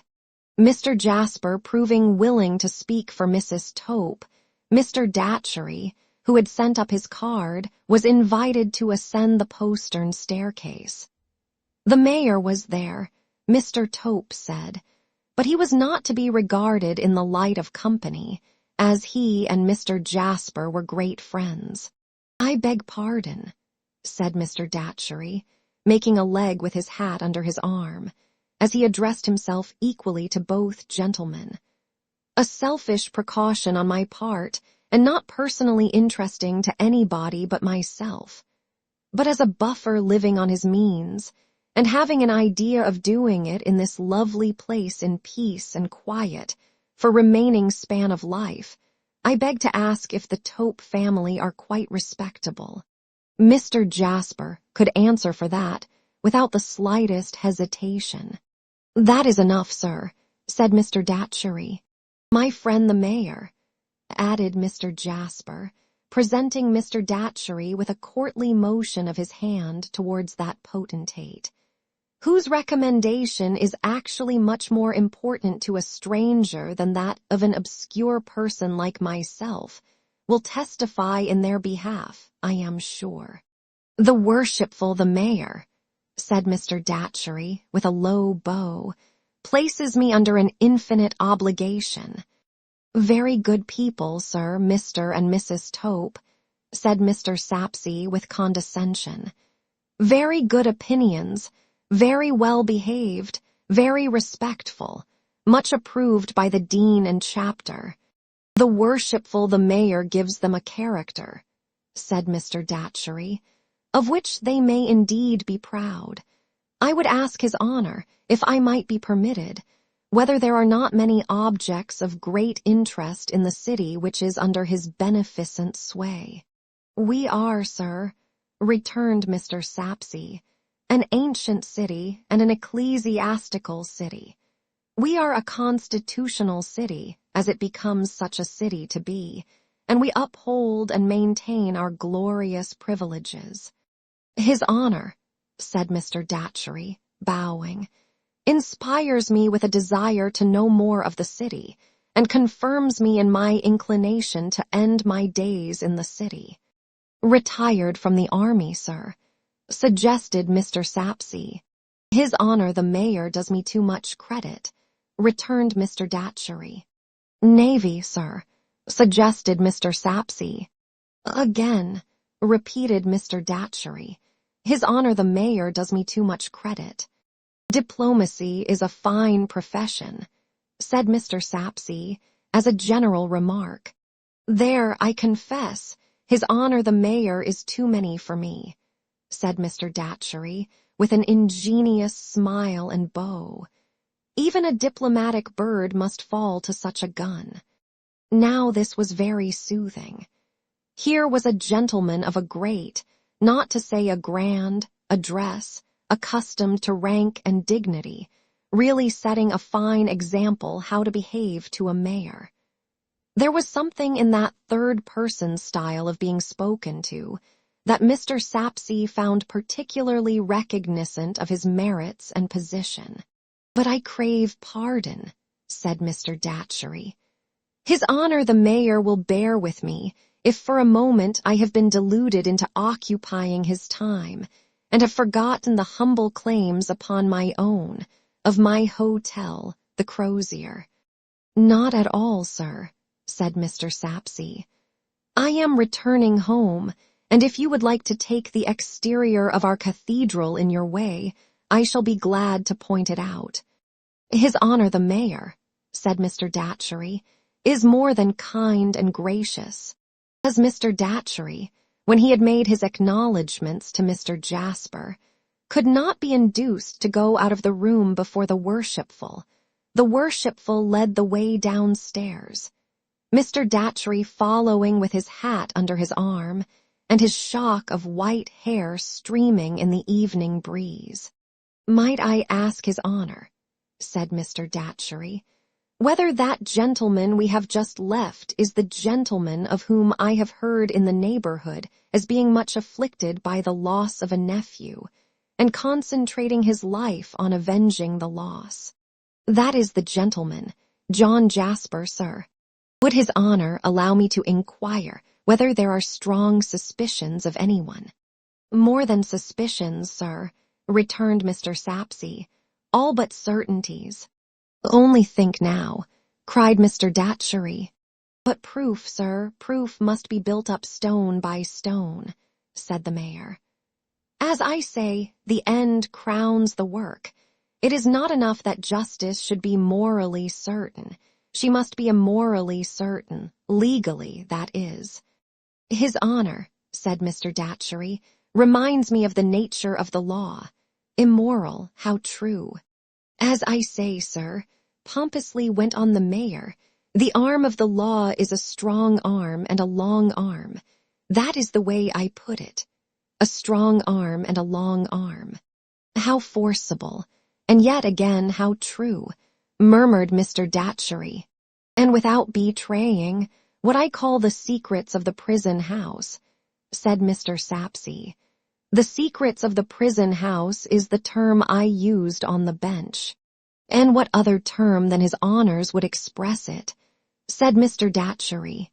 Without, I say, betraying them, I predict to you, knowing the iron will of the gentleman we have just left, I take the bold step of calling it iron on account of its strength, that in this case the long arm will reach, and the strong arm will strike.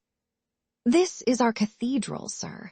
The best judges are pleased to admire it, and the best among our townsmen own to being a little vain of it. All this time Mr. Datchery had walked with his hat under his arm, and his white hair streaming. He had an odd momentary appearance upon him of having forgotten his hat, when Mr. Sapsea now touched it, and he clapped his hand up to his head, as if with some vague expectation of finding another hat upon it. Pray be covered, sir, entreated Mr. Sapsea, magnificently plying. I shall not mind it, I assure you. His Honor is very good, but I do it for coolness, said Mr. Datchery.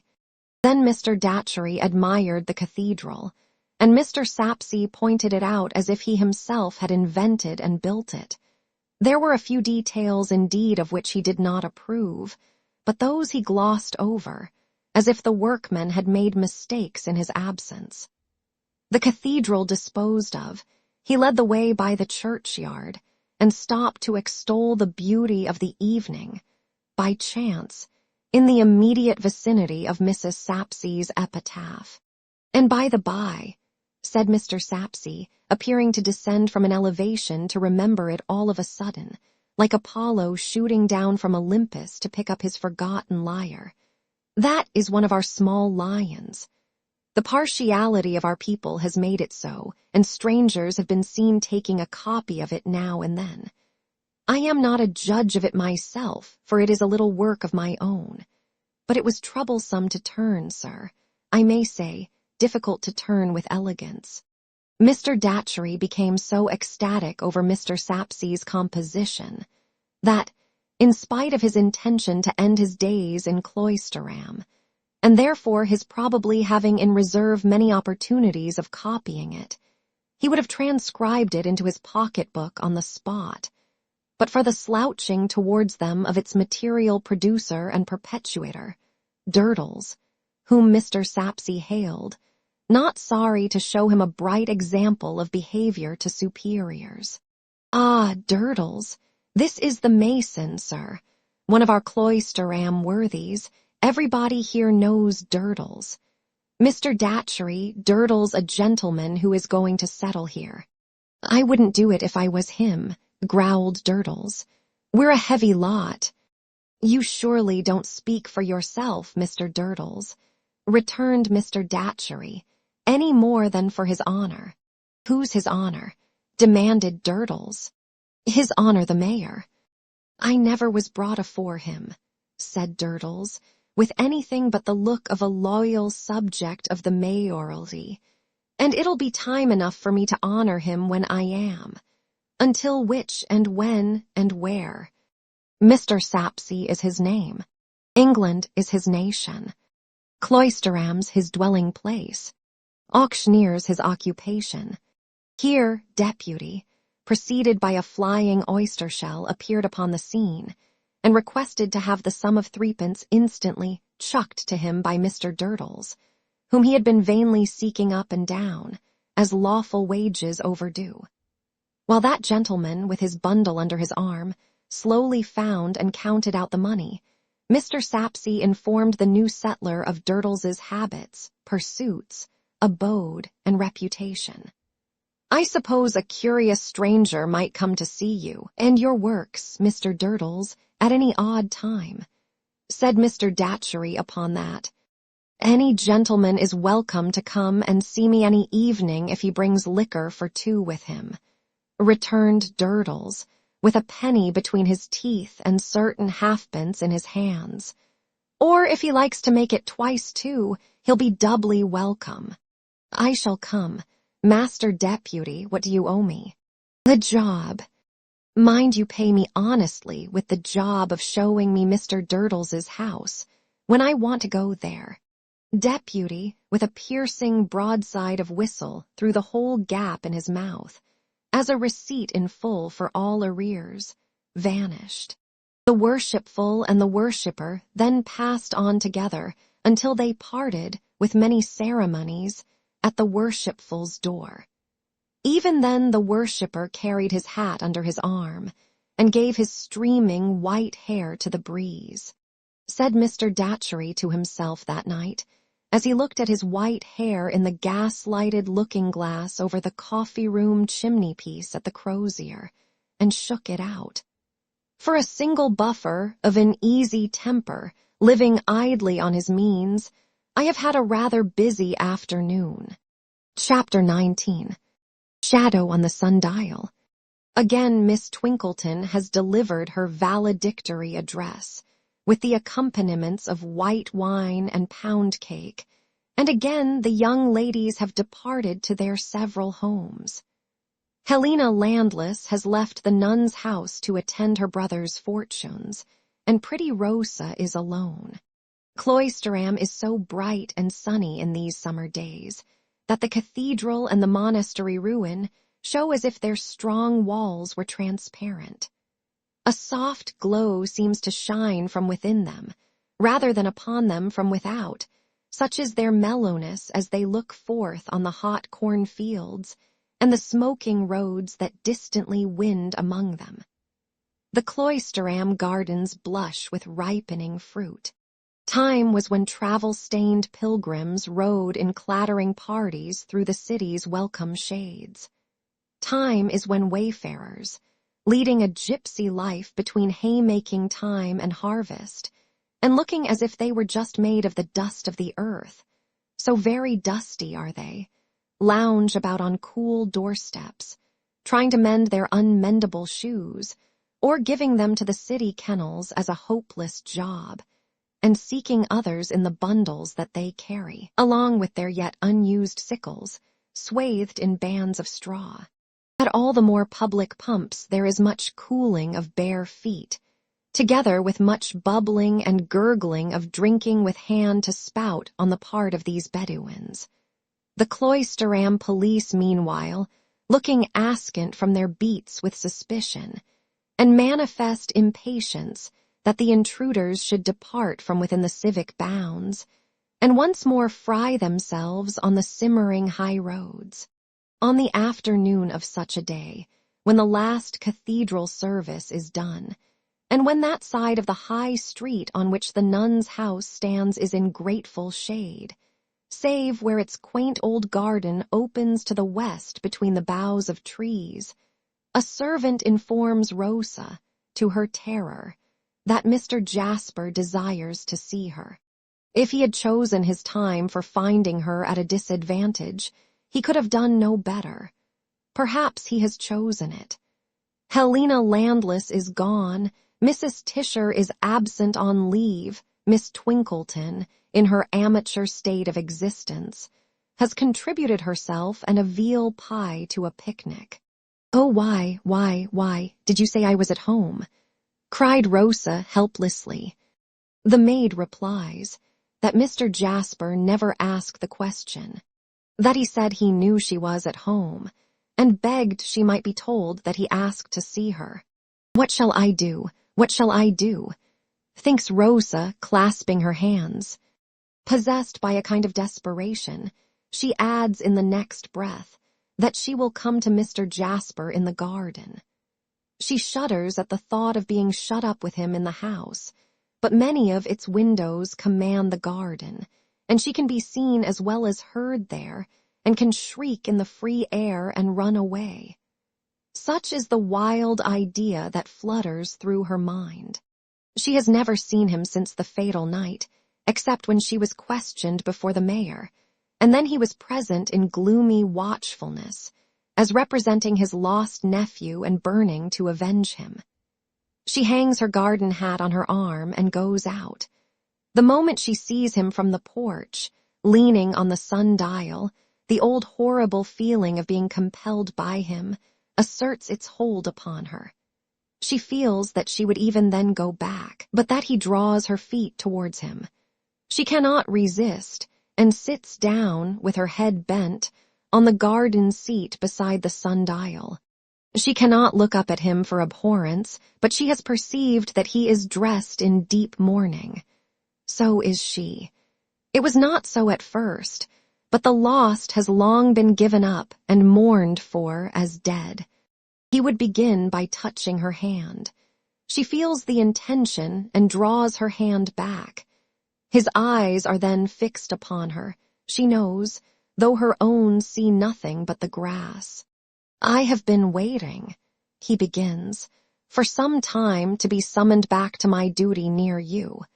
After several times forming her lips, which she knows he is closely watching, into the shape of some other hesitating reply, and then into none, she answers, "Duty, sir. The duty of teaching you, serving you as your faithful music master. I have left off that study. Not left off, I think. Discontinued. I was told by your guardian that you discontinued it under the shock that we have all felt so acutely. When will you resume?" "Never, sir. Never. You could have done no more if you had loved my dear boy." "I did love him," cried Rosa with a flash of anger. "Yes, but not quite in the right way, shall I say? Not in the intended and expected way. Much as my dear boy was, unhappily, too self-conscious and self-satisfied, I'll draw no parallel between him and you in that respect, to love as he should have loved, or as anyone in his place would have loved, must have loved. She sits in the same still attitude, but shrinking a little more. Then, to be told that you discontinued your study with me was to be politely told that you abandoned it altogether. He suggested. Yes, says Rosa, with sudden spirit. The politeness was my guardian's, not mine. I told him that I was resolved to leave off, and that I was determined to stand by my resolution. And you still are. I still am, sir, and I beg not to be questioned any more about it. At all events, I will not answer any more. I have that in my power. She is so conscious of his looking at her with a gloating admiration of the touch of anger on her, and the fire and animation it brings with it, that even as her spirit rises, it falls again, and she struggles with a sense of shame, affront, and fear, much as she did that night at the piano. I will not question you any more, since you object to it so much. I will confess. I do not wish to hear you, sir, cries Rosa, rising. This time he does touch her with his outstretched hand. In shrinking from it, she shrinks into her seat again. We must sometimes act in opposition to our wishes, he tells her in a low voice. You must do so now, or do more harm to others than you can ever set right. What harm? Presently. You question me, you see, and surely that's not fair when you forbid me to question you. Nevertheless, I will answer the question presently. Dearest Rosa, charming Rosa. She starts up again. This time he does not touch her, but his face looks so wicked and menacing, as he stands leaning against the sundial setting, as it were, his black mark upon the very face of day, that her flight is arrested by horror as she looks at him. I do not forget how many windows command a view of us, he says, glancing towards them. I will not touch you again. I will come no nearer to you than I am. Sit down, and there will be no mighty wonder in your music masters leaning idly against a pedestal and speaking with you, remembering all that has happened and our shares in it. Sit down, my beloved. She would have gone once more, was all but gone, and once more his face, darkly threatening what would follow if she went, has stopped her. Looking at him with the expression of the instant frozen on her face, she sits down on the seat again. Rosa, even when my dear boy was affianced to you, I loved you madly. Even when I thought his happiness in having you for his wife was certain, I loved you madly. Even when I strove to make him more ardently devoted to you, I loved you madly. Even when he gave me the picture of your lovely face so carelessly traduced by him, which I feigned to hang always in my sight for his sake, but worshipped in torment for years, I loved you madly. In the distasteful work of the day, in the wakeful misery of the night, girded by sordid realities, or wandering through paradises and hells of visions into which I rushed, carrying your image in my arms, I loved you madly. If anything could make his words more hideous to her than they are in themselves, it would be the contrast between the violence of his look and delivery and the composure of his assumed attitude. I endured it all in silence. So long as you were his, or so long as I supposed you to be his, I hid my secret loyally. Did I not? This lie, so gross, while the mere words in which it is told are so true, is more than Rosa can endure. She answers with kindling indignation. You were as false throughout, sir, as you are now. You were false to him daily and hourly. You know that you made my life unhappy by your pursuit of me. You know that you made me afraid to open his generous eyes, and that you forced me, for his own trusting, good sake, to keep the truth from him, that you were a bad man. His preservation of his easy attitude rendering his working features and his convulsive hands absolutely diabolical. He returns with a fierce extreme of admiration. How beautiful you are! You are more beautiful in anger than in repose. I don't ask you for your love. Give me yourself and your hatred. Give me yourself and that pretty rage. Give me yourself and that enchanting scorn. It will be enough for me. Impatient tears rise to the eyes of the trembling little beauty, and her face flames. But as she again rises to leave him in indignation and seek protection within the house, he stretches out his hand towards the porch, as though he invited her to enter it. I told you, you rare charmer, you sweet witch, that you must stay and hear me, or do more harm than can ever be undone. You asked me what harm. Stay, and I will tell you. Go, and I will do it. Again Rosa quails before his threatening face, though innocent of its meaning, and she remains. Her panting breathing comes and goes as if it would choke her, but with a repressive hand upon her bosom, she remains. I have made my confession that my love is mad.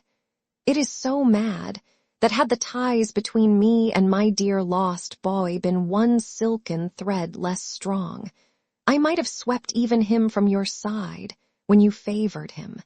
A film comes over the eyes she raises for an instant, as though he had turned her faint. Even him, he repeats. Yes, even him. Rosa, you see me and you hear me. Judge for yourself whether any other admirer shall love you and live, whose life is in my hand. What do you mean, sir? I mean to show you how mad my love is.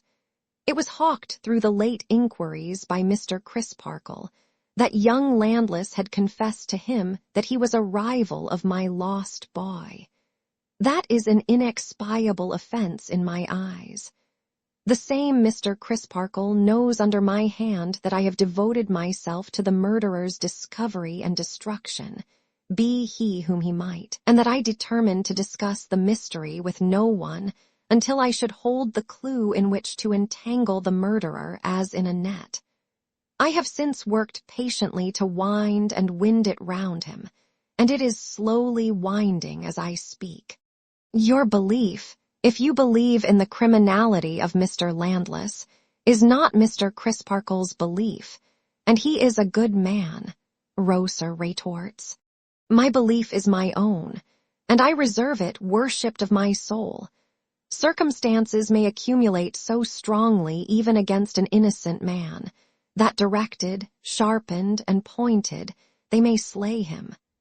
One wanting link discovered by perseverance against a guilty man proves his guilt, however slight its evidence before, and he dies. Young Landless stands in deadly peril either way.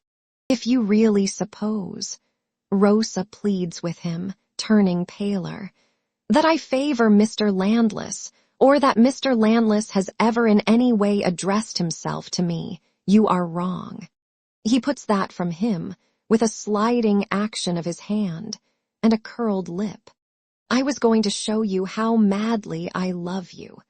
More madly now than ever, for I am willing to renounce the second object that has arisen in my life to divide it with you, and henceforth to have no object in existence but you only. Miss Landless has become your bosom friend. You care for her peace of mind.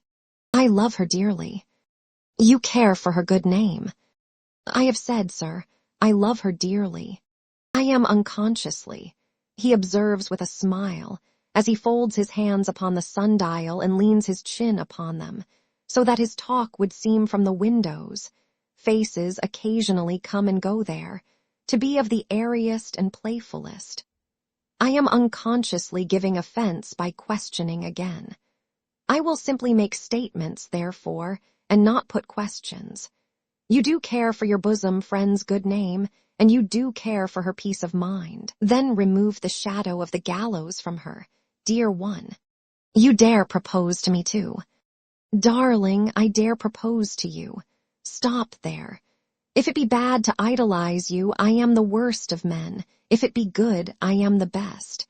My love for you is above all other love, and my truth to you is above all other truth. Let me have hope and favor, and I am a forsworn man for your sake. Rosa puts her hands to her temples, and pushing back her hair, looks wildly and abhorrently at him, as though she were trying to piece together what it is his deep purpose to present to her only in fragments. Reckon up nothing at this moment, angel, but the sacrifices that I lay at those dear feet, which I could fall down among the vilest ashes and kiss, and put upon my head as a poor savage might. There is my fidelity to my dear boy after death. Tread upon it. With an action of his hands, as though he cast down something precious. There is the inexpiable offense against my adoration of you. Spurn it. With a similar action. There are my labors in the cause of a just vengeance for 6 toiling months. Crush them. With another repetition of the action. There is my past and my present wasted life. There is the desolation of my heart and my soul. There is my peace. There is my despair. Stamp them into the dust, so that you take me, were it even mortally hating me. The frightful vehemence of the man, now reaching its full height, so additionally terrifies her as to break the spell that has held her to the spot. She swiftly moves towards the porch, but in an instant he is at her side and speaking in her ear. Rosa, I am self-repressed again. I am walking calmly beside you to the house. I shall wait for some encouragement and hope. I shall not strike too soon.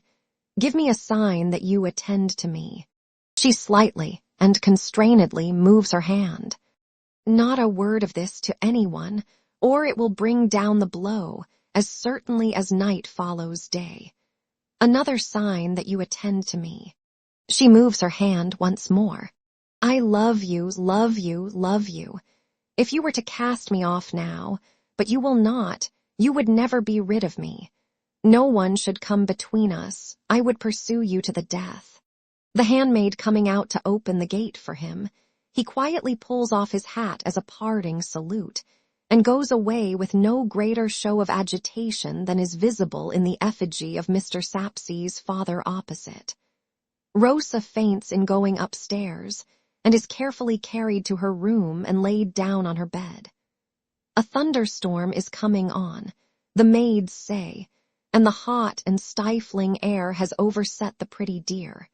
No wonder. They have felt their own knees, all of a tremble all day long. Chapter 20. A Flight. Rosa no sooner came to herself than the whole of the late interview was before her.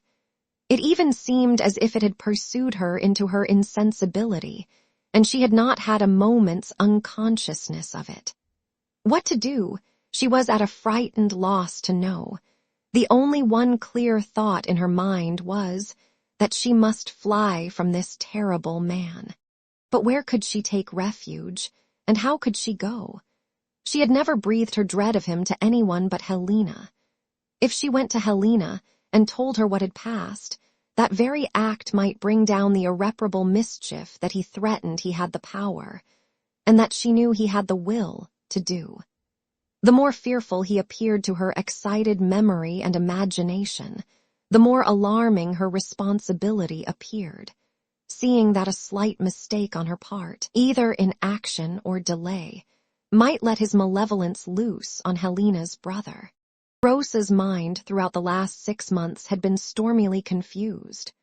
A half-formed, wholly unexpressed suspicion tossed in it, now heaving itself up, and now sinking into the deep, now gaining palpability, and now losing it. Jasper's self-absorption in his nephew when he was alive, and his unceasing pursuit of the inquiry how he came by his death, if he were dead, were themes so rife in the place that no one appeared able to suspect the possibility of foul play at his hands. She had asked herself the question, am I so wicked in my thoughts as to conceive a wickedness that others cannot imagine? Then she had considered, did the suspicion come of her previous recoiling from him before the fact? And if so, was not that a proof of its baselessness? Then she had reflected, what motive could he have according to my accusation? She was ashamed to answer in her mind, the motive of gaining me, and covered her face, as if the lightest shadow of the idea of founding murder on such an idle vanity were a crime almost as great. She ran over in her mind again all that he had said by the sundial in the garden. He had persisted in treating the disappearance as murder, consistently with his whole public course since the finding of the watch and shirt pin. If he were afraid of the crime being traced out, would he not rather encourage the idea of a voluntary disappearance? He had even declared that if the ties between him and his nephew had been less strong, he might have swept, even him, away from her side. Was that like his having really done so? He had spoken of laying his 6 months' labors in the cause of a just vengeance at her feet. Would he have done that, with that violence of passion, if they were a pretense? Would he have ranged them with his desolate heart and soul, his wasted life, his peace and his despair?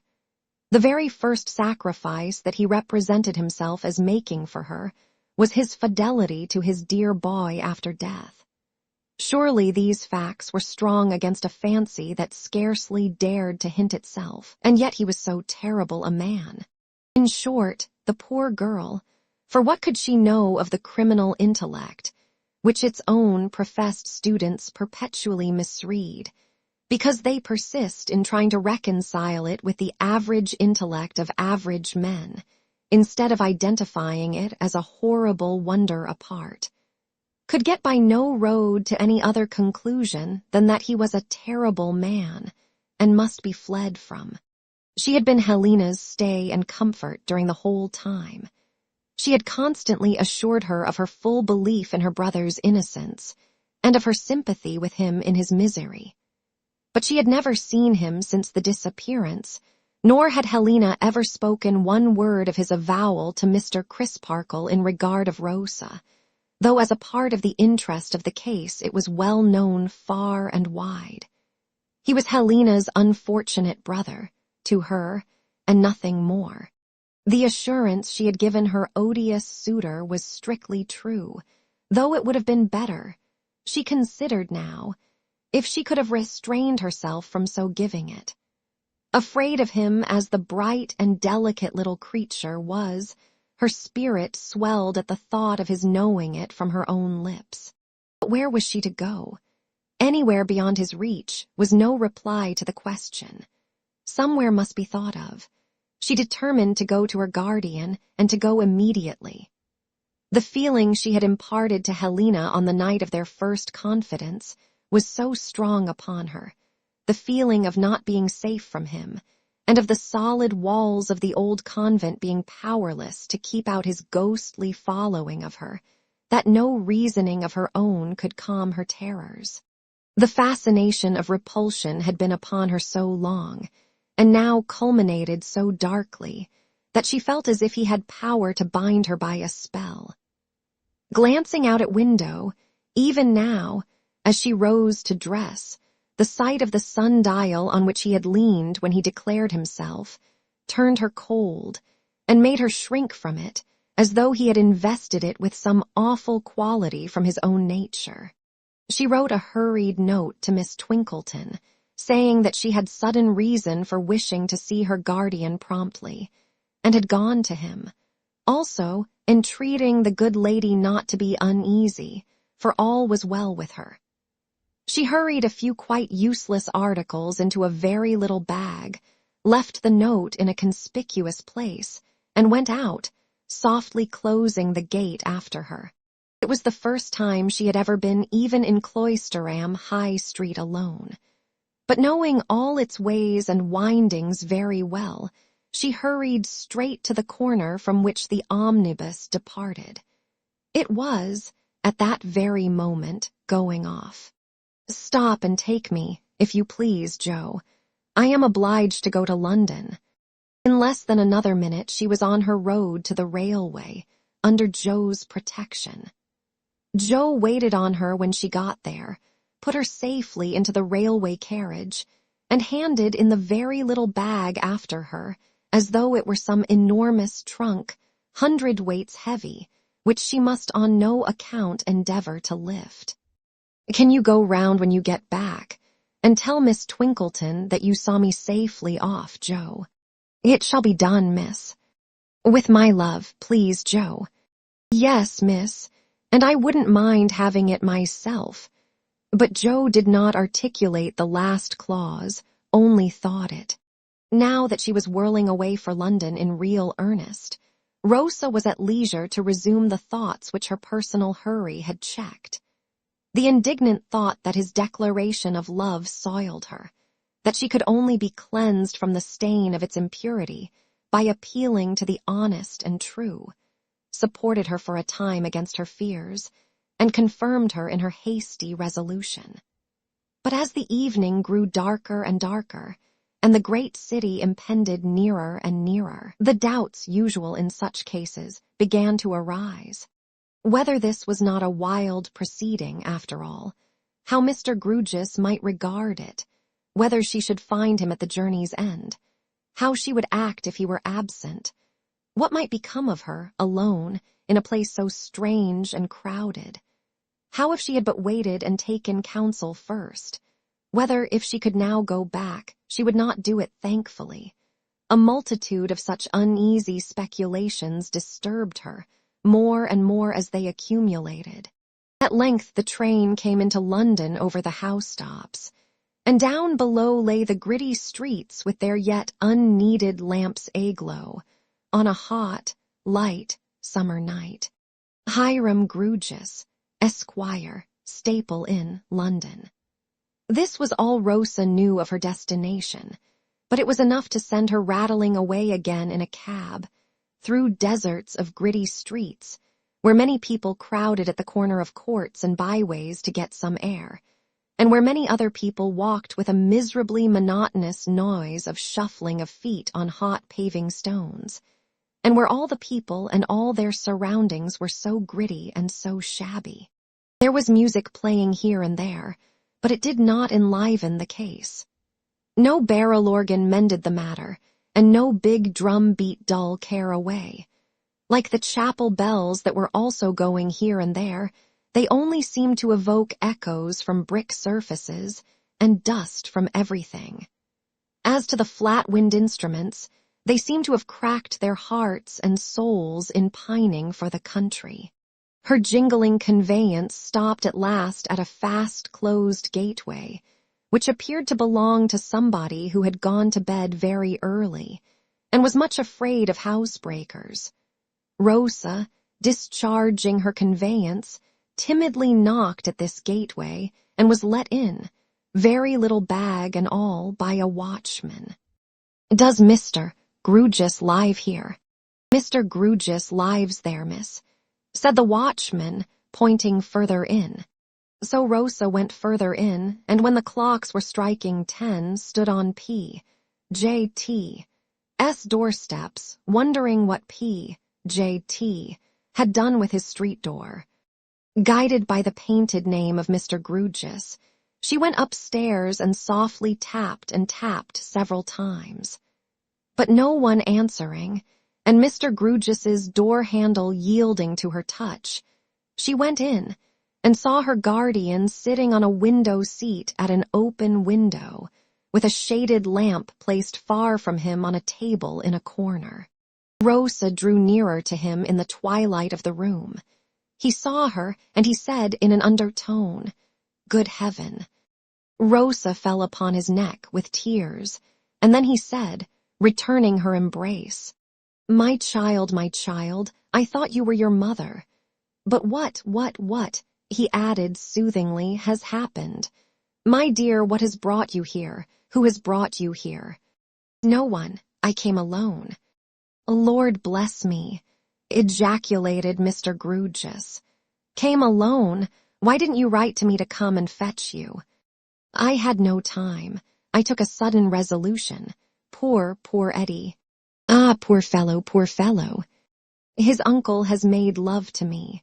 I cannot bear it," said Rosa, at once with a burst of tears and a stamp of her little foot.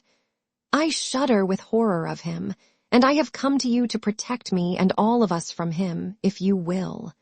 "I will," cried Mr. Grewgious with a sudden rush of amazing energy. "Damn him! Confound his politics! Frustrate his knavish tricks! On thee his hopes to fix! Damn him again!" After this most extraordinary outburst, Mr. Grewgious, quite beside himself, plunged about the room, to all appearance undecided whether he was in a fit of loyal enthusiasm or combative denunciation. He stopped and said, wiping his face, "I beg your pardon, my dear, but you will be glad to know I feel better. Tell me no more just now, or I might do it again. You must be refreshed and cheered. What did you take last? Was it breakfast, lunch, dinner, tea, or supper? And what will you take next? Shall it be breakfast, lunch, dinner, tea, or supper?" The respectful tenderness with which, on one knee before her, he helped her to remove her hat and disentangle her pretty hair from it was quite a chivalrous sight. Yet who, knowing him only on the surface, would have expected chivalry, and of the true sort, too, not the spurious, from Mr. Grewgious. "Your rest, too, must be provided for," he went on, "and you shall have the prettiest chamber in Furnival's. Your toilet must be provided for, and you shall have everything that an unlimited head chambermaid, by which expression I mean a head chambermaid not limited as to outlay, can procure." Is that a bag? He looked hard at it. Sooth to say, it required hard looking at to be seen at all in a dimly lighted room. "And is it your property, my dear?" "Yes, sir. I brought it with me." "It is not an extensive bag," said Mr. Grewgious, candidly, "though admirably calculated to contain a day's provision for a canary bird. Perhaps you brought a canary bird." Rosa smiled and shook her head. "If you had, he should have been made welcome," said Mr. Grewgious, "and I think he would have been pleased to be hung upon a nail outside and pit himself against our staple sparrows, whose execution must be admitted to be not quite equal to their intention, which is the case with so many of us. You didn't say what meal, my dear. Have a nice jumble of all meals." Rosa thanked him, but said she could only take a cup of tea. Mr. Grewgious, after several times running out, and in again to mention such supplementary items as marmalade, eggs, watercresses, salted fish, and frizzled ham, ran across to Furnival's without his hat to give his various directions. And soon afterwards they were realized in practice, and the board was spread. "Lord bless my soul," cried Mr. Grewgious, putting the lamp upon it and taking his seat opposite Rosa. "What a new sensation for a poor old angular bachelor, to be sure." Rosa's expressive little eyebrows asked him what he meant.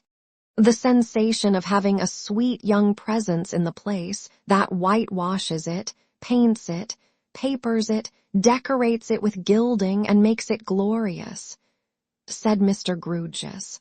"Ah me, ah me." As there was something mournful in his sigh, Rosa, in touching him with her teacup, ventured to touch him with her small hand, too. "Thank you, my dear," said Mr. Grewgious. "Ahem, let's talk." "Do you always live here, sir?" asked Rosa. "Yes, my dear." "And always alone?" "Always alone, except that I have daily company in a gentleman by the name of Bazzard, my clerk." "He doesn't live here?"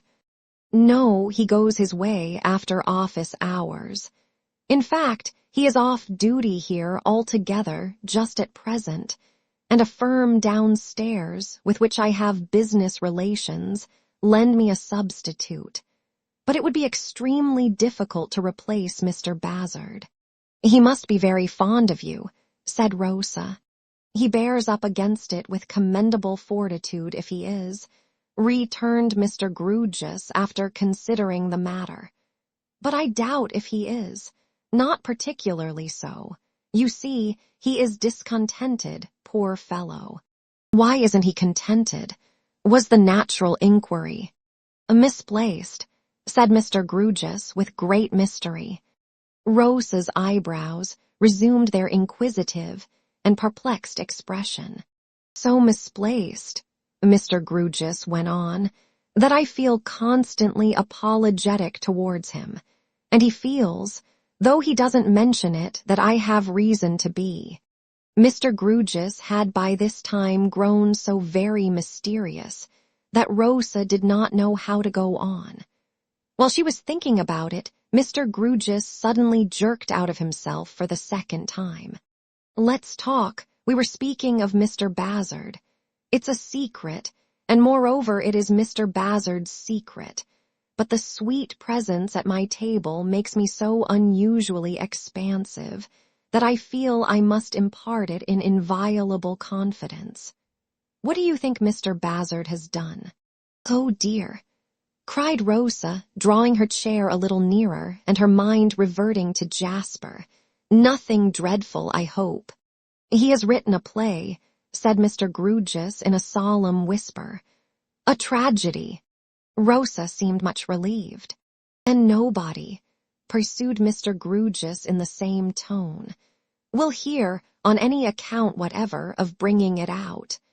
Rosa looked reflective and nodded her head slowly, as who should say, such things are, and why are they?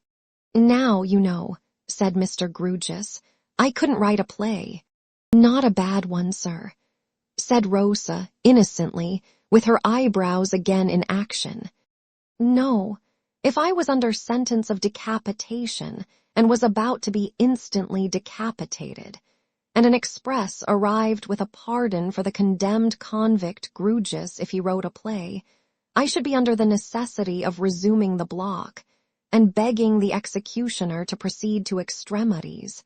Meaning, said Mr. Grewgious, passing his hand under his chin, the singular number and this extremity.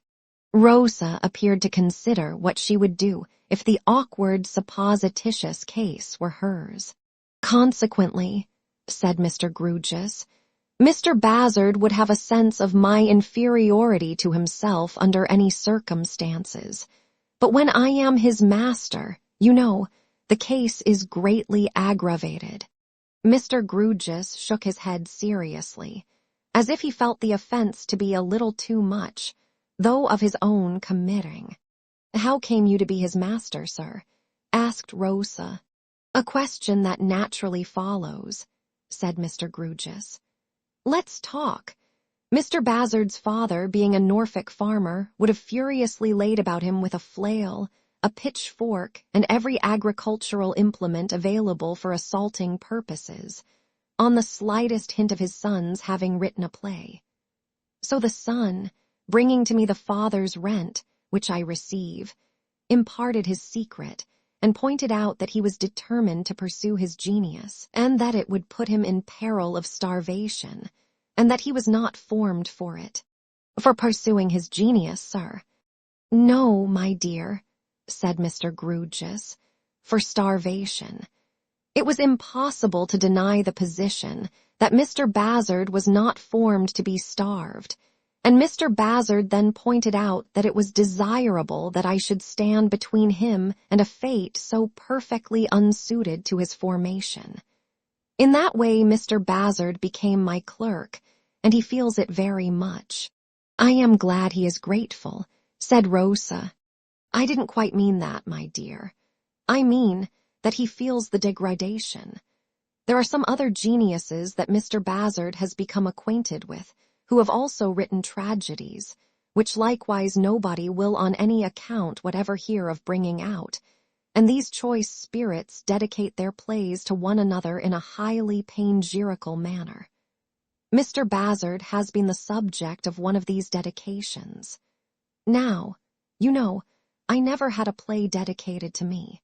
Rosa looked at him as if she would have liked him to be the recipient of 1,000 dedications, which again, naturally, rubs against the grain of Mr. Bazzard, said Mr. Grewgious. He is very short with me sometimes, and then I feel that he is meditating. This blockhead is my master.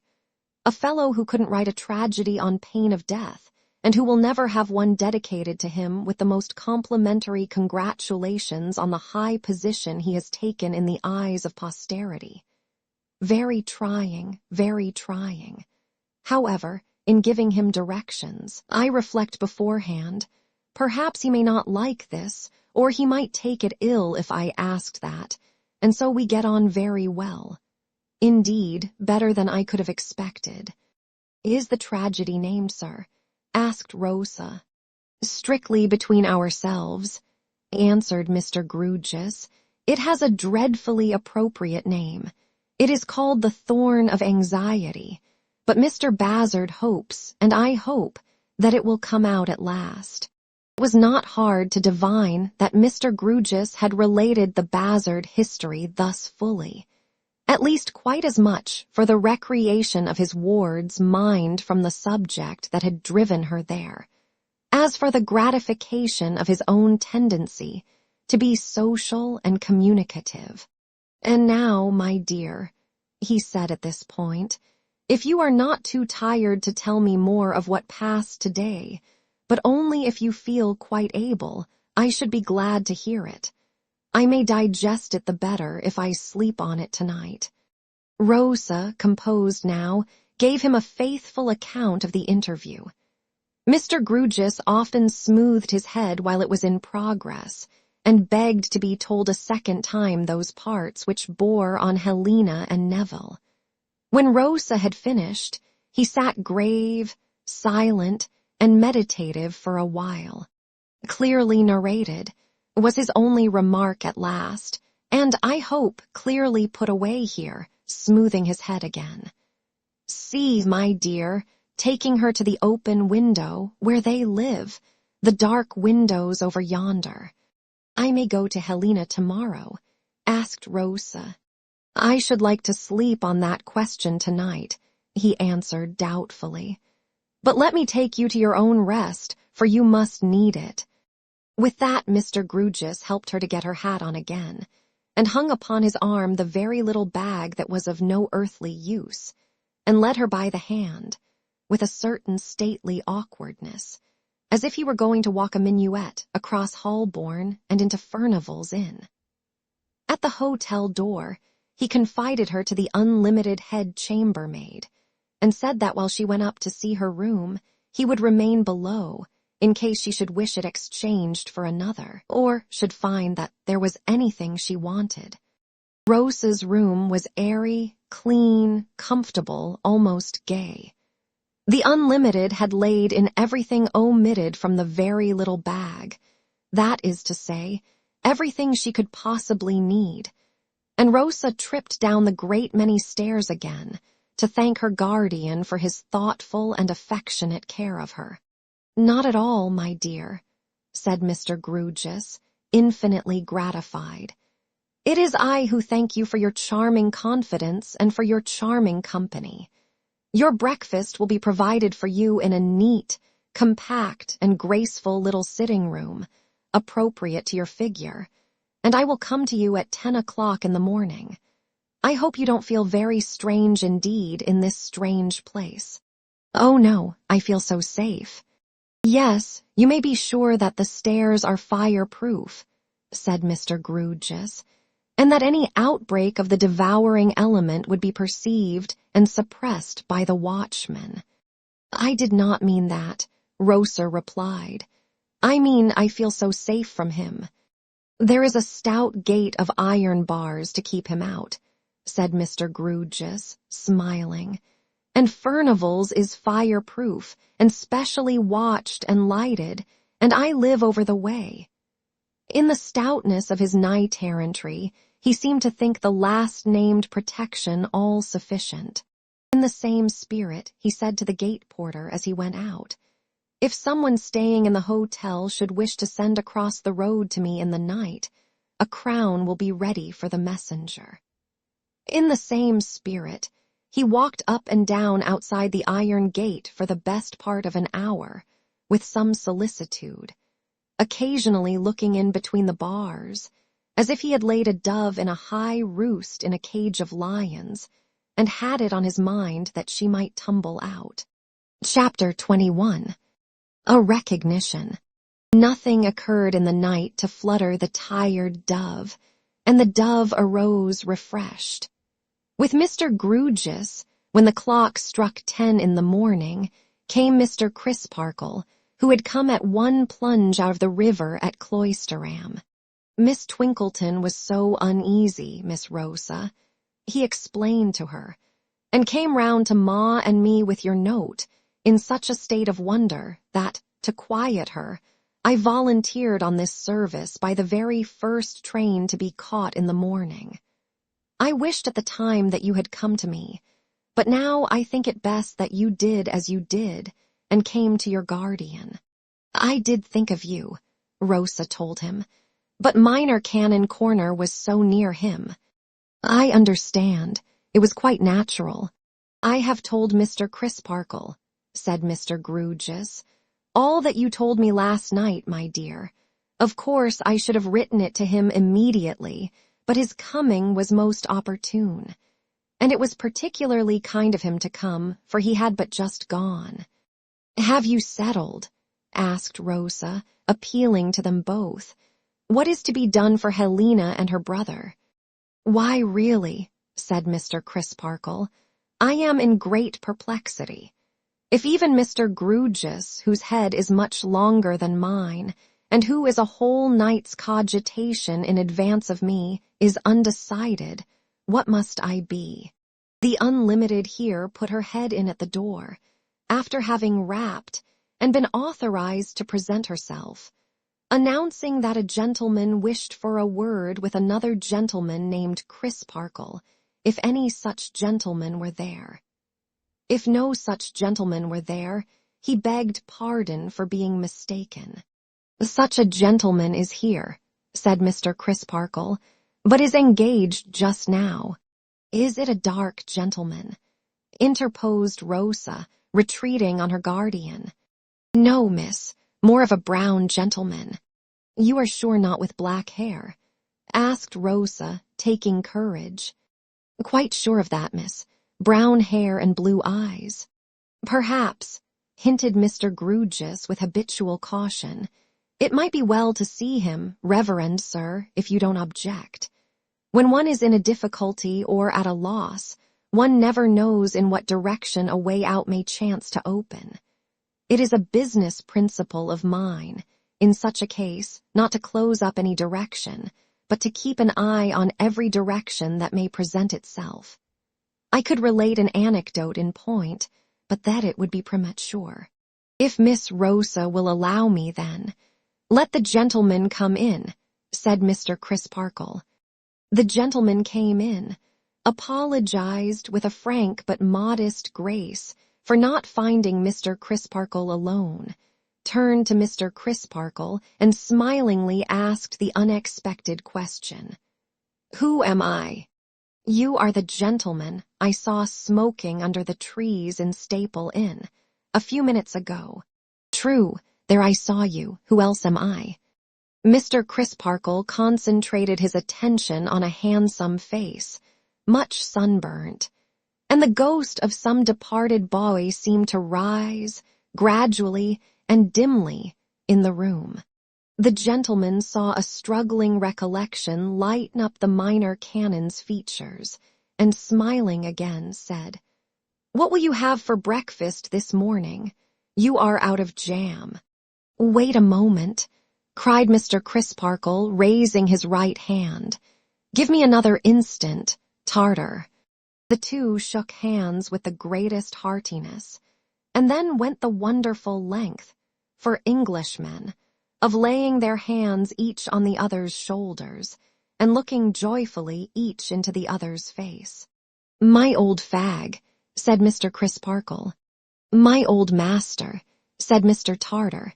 "You saved me from drowning," said Mr. Crisparkle. "After which you took to swimming, you know," said Mr. Tartar. "God bless my soul," said Mr. Crisparkle. "Amen," said Mr. Tartar. And then they fell to shaking hands most heartily again. "Imagine," exclaimed Mr. Crisparkle with glistening eyes. Miss Rosa Budd and Mr. Grewgious, imagine Mr. Tartar, when he was the smallest of juniors, diving for me, catching me, a big heavy senior, by the hair of the head, and striking out for the shore with me like a water giant. Imagine my not letting him sink, as I was his fag," said Mr. Tartar. "But the truth being that he was my best protector and friend, and did me more good than all the masters put together, an irrational impulse seized me to pick him up, or go down with him. Permit me, sir, to have the honor," said Mr. Grewgious, advancing with extended hand. "For an honor I truly esteem it. I am proud to make your acquaintance. I hope you didn't take cold. I hope you were not inconvenienced by swallowing too much water. How have you been since?" It was by no means apparent that Mr. Grewgious knew what he said, though it was very apparent that he meant to say something highly friendly and appreciative. If heaven, Rosa thought, had but sent such courage and skill to her poor mother's aid, and he to have been so slight and young then. "I don't wish to be complimented upon it, I thank you.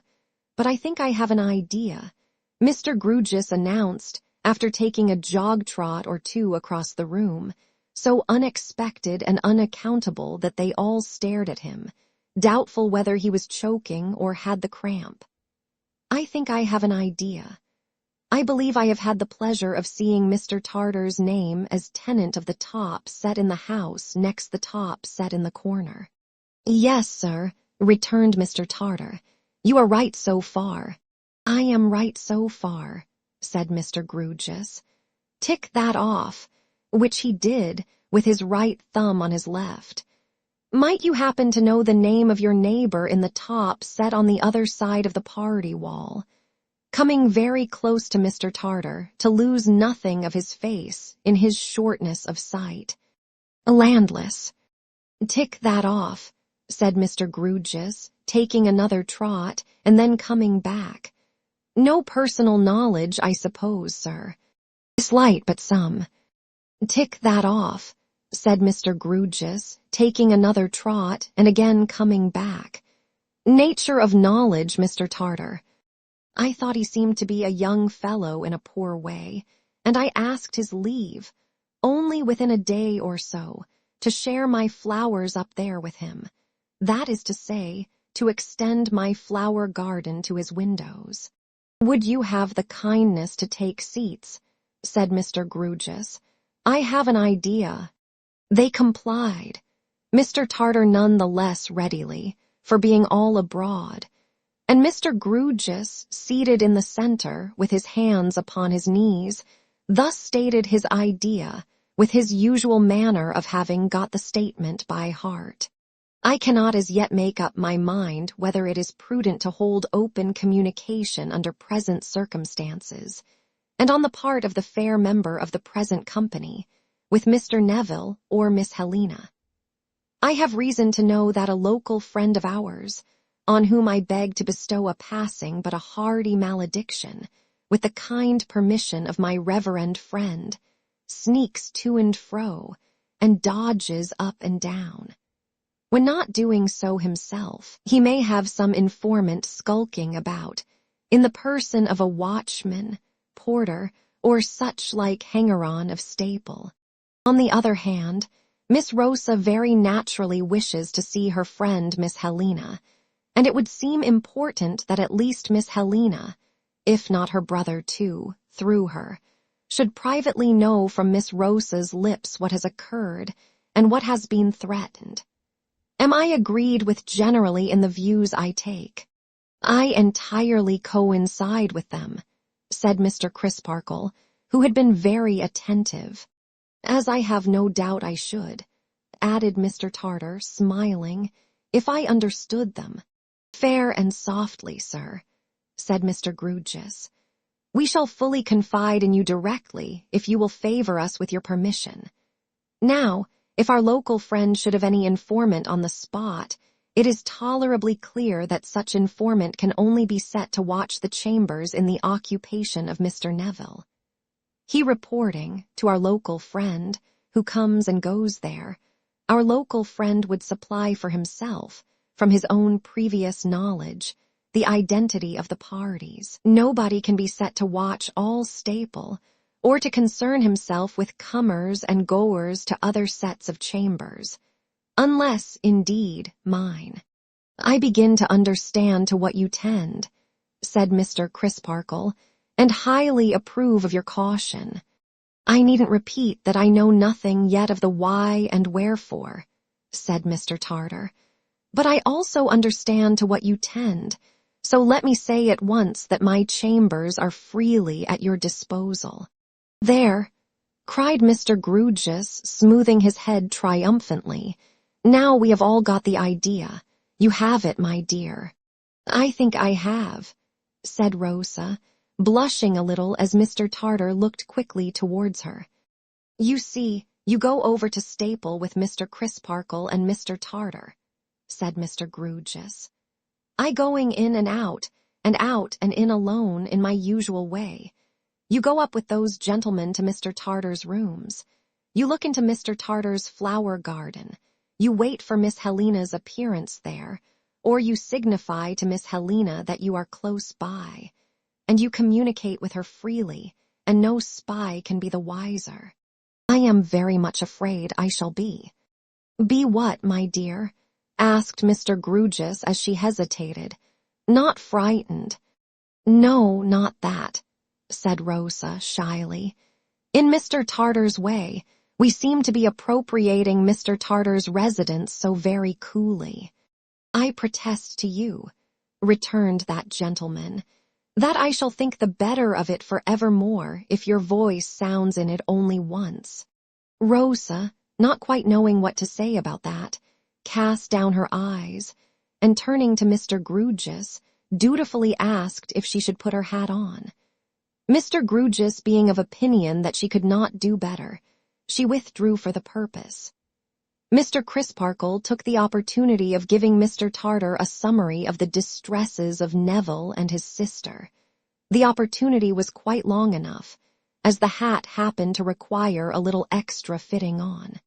Mr. Tartar gave his arm to Rosa, and Mr. Crisparkle walked, detached, in front. Poor Eddie, thought Rosa as they went along.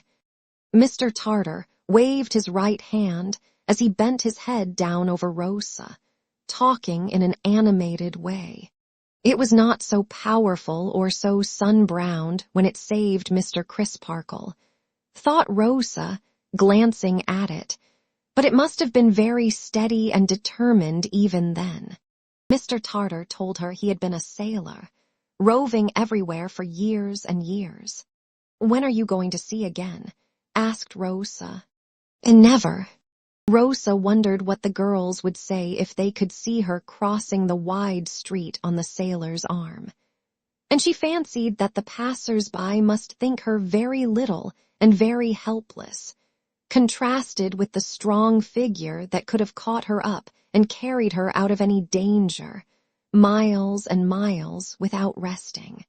She was thinking further that his far-seeing blue eyes looked as if they had been used to watch danger afar off, and to watch it without flinching, drawing nearer and nearer. When, happening to raise her own eyes, she found that he seemed to be thinking something about them. This a little confused Rosebud, and may account for her never afterwards quite knowing how she ascended, with his helpy to his garden in the air, and seemed to get into a marvelous country that came into sudden bloom like the country on the summit of the magic beanstalk. May it flourish forever. Chapter 22. A gritty state of things comes on. Mr. Tartar's chambers were the neatest, the cleanest, and the best-ordered chambers ever seen under the sun, moon, and stars. The floors were scrubbed to that extent that you might have supposed the London blacks emancipated forever and gone out of the land for good. Every inch of brasswork in Mr. Tartar's possession was polished and burnished, till it shone like a brazen mirror. No speck, nor spot, nor spatter soiled the purity of any of Mr. Tartar's household gods, large, small, or middle-sized. His sitting-room was like the Admiral's cabin. His bathroom was like a dairy. His sleeping chamber, fitted all about with lockers and drawers, was like a seedsman's shop. And his nicely balanced cot just stirred in the midst as if it breathed. Everything belonging to Mr. Tartar had quarters of its own assigned to it. His maps and charts had their quarters. His books had theirs. His brushes had theirs. His boots had theirs. His clothes had theirs. His case bottles had theirs. His telescopes and other instruments had theirs. Everything was readily accessible. Shelf, bracket, locker, hook, and drawer were equally within reach, and were equally contrived with a view to avoiding waste of room, and providing some snug inches of stowage for something that would have exactly fitted nowhere else. His gleaming little service of plate was so arranged upon his sideboard as that a slack salt spoon would have instantly betrayed itself. His toilet implements were so arranged upon his dressing table as that a toothpick of slovenly deportment could have been reported at a glance. So with the curiosities he had brought home from various voyages, stuffed, dried, repolished, or otherwise preserved, according to their kind, birds, fishes, reptiles, arms, articles of dress, shells, seaweeds, grasses, or memorials of coral reef. Each was displayed in its especial place, and each could have been displayed in no better place. Paint and varnish seemed to be kept somewhere out of sight, in constant readiness to obliterate stray finger marks wherever any might become perceptible in Mr. Tartar's chambers. No man-of-war was ever kept more spick and span from careless touch. On this bright summer day, a neat awning was rigged over Mr. Tartar's flower garden as only a sailor can rig it, and there was a sea-going air upon the whole effect, so delightfully complete that the flower garden might have appertained to stern windows afloat, and the whole concern might have bowled away gallantly with all on board, if Mr. Tartar had only clapped to his lips the speaking trumpet that was slung in a corner, and given hoarse orders to heave the anchor up, look alive there, men, and get all sail upon her. Mr. Tartar doing the honors of this gallant craft was of a piece with the rest. When a man rides an amiable hobby that shies at nothing and kicks nobody, it is only agreeable to find him riding it with a humorous sense of the droll side of the creature. When the man is a cordial and an earnest man by nature, and withal is perfectly fresh and genuine, it may be doubted whether he is ever seen to greater advantage than at such a time. So Rosa would have naturally thought, even if she hadn't been conducted over the ship with all the homage due to the First Lady of the Admiralty or First Fairy of the Sea, that it was charming to see and hear Mr. Tartar half laughing at, and half rejoicing in, his various contrivances. So Rosa would have naturally thought, anyhow, that the sunburnt sailor showed to great advantage when, the inspection finished, he delicately withdrew out of his admiral's cabin, beseeching her to consider herself its queen, and waving her free of his flower garden with the hand that had had Mr. Crisparkle's life in it. Helena Landless, are you there? Who speaks to me? Not Rosa. Then a second handsome face appearing. Yes, my darling. Why, how did you come here, dearest? I don't quite know, said Rosa with a blush, unless I am dreaming. Why with a blush? For their two faces were alone with the other flowers, are blushes among the fruits of the country of the magic beanstalk. I am not dreaming, said Helena, smiling. I should take more for granted if I were. How do we come together, or so near together, so very unexpectedly? Unexpectedly indeed, among the dingy gables and chimney-pots of P.J.T.'s connection, and the flowers that had sprung from the salt sea. But Rosa, waking, told in a hurry how they came to be together, and all the why and wherefore of that matter. And Mr. Crisparkle is here, said Rosa, in rapid conclusion. And could you believe it? Long ago he saved his life. I could believe any such thing of Mr. Crisparkle, returned Helena, with a mantling face. More blushes in the beanstalk country. Yes, but it wasn't Crisparkle, said Rosa, quickly putting in the correction. I don't understand, love. It was very nice of Mr. Crisparkle to be saved, said Rosa, and he couldn't have shown his high opinion of Mr. Tartar more expressively. But it was Mr. Tartar who saved him.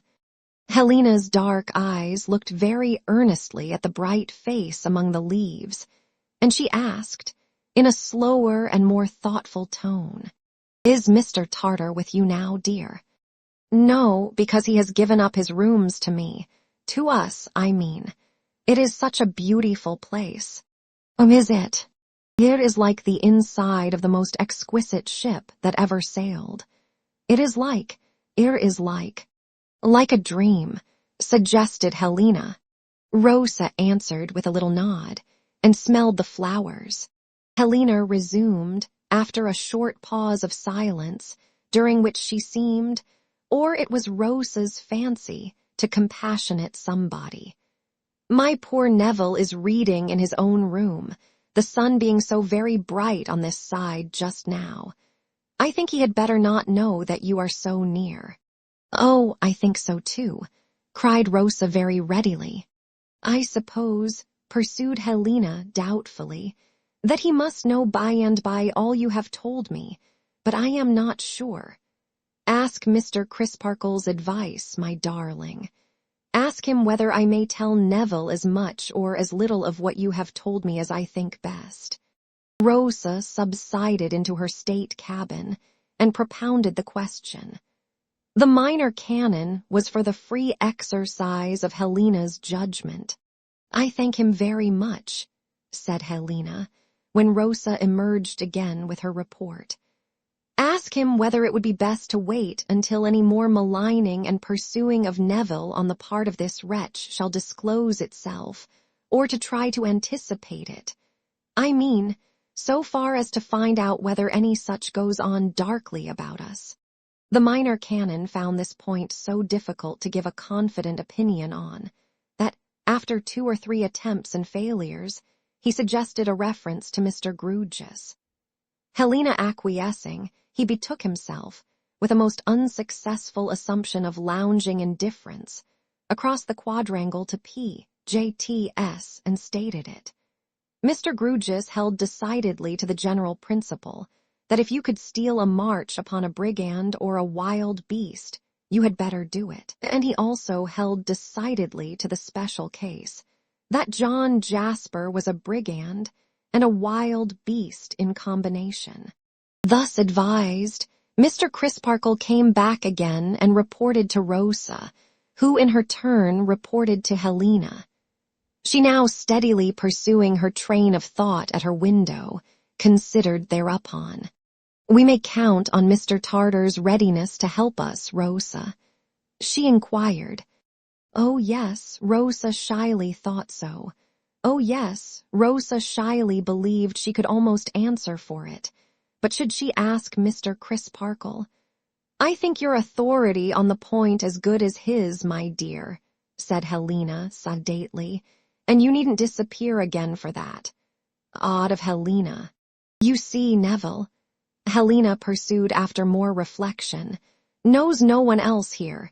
He has not so much as exchanged a word with anyone else here. If Mr. Tartar would call to see him openly and often, if he would spare a minute for the purpose frequently, if he would even do so almost daily, something might come of it. Something might come of it, dear, repeated Rosa, surveying her friend's beauty with a highly perplexed face. Something might. If Neville's movements are really watched, and if the purpose really is to isolate him from all friends and acquaintance, and wear his daily life out grain by grain, which would seem to be the threat to you, does it not appear likely, said Helena, that his enemy would in some way communicate with Mr. Tartar to warn him off from Neville? In which case, we might not only know the fact, but might know from Mr. Tartar what the terms of the communication were. I see, cried Rosa, and immediately darted into her state cabin again. Presently her pretty face reappeared, with a greatly heightened color, and she said that she had told Mr. Crisparkle, and that Mr. Crisparkle had fetched in Mr. Tartar, and that Mr. Tartar, who is waiting now in case you want him, added Rosa with a half-look back, and in not a little confusion between the inside of the state cabin and out, had declared his readiness to act as she had suggested, and to enter on his task that very day. I thank him from my heart, said Helena. Pray tell him so. Again not a little confused between the flower garden and the cabin, Rosa dipped in with her message, and dipped out again with more assurances from Mr. Tartar, and stood wavering in a divided state between Helena and him, which proved that confusion is not always necessarily awkward, but may sometimes present a very pleasant appearance. And now, darling, said Helena, we will be mindful of the caution that has restricted us to this interview for the present, and will part. I hear Neville moving too. Are you going back? To Miss Twinkleton's, asked Rosa. Yes. Oh, I could never go there any more. I couldn't indeed after that dreadful interview, said Rosa. Then where are you going, pretty one? Now I come to think of it, I don't know, said Rosa. I have settled nothing at all yet, but my guardian will take care of me. Don't be uneasy, dear. I shall be sure to be somewhere. It did seem likely. And I shall hear of my rosebud from Mr. Tartar, inquired Helena. Yes, I suppose so, from... Rosa looked back again in a flutter, instead of supplying the name. But tell me one thing before we part, dearest Helena. Tell me that you are sure I couldn't help it. Help it, love. Help making him malicious and revengeful. I couldn't hold any terms with him, could I? You know how I love you, darling, answered Helena with indignation.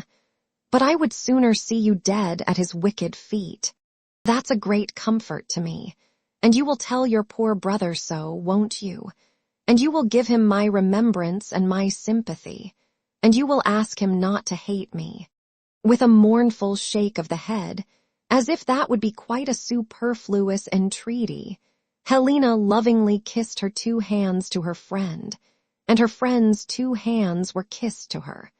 And then she saw a 3rd hand, a brown one, appear among the flowers and leaves and help her friend out of sight. The refection that Mr. Tartar produced in the Admiral's cabin by merely touching the spring knob of a locker and the handle of a drawer was a dazzling, enchanted repast. Wonderful macaroons, glittering liqueurs, magically preserved tropical spices, and jellies of celestial tropical fruits displayed themselves profusely at an instant's notice. But Mr. Tartar could not make time stand still, and time, with his hard-hearted fleetness, strode on so fast that Rosa was obliged to come down from the beanstalk country to earth and her guardian's chambers. And now, my dear, said Mr. Grewgious, what is to be done next? To put the same thought in another form, what is to be done with you? Rosa could only look apologetically sensible of being very much in her own way and in everybody else's. some passing idea of living, fireproof, up a good many stairs in Furnivals in for the rest of her life, was the only thing in the nature of a plan that occurred to her. "It has come into my thoughts," said Mr. Grewgious, "that as the respected lady, Miss Twinkleton, occasionally repairs to London in the recess, with the view of extending her connection, and being available for interviews with metropolitan parents, if any, whether, until we have time in which to turn ourselves round, we might invite Miss Twinkleton to come and stay with you for a month." "Stay where, sir?" "Whether," explained Mr. Grewgious, "we might take a furnished lodging in town for a month, and invite Miss Twinkleton to assume the charge of you in it for that period." "And afterwards," hinted Rosa. "And afterwards," said Mr. Grewgious, "we should be no worse off than we are now." "I think that might smooth the way," assented Rosa. "Then let us," said Mr. Grewgious, rising, "go and look for a furnished lodging. Nothing could be more acceptable to me than the sweet presence of last evening for all the remaining evenings of my existence, but these are not fit surroundings for a young lady. Let us set out in quest of adventures and look for a furnished lodging. In the meantime, Mr. Crisparkle here, about to return home immediately, will no doubt kindly see Miss Twinkleton and invite that lady to cooperate in our plan." Mr. Crisparkle, willingly accepting the commission, took his departure. Mr. Grewgious and his ward set forth on their expedition.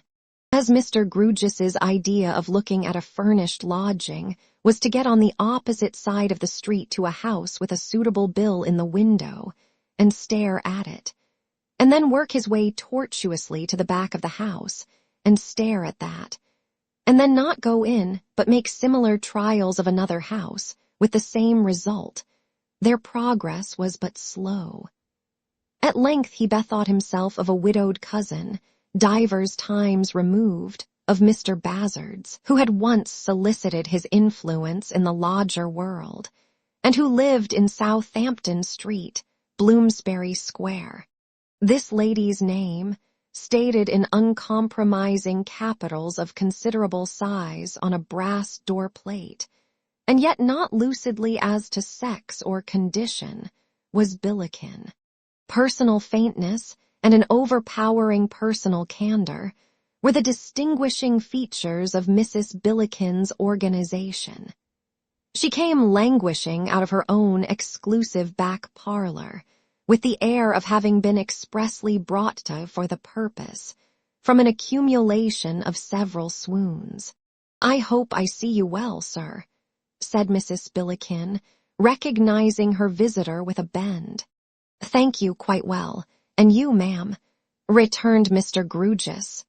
"I am as well," said Mrs. Billiken, becoming aspirational with excess of faintness, "as I ever am." "My ward and an elderly lady," said Mr. Grewgious, "wish to find a genteel lodging for a month or so. Have you any apartments available, ma'am?"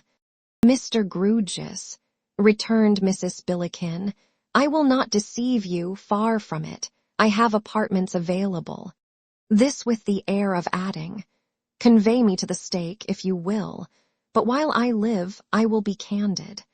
"And now, what apartments, ma'am?"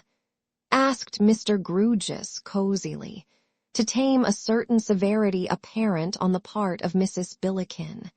"There is this sitting-room, which, call it what you will, it is the front parlor, miss," said Mrs. Billiken, impressing Rosa into the conversation. "The back parlor being what I cling to and never part with, and there is 2 bedrooms at the top of the ooze with gas laid on. I do not tell you that your bedroom floors is firm, for firm they are not. The gasfitter himself allowed that to make a firm job he must go right under your gists, and it were not worth the outlay as a yearly tenant so to do. The piping is carried above your gists, and it is best that it should be made known to you." Mr. Grewgious and Rosa exchanged looks of some dismay, though they had not the least idea what latent horrors this carriage of the piping might involve. Mrs. Billiken put her hand to her heart, as having eased it of a load. "Well, the roof is all right, no doubt," said Mr. Grewgious, plucking up a little. "Mr. Grewgious," returned Mrs. Billiken, "if I was to tell you, sir, that to have nothink above you is to have a floor above you, I should put a deception upon you which I will not do. No, sir. Your slates will rattle loose at that elevation in windy weather. Do your utmost, best or worst. I defy you, sir, be you what you may, to keep your slates tight. Try how you can." Here Mrs. Billiken, having been warm with Mr. Grewgious, cooled a little, not to abuse the moral power she held over him. "Consequent," proceeded Mrs. Billiken, more mildly, but still firmly in her incorruptible candor. "Consequent, it would be worse than of no use for me to traps and travel up to the top of the ooze with you, and for you to say, Mrs. Billiken, what stain do I notice in the ceiling? For a stain I do consider it. And for me to answer, I do not understand you, sir. No, sir, I will not be so underhand. I do understand you before you pine it out. It is the wet, sir. It do come in, and it do not come in. You may lay dry there half your lifetime, but the time will come, and it is best that you should know it, when a dripping sop would be no name for you." Mr. Grewgious looked much disgraced by being prefigured in this pickle. "Have you any other apartments, ma'am?" he asked. "Mr. Grewgious," returned Mrs. Billiken with much solemnity, "I have. You ask me have I, and my open and my honest answer air I have.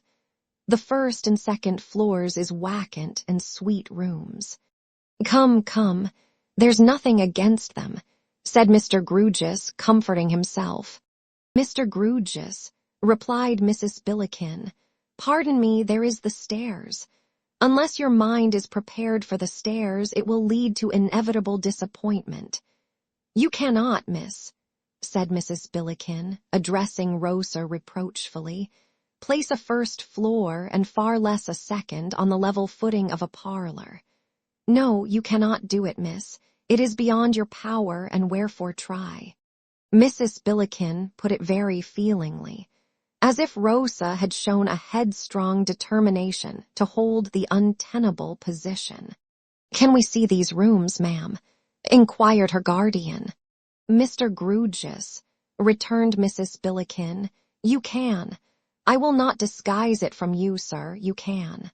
Mrs. Billiken then sent into her back parlor for her shawl, it being a state fiction, dating from immemorial antiquity, that she could never go anywhere without being wrapped up, and having been enrolled by her attendant, led the way. She made various genteel pauses on the stairs for breath, and clutched at her heart in the drawing-room as if it had very nearly got loose, and she had caught it in the act of taking wing. "And the second floor," said Mr. Grewgious, on finding the first satisfactory. "Mr. Grewgious," replied Mrs. Billiken, turning upon him with ceremony, as if the time had now come when a distinct understanding on a difficult point must be arrived at, and a solemn confidence established. "The second floor is over this. Can we see that too, ma'am?" "Yes, sir," returned Mrs. Billiken, "it is open as the day."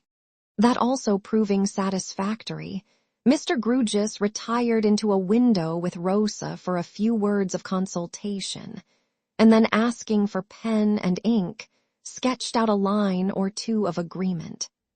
In the meantime, Mrs. Billiken took a seat, and delivered a kind of index to, or abstract of, the general question.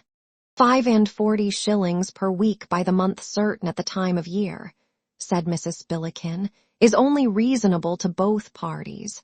It is not Bond Street nor yet St. James's Palace, but it is not pretended that it is. Neither is it attempted to be denied, for why should it? That the arching leads to a muse, muses must exist. Respecting attendance, 2 is kept at liberal wages. Words has arisen as to tradesmen, but dirty shoes on fresh hearth-stoning was attributable, and no wish for a commission on your orders. Coals is either by the fire or per the scuttle. She emphasized the prepositions as marking a subtle but immense difference. Dogs is not viewed with favor. Besides litter, they get stole, and sharing suspicions is apt to creep in, and unpleasantness takes place. By this time, Mr. Grewgious had his agreement lines and his earnest money ready.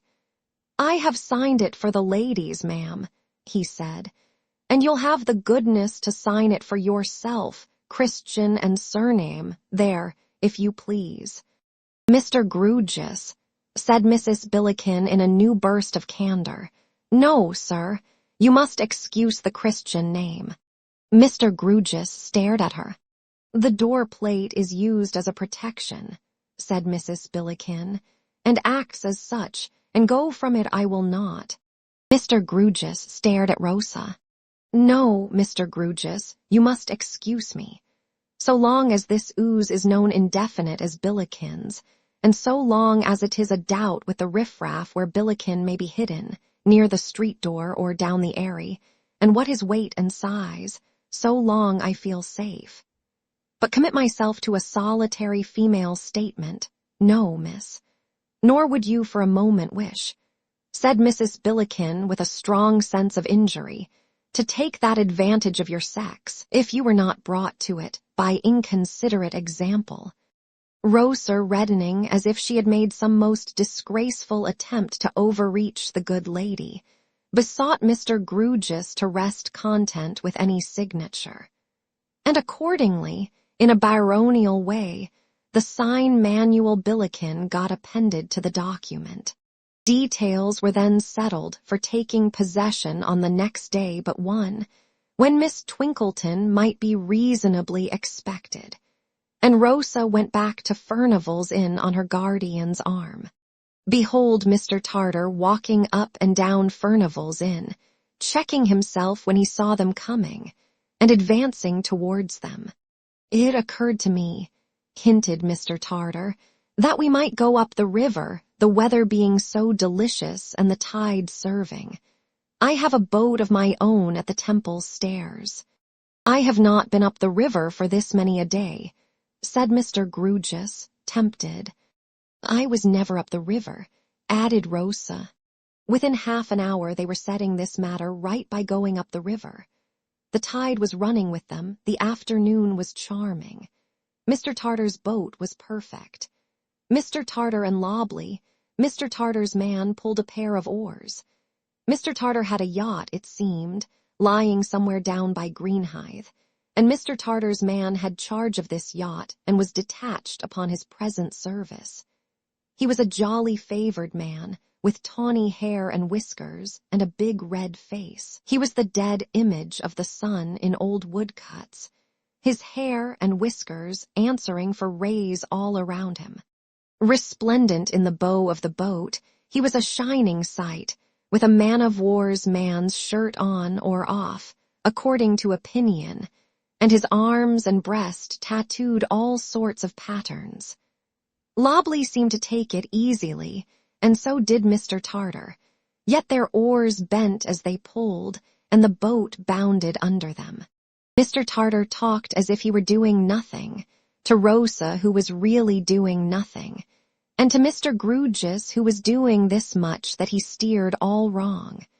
But what did that matter, when a turn of Mr. Tartar's skillful wrist, or a mere grin of Mr. Lobley's over the bow, put all to rights?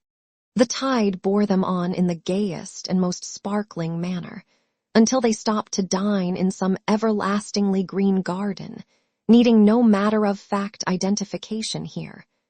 And then the tide obligingly turned, being devoted to that party alone for that day. And as they floated idly among some osier beds, Rosa tried what she could do in the rowing way and came off splendidly, being much assisted.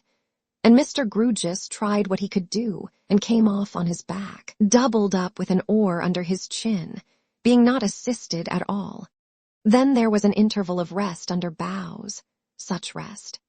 What time Mr. Lobley mopped, and arranging cushions, stretchers, and the like, danced the tightrope the whole length of the boat like a man to whom shoes were a superstition and stockings slavery. And then came the sweet return among delicious odors of limes in bloom, and musical ripplings. And all too soon, the great black city cast its shadow on the waters, and its dark bridges span them as death spans life, and the everlastingly green gardens seem to be left for everlasting, unregainable and far away. Cannot people get through life without gritty stages, I wonder? Rosa thought next day, when the town was very gritty again, and everything had a strange and an uncomfortable appearance of seeming to wait for something that wouldn't come. No. She began to think that, now the Cloisterham school days had glided past and gone, the gritty stages would begin to set in at intervals and make themselves wearily known. Yet what did Rosa expect? Did she expect Miss Twinkleton? Miss Twinkleton duly came. Forth from her back parlor issued the Billiken to receive Miss Twinkleton, and war was in the Billiken's eye from that fell moment. Miss Twinkleton brought a quantity of luggage with her, having all Rosa's as well as her own. The Billiken took it ill that Miss Twinkleton's mind, being sorely disturbed by this luggage, failed to take in her personal identity with that clearness of perception which was due to its demands. Stateliness mounted her gloomy throne upon the Billiken's brow in consequence. And when Miss Twinkleton, in agitation taking stock of her trunks and packages, of which she had 17, particularly counted in the Billiken herself as number 11, the B, found it necessary to repudiate. "Things cannot too soon be put upon the footing," said she, with a candor so demonstrative as to be almost obtrusive, "that the person of the ooze is not a box, nor yet a bundle, nor a carpet-bag. No, I am wily obliged to you, Miss Twinkleton, nor yet a beggar." This last disclaimer had reference to Miss Twinkleton's distractedly pressing 2 and 6pence on her, instead of the cabman. Thus cast off, Miss Twinkleton wildly inquired, which gentleman was to be paid? There being 2 gentlemen in that position, Miss Twinkleton having arrived with 2 cabs, each gentleman on being paid held forth his 2 and 6pence on the flat of his open hand, and with a speechless stare and a dropped jaw displayed his wrong to heaven and earth. Terrified by this alarming spectacle, Miss Twinkleton placed another shilling in each hand, at the same time appealing to the law in flurried accents, and recounting her luggage this time with the 2 gentlemen in, who caused the total to come out complicated. Meanwhile the 2 gentlemen, each looking very hard at the last shilling grumblingly, as if it might become 18pence if he kept his eyes on it, descended the doorsteps, ascended their carriages, and drove away, leaving Miss Twinkleton on a bonnet box in tears. The Billiken beheld this manifestation of weakness without sympathy, and gave directions for a young man to be got in to wrestle with the luggage.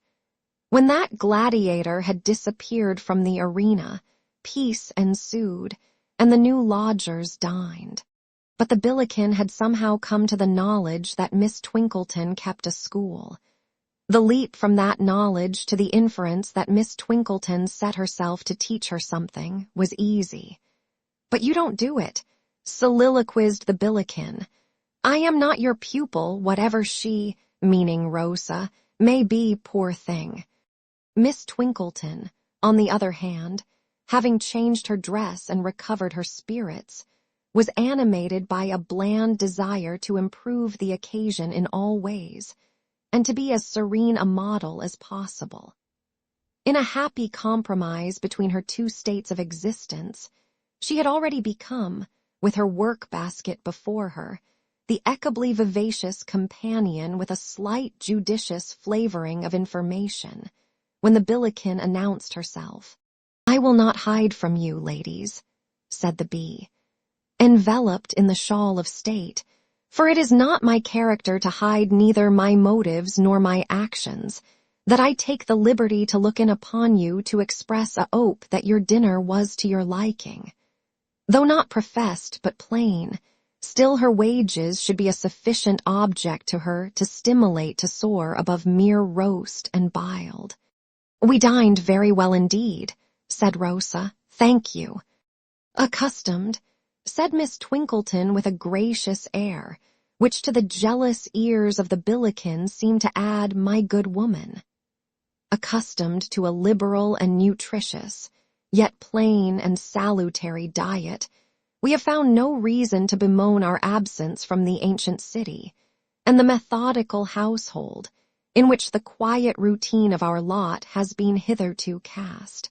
I did think it well to mention to my cook," observed the Billiken with a gush of candor, "which I hope you will agree with, Miss Twinkleton, was a right precaution, that the young lady being used to what we should consider here but poor diet, had better be brought forward by degrees.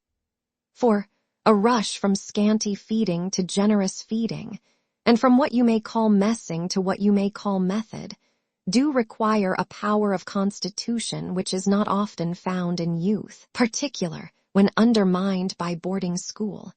It will be seen that the Billiken now openly pitted herself against Miss Twinkleton, as one whom she had fully ascertained to be her natural enemy. "Your remarks," returned Miss Twinkleton from a remote moral eminence, "are well meant, I have no doubt, but you will permit me to observe that they develop a mistaken view of the subject, which can only be imputed to your extreme want of accurate information." "My information," retorted the Billiken, throwing in an extra syllable for the sake of emphasis at once polite and powerful.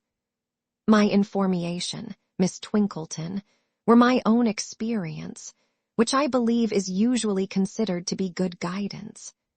But whether so or not, I was put in youth to a very genteel boarding school, the mistress being no less a lady than yourself, of about your own age, or it may be some years younger, and a poorness of blood flowed from the table, which has run through my life."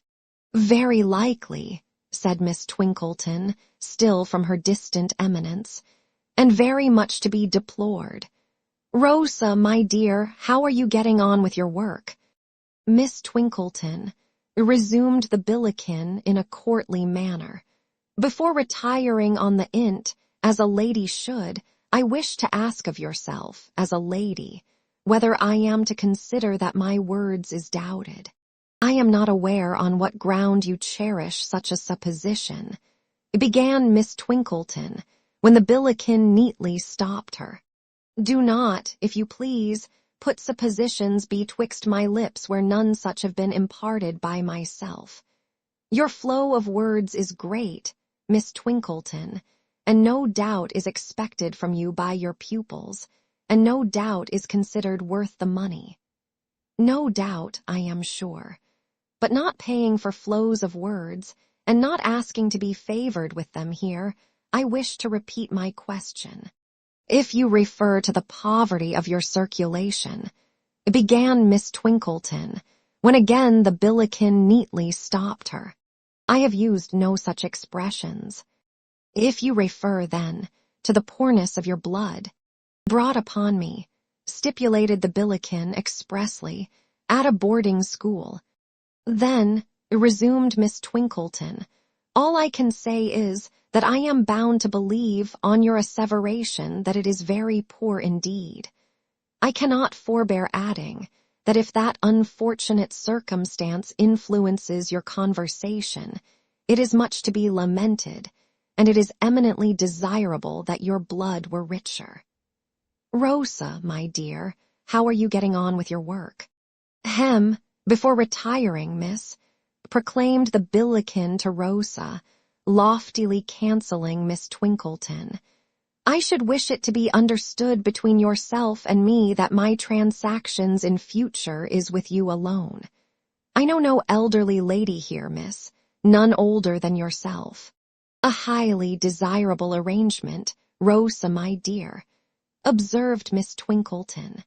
It is not, miss, said the Billiken with a sarcastic smile, that I possess the mill I have heard of, in which old single ladies could be ground up young. What a gift it would be to some of us, but that I limit myself to you totally. When I have any desire to communicate a request to the person of the house, Rosa, my dear, observed Miss Twinkleton with majestic cheerfulness, I will make it known to you, and you will kindly undertake, I am sure, that it is conveyed to the proper quarter. Good evening, miss, said the Billiken, at once affectionately and distantly. Being alone in my eyes, I wish you good evening with best wishes, and do not find myself drove, I am truly happy to say, into expressing my contempt for an individual, unfortunately for yourself, belonging to you. The Billiken gracefully withdrew with this parting speech, and from that time Rosa occupied the restless position of shuttlecock between these two battledores. Nothing could be done without a smart match being played out. Thus, on the daily arising question of dinner, Miss Twinkleton would say, the three being present together, Perhaps, my love, you will consult with the person of the house, whether she can procure us a lamb's fry, or, failing that, a roast fowl. On which the Billiken would retort, Rosa not having spoken a word, If you was better accustomed to butcher's meat, miss, you would not entertain the idea of a lamb's fry. Firstly, because lambs has long been sheep, and secondly, because there is such things as killing days, and there is not. As to roast fowls, miss, why you must be quite surfeited with roast fowls, letting alone your buying, when you market for yourself, the agedest of poultry with the scaliest of legs, quite as if you was accustomed to picking 'em out for cheapness. Try a little inwention, miss, use yourself to keeping a bit. Come now, think of something else. This encouragement, offered with the indulgent toleration of a wise and liberal expert, Miss Twinkleton would rejoin, reddening. Or, my dear, you might propose to the person of the house a duck. Well, miss, the Billiken would exclaim, still no word being spoken by Rosa, you do surprise me when you speak of ducks. Not to mention that they're getting out of season and very dear, it really strikes to my heart to see you have a duck.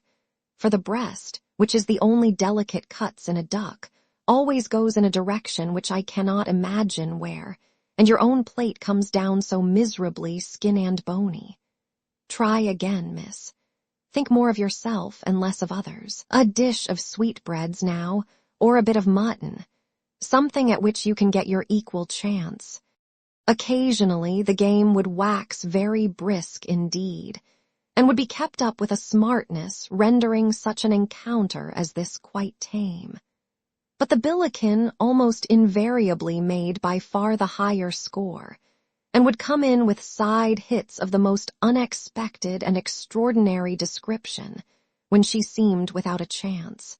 All this did not improve the gritty state of things in London, or the air that London had acquired in Rosa's eyes of waiting for something that never came.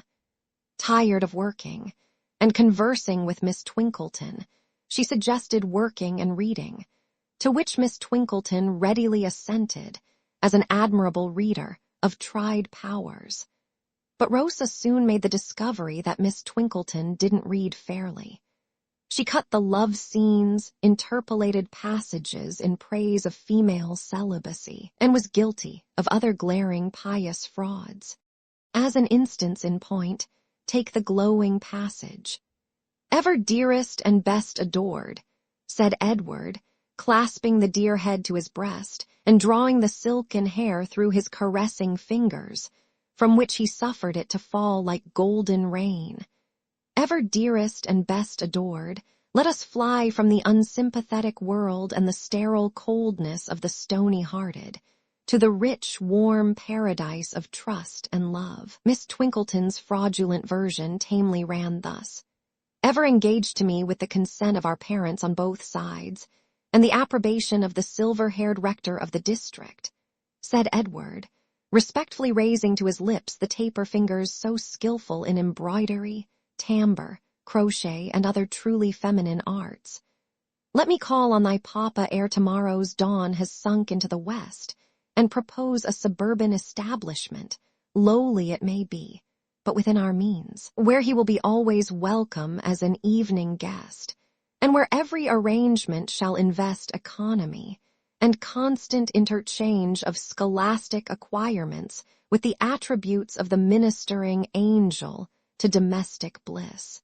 As the days crept on and nothing happened, the neighbors began to say that the pretty girl at Billikens, who looked so wistfully and so much out of the gritty windows of the drawing-room, seemed to be losing her spirits. The pretty girl might have lost them, but for the accident of lighting on some books of voyages and sea adventure. As a compensation against their romance, Miss Twinkleton, reading aloud, made the most of all the latitudes and longitudes, bearings, winds, currents, offsets, and other statistics, which she felt to be none the less improving because they expressed nothing whatever to her, while Rosa, listening intently, made the most of what was nearest to her heart. So they both did better than before. Chapter 23. The Dawn Again. Although Mr. Crisparkle and John Jasper met daily under the cathedral roof, nothing at any time passed between them having reference to Edwin Drood.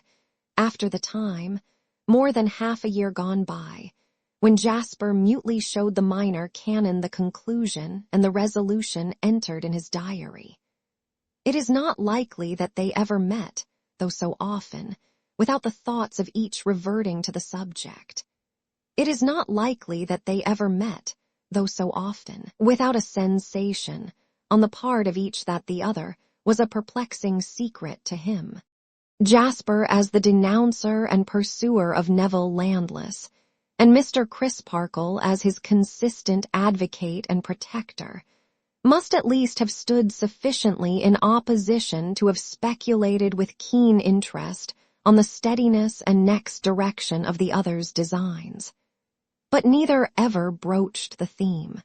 False pretense not being in the minor canon's nature, he doubtless displayed openly that he would at any time have revived the subject, and even desired to discuss it.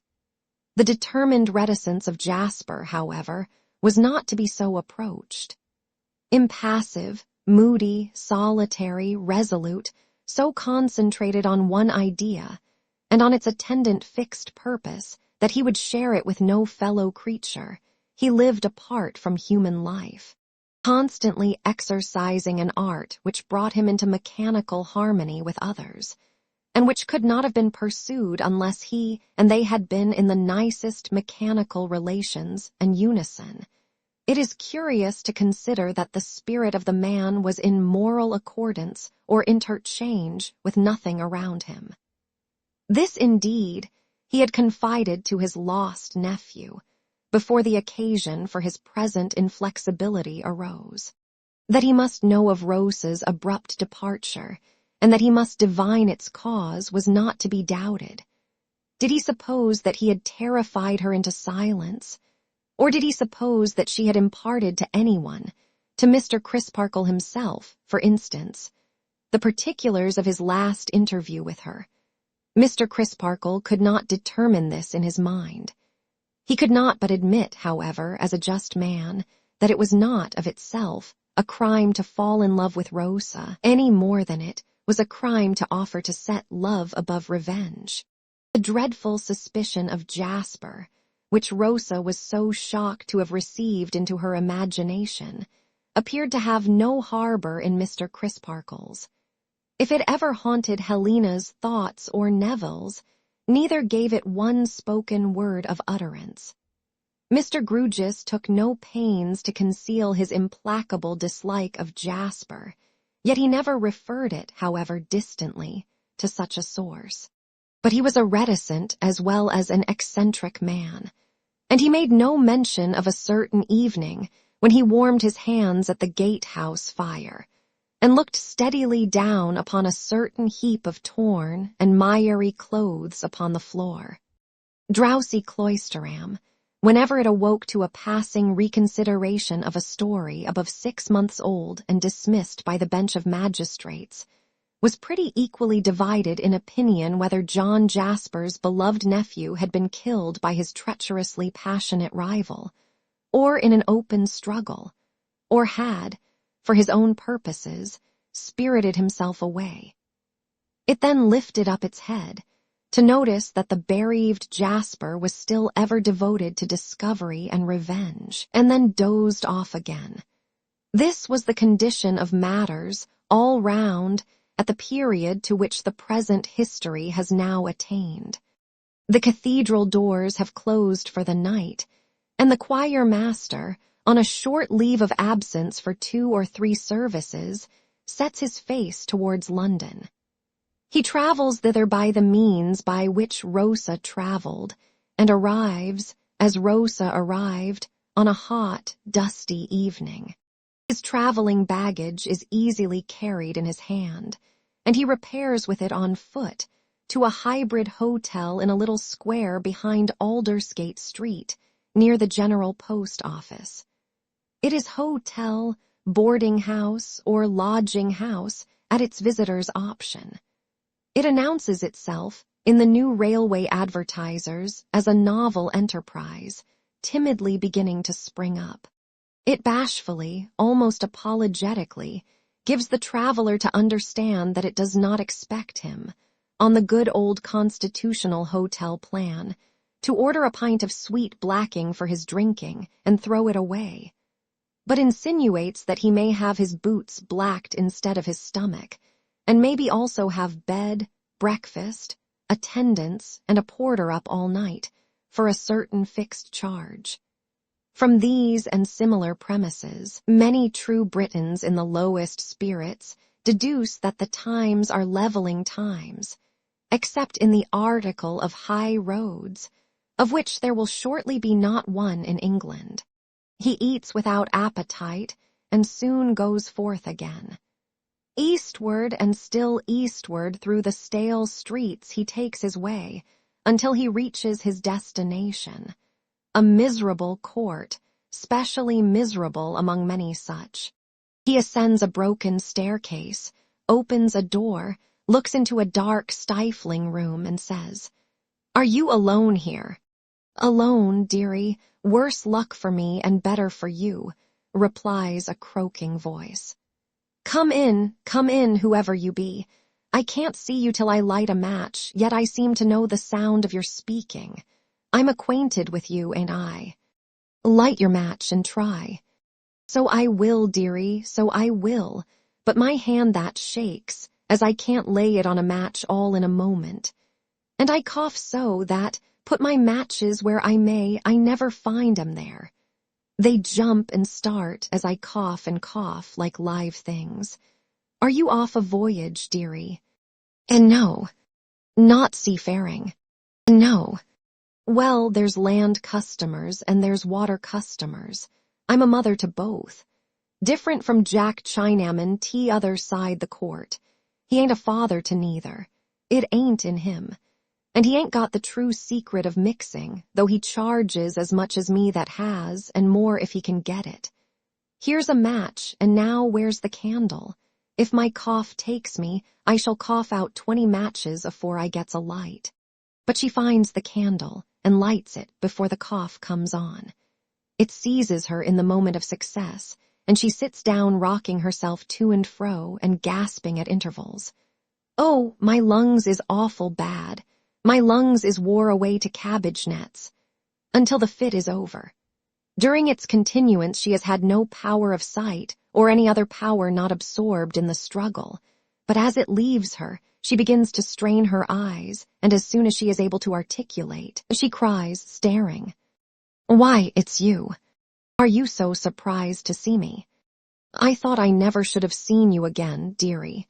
I thought you was dead, and gone to heaven. Why? I didn't suppose you could have kept away, alive, so long from the poor old soul with the real receipt for mixing it. And you are in mourning, too. Why didn't you come and have a pipe or two of comfort? Did they leave you money, perhaps, and so you didn't want comfort? And no. Who was they as died, dearie? A relative. Died of what, lovey? Probably death. We are short tonight, cries the woman with a propitiatory laugh. Short and snappish we are, but we're out of sorts for want of a smoke. We've got the all-overs, haven't us, dearie? But this is the place to cure 'em in. This is the place where the all-overs is smoked off. You may make ready, then, replies the visitor, as soon as you like. He divests himself of his shoes, loosens his cravat, and lies across the foot of the squalid bed, with his head resting on his left hand. Now you begin to look like yourself, says the woman approvingly. Now I begin to know my old customer indeed. Been trying to mix for yourself this long time, Poppet. I have been taking it now, and then in my own way. Never take it your own way. It ain't good for trade, and it ain't good for you. Where's my ink bottle, and where's my thimble, and where's my little spoon? He's going to take it in an artful form now, my dearie dear. Entering on her process, and beginning to bubble and blow at the faint spark enclosed in the hollow of her hands, she speaks from time to time, in a tone of snuffling satisfaction, without leaving off. When he speaks, he does so without looking at her, and as if his thoughts were already roaming away by anticipation. I've got a pretty many smokes ready for you, first and last, haven't I, Chucky? A good many. When you first come, you was quite new to it, warn't ye? Yes, I was easily disposed of then. But you got on in the world, and was able by and by to take your pipe with the best of 'em, warn't ye? Ah, and the worst. It's just ready for you. What a sweet singer you was when you first come. Used to drop your head and sing yourself off like a bird. It's ready for you now, dearie. He takes it from her with great care and puts the mouthpiece to his lips. She seats herself beside him, ready to refill the pipe. After inhaling a few whiffs in silence, he doubtingly accosts her with, "Is it as potent as it used to be? What do you speak of, dearie?" "What should I speak of, but what I have in my mouth? It's just the same, always the identical same. It doesn't taste so, and it's slower. You've got more used to it, you see. That may be the cause, certainly. Look here." He stops, becomes dreamy, and seems to forget that he has invited her attention. She bends over him and speaks in his ear. "I'm attending to you. Says you just now, look here. Says I now I'm attending to ye. We was talking just before of your being used to it. I know all that. I was only thinking. Look here. Suppose you had something in your mind, something you were going to do." "Yes, dearie, something I was going to do, but had not quite determined to do." "Yes, dearie. Might or might not do, you understand." "Yes." With the point of a needle, she stirs the contents of the bowl. "Should you do it in your fancy, when you were lying here doing this?" She nods her head, over and over again. "Just like me, I did it over and over again. I have done it hundreds of thousands of times in this room. It's to be hoped it was pleasant to do, dearie. It was pleasant to do." He says this with a savage air, and a spring or start at her. Quite unmoved, she retouches and replenishes the contents of the bowl with her little spatula. Seeing her intent upon the occupation, he sinks into his former attitude.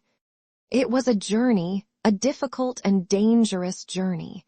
That was the subject in my mind. A hazardous and perilous journey over abysses where a slip would be destruction. Look down, look down. You see what lies at the bottom there. He has darted forward to say it, and to point at the ground, as though at some imaginary object far beneath. The woman looks at him, as his spasmodic face approaches close to hers, and not at his pointing. She seems to know what the influence of her perfect quietude would be. If so, she has not miscalculated it, for he subsides again. Well, I have told you I did it here hundreds of thousands of times. What do I say? I did it millions and billions of times. I did it so often, and through such vast expanses of time, that when it was really done, it seemed not worth the doing. It was done so soon. That's the journey you have been away upon, she quietly remarks. He glares at her as he smokes, and then, his eyes becoming filmy, answers, That's the journey. Silence ensues. His eyes are sometimes closed and sometimes open. The woman sits beside him, very attentive to the pipe, which is all the while at his lips. I'll warrant, she observes, when he has been looking fixedly at her for some consecutive moments, with a singular appearance in his eyes of seeming to see her a long way off, instead of so near him. I'll warrant you made the journey in a many ways, when you made it so often. No, always in one way. Always in the same way. Lie. In the way in which it was really made at last.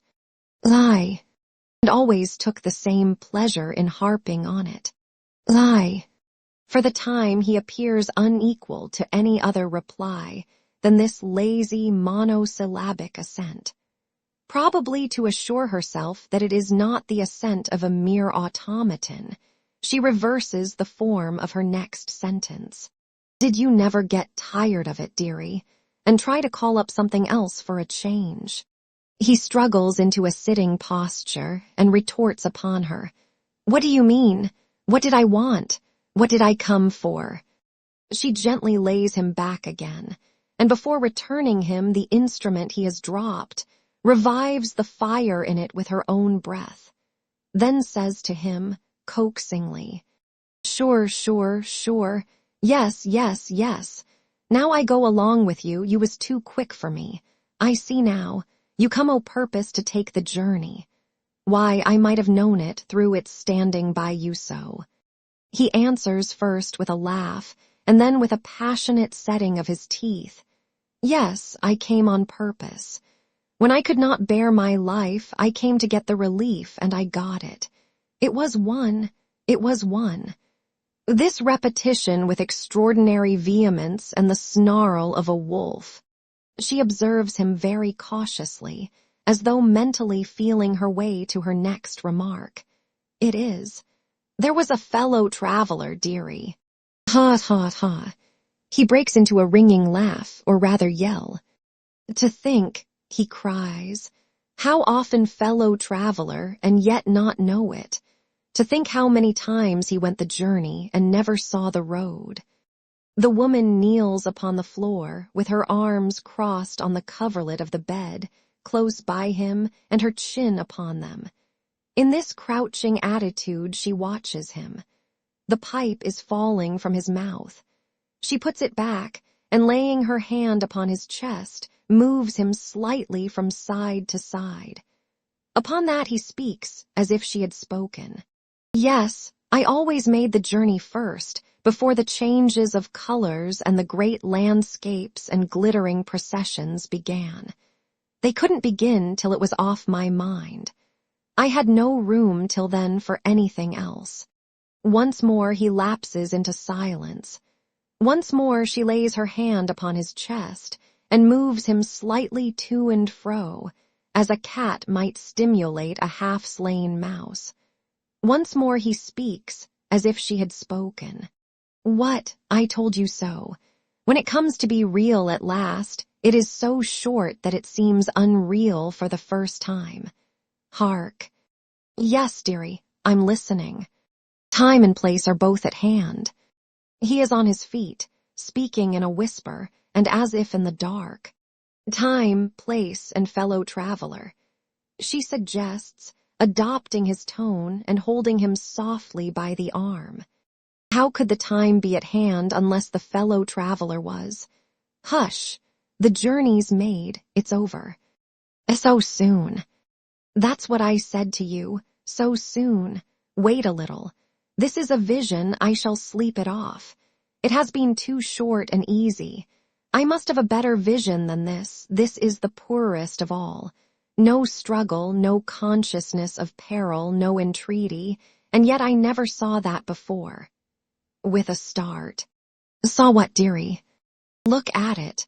Look what a poor, mean, miserable thing it is. That must be real, it's over.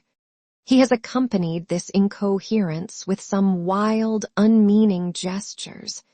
But they trail off into the progressive inaction of stupor, and he lies a log upon the bed. The woman, however, is still inquisitive. With a repetition of her cat-like action, she slightly stirs his body again, and listens, stirs again and listens, whispers to it and listens. Finding it past all rousing for the time, she slowly gets upon her feet with an air of disappointment and flicks the face with the back of her hand in turning from it. She goes no further away from it than the chair upon the hearth. She sits in it, with an elbow on one of its arms and her chin upon her hand, intent upon him. I heard ye say once, she croaks under her breath, I heard ye say once when I was lying where you're lying and you were making your speculations upon me unintelligible. I heard you say so of two more than me. But don't ye be too sure always. Don't be ye too sure, beauty. Unwinking, cat-like, and intent, she presently adds, not so potent as it once was. Ah, perhaps not at first. You may be more right there. Practice makes perfect. I may have learned the secret how to make ye talk, dearie. He talks no more, whether or no. Twitching in an ugly way from time to time, both as to his face and limbs, he lies heavy and silent. The wretched candle burns down. The woman takes its expiring end between her fingers, lights another at it, crams the guttering, frying morsel deep into the candlestick, and rams it home with the new candle, as if she were loading some ill-savored and unseemly weapon of witchcraft. The new candle in its turn burns down, and still he lies insensible. At length, what remains of the last candle is blown out, and daylight looks into the room. It has not looked very long, when he sits up, chilled and shaking, slowly recovers consciousness of where he is, and makes himself ready to depart. The woman receives what he pays her with a grateful, bless ye, dearie, and seems, tired out, to begin making herself ready for sleep as he leaves the room. But seeming may be false or true. It is false in this case, for the moment the stairs have ceased to creak under his tread, she glides after him, muttering emphatically, I'll not miss ye twice. There is no egress from the court but by its entrance. With a weird peep from the doorway, she watches for his looking back. He does not look back before disappearing with a wavering step. She follows him, peeps from the court, sees him still faltering on without looking back, and holds him in view. He repairs to the back of Aldersgate Street, where a door immediately opens to his knocking. She crouches in another doorway, watching that one, and easily comprehending that he puts up temporarily at that house. Her patience is unexhausted by hours. For sustenance she can, and does, buy bread within 100 yards, and milk as it is carried past her.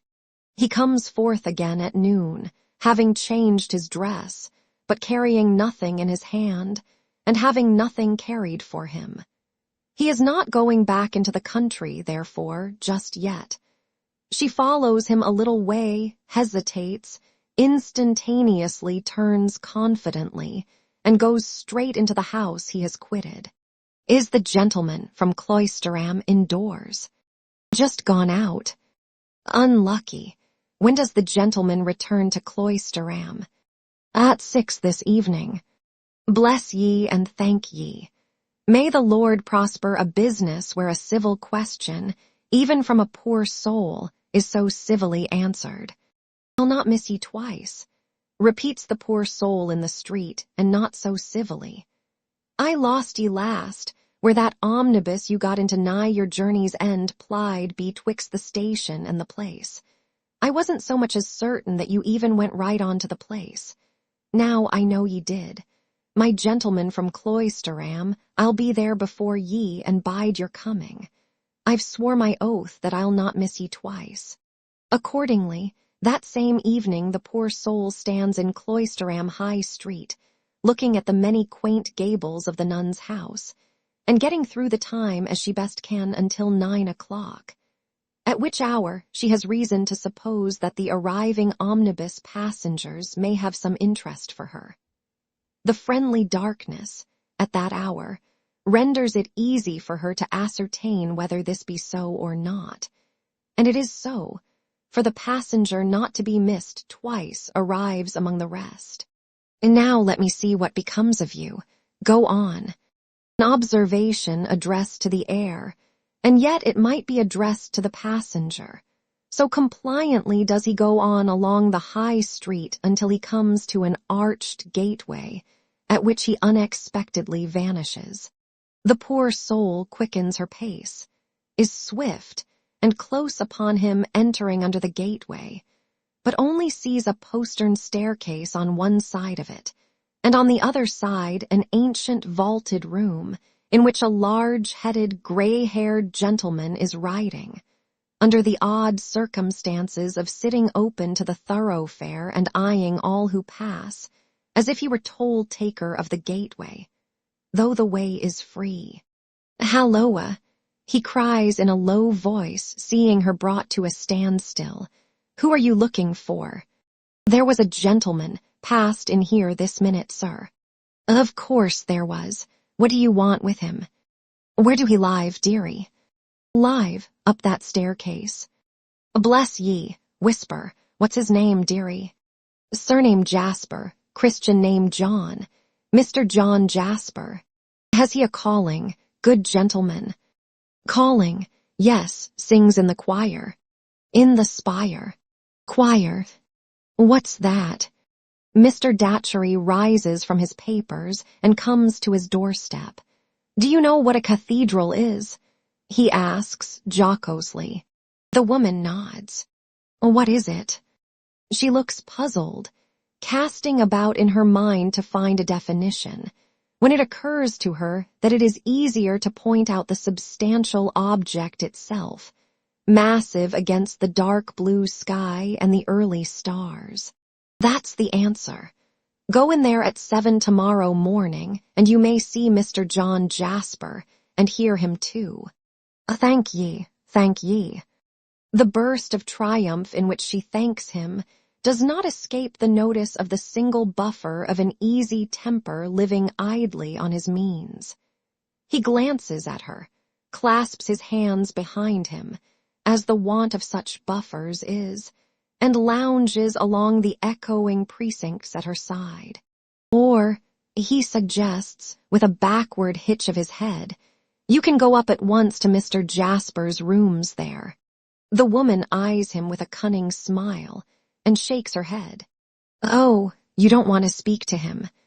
She repeats her dumb reply, and forms with her lips a soundless no. You can admire him at a distance 3 times a day, whenever you like. It's a long way to come for that, though. The woman looks up quickly. If Mr. Datchery thinks she is to be so induced to declare where she comes from, he is of a much easier temper than she is.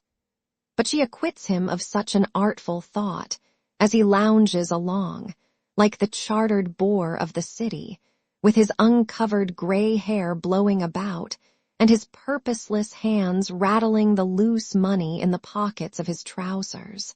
The chink of the money has an attraction for her greedy ears. Wouldn't you help me to pay for my traveler's lodging, dear gentleman, and to pay my way along?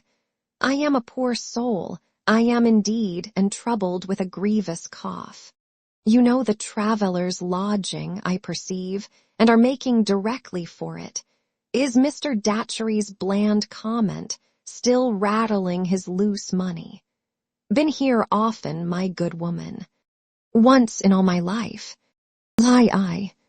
They have arrived at the entrance to the monk's vineyard. An appropriate remembrance, presenting an exemplary model for imitation, is revived in the woman's mind by the sight of the place. She stops at the gate and says energetically, "By this token, though you mayn't believe it, that a young gentleman gave me 3 and 6pence as I was coughing my breath away on this very grass. I asked him for 3 and 6pence, and he gave it me. Wasn't it a little cool to name your sum?" Hints Mr. Datchery, still rattling. "Isn't it customary to leave the amount open?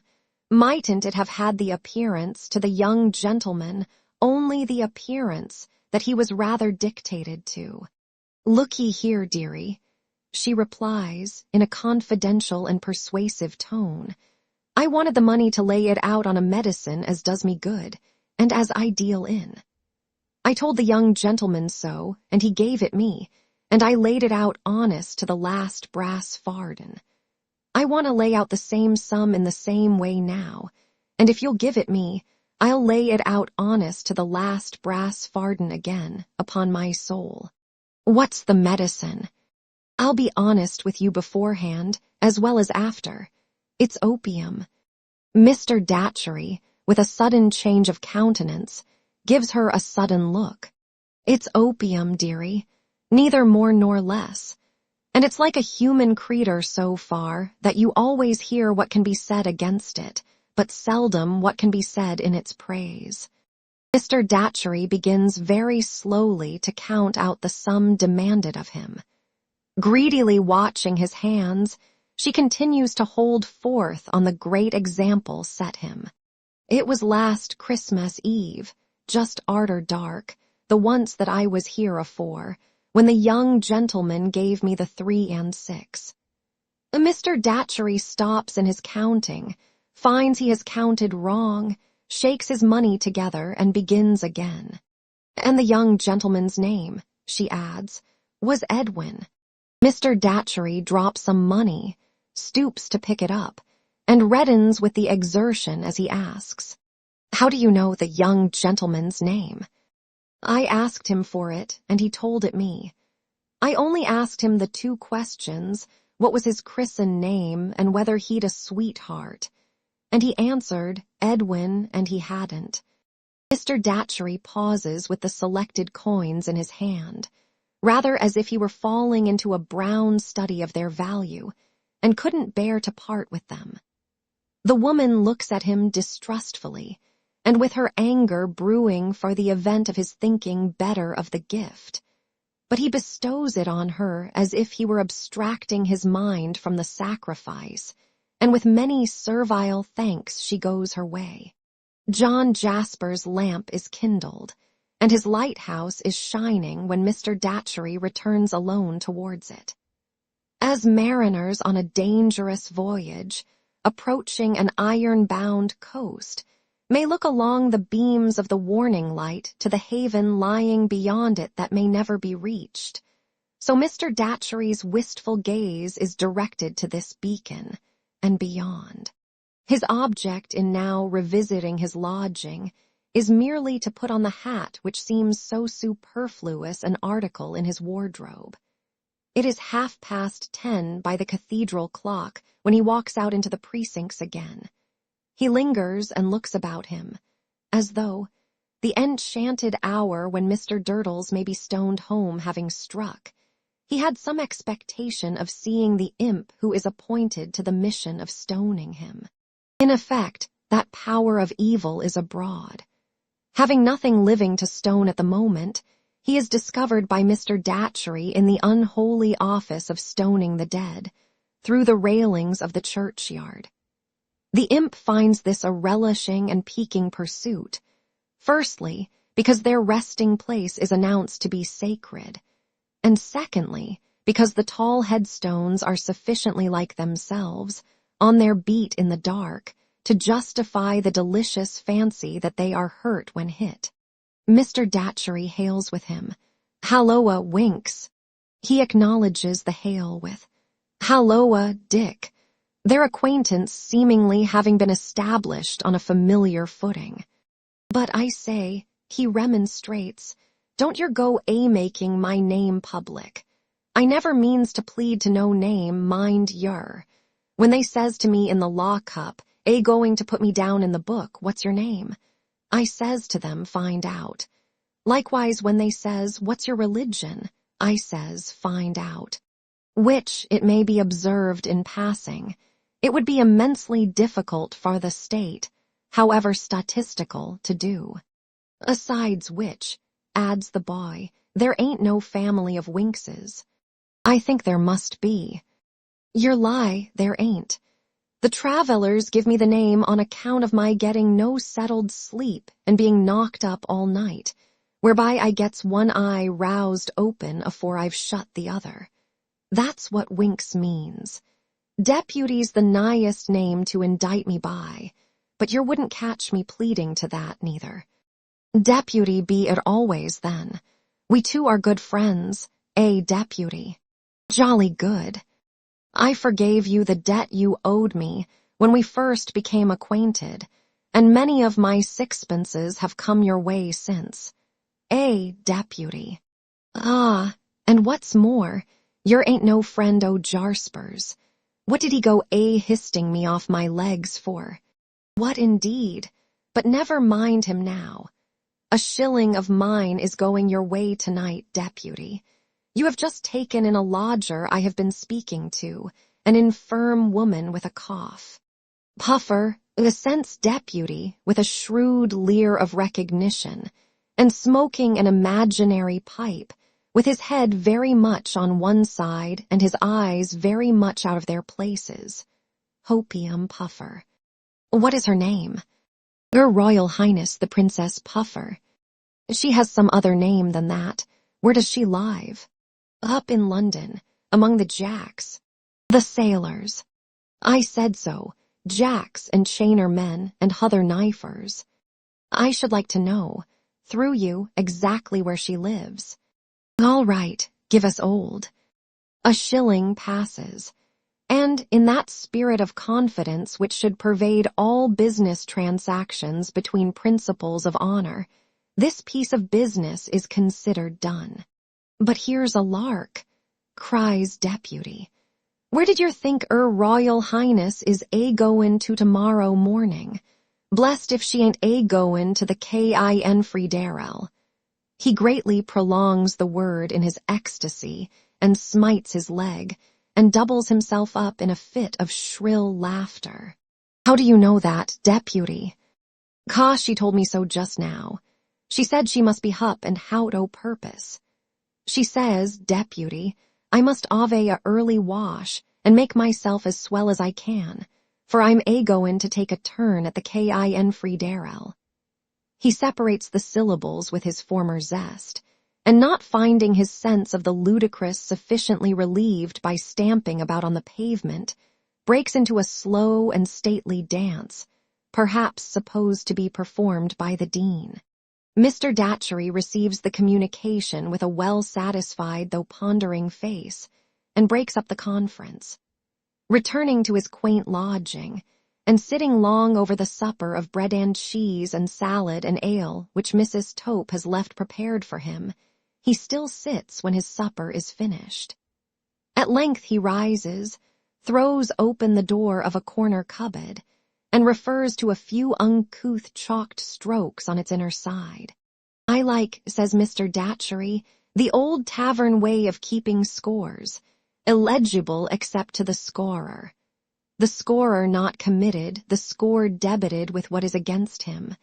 A very small score this, a very poor score.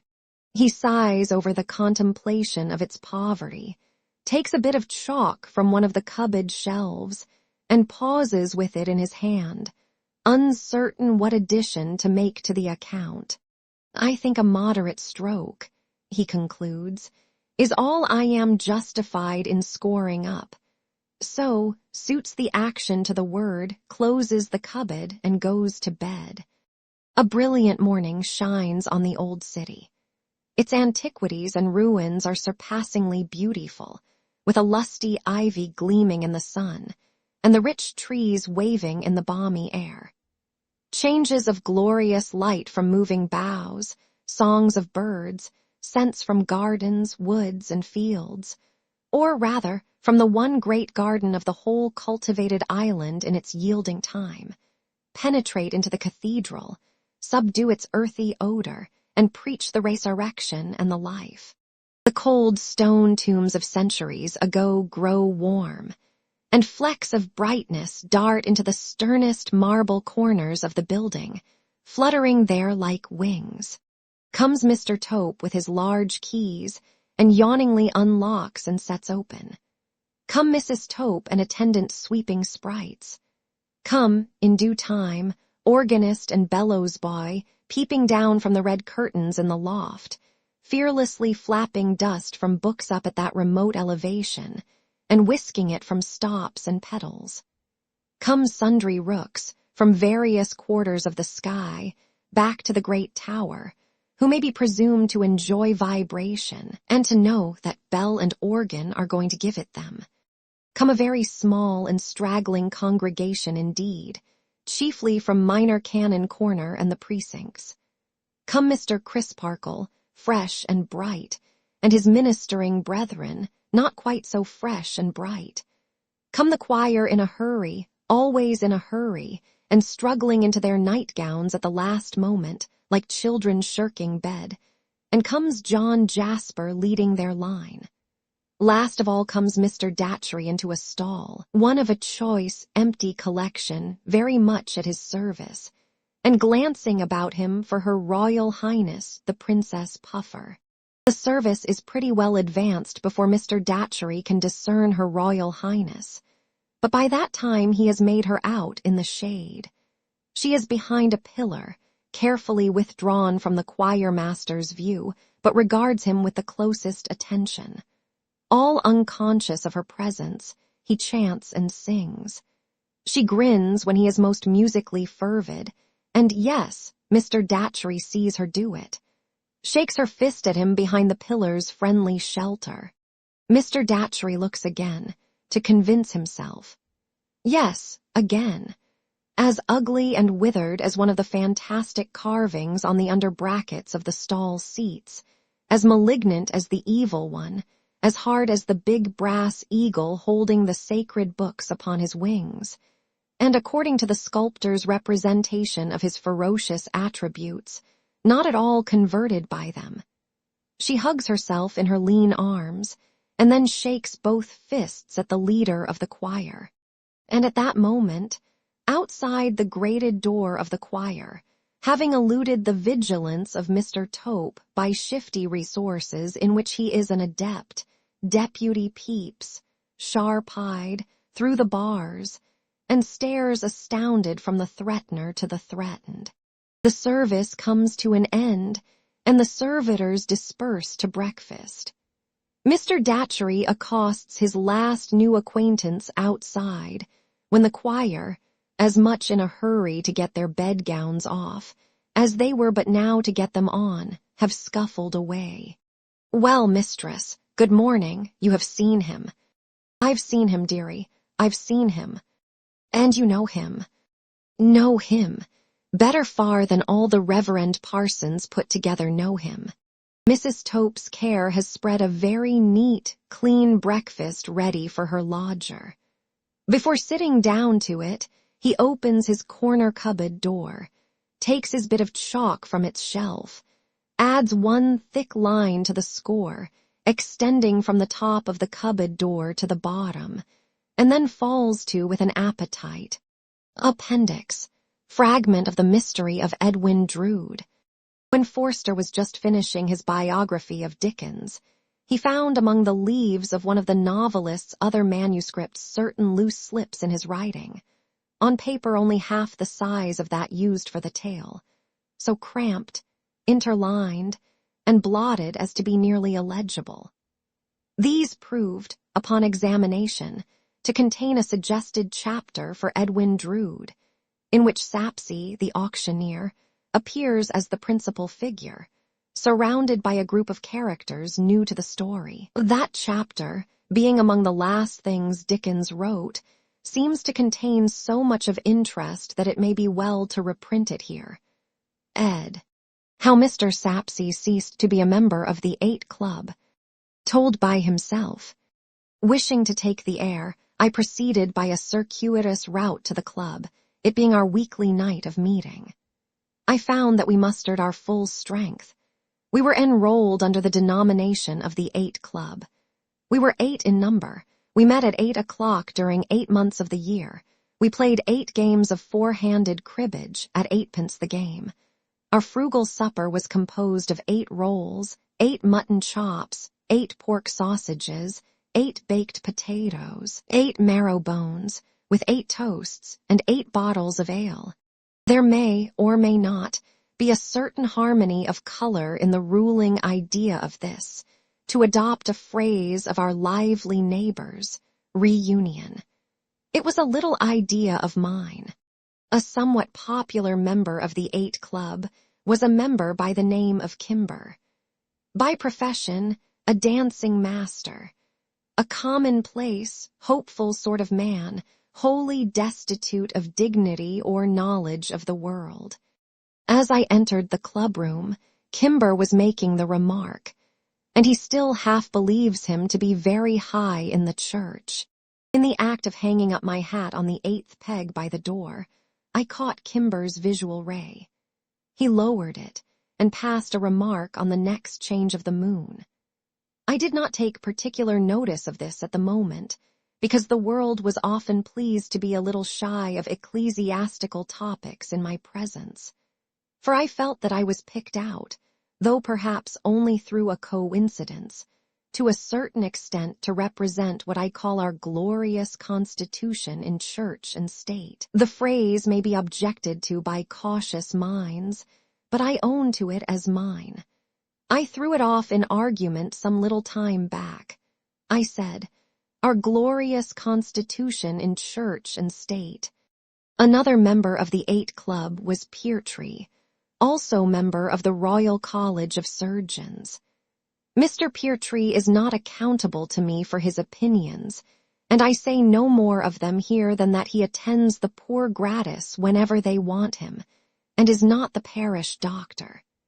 Mr. Peartree may justify it to the grasp of his mind, thus to do his republican utmost to bring an appointed officer into contempt. Suffice it that Mr. Peartree can never justify it to the grasp of mine. Between Peartree and Kimber there was a sickly sort of feeble-minded alliance.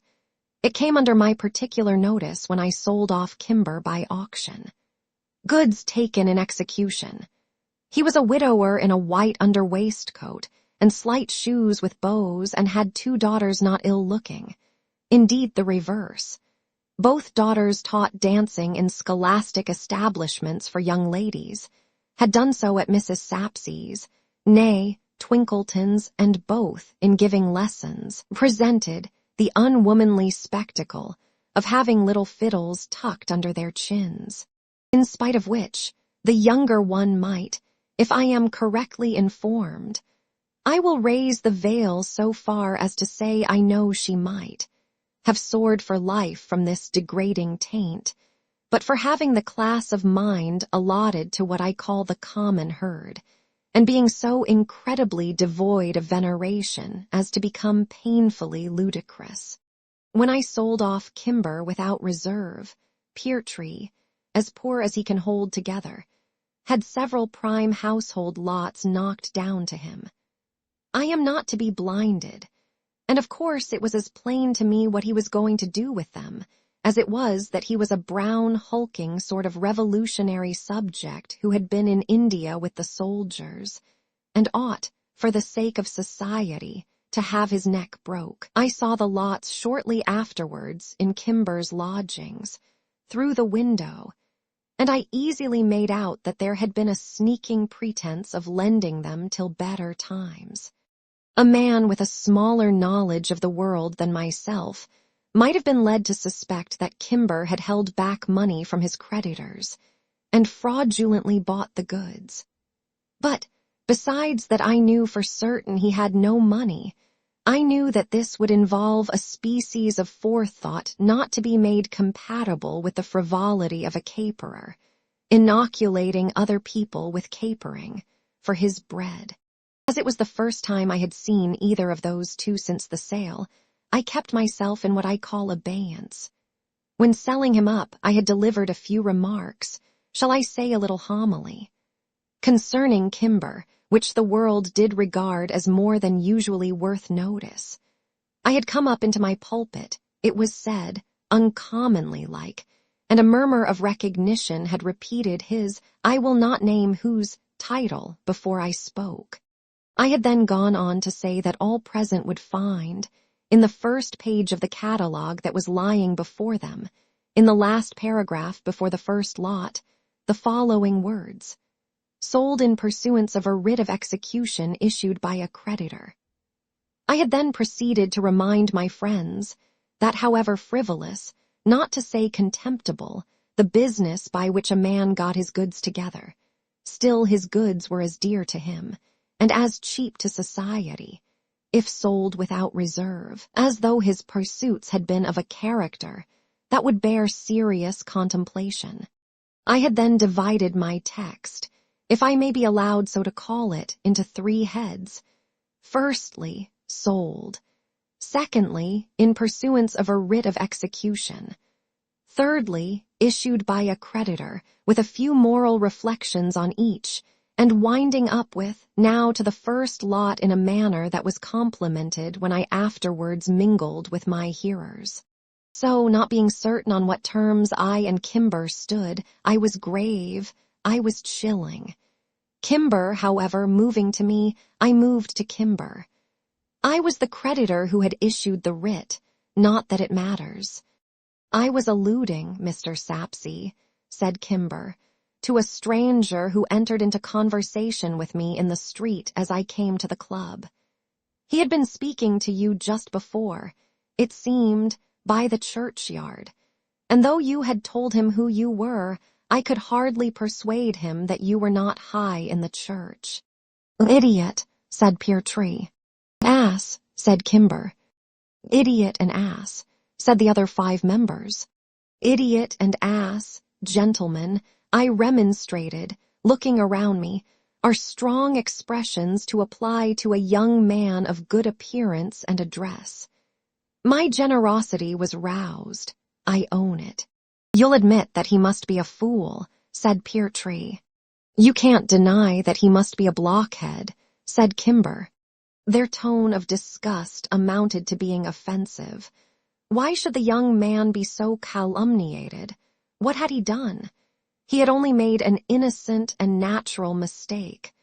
I controlled my generous indignation and said so. Natural, repeated Kimber, he's a natural. The remaining 6 members of the 8 club laughed unanimously. It stung me. It was a scornful laugh. My anger was roused in behalf of an absent, friendless stranger. I rose, for I had been sitting down. Gentlemen, I said with dignity, I will not remain one of this club allowing opprobrium to be cast on an unoffending person in his absence. I will not so violate what I call the sacred rights of hospitality.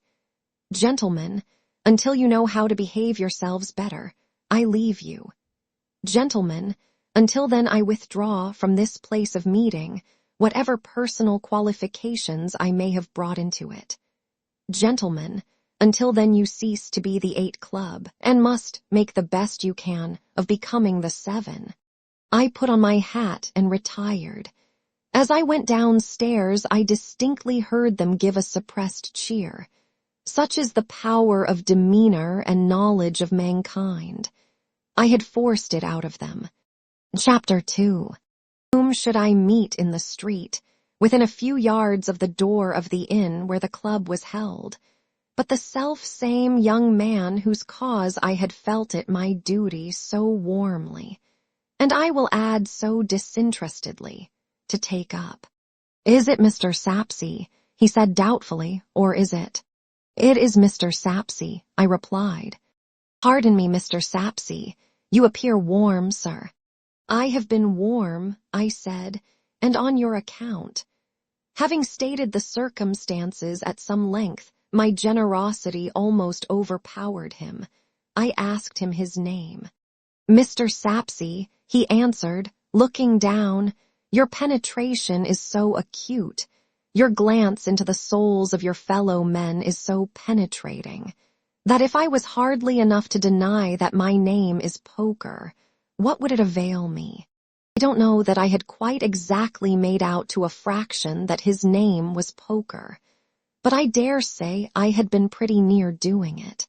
"Well, well," said I, trying to put him at his ease by nodding my head in a soothing way. "Your name is Poker, and there is no harm in being named Poker." "Oh, Mr. Sapsea," cried the young man in a very well-behaved manner, "bless you for those words." He then, as if ashamed of having given way to his feelings, looked down again. "Come, Poker," said I, "let me hear more about you. Tell me, where are you going to, Poker, and where do you come from?"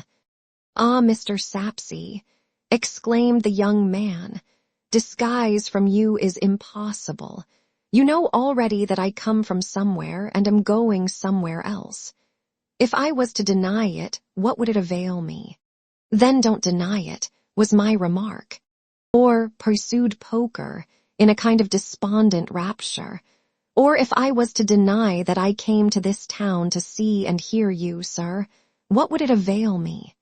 Or if I was to deny,"